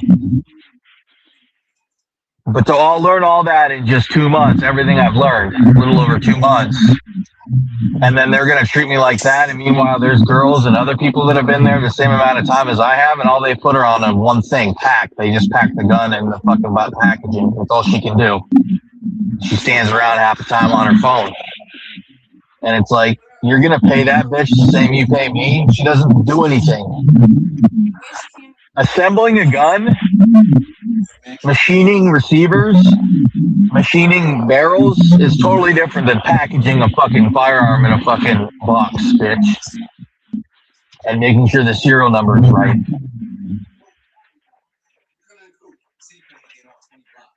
So that's a job where they basically, the more you learn, it doesn't mean you're going to get paid more. It just means they're going to take advantage of you more. I already saw that real quick, so I'm like, okay, bye. Because I have the aptitude to, even with my ADHD, half paying attention, I can quickly pick it up. And bing, bing, bing, bing, bing. Yeah, you tell me 5 times. I already picked it up. Yeah, keep going along. Okay. As long as I can control my ADHD and I focus, yeah. But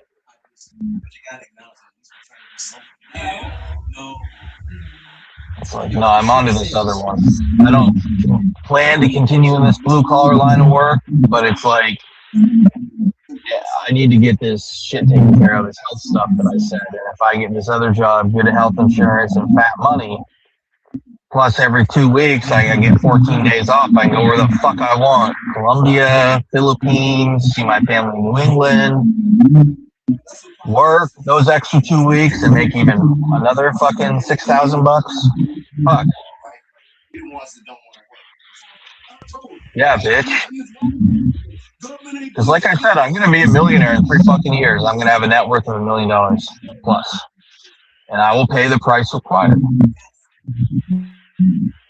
I will pay the fucking price. I'll pay a fucking iron price. But I don't want to go insane in the process and destroy my body in the process. Both of those things you can do with the pursuit of money. But I told my parents, I said, I want to honor you. I want to show you that you did do right by me. Everything you've done to me, I want to do back to you. The money that you've lent me, that you've helped me with, it's time for me to do right while you're alive. I want to show you the man you raised. So at the end of the day, politics aside and all that stupid shit, I'm just someone who's trying to be a good son. Who's trying to do right by my parents, about to start a family here in the next year or so, get married, start a family. I don't want to do wrong by anyone. I don't want to hurt anyone. But I've learned enough to know that I don't want to live like this anymore. These types of jobs, and some of the bad decisions I've made, reckless behavior, I've learned from it. That's why I'm the first to say to anyone on here, change your life while you can. Like Tyler, you're a young guy, you can change your life, get into a good job once you do the time. Anyone else, some people hop on here, they like to glorify crazy behavior, violent behavior. And I think now we've all proven those guys are full of fucking shit. Because People come on here and they talk big. I consistently say the same thing. I share my highs and my lows, my failures, my mistakes. I don't come on here in front. I share the times, like whether I was in Mexico or in Washington, where women basically threw themselves at me, and I was such a goofball, I didn't take advantage of it. I share the time someone threw my bag on the ground and I just took it. But then there's people that come on here and talk about how cool they are, like that stage piece of shit. And obviously we see that these guys are pieces of shit, Mike, because the guy gets to come on here and live an alternate life. Another guy that I think's a straight shooter, what you see is what you get, is Texas, who just came on. Thambo is what you see, what you get. But some people, they come on here and it's this alternate life, this fantasy internet life. People like Stage, they're a gangster, they got all this money. If you got all this money, why can't you pay a man $100 bet? But anyways, I'll let Texas talk. He just came on. What's up, man? So I wanted to address what you said earlier. I know you were you were just going on about you said, I don't want people have a dialogue, don't cut people off. Well, I want to remind you, a few weeks ago when I was on there talking to DJ, you butted in and it was just very clamorous. And by the way, my mic is naturally loud, so because that's how I have it. So I'm not. No, but I just find it funny how when I'm not on here, then Texas no. When he says no, that's what you were doing a few weeks ago, and then when it's done to you, then he won't let me talk. He won't shut the F up. I mean, I'm just saying it's not a big deal, but and then the whole so the whole game's being fixed. Yeah, a lot of this stuff can happen, and if you know anything about non-disclosure agreements, of course you do. NDAs. Des Bryant actually spilled the beans about it, but when you sign an NDA, that could be intertwined in their contract, because also Jalen Ramsey, when they played the Patriots, he also stated that they were influenced to throw the game, but then the tweet got deleted. He deleted it. You should look into this stuff. But if anyone doesn't believe in games being suspicious, all you have to do is look what multi-billion-dollar company does not have any kind of major influence. Same thing. I told you about politics. And then you acquiesce. Go ahead. Suspicious? Yes. Agreed. What multi-billion-dollar organization, JP Morgan, whoever, doesn't influence stuff? Yes. I will agree with that. But to say it's rigged as a whole, from top to bottom, that's what I would say, holy fuck, I don't think so. And if you're right, and if that is true, then it would throw everything I believe upside down. And it would be like, what the fuck? So I didn't say top to bottom. I said I always say every game is fishy. That's always what I use. You inserted the word. I would agree. Okay. Okay, I misunderstood what you meant. You inserted the word just rigged, straight up rigged. But do I think players are in on certain things? Absolutely. I mean, if you don't believe me, but none of y'all want to look your receipts. Just study. Just look what Des Bryant stated a few years ago. So look at what Jalen Ramsey. Hold on. There was a Tampa Bay Buccaneers former player that won a Super Bowl against the Raiders that told you that they were instructed that they were going to win the game, and that most of the players were, like the big players, were in on it. I mean, and you mentioned Antonio Brown. You understand the quarterback has the biggest he's the greatest deciding factor on how a game can go. I mean, the quarterback can easily throw things off, and then now the whole landscape of the game is thrown off. So Antonio Brown doesn't have to be in on the actual thing, but the quarterback ultimately dictates how far an offense goes normally, and the coaches. So all these people saying you need all these players to be invested. No, you don't. You just need key players to dictate a game. So, I mean, I don't know what we're talking about here. I mean, but believe what you want. I mean, people can have their opinion, but if you do no kind of prior research, then that's on you. I mean, yeah, that's just how I look at it, because I don't just talk about things and not say anything. I recall Infamous and HC had to tell you and teach you who were the native people on this land at the end of 2024. And I'm shocked. The native I'm shocked people? You didn't know that. Are you talking about the black people were the first people in the Americas? Hold on, we're going all over the place. No, I didn't say that. Hold on. Don't cut me off. Look, you gonna let me finish? He's always he's got his doggy. Yeah, but but they had to inform him on who were the native people, and I'm like, wow, like you got to know that, buddy. Come here, come on in. This is in 2024, of course. To anybody that will be listening on the playback, if anyone listens on the playback, yeah, I'm like, man, like you got to know that. Hey, Yeah. Tell me what was his argument? Who the native people are? I know you're referring No, to no, no, no, no, no. This isn't at the end of 2024. I was listening, and I know that you were stating you were. It's very vague. I can find it though. I can find it though. You don't need I to can find find it if it. you can recall it. It was No, involving no, I can vaguely recall. I know. I think you were making a mention that, which I have no issue with anyone, of course. But like you said, I think this is whites America, which is fine.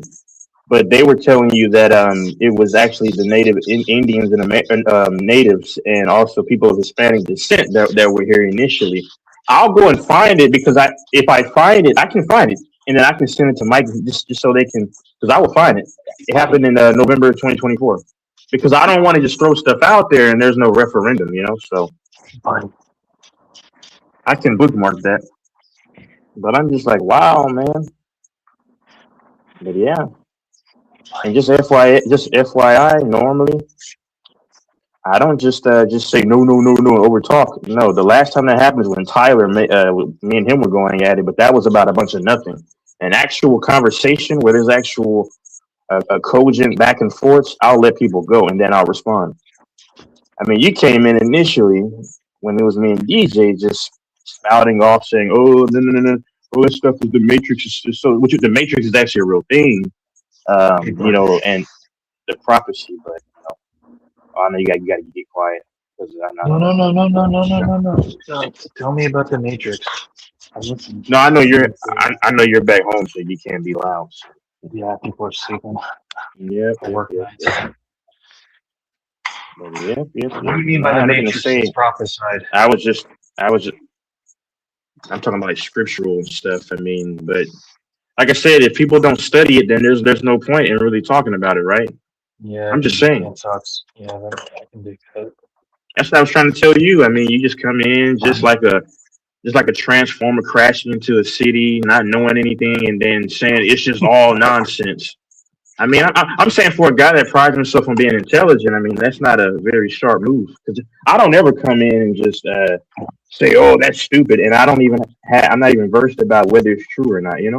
I'm just trying to show you what you would. I'm not mad. I just since you mentioned my name earlier about how Texas just.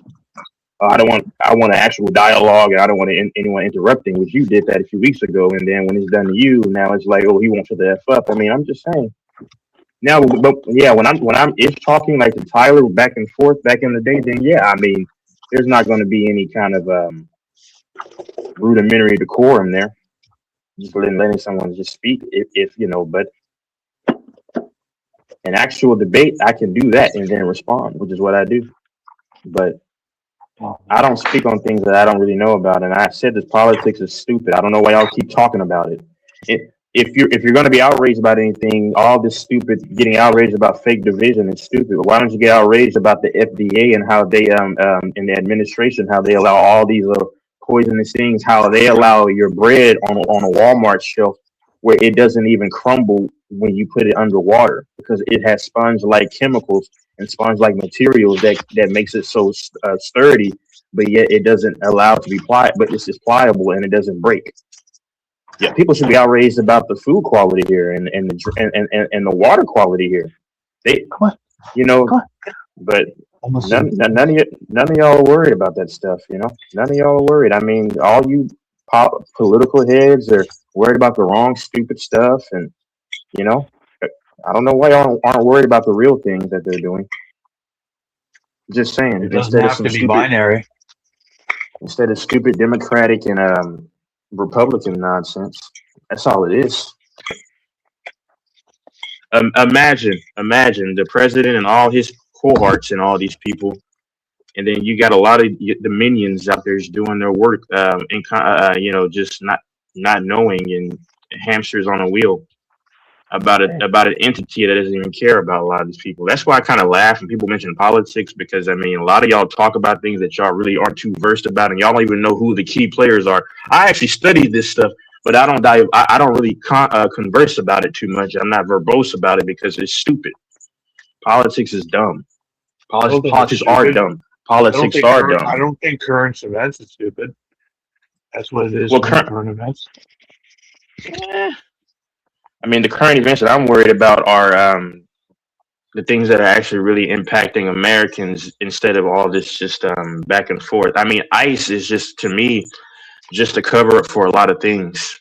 Personally, I mean, all this back and forth, ICE and the people. I mean, that's actually one of the more minuscule things. I mean, people are caught up on trivial things, the immigrants and all this stuff. I mean, when they're generating when they're generating out your very future, that's what you should be concerned about. They're generating your future. I mean, ICE and the Who immigrants, they're is? going to do what they do. What do you think? The Who's system. generating your future? The system. I mean, are Yeah. you gonna? I mean, what we have? What have we spoken about a couple weeks ago about this? I'm just saying because you know, people, because no one's going to be invested in politics, and this dude might actually lose. Hey, bud. You're the best little hound dog ever, aren't you? Every hound dog's a good hound. You had a hound dog that you grew up with, Um, in Texas. Dang, I don't know. I love me a hound. Huh, buddy?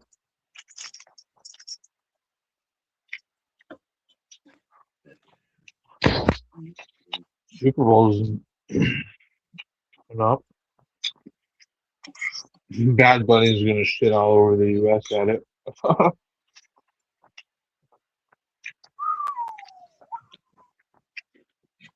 I can't stand 95% of reggaeton. It's so fucking shitty. If you've heard one, you've heard them all.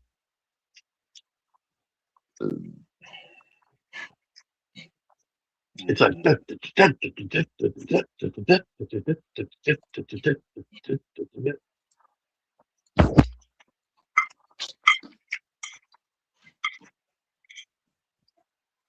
what was the last Super Bowl performance you thought was good? Who was it that did it a few years ago that was actually pretty good? Was it Beyonce? I can't remember.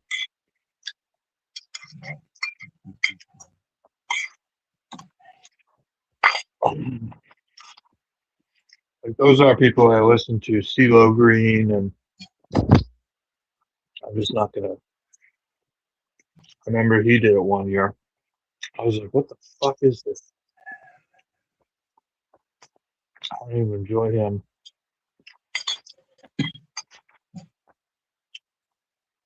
or any of them that come.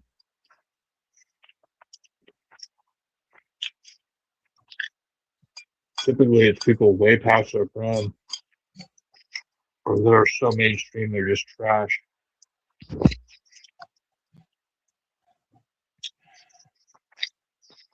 Bad Bunny, the king of Latin trap.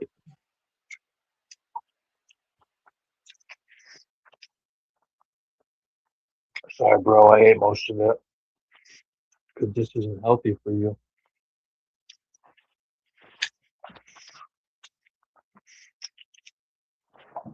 I think Tejas left. Tejas left.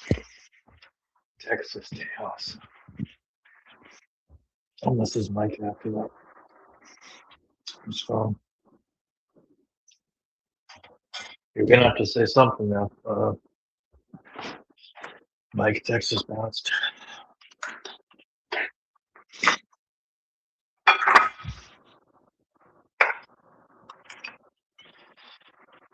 HC doesn't come on.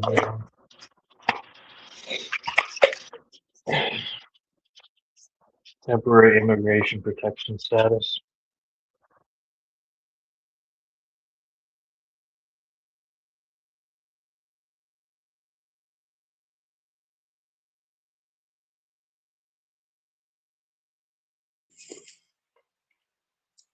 Man, Ty got it bad. Doors. Way down the economy, making it hard on American folks. And do you think deportation is a real should happen? I think a lot of people should get. I think if you're not an American, you should get deported.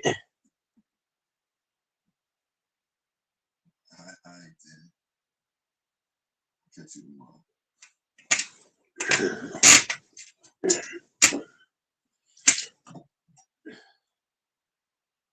Are you okay, Rashawn?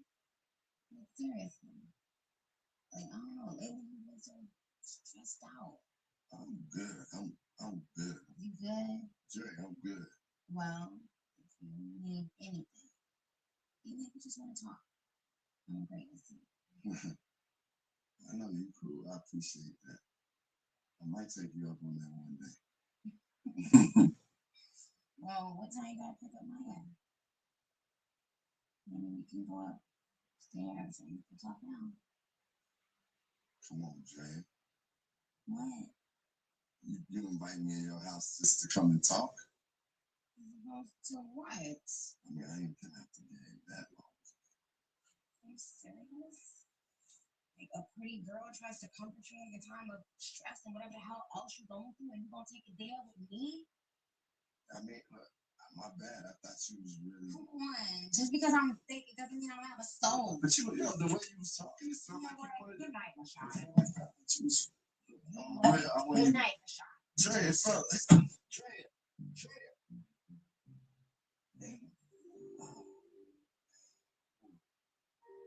Oh, man.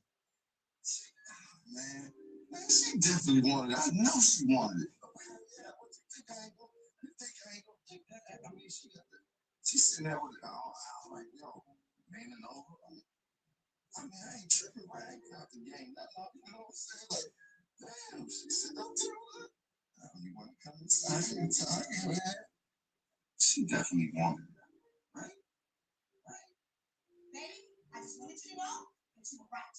You hit the nail on the head.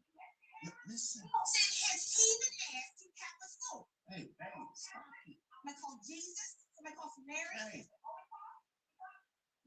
Problem, son. I can help. I have counseling services. That single or that couple, that group. If you choose groups, the responsibility would be to bring in cookies and or fruit punch every third meeting. I'm good. We don't need no damn session. Calvin, before I take that check, let me tell you, it's not funny. If I take that check goes away. And if we don't have that, that's all right. I promise you, it's not a home visit. It does not come back. You know, Mike Tyson has those birds, he can let those birds go. Go, you know. And birds fly around, and birds come back on his hand.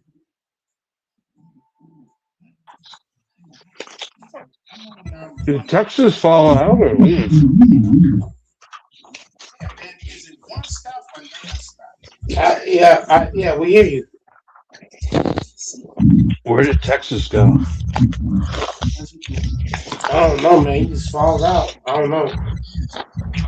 But I think I think you should put more on deportation. I feel like if you're not American, you shouldn't be in America.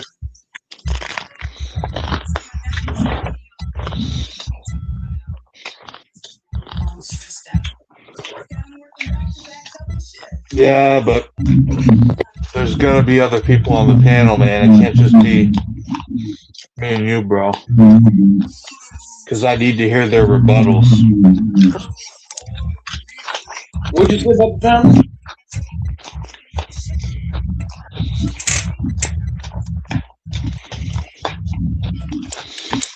I don't know how to.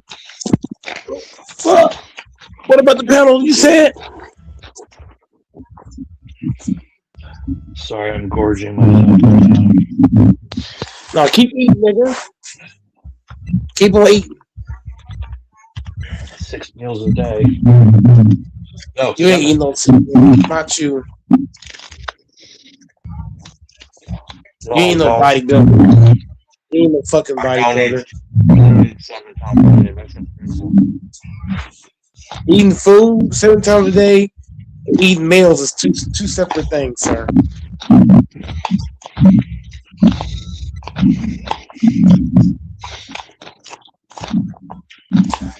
But I think deportation needs to be a thing.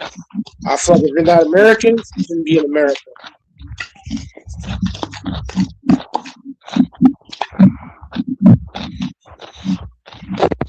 That can sound like hate, but it's just facts.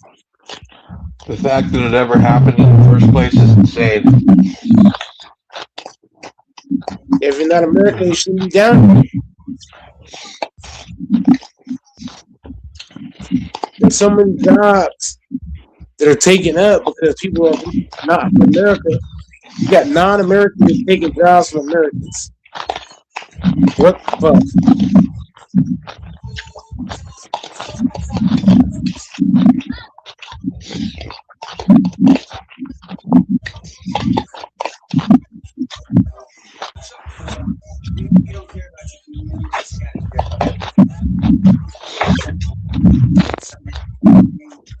And when people talk about the labor, the farm labor, and other work, bro, a lot of that is they have seasonal visas to come and work in agriculture and stuff. They already have those. They should just expand that. You come, you work a few months legally, you leave. And if you continue to do well, you come back. And a pathway towards citizenship eventually, potentially.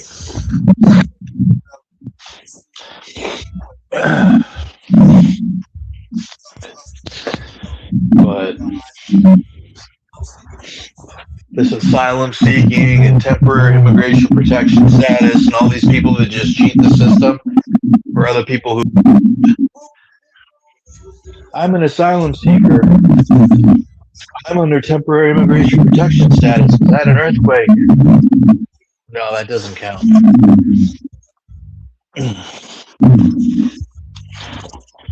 And that's just the hard thing about life. Countries need to learn how to take care of themselves.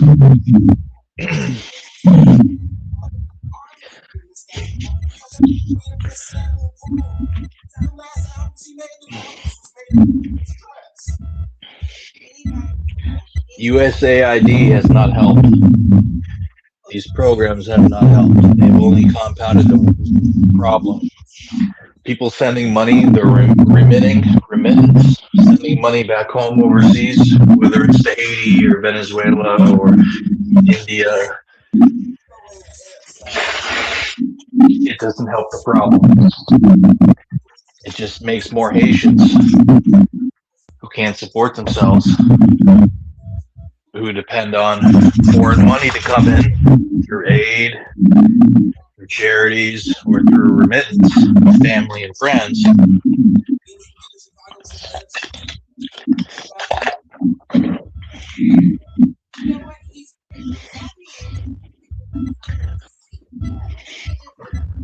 Look at the country of Nigeria. Look at how small it is. Look at Kenya. Look at how small those countries are in the population. It's staggering. It's insane. Can anyone say the capital of Kenya? It's Nairobi, I believe. I'm pretty sure the urban population of Nairobi it's staggering. It's got to be at least close to 20 million. At least 10 plus. Lagos, Nigeria? Fuck. I'm pretty sure Lagos it's probably even more than that. It's probably at least 20. Because the population in Nigeria is, I think, maybe 250 million in a country that's probably the size of New York State. Maybe a little bigger than New York State. Maybe the size of like Missouri.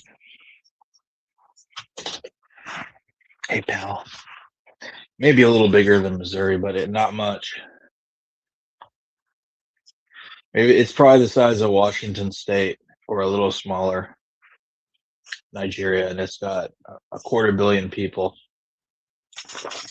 That just does not work. And you just think about all the suffering there, the livestock living there, like the goats and the dogs, and just horrible conditions, abused from birth till death. Man, you think about the industrialized nature of domestication and the poor, horrible life that a lot of those poor creatures endure.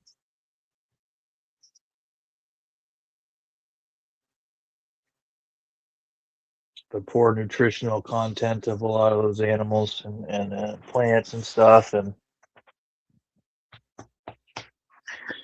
an apple today, how the nutrients and vitamins that apple has, that a apple half the size has 7 times more, apparently, from the 80s or whatever. Some of these aren't exact, but that's basically what I've read, is that the pound for pound nutritional content we're getting, it's just so watered down and polluted with stuff. Kind of like what Texas was talking about with the bread and I think water. I couldn't. He was going so fast, and I was just coming inside and gathering my thoughts and eating and stuff. But that was a rapid fire Texas, automatic Texas. He shot a couple of mags, came in, shot a couple of mags, parachuted in, shot a couple of mags, and got extracted out by SEAL Team Texas.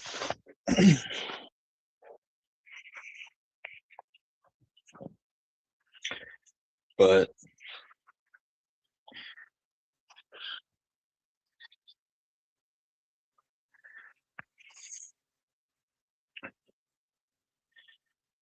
it's about supply and demand. To me, I like the fact that the United States is wide open in a big, broad land, and it's not Nigeria, it's not India, it's not China.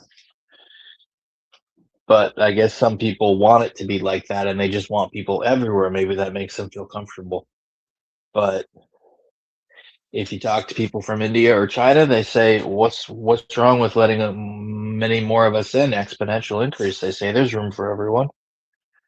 That's going to be their argument. They're going to want to see any species wants to see it's imbued to them intrinsically to spread the seed of that species of their strain, to go forth and multiply, and to see that strain flourish. So, you know,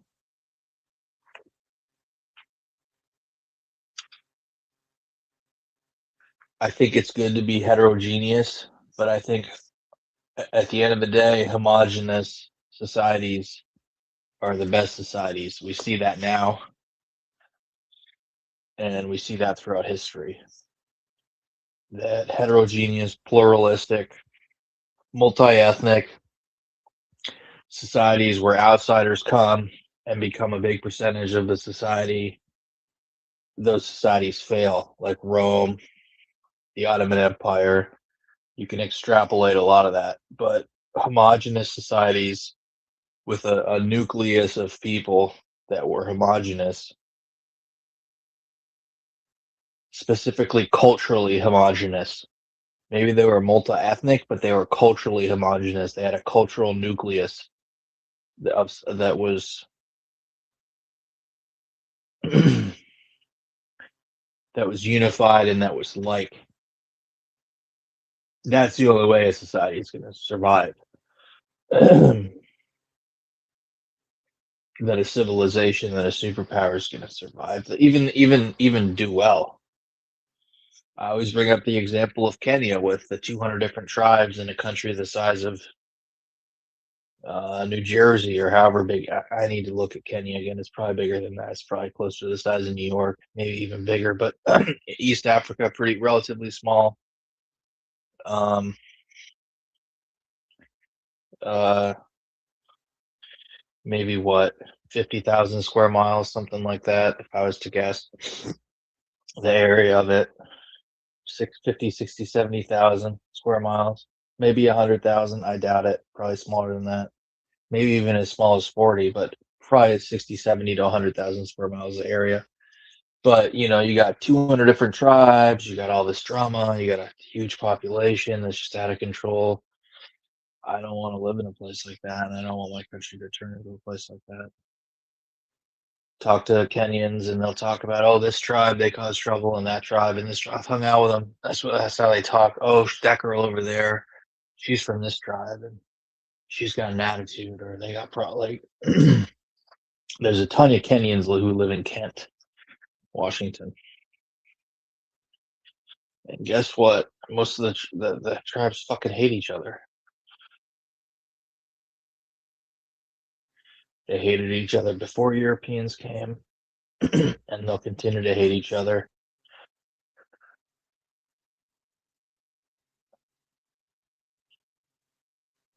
But I'm fascinated by current events, absolutely fascinated. But I need to continue consuming and researching, because I came across some stuff today that was just really amazing that I haven't even touched upon. That um,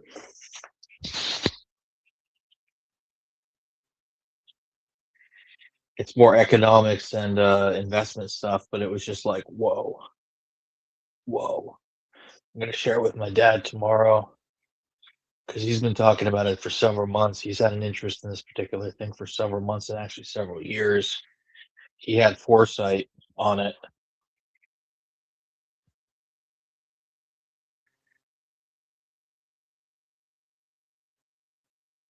Yes, he did.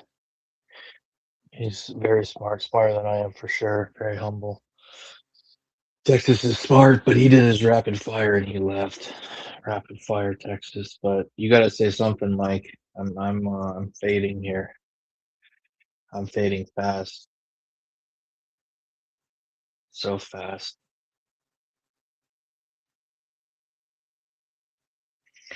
There's these gourmet sour gumballs I get. Anyone, I think with those keywords, you could find them on Amazon. Gosh darn, they're so good. I just ordered some. They come in like a week. I wish they were here right now. Oh, they hit so hard when you have them. They're so freaking sour. You're like, oh.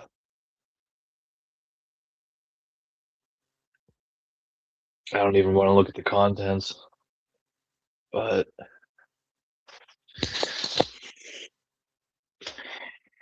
man, I've been rode through and put away wet. Rode hard and put away wet today.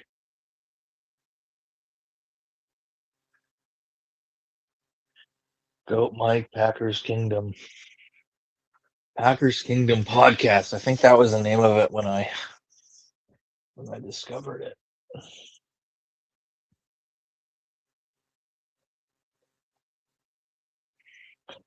I wonder how I found Packers Kingdom podcast.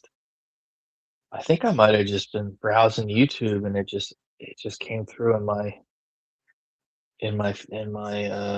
browsing when I was flicking through from lives to shorts to whatever you call that feed, when you're just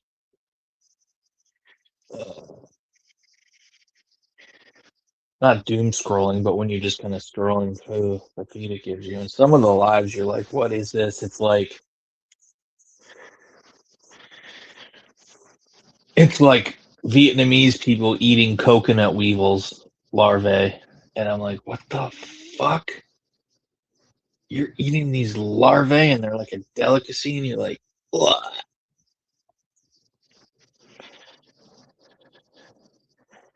And they're alive, squirming around. They dip them in a little bit of whatever it is, fish sauce or whatever the type of sauce is, and they just put them down the hatch.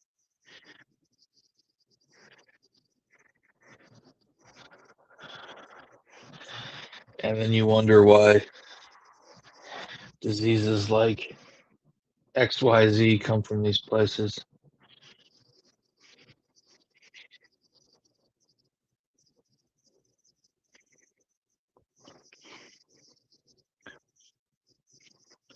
That's funny. That episode, that comedy stick where Chappelle's talking about where AIDS came from, and he's like, "Yeah, one day." He's like, "They try and tell us that." I can't remember how it goes, but it's like, he's like, "You don't just one day decide to fuck a chimp. You don't just go from fucking people to fucking chimps." Like, what? How did that happen? Because apparently some guy fucked a chimp, right? Which is how we got human immunities virus, because somehow it came from simian immunities virus. I don't know. Somehow it crossed over. Sibs to his. But he's like, when so and so, when some gay dude fucked Chim Chim in the 70s, some airline pilot or hostess, host, it was just funny. Dave Chappelle used to be funny. I don't know if he still is anymore. I mean, he's fucking old.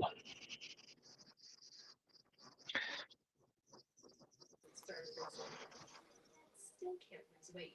Beth is full of energy. Kim always feels tired. Beth has an I still think he's one of the best. Dave Chappelle, Bill Burr. wall shape. It optimizes your metabolism to help you lose weight immediately. Bill Hicks. Although Bill Hicks and I would really butt heads now, because he died, I think, in the mid-90s, but he hated Bush 41. But looking back, I don't think Bush 41 was necessarily all that great. But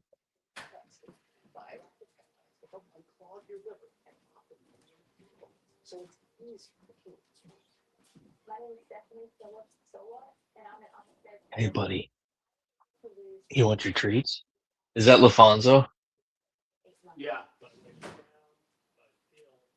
What's up? I just ate so much food. My mom makes this type of lemon chicken, this breaded lemon chicken, or fried lemon. I don't know how you describe it, but it is so fucking good with that little lemon tang aftertaste. Oh, with some rice and broccoli. Nice. But oh man, I hope my wife can cook like my mom can cook as good. Mm-mm-mm. Mm-mm-mm. I'm so tired I can't even get out of this chair. This is bad. That job is, I thought I was going to apply for this job and then file for some paperwork, but I just feel like I just got it. I'll have to do it tomorrow before work. I think it's better, even though it's urgent. I need to do it, but it's better I get some sleep before work. But yeah, I basically, I'd like to see Mike spend 10 hours running around on this line and see how he does in beast mode. Employee of the month, 12 months in a row. I'd like to, I think he 11 out of 12 months in a row. I'd like to see him. He'd probably do really good, but I'd like to hear him concede, yeah, this job's tough. You know, because you're walking on fucking concrete for 10, 11 hours. Oh my God. At least in Walmart, they have fucking tile over the concrete, not just concrete.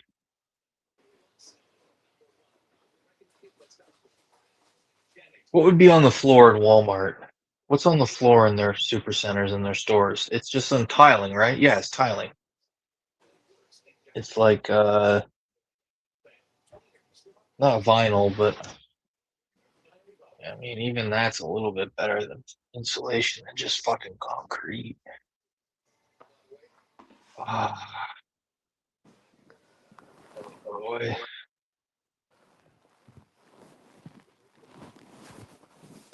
Texas came on briefly. LaFonso fired a few shots, and then he bounced. Fascinating man.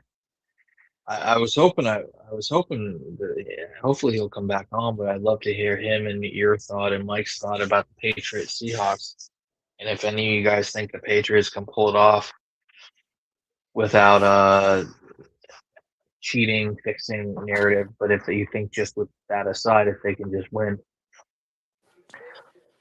I think the Patriots can beat the Seahawks. But maybe they don't, and they get embarrassed and they get blown out. What were you going to say?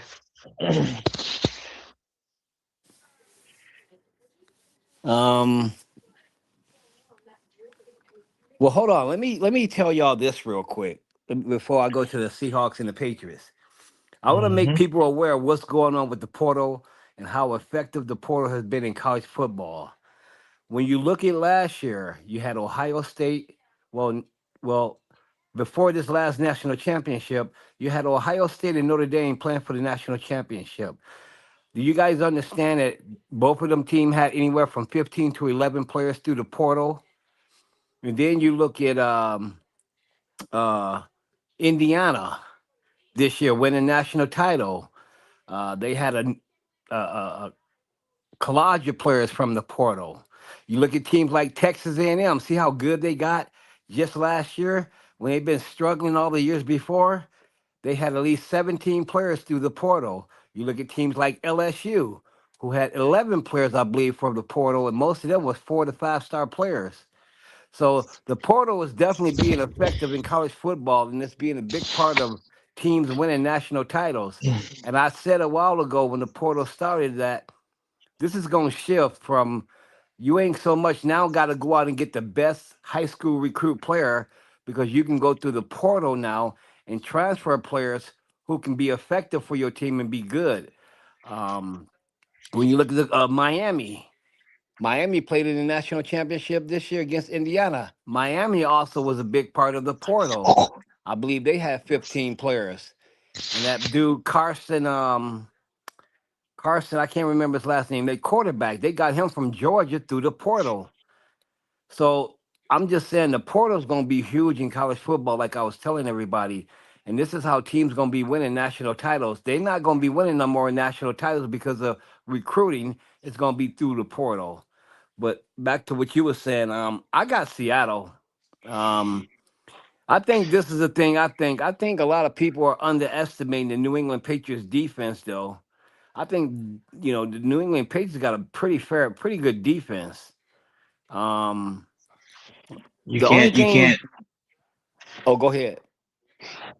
You got to explain to me, a newbie, what the heck is a portal and how long has it been around, and educate me on it.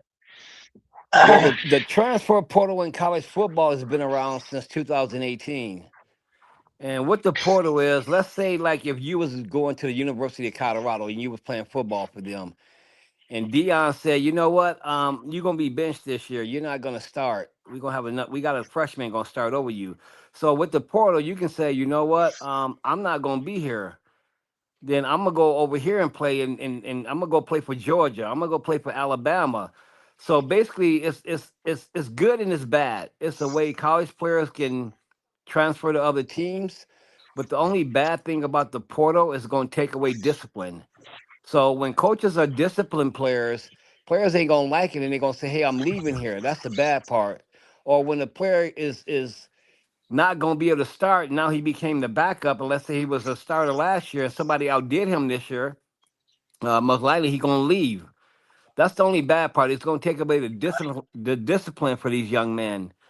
But basically, the portal is something that you can go to a different team if you're not happy with the college you're going to. It's basically like a free agency box. And they started that in 2018, which was the first year of the national championship game, having the playoff with the 4 teams. Right. Yep. And it has And been that's the same. effective. Yeah, because it sounds like Indiana never would have become Indiana and won without this portal.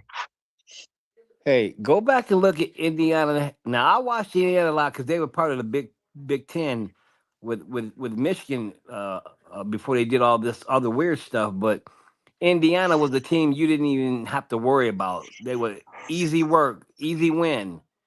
And you go back and look at Indiana football history. It's terrible. It's terrible. But all of a sudden, here comes the portal, and all of a sudden now they building around that because what Indiana did is Indiana they went and got players or had players come over through the portal that were 3 to 4 year um, college players with experience 3 to 4 years. So they build around that, and most of their players were 4 years to 3 years to 5 years. So that experience, and you put all that together, that's why they were hard to beat. They had that experience. I think they had one of the older college football teams. And so the portal played a role. The portal played a role the year before that. Like, so all these teams that you're seeing going to the national championship now, even Miami, a lot of it has something to do with the portal of transfer of players.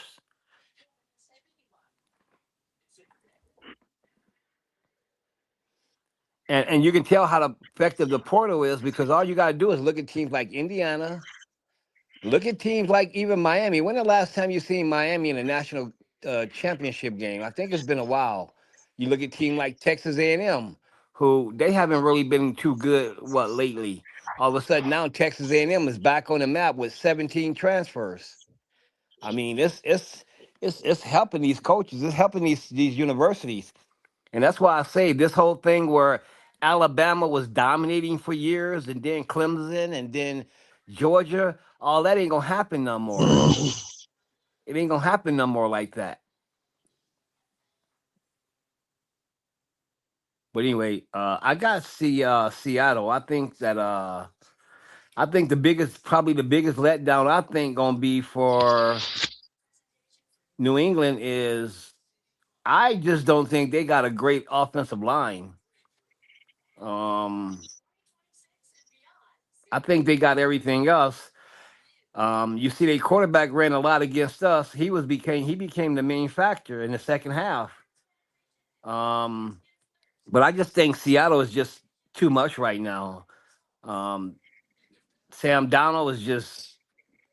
You see how good he played the last game? Just perfect. No interceptions, no nothing. Um, I just think Sam Donald has got more to prove than this young quarterback from New England because Sam Donald's been tossed around from Minnesota. People saying, is he really legit? Was Minnesota just a fluke year? I think Sam Donald's out to prove everybody he's real. He's legit. So I got Seattle, man, with that defense they got. I really like the way them boys play together. They don't have one superstar or two superstar defensive players. They all are just all work together. There's no superstar, if you ask me. They all just play together. So I got Seattle winning this. It might be a close game, but I got Seattle. But it's going to also take, like I said the last time about the AFC NFC championship games, it's going to take teams to have no turnovers, but yet cause the opponents to have turnovers. It's going to take special teams, like I told everybody from that last game when the Rams had them little fluffs, them kick returns they muffled, and that really helped Seattle. And that's what it's going to boil down to, man. It's when you get into these type of atmosphere in football, you basically got to play perfect or close to. And the team that controls the pace of the ball, the team that has the less turnovers, I believe that's going to be your winner right there, Seattle.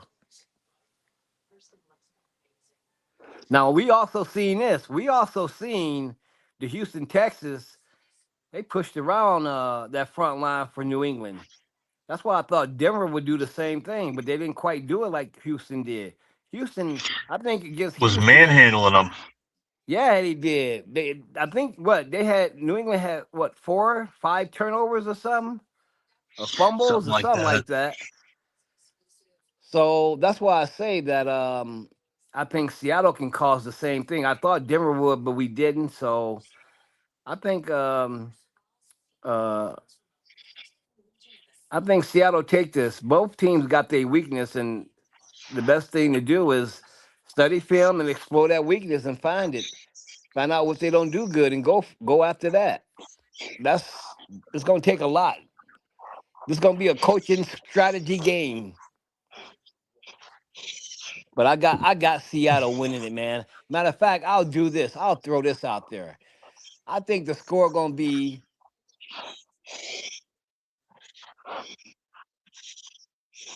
I think it's gonna be 31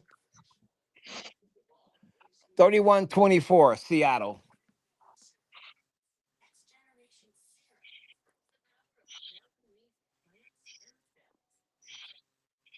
Thirty-four 21.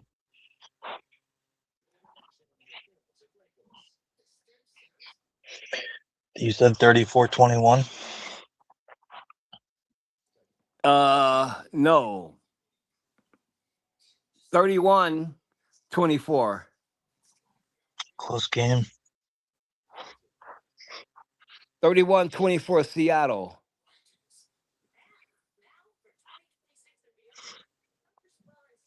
I hope you're wrong. I really hope you're wrong. Oh, that's right. You out there in Foxborough? Yeah, and I lived in Seattle, and I know how cocky they are. They're cocky here, but in Seattle, they're just. I don't like Seattle people. I don't like them. I mean, they're basically just as liberal and progressive as people in Boston, but I'm not from Boston. I'm from New England. I'm from up north. So it's the New England Yeah. Patriots, not the Boston Yes. Patriots. Yeah.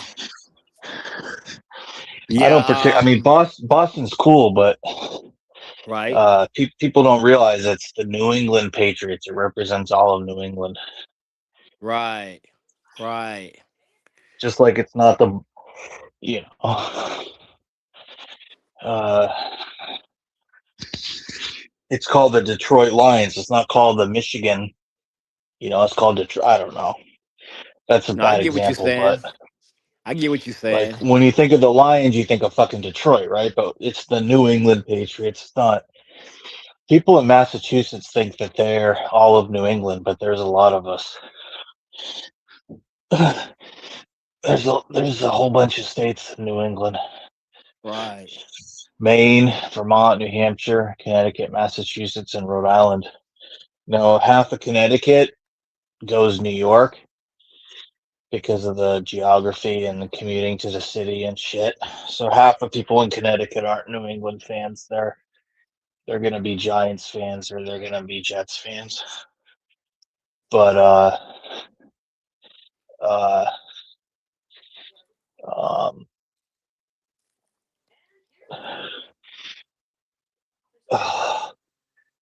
oh boy. Um I'm stretching, That but job giving you a workout, huh? I'm stretching. I'm gonna have to spend like 30 minutes and do mobility shit. Oh, I'm just doing back extension stuff. Oh. Oh, no, dude, it's 10 hours plus standing on concrete.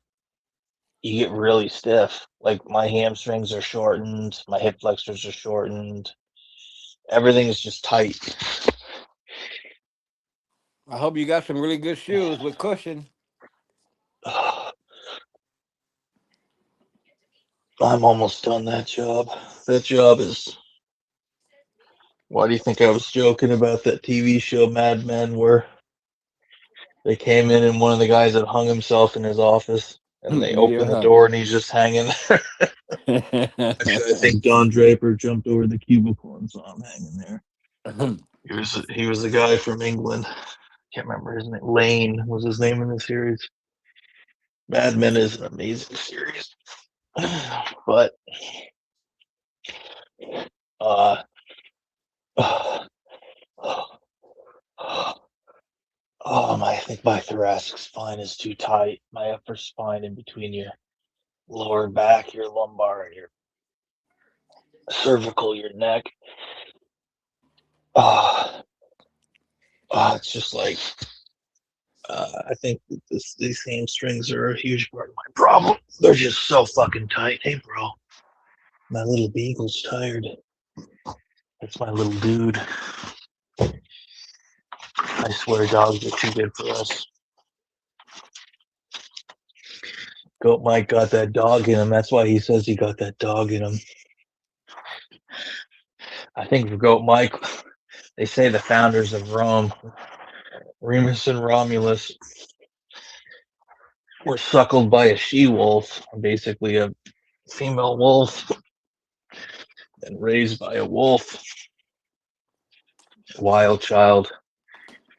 Maybe that was Goat Mike. Maybe Goat Mike was raised in the wild by a she-wolf who suckled him, and he grew up feral, like Mowgli swinging from vines, Jungle Book, half wild.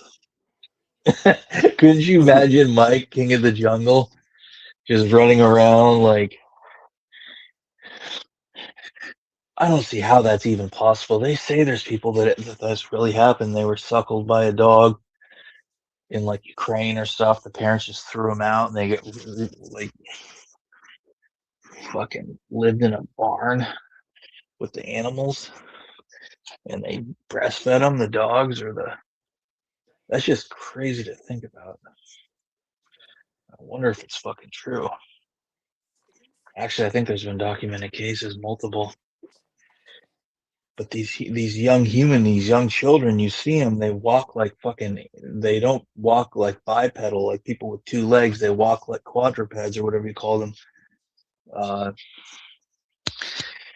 I don't know if it's called quadpedalism or whatever you call it, bipedal. They don't walk like us, bipedalism, like with people with two legs that don't walk on our arms.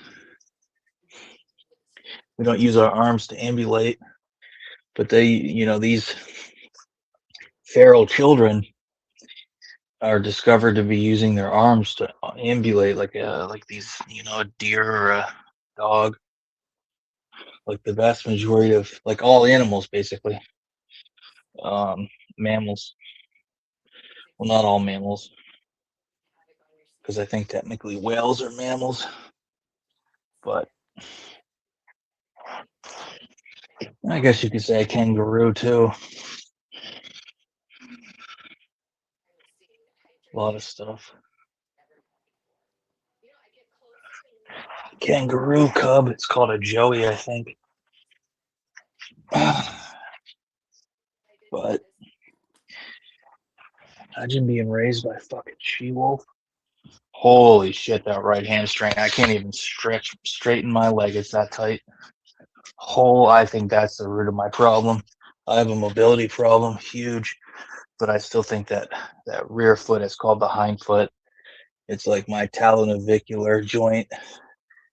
I think that's jacked up. I have this bone spur there that I think it's called a talar beak. So I get that removed. They clean up the joint. Maybe they shoot some stem cells in there or PRP. Use a cadaver to rebuild that capsule in the joint. I think I'd be pretty good because there's very minimal arthritis. Arthritis is really just the joint space narrowing, but it's still within normal limits, but it's just thinning a little, which is, I think, relatively normal for a person my age. But like I said, dude, I've seen the people at that job, bro. I've seen them, Alfonso. They're fucking, half of them are crippled. Why are they? What do you think? Dude, it's 40 years working on an assembly line in a factory, dude. Yeah, they are fucked up. Yeah. Damn. Yeah, their bodies are fucked. Just like a steel worker after 40 years, or a construction worker, or a concrete worker, or a roofer. People that work with their bodies, I'm not talking like someone that does sculpting or pottery or a cobbler or something. I'm talking about someone that is a laborer that fucks your body up. Fucks your body up. That type of laboring. Look at people in factories, assembly lines, warehouses. People driving forklifts. Some of them look kind of decent, but it's like some construction workers look pretty decent because like they're somewhat a lot, like especially if they're contractors and they work for themselves. They take care of their health. They're active. They're educated somewhat. But if you're just like a blue collar Joe working in a factory, maybe their bodies are conditioned for toil and labor, but they're not actually healthy. They got a belly. They don't have good mobility. It's just, you can just see it on them. They don't take care of themselves. Not all of them. You're going to see people in the warehouse that are ripped and fit and take care of themselves. They know how to stretch and what to keep good, and their posture and their gait, and they don't do dumb shit to destroy their body. But a lot of people, in the place I'm talking about where I work right now, they don't. These are just poor blue collar people that are mostly uneducated, that don't know any better, and they're slaves. I don't know how to say it nicely. They're slaves, and I don't want to live like that. I don't want to be a slave for the man. That ain't no way to live. See, my adductors are so tight. The muscles that bring your body closer together, like when you adduct, when you bring together, like your legs, when you bring them together. Anytime you move your legs closer to your torso, to your center, to your medial, to your center, your adductors.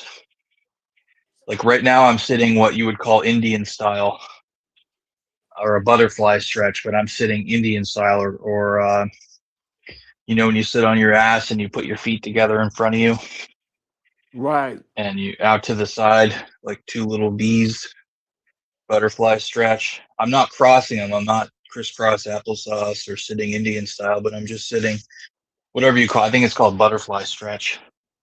But my thighs, my knees are so high up, and that's because my adductors, my groin muscle is so fucking tight and short. Like everything's shortened.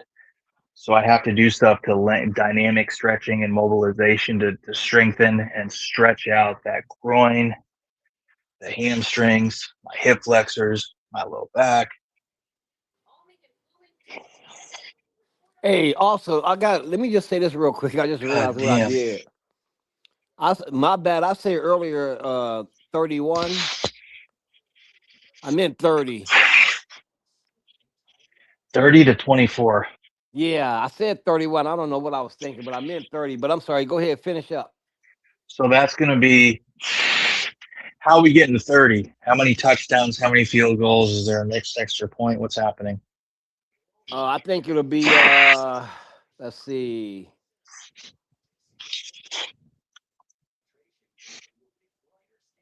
I think it'll Because at be 30 points, three touchdowns and a field goal.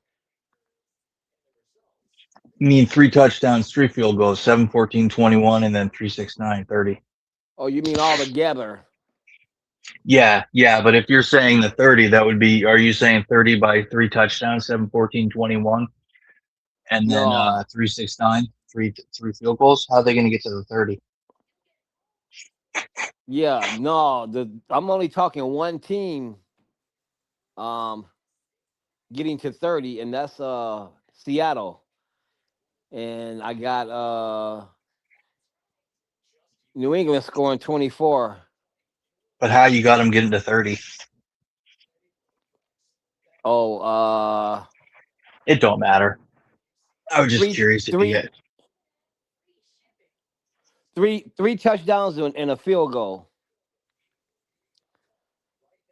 And then New England, what did I say they was gonna get? 20, 24? No, wait, I'm something wrong. I ain't doing something right here. I must be Yeah, tired. no, I'm not trying to break your balls, but yeah, 30 would be if they didn't get an extra point, if they just got a single extra point and they didn't go 2-point conversions. That's going to be 7 times 3 or 21, and then 3 field goals, 3, 6, 9. So that would be 30. So to get 30, they'd have to do 3 touchdowns, 3 field goals, which makes sense. That's the Right. most common way to get to 30, unless you have a weird combination of points with safeties, 2-point conversions, weird shit, missing an extra point here or there. Yep. 3 field goals, 3 touchdowns in 4 quarters. That's pretty good offense. Yeah, that's not too crazy good offense. And like you said, maybe they score a field goal and a touchdown off of a turnover from the defense, off of Drake May. And then their offense gets a couple of good drives from Sam Darnold.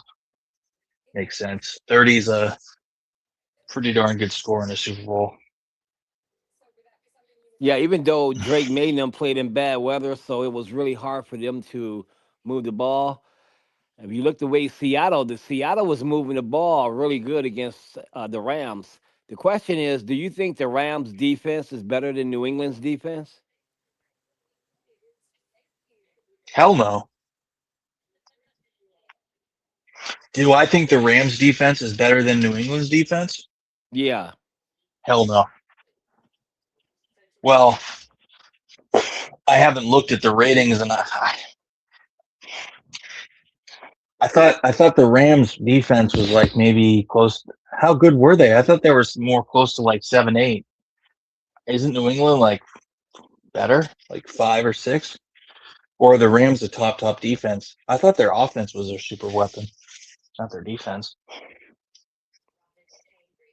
No, what I'm saying though is what I'm basically saying is that I really didn't notice New England defense too much until the playoffs. Maybe other people did, but I didn't. And they I heard fucked up more the about the Texans. Rams. I heard more about the Rams defense. Okay. Um, but see, this is the thing. New England would have lost against Houston if them boys could move the ball, but CJ and them couldn't move the ball. They had enough turnovers. You got to get. I bet Texas would know if he hops on King. I don't know. I can pull him up here in a minute, but I thought the Patriots. I'm getting the feeling their defense is getting better and better every game. Um, they're very opportunistic. They work well as a unit, a cohesive unit. They don't have just a couple of huge stars that are huge. Like they work well as a unit, as a scheme. I was under Hmm. the impression similar to how you described the Seahawks. Um, but they do have like some standout players. Like I think one of their cornerbacks, I think he's got a Spanish last name, a Latin last name, but uh, well, a Hispanic last name. But um, he's supposedly a black guy, but he's supposedly one of the better corners out there right now, the Patriots corner. Um, But see, I think the Patriots was overlooked a lot because to me they had an easy schedule. But that's yep. why it's really hard. It's easy to look at they defense during the playoffs and really see how decent they are. Um, cause shit, bro, I don't know. I would even say that I think the Rams though. I mean, the way the Rams moved the ball against Seattle, I think Drake May might can be able to do that same thing. But the problem is I think that Seattle might exploit that offensive line. I think Matthew Stafford had better block is gonna get better blocking than Drake May. I think Drake May blocking gonna break down on him. You think the O line isn't going to be able to handle the blocking? No, they wasn't able to handle the blocking with Houston. And I think Seattle is just as aggressive as Houston. They might not be as top ranked defense like Houston is, but I think they aggressive. And I think they can cause the same problems for Drake May that Houston did in a sense. But remember, he's dual threat. He's not Cam Newton, but he's mobile. I think he can move around more than you think when it breaks down. Not like he did against the Texans. He did really bad against them in the first half. But if he can make better decisions, I haven't watched enough tape on him about how he does when the pocket breaks down and when he has to make quick plays and what he does with quick throws and if he can get out to the side or a little to a slot. I haven't seen a lot of his tape of what he can do or his highlights, so I don't really know. But uh, I think that could work against them for sure. Their soft schedule, and they haven't had huge competition. I mean, he did beat Broncos defense, didn't he? He did just beat the Yeah, Broncos defense. he beat the Broncos defense, but I think the Broncos played him wrong. See, from what I know, and I could be wrong. Anybody can correct me if I'm wrong. I don't think Drake May ran the ball a lot, too much. I don't think he did. If I could be wrong, but I think the Broncos played him as though he wasn't going to run the ball. Kind of like Matthew Stafford, he don't run the ball a lot. He'll throw the fucking ball away with an open field to run instead of running. And I Who? think Denver played Drake May to where they didn't think he was going to be a dual threat as a runner, and they left that opportunity out there for him, and that's why he ate him up the second half. And yeah, And Stidham made that huge, costly turnover, the fumble and the turnover that yeah, that very fumble well. just that fumble was to me that fumble was worse than that 4th and 1 because that fumble I remember that fumble because it changed the whole momentum. Because with that fumble, New England got the ball and just scored right away in their own in a red zone, I believe, or close to the red zone. A play or two, and they scored, and that's where the whole momentum, you can see it just changed. After that, Denver couldn't even move the ball, not really, and that's when Drake May just really took over the game. I ain't never seen him run like that much,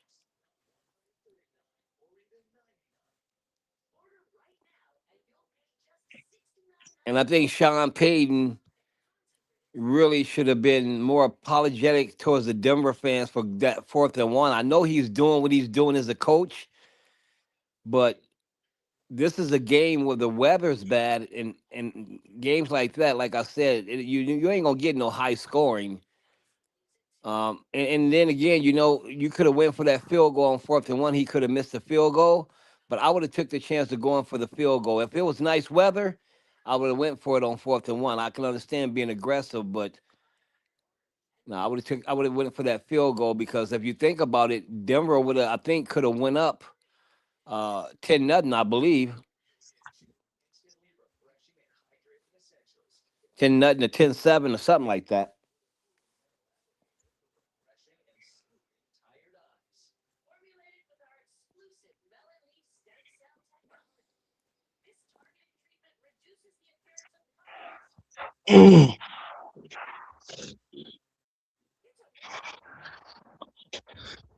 That's what Mike said too when him and I were talking.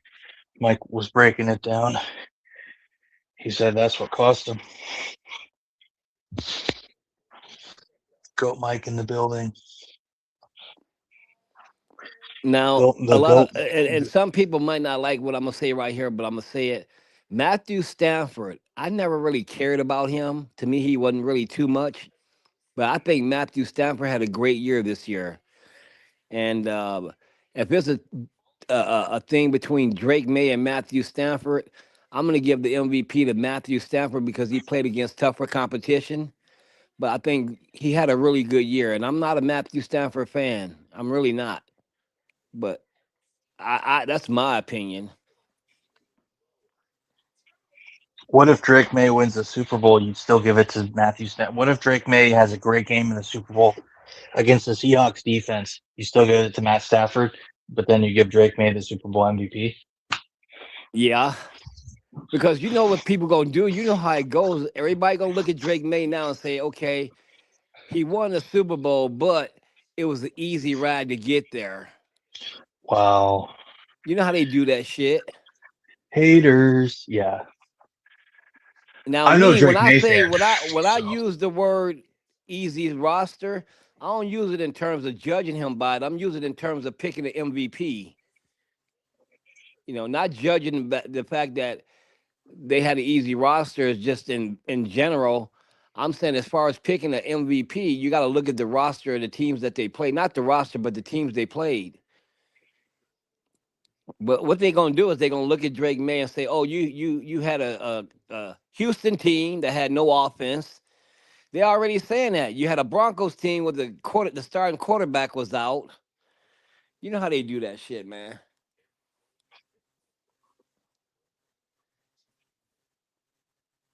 And I think that's trash. I think he's there. He deserved it. He worked for it. So,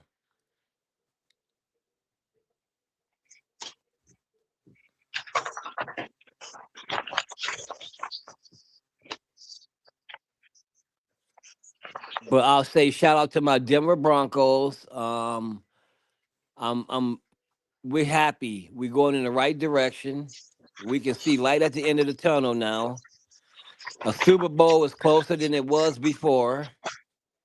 And I take back everything I said about Sean Payton, but he still make fucked up calls if you ask me though. Sean Payton to me, every time I watch him, he'll make one or two bad calls a game. I noticed that.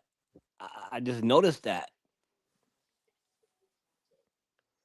But shout out to Bo Nix. I wasn't a big Bo Nix fan when he came neither. I think sometimes when things go right, they can win you over. But I think Bo Nix he looked better than what I thought he would be. What about Bo next year? Bo Dix. What about Bo Nix next year? That's a weird name. Yeah, Bo Nix. Bo Nix is a weird name. What I would like to see next year though, we got Cortland Sutton, and we got some young coming up receivers, but I would like to see Denver get a pretty decent running game to complement Bo Nix passing. I think that would really bring more of that offense out. But as far as Bo Nix coming back next year, I think he's gonna come back. I think he's gonna come back just as good as he did this year. But what I'm hoping for is that we don't come back and be playing this fourth quarter bullshit because it ain't gonna work every time.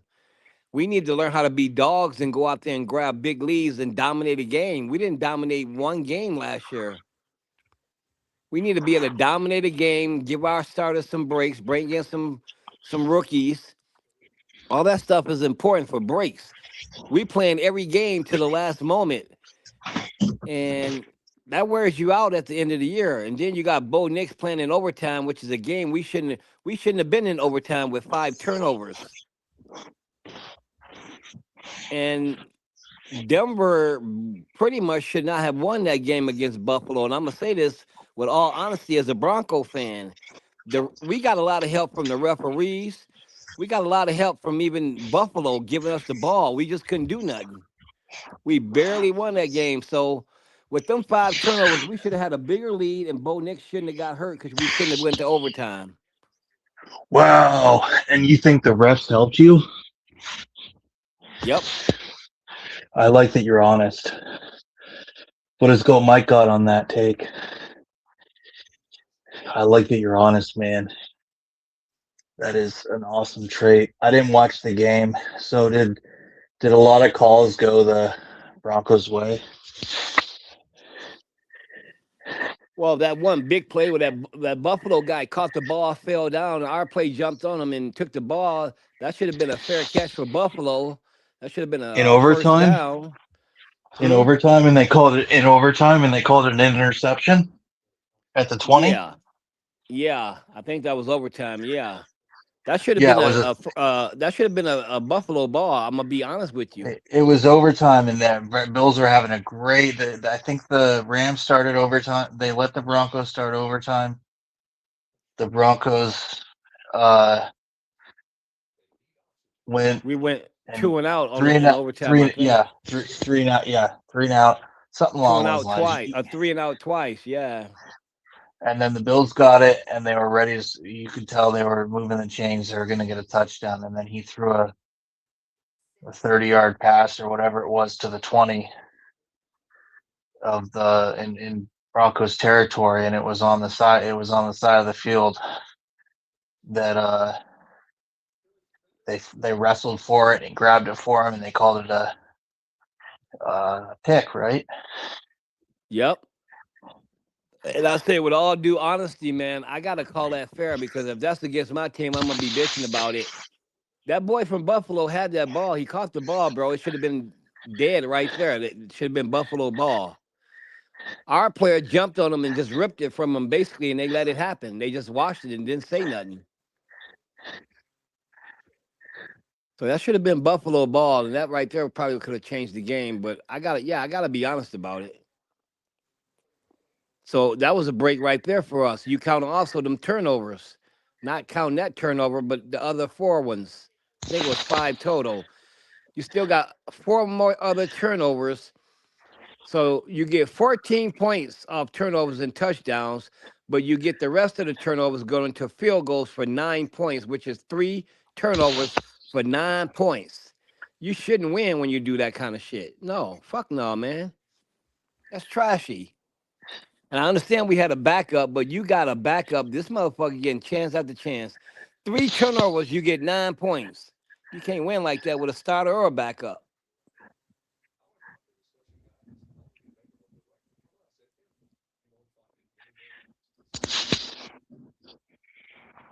And The I'm Bills. praying that Sean Payton don't bring that remedy next year, fourth quarter bullshit. We need to go.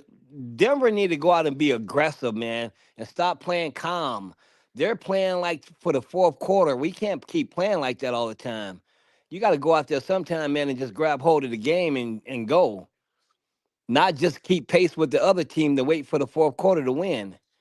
That remedy is gonna run out. You're gonna run out of sauce for that remedy, watch, or that steak or whatever you got. You gonna run out of seasoning salt for it. You gonna run out of seasoning for it. Watch.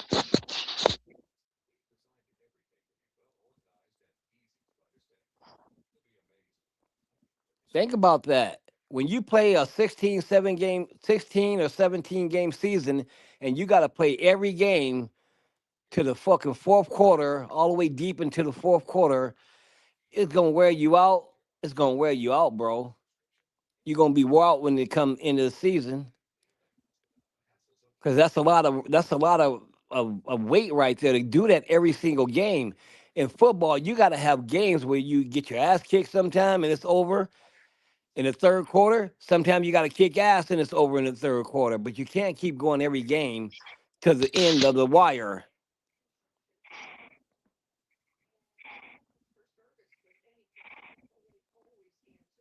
That's what's up.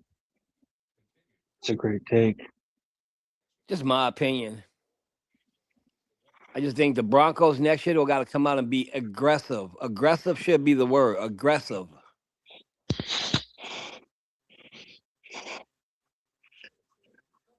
Hell, be like the Packers. At least the Packers can come out. They can get a 2-lead touchdown on you right away. That's what we need to do.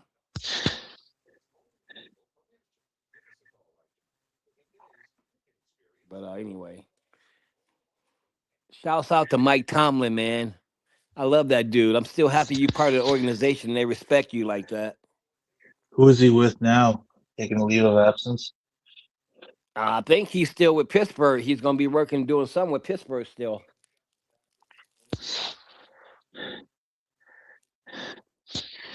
It's nice they kept it amicable. Pittsburgh stood by him. Mm-hmm. I mean, if you're losing 7 games in a row, is that really true? He lost 7 first-round exits in a row?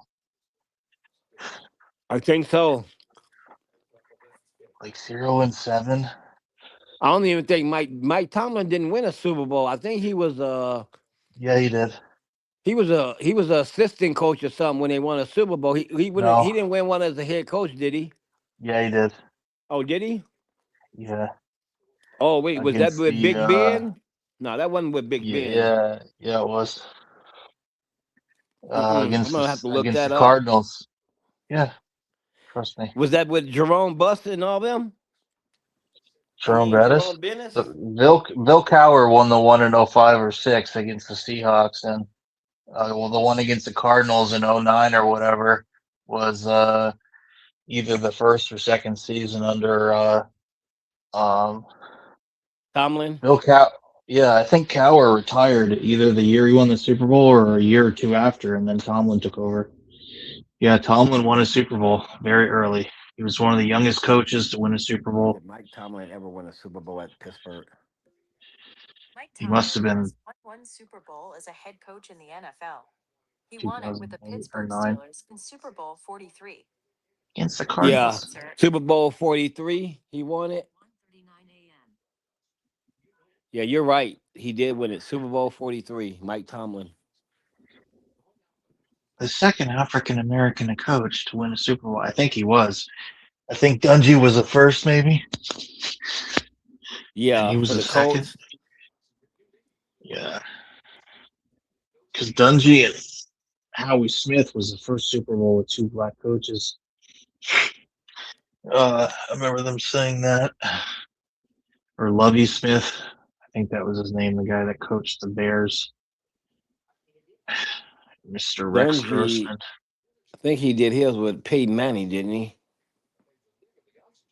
Yeah. But he also basically made the Tampa Bay Buccaneers what they were in the Tampa Bay 46 or whatever it's called, that offense.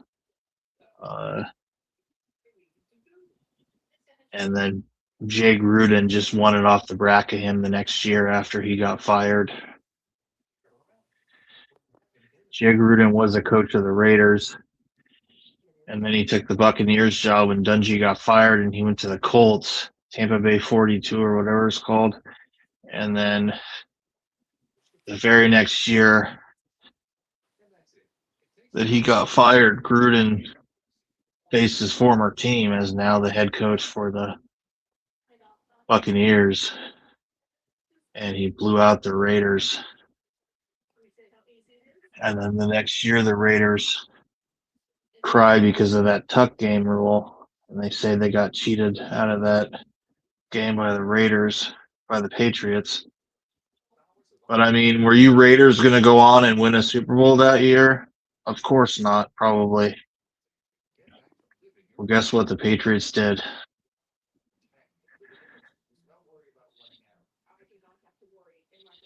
I don't think that was, I don't know. I don't know the whole tuck game rule thing, but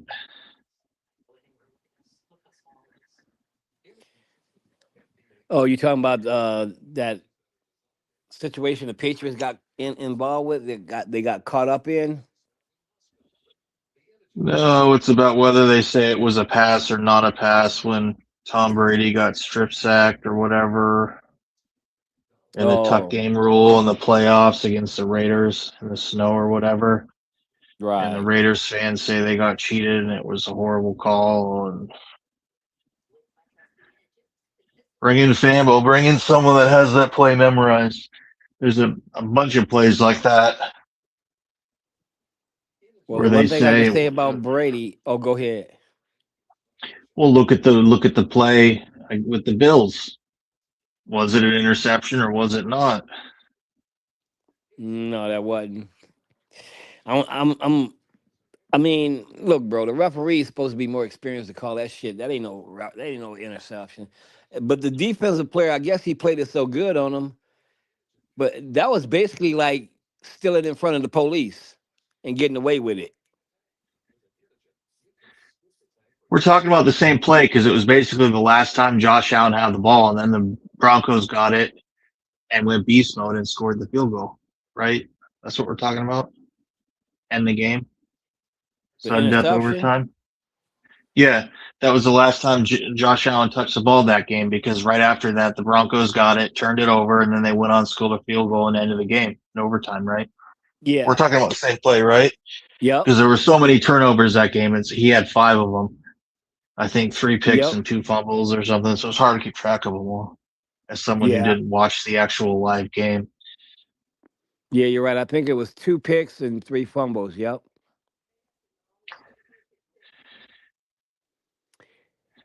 And of course, they're gonna shit on Josh Allen for that because they said this was supposed to be his year with uh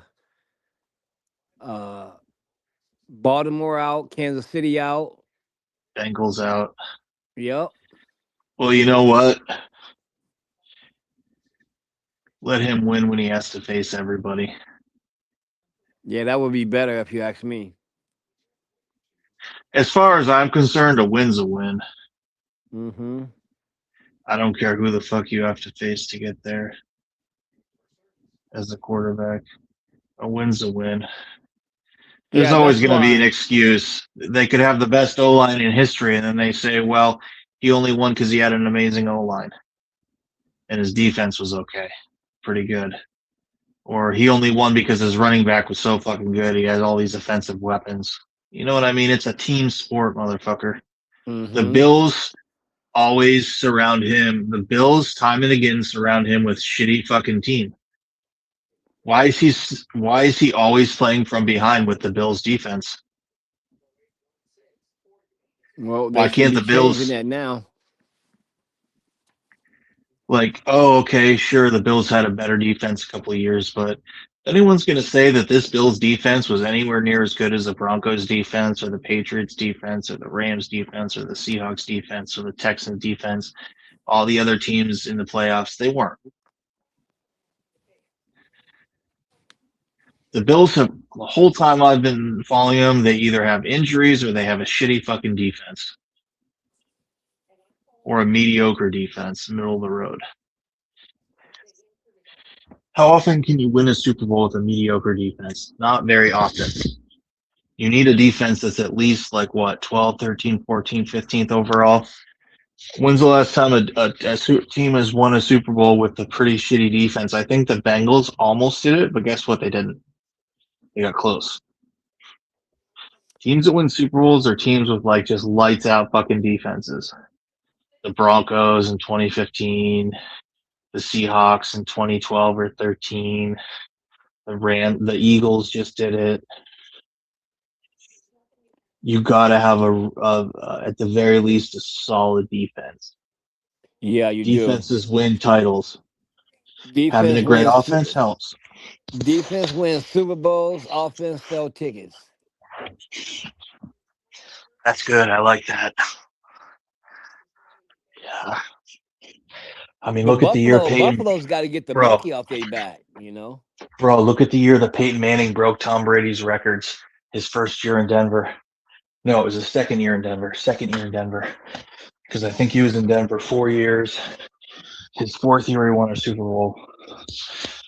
But his second Right. year, he went and he lost to the Seahawks. Seattle. Look at how Yeah. good that offense was. And they got their ass kicked. Yep. They did. And that's when Denver, they seemed to reverse it. And he set all sorts of records that year with Emmanuel Sanders, Eric Decker, and yeah, all them guys. Jacob Tamme, and I think even Wes Welker was there that season. Emmanuel Sanders, Demaryius Thomas. Mm-hmm.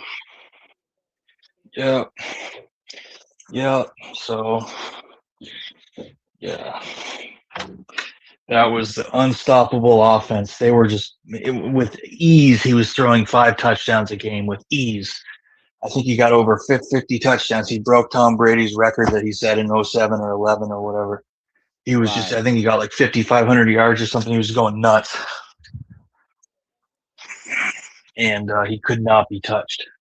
With ease, he was putting up 30, 40 points a game, 40 points a game, like nothing. Star Wars numbers. And then he went against the Seahawks, and everyone's like, oh, they're going to get their ass beat. First play of that game, he fucking safety for the Seahawks. Fumbled. AQ Shipley or whoever the center was fumbled it on the first play of the game. Or no, he snapped it and he snapped it poorly and it went over Peyton's head. Yeah, he snapped the ball and it went way over Peyton's head into the end zone. Yeah. Fucking retard. How do you make a mistake like that? That was pretty much the beginning of the end right there, because that was like the whole game for Denver right there. That was the whole game for Denver. And the whole game, Demaryius Thomas didn't want to go across the middle of the field.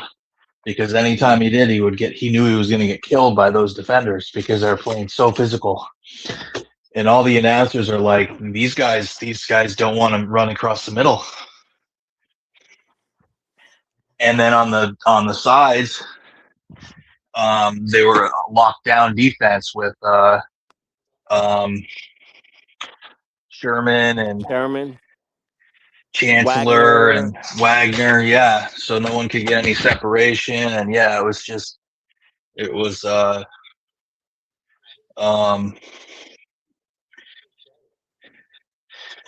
but I think the MVP was some random dude from that I haven't heard of since. Let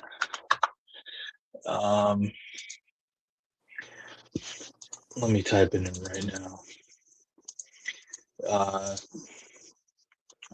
I think it was called Super Bowl 50. I think it was 10 years ago. No, I'm retarded. That was when you guys beat the Panthers. Okay. 43-8. Broncos were favored by 2. So it was basically a coin toss. Basically a pick 'em, not quite. And the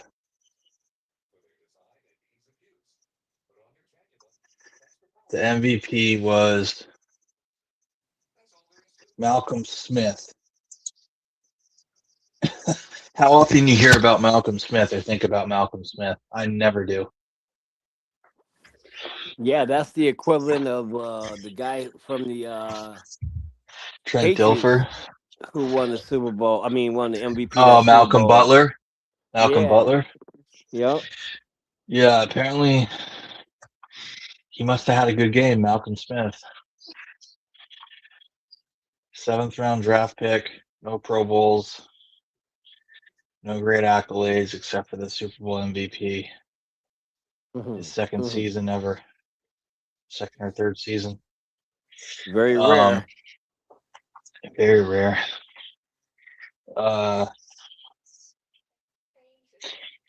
Quietly retired from the league a couple of years ago. 2021. Played for the Seahawks for 3 years, Raiders for 2, Niners for 2. So King would know him and Fambo would know him. Jags for a year. Boys for a year, half the season for the Boys, half season for the Jags, and then he played 2 seasons for the Browns. Quietly retired, Super Bowl champion. Not too shabby.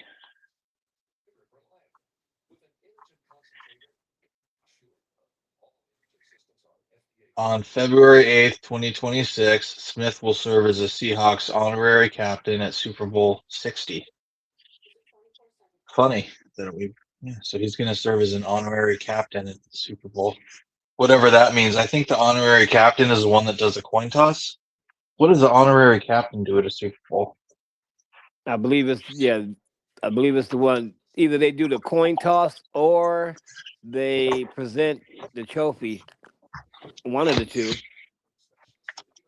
Isn't that funny? I looked that up.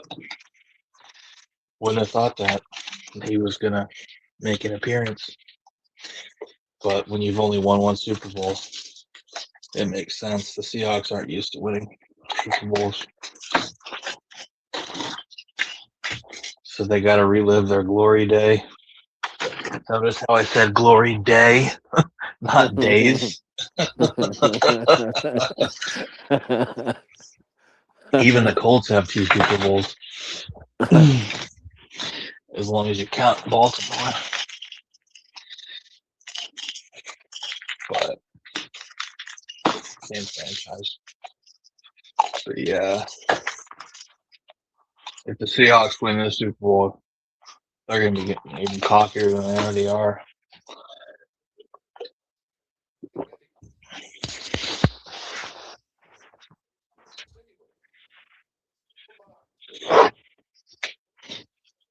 They have a lot of fair weather fans.